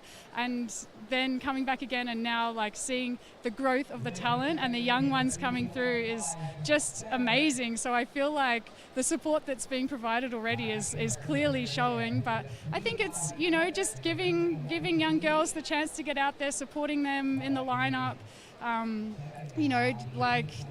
showing that there is a pathway. I think having events like this does show, it can have such a lasting impact of showing the younger generation that there is this pathway that you can take into surfing. And, I think the biggest challenge can be to keep going once you start competing. And so, yeah, more money, more support for the surfers is always so helpful to make it accessible for people.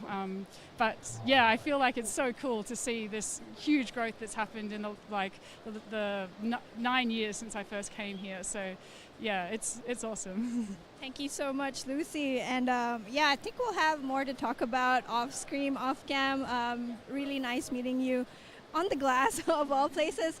Okay, so yeah, why don't you just say hi to anyone you want to say hi to back home? Yeah, thank you. Hi, Joey, who's in the airport in Madrid, watching the broadcast after I left him in Senegal to come here. So thank you for all the support, and thank you to my parents too, who have always supported me. And it's nice to be on the same time zone as them, so they can actually watch for once. So thanks. Down to the last two heats of the day. Back to you guys in the booth.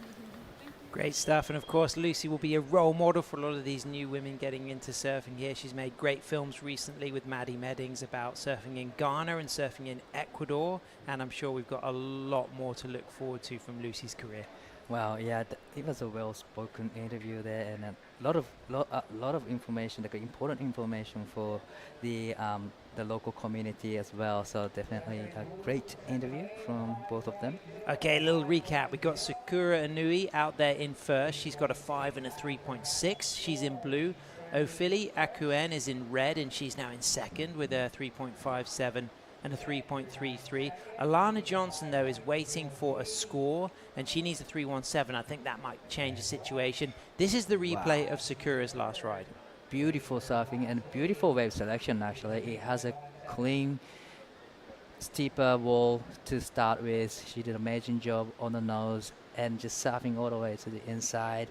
She just she doesn't rush anything, just waiting for the section to stand up. Unfortunately, wave just dies out there, but this is another great wave from surfer in white. Lana, beautiful face turn, and generating a lot of speed through the turns there. Another beautiful rail turn there, a lot of power in it. Yeah, they're nice, those cutbacks.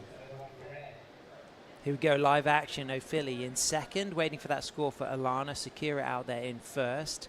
Ophili may well have a little bit more pressure on when Alana drops her last score, as she cross steps forward, in and out, as we can see a big overhead wall for Sakura Inui there. This wave has got a little bit of foam, a little bit of chandelier to deal with, so she kicks out as Antoinette Valdez is up and riding in green, and she's just working through that foamy section that we just saw break close to Sakura.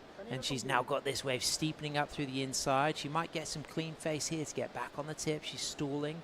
She's just setting that line, and now she's going to kick out because there's nothing else left. So it's pretty evenly poised as it stands right now. All of the surfers carrying a kind of poor backup score, but the highest single scoring ride is that 5 from Sakura Inui, but I'm expecting a decent score to be dropped for Alana Johnson. Yeah, definitely another big numbers coming for Alana. It's the last wave. We had a moment, and then she did amazing job there. So it's interesting to see how the last sim exchange will be, but it's tricky condition now. The waves sometimes has a great wall through the inside area, but sometimes not. So it's definitely wave selection. It's going to be a really important factor here. Absolutely. 13 minutes, 50 seconds remaining. Judges still reviewing the replay from that last ride of white. Alana Johnson looking for a 3:17. Comes in at a 5.50, so she moves up into first. We got Dirk and Cash Hoover, of course, the father of Cash there. He just gave the shaka. That's Cash Hoover. She's going to be coming up in the last heat of the day. Heat number 8, surfing against Beatrice B. Conroy, surfing against Daisy Della Torre, the local legend, and Mara Robruck. So Cash Hoover, the regular footer, she's going to enjoy this wave as her father there just kind of like gives her a little bit of support. As we can see now, Philly Akuen on the tip, walking out of that nice nose ride, keeping it smooth, snapping back and looking lively. She studied physiotherapy. She has a dog called Kayla. She has an Instagram account for her dog, Kayla the Ridgeback, if you want to follow that. And she's a Reunion Islander from St. Lou. She rides the Ross Concept boards, and that was a really nice ride, Dai. I think that's going to be a good score. It's a beautiful ride from her, and then Sakura is up and riding again. Important way for her to go back into the first place. Because Alana Johnson shifted up into first. A filly chasing a 5.03. Sakura now looking to better back up 3.6. Just pounces through that inside section. And then she's got a little bit more potential here for just to finish things off cleanly. She floats.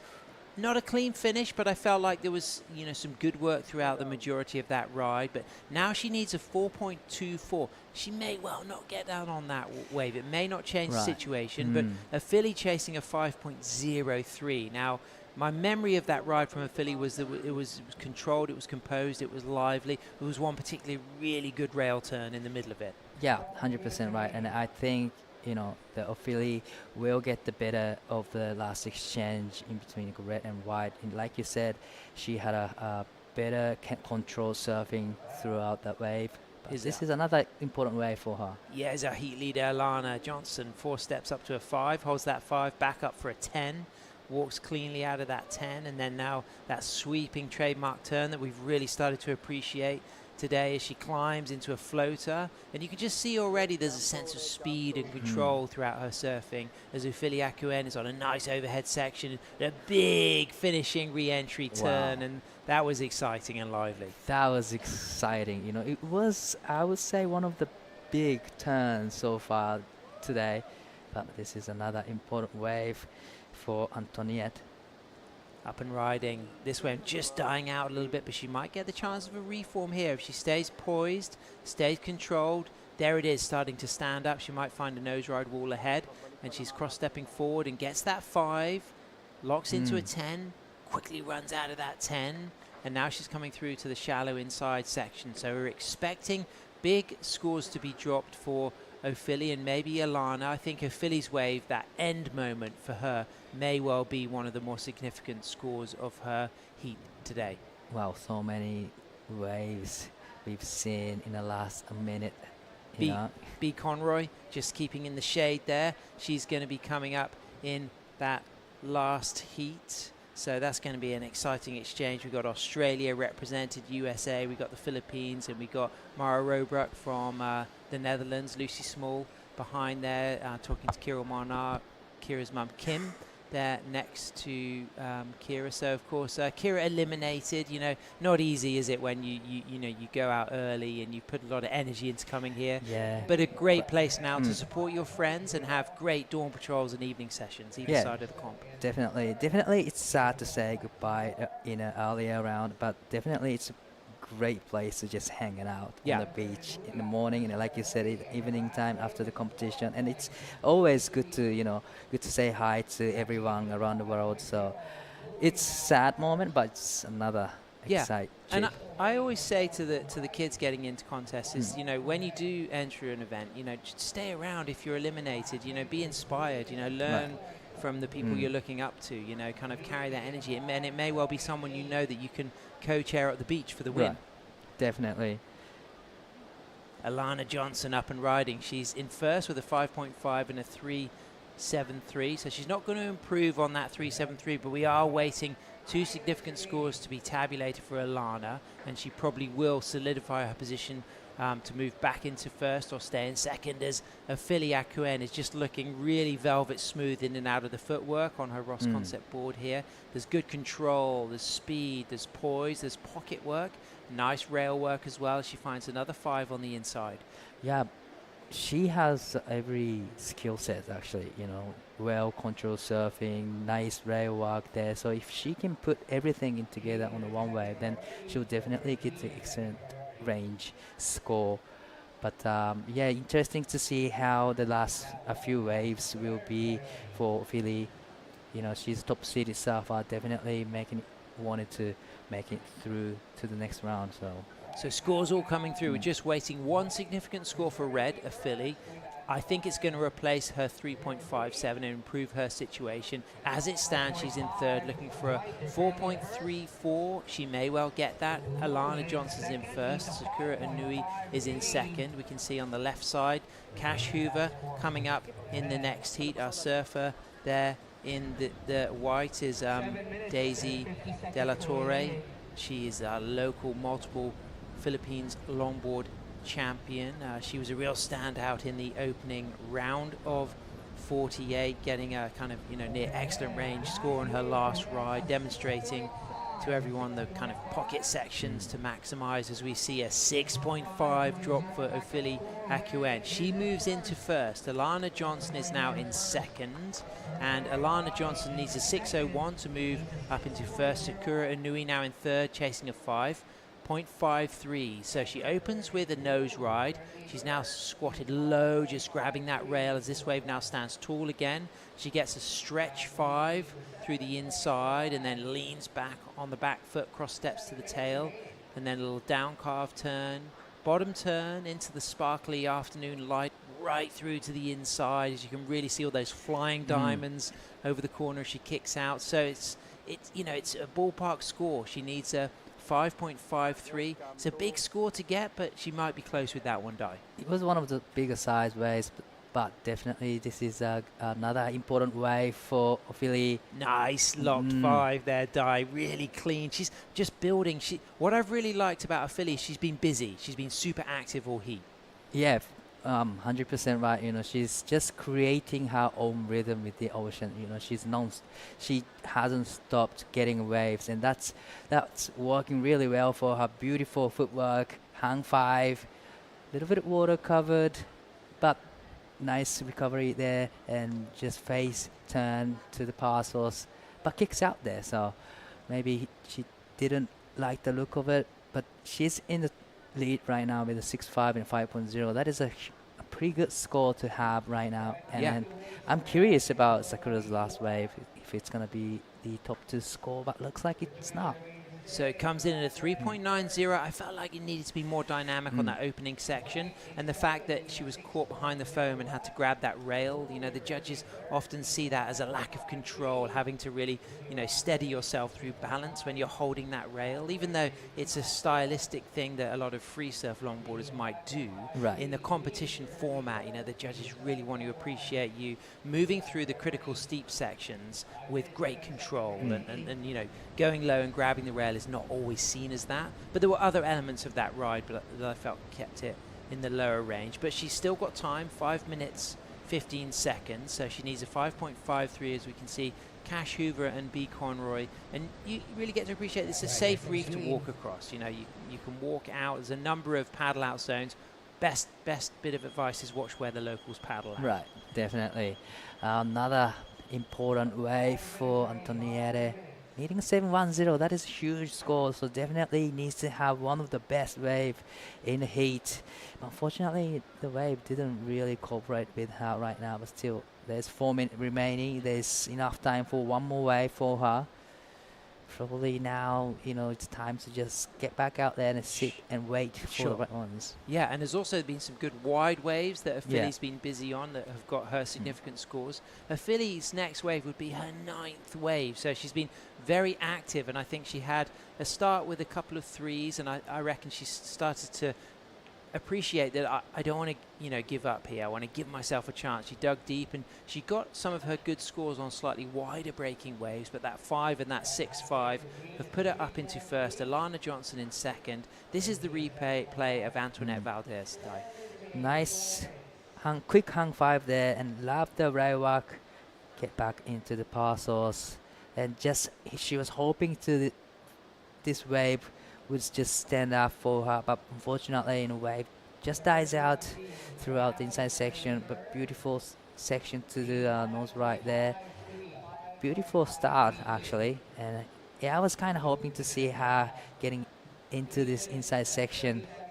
I love this drone angle here. You can really see what kind of line they are getting from the drone angle. Absolutely, you can see how critical the nose rides are as well, and the need really to pounce on that opening nose ride section, and also that wave selection and luck to find those ones that stand up and have that kind of wide growing corner. As we can see, Alana in second, chasing a 601, in and out of 2 nose rides, runs back from that second nose ride. There's that sweeping turn, and I really like the way she just lifts the board out of that turn and then accelerates off the bottom turn after snaking back into the foam. And there she's going to just eject on the corner. She's got a pretty good set of scores. She's on to, that was her 6th ride, a 5.5 and a 5.03, her highest score. I'm not sure that's going to better her backup score though and improve her situation. So it still gives Sakura Inui her chance to go for that 5.53. Yeah, I actually totally agree with you. It was one of the ride that where she had a really great connection with the wave.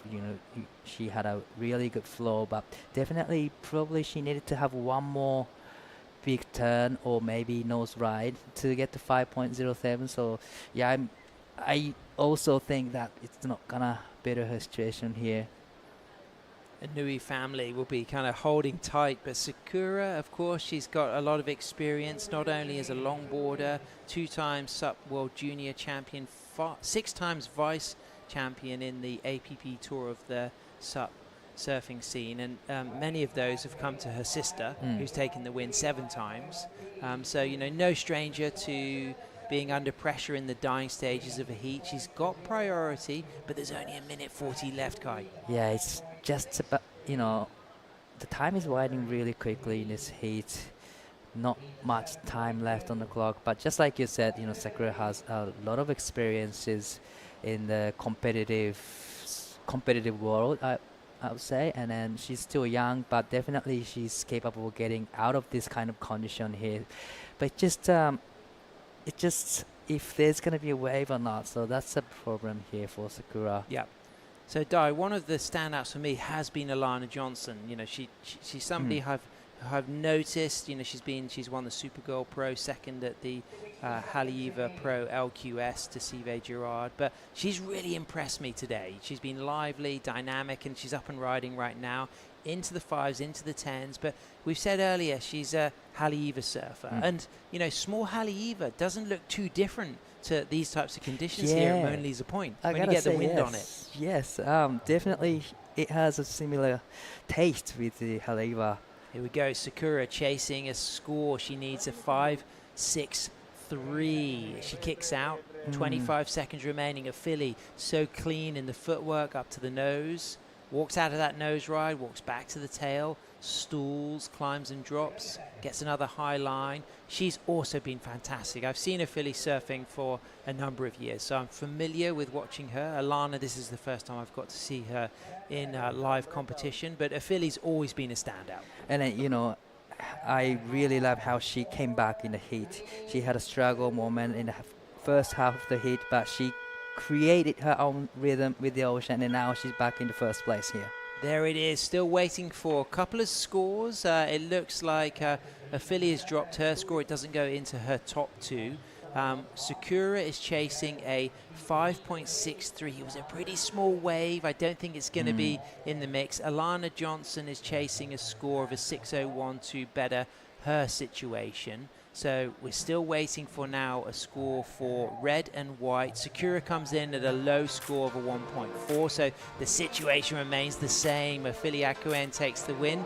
Alana Johnson in second, eliminated. Commiserations to Sakura Inui and Antoinette Valdez, the local surfer. But coming up next, we have Cash Hoover, B. Conroy, Daisy Della Torre, and Mari Robruck. I've got Rachel Tilley to come in with me to call the last heat of the day. Di, it's been an absolute pleasure hanging out with you today. We've got a lot more to look forward to. Stay with us, we'll be right back. The WSL La Union International Pro LQS 1000, presented by the Philippine Sports Commission, is proudly hosted by the province of La Union, the municipality of San Juan, and the Department of Tourism, Region 1.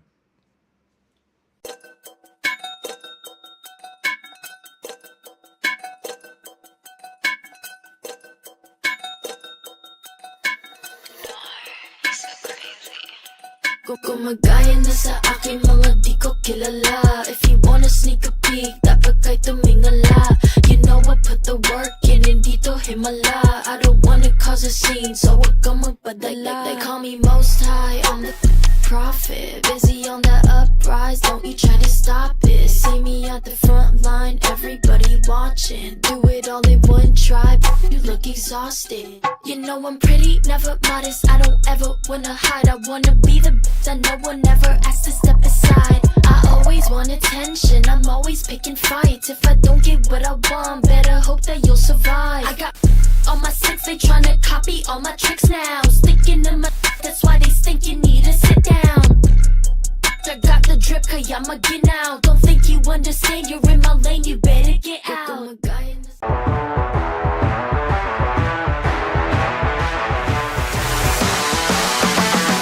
SDMI Sports, world-class sports management made in the Philippines.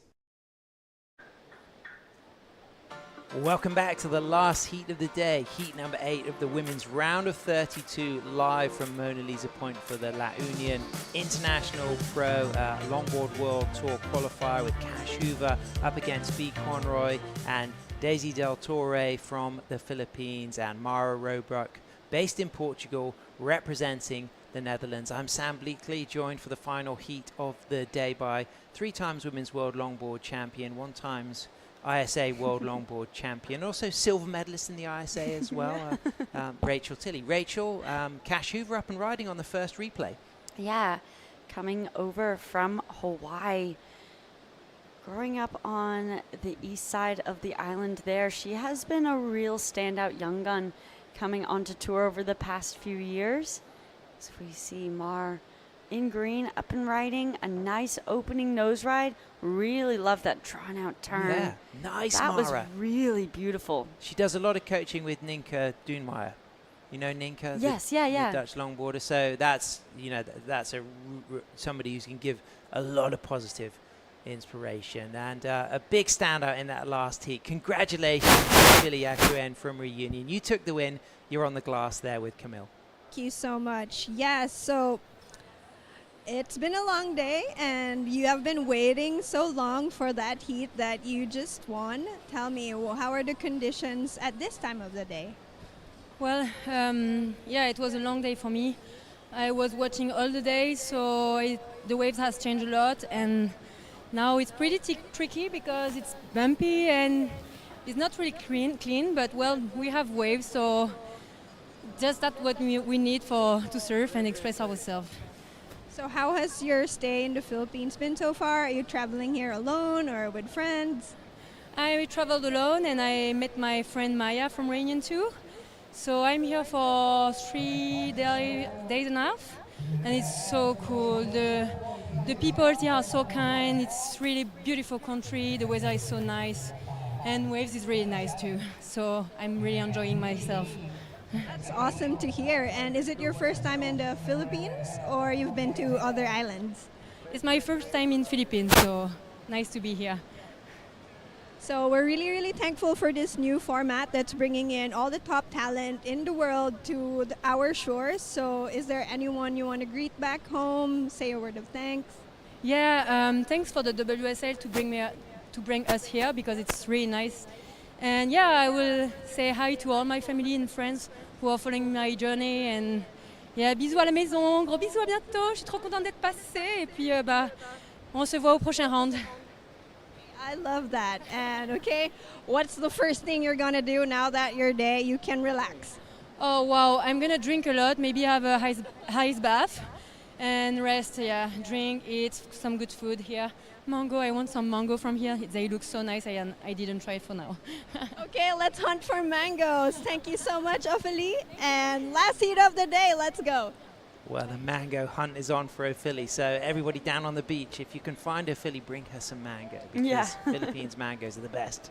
Yeah, actually I had a mango daiquiri the other night, and that was delicious. Nice, good call. So Cash Hoover out there in the water with some good scores already, a 4 and a 0.57, so that puts her in first. Mara Robruck is in second with a 0.6 and a 4 as well. So in fact, Mara's actually up in first. What an interesting thing. They've both got that backup score in the low zeros, but they've also carrying a solid 4. Now that is a significant score, but they'll want to build on those 4s, but it's going to give them a lot of confidence moving forward. Yeah, for sure. Having a nice opening strength of those single wave scores within those first 10 minutes. Here we go, Daisy up to the tip, walks back, and then just slices that turn on her Ian Zamora surfboard there. Nice and lively on the single fin, back from the tail.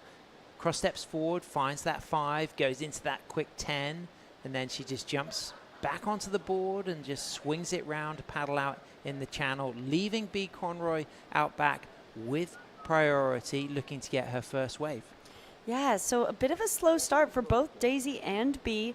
They're 25-minute heats, and we have 18 minutes already remaining. I think that's really showing it's gotten really tricky into this afternoon. That onshore wind is on a bit. You can see, I mean, thinking back to the conditions that these women were surfing early this morning, it was glassy, it was beautiful. They were the first heats of the morning, and now looking into what they're trying to navigate, finding those waves that actually offer that potential is a bit harder to do so out there. Here we go, live action, Cash Hoover up to the 5, holds that 5 on her Michael Takayama, and then sweeps a nice turn, and then really quick to just move away from that foam with that S-turn cut back again into another sweeping cut back. Lively, just using that foam as a point of projection to come back out to the face, and in and out of 3 nose rides. She goes for the floater and elegantly lands that roller coaster. Rachel, I love the way she finished that as we see B. Conroy up and riding.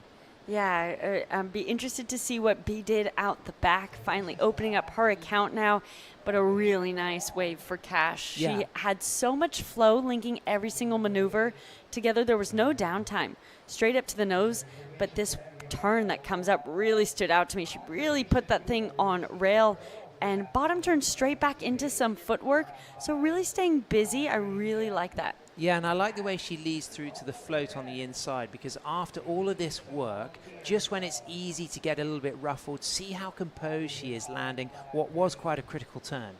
Yeah, she really threw that that board up into the lip. As we take a look at Daisy's wave here, patient to find that nice nose ride section, whipping it back around. Looks like there might be another opportunity potentially here into the inside. She can see it as we go ahead. Finds that quick nose ride section. But taking a look at that, Sam, a really nice critical nose ride. Was quick, but straight into a turn. I think the judges will reward that. Yeah, nice open hands. A bit like Elise, your good friend, Elise Lemoine. Do you go Alice or Elise? Do you prefer to call her Alice or Elise? It's Alice. I say Alice. And you know the way she keeps her palms so open through the turns? That's what I saw from Daisy then. And, you know, that's a really lovely thing to do, is to keep those hands really open. We're seeing that from Mara as well. Mara is just improved year on year over the last 3 years, and she deserves to be going this far. Yeah, absolutely. As we got a better look at that wave from B, it was kind of a quick in and out, still waiting for judges to drop that. But wow, I mean, talking about that improvement that we've seen from Mare a really beautiful hang 10. You can see she has put a lot of work into the technical and fundamental aspects of her surfing that even on a trickier day like today, it's showing through. She's finding those open sections. Yeah. And when given that opportunity, she's taking advantage of it. Yeah, and one of the things that's, been a proponent of her surfing in the last couple of years is there's been critical work, but it's a matter of smoothing it out, like we see from B. Conroy. And Mara's really been working on that. B, of course, riding the Sharma button short boards. Of course, Sharma, kind of Belle's legend, as she just walks her way through to the inside, stands tall, cross steps forward, finds the 5, holds that 5, walks out of that nose ride on the inside, and a cool, elegant kick out. So that's going to be another good score for B. So all of the surfers are going to be quite well balanced, but it was a 7.67 drop, near excellent range score for Cash Hoover's last ride that puts her in a commanding lead, Rachel. Yeah, that's not a surprise to me. That was the best wave of the heat that we've seen so far. One of the best of the afternoon, truly. A really nicely put together wave. And let's take a look at this one. B's really trying to build up her account now, but not finding that outside section. Beautiful turn. Love that single foot cross step. Not only is that really beautiful, but it's functional too. Just getting that board back onto planing speed, bringing it back around. She gets one more little nose ride coming up here. So I think we're going to need to see a little bit more from her. We do know we have a score still to drop for Mara as well, and that will improve upon her situation, but it's our heat leader. Cash Hoover gets the 5. Great footwork, keeping it lively, traveling here with both mum and dad, mum Shelley and dad Dirk, and that's so special when you get the opportunity to travel with your parents. And you've had that through your career, Rachel. What difference does it make when they're both in your camp? Not just mum, but mum and dad. Yeah, that's awesome. I mean, to have a family that supports you that much, and to have these experiences around the world with your family too. I've been fortunate enough to have my parents travel with me before, to have my brother travel as well. He's a huge support, and that just makes the world of a difference to enjoying myself on the trip. Yeah. And I think when you have someone traveling there with you in your corner and you're enjoying yourself, you're able to feel present in yourself. You're always going to have a better performance because of that. So your brother Michael is a pilot, correct? Mm-hmm. Yeah. Now, do you think he could get some work out here in the Philippines? Could that interest him? His company does fly out into the Philippines every so often. Could be some opportunities. I know. I was trying. He drove me to the airport to come here actually, and I was trying to convince him to last minute fly out and enter to come compete. Yeah, well, because he's such a good little longboarder as well. And so he said, okay, we decided we couldn't piece it together for this event. Maybe next year. Yeah, there we go. We'll look forward to that as we can see live action, little set, little scramble for a wave here. In first priority is Daisy, in second priority is Mara, third priority is Cash, and fourth is B. Out in the lead is Cash Hoover with a 7.67 backed up by her opening ride of a 4. And in second is Mara Robrook. So Mara in a really good position. She drops a 5.33, so she's really put the pressure on both B and Daisy.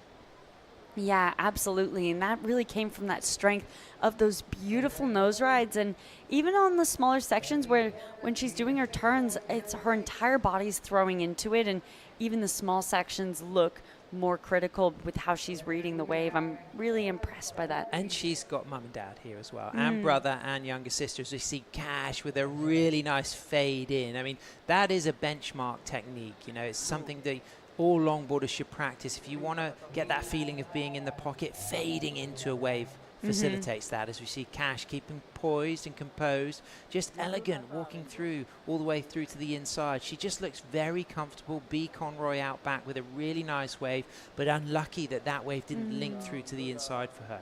Yeah, I think B's feeling the pressure a bit now, needing to find an opportunity for a wave to stand up. I mean, coming out of Belle's Beach, she is actually Point Lonsdale, but Belle's Beach being one of those waves that she frequently surfs, and she's just such a phenomenal surfer. She is the wild card into the Belle's event the past few years and has had a great performance. I love that fade in, and what I'm really appreciating, Cash looks very relaxed right now, and that's a good sign. Yeah, she does. Her upper body looking very poised and relaxed, her lower body doing all of the work, but like you said, yeah, adding in all those extra little flares, the fades, the little redirections and setups, really show a demonstration of total control in your surfing, and the judges really reward that. So, of course, be a kind of a regular winner of the Victorian Longboard titles to earn those wild cards at the Bells Beach Bioglan Longboard Classic. And, of course, she's also training to be a radiographer in Geelong at the moment, where she is based. She's getting close to fulfilling that qualification. As we can see the judges there at the top in the middle, you can see the priority board, the flags to determine when it's 5 minutes to go. And having a look at that wave, it's our surfer in white, Daisy. So she hasn't had the convincing start we would have expected from the local. Maybe feeling the pressure a little bit as Mara out back on a nice wall finds the 5, comes unstuck on her loofy. She'll take a fall, but she's going to have the opportunity to quickly get out back. Sometimes falling quite early in the ride can be quite helpful for being able to be in the lineup fast. Yeah, absolutely. You know, you can get right back out there, and she's trying to defend that 4-point ride. So if she gets anything above a 4, it will up that requirement in that 6 range. So she's sitting in a pretty comfortable position. Those are high requirements, I'd say, at the moment, with the waves being so tricky. Sure. To find a 6 out there, and it's possible. We've seen Cash get that 7.67, but it does require finding a good wave, potentially this one right here. Live action from B, cross-stepping forward, back to the tail, gains control, hooks it back, high line, kicks out. That wave not cooperating. She'll still need a 6.06. She's got plenty of time, 8 minutes 50 seconds. Mara did get priority over Daisy, but Daisy on the inside having a look there. She's chasing a 6.33. Mara needs a 7.74 to move to first, and that says a lot about the strength of the scores dropped by Cash. Yeah, absolutely. I mean, she started this heat right with a 4-point ride, super early in that first or second minute of the heat, and I think getting that quick start can often, especially in conditions like this where you need to stay busy, it can get you on a really good trajectory. That's a nice pan. I'm just expecting someone to do a cartwheel across that. Like a nice beach day cartwheel kind of thing. Well, that's exactly what it is. It's a beautiful beach day out there. It's very, very warm. It's about 80 degrees or 27 degrees, depending on where you're living, Fahrenheit, Celsius. Well, those kids are having fun. It looked like one of them just threw the other one underwater. I hope he's okay. Yeah, the water temperature also so nice. So even though there's wind, the surfers are feeling really comfortable out there. It's not a speck of cold. Sure.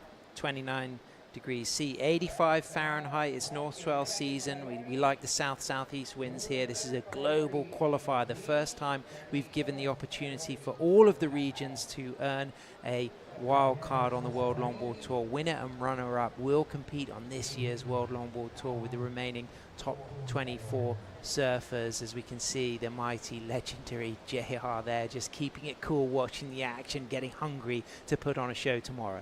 Yeah, getting to see all that action. He's, of course, seeded into that second round. We've seen 4 heats of the men's round 1 take place today, or men's round 1 was 4 heats, and that just got our 8 surfers coming out of that round, seeded now into round 2. It's going to be a big day of competition tomorrow. Yeah, he's in that heat number 1 for that round of 64 against Jordan Morris from Australia.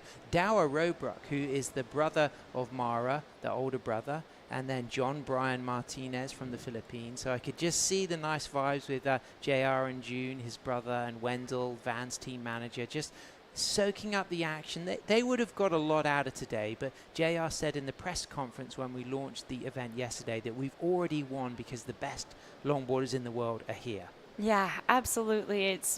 We've had such a warm welcome by the local community here in La Union.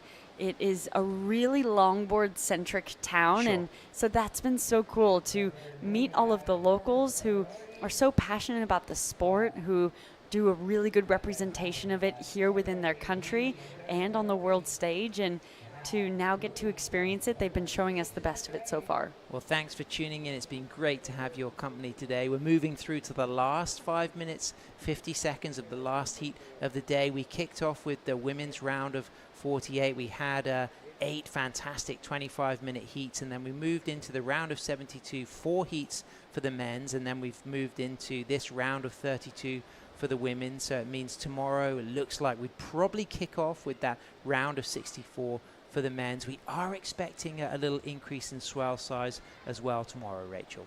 Yeah, I'm excited to see it, you know, getting to learn this wave and see it in so many different style of conditions. We've already gotten to see it, I'd say, in like 3 different style of conditions today.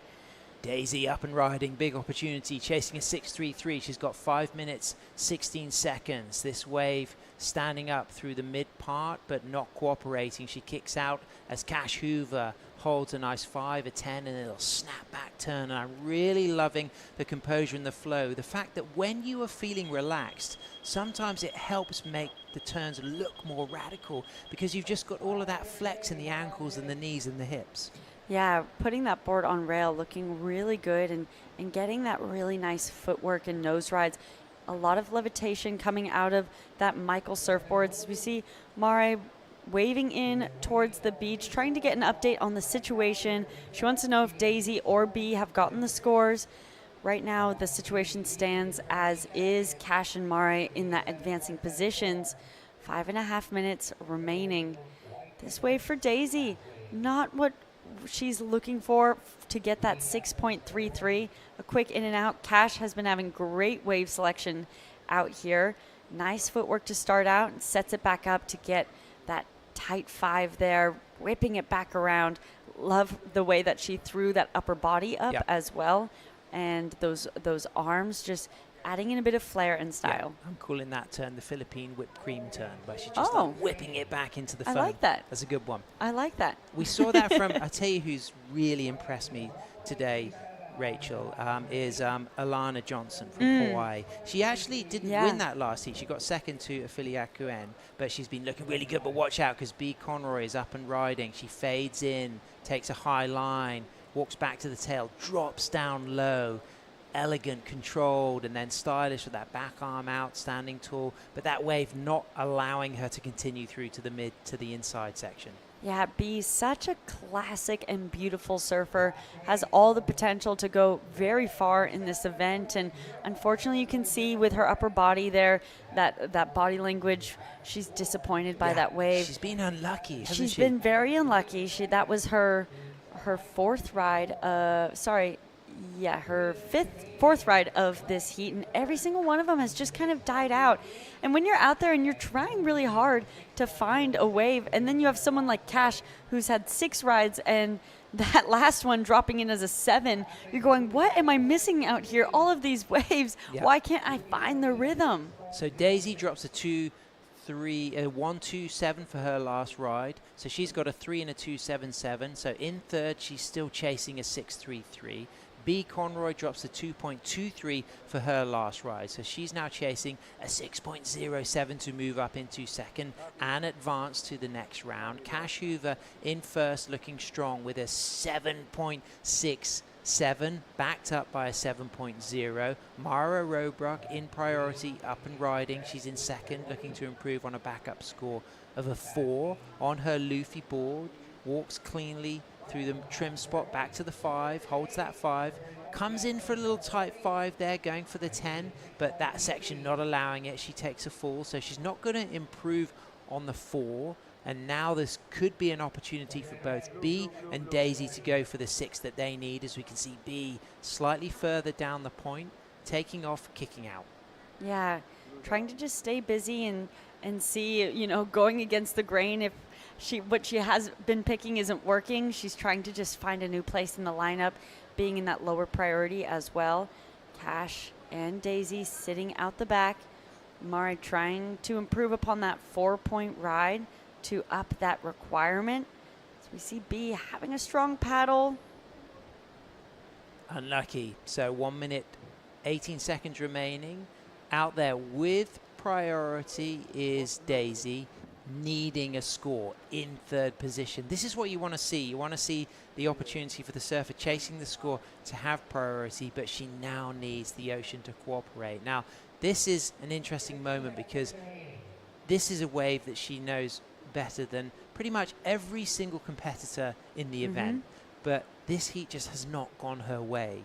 And she is now in a position to potentially be eliminated as one of the favorites to get to the final here. Yeah, absolutely. And you know that is a bit disappointing. We know her daughter is also competing in this event, and we saw her have a good heat earlier, and you know, so maybe her focus will now change to that.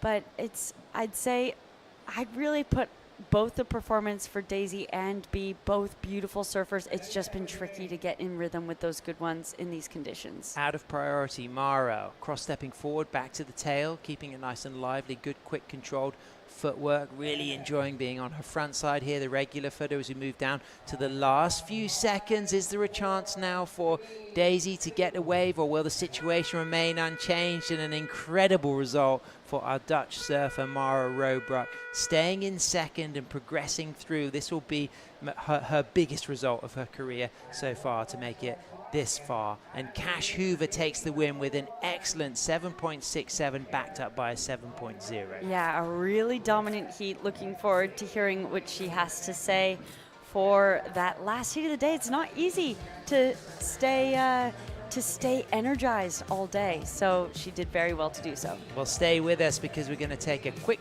break and then we'll be back for the post show.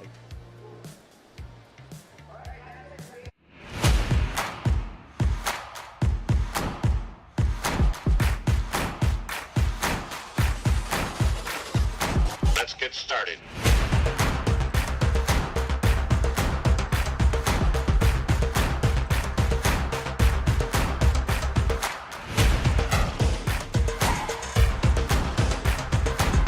Let's go.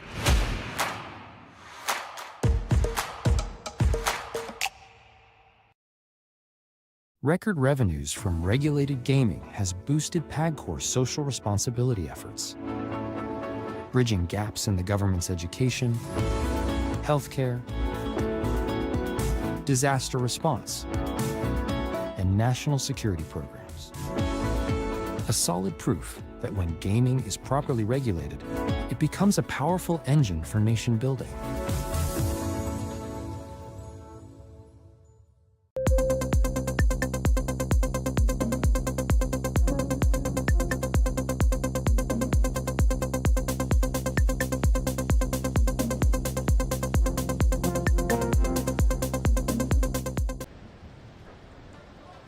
Welcome back to the post show for the La Union International Pro, our World Longboard Tour qualifier here at Mona Lisa Point, San Juan, Luzon, on the west coast of the northern island of the Philippines. And we've just seen Cash Hoover take the win in the final heat of the day, eliminating B. Conroy and local legend, absolute stylish multiple Philippines longboard champion Daisy De La Torre, but also getting through in second, Mara Robruck from the Netherlands. I mean, that says so much about the achievements of young Mara to come so far and shine at this high level. But commiserations for Daisy, because she would have set her sights on that final, Rachel. Yeah, absolutely. That can be a bit frustrating, especially on day one of the event. You know, she had a really nice heat earlier this morning, but we got to also see her daughter competing in this event, so that's been a really special aspect to today. Yeah, it's been an incredible day. We kicked off with the women's starting on that round of 48, and we moved through to the men's. And now let's have a look at our top five. Coming in at number 5, getting a 6.90. This is Lucas Skinner off the back of doing the World Juniors. He demonstrates his all-round capability on his dad's design, the 9.4 double scoop. Lucas Skinner absolutely on fire, Rachel. Yeah, showing nice traditional surfing with those nose rides, that tight 10, just looking so, look at how he just lowers those arms, relaxes that upper body, and then goes straight into some progression, showing some of his shortboard skills there. And here we go into Cash Hoover. We just saw her win that heat, and she goes straight into our highlights package with this 7.67. Cash looking so smooth, peppery on the turns. We call it the Philippine whipped cream cutback. Yeah, I like that. I think it really shows it shows the zestiness. I think it matches the zestiness of that rail game that she has there, and finishing it off with a really beautiful hit. Her footwork just looking really precise. and she had a really great heat of wave selection. Coming in at number 3, Emily Curry from Bude in Cornwall gets a 7.0, also on her Skin Dog Surfboards double scoop, Rachel. Yeah, this was early this morning in one of the first heats. You can see how different the conditions look to what Cash was just surfing now in the last heat of the day. Really beautiful, glassy, and really nicely surfed. Rewarded for that outside nose ride being so long, and then this inside section as well, getting well taken advantage of. And the front siders, the regular footers, really feasting on the point break waves here at Mona Lisa. Yeah, I love that adjustment of her back foot there. Really critical to come out of the whitewash there, keep that inside rail engaged to that whole section. And traveling all the way from the UK over to Peru, Maria Fernanda Reyes gets an 8.17, also on her front side. Look at the lift on that board. This is Piccolo Clemente design, himself 2 times men's world longboard champion. Yeah, and it's looking really good under her feet. It was really due to going excellent. It was the first time we'd seen such a nice long tight 10 performed throughout today, and this was the first excellent ride of the day as well. Really well surfed, and then excellent to finish out an 8.33 by Natsumi. Natsumi all lock on the 5 into the 10. And again, you're talking about this new design under her feet, and you recognize this is elite level Natsumi surfing, Rachel. Yeah, so beautiful. I mean, as soon as we saw it, look at the speed of that nose ride and navigating that that little elevator drop, engaging that inside rail from that upper third section of the board. So technical, great fundamentals. The speed of this nose ride really wowed me. Well, it's been an absolute honor to have your company. Thanks so much for tuning in. It's been a great day, but we've still got more because Camille is down there on the glass with the winner of our last heat, a very happy Cash Hoover. So we just ran through some highlights, and Cash Hoover is right on there with her 7.67, backed up by a 7.0, which I think, correct me if I'm wrong, but that may be the highest heat total of the day. So, Cash, you've been coming back and forth year after year here in La Union. So what have you been doing differently every year? Feels a lot different this year. I haven't been back for about 2 years, and it was definitely all lined up the 2 years that I came. So it's like really weird trying to get to know like the different points and stuff, but I'm super happy to be here and to be with everybody and to experience this. So you capped off 2025 with a big win at Haleiwa. So I take it that big waves are something you look forward to. Yeah, I used to be scared of big waves a lot, but living in Hawaii you can't really be because it's always big during winter time. So I'm definitely excited for if it gets bigger to surf some different type of waves. It's been pretty small, so it's nice to hopefully have a change. Awesome. I won't keep you any longer. It's been a long enough day, but before I let you go, why don't you give everyone supporting you a shout out? I want to thank Michael Takayama Surfboards and Mamalo Wetsuits and Range Essentials and Carvaiware, and thank you to my parents for bringing me here. Cash Hoover, everybody, and that's it for day 1 of the La Union International Pro. Phew. Great stuff. Thanks so much. Congratulations, Cash. An amazing performance, and great to hear from Camille bringing all of that energy. It's been an absolutely incredible day 1 of the La Union International Pro here, our first World Longboard Tour qualifier. I've been Sam Bleakley bringing you the action with 3 times Women's World Longboard Champion Rachel Tilley. Rachel, we've got a lot more to look forward to, but first, feast on these highlights and we'll see you bright and early tomorrow.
This copyrighted event broadcast is produced by the World Surf League for broadcast around the world and may not be retransmitted, reproduced, rebroadcast, or otherwise distributed or used in any form without the written consent of the World Surf League.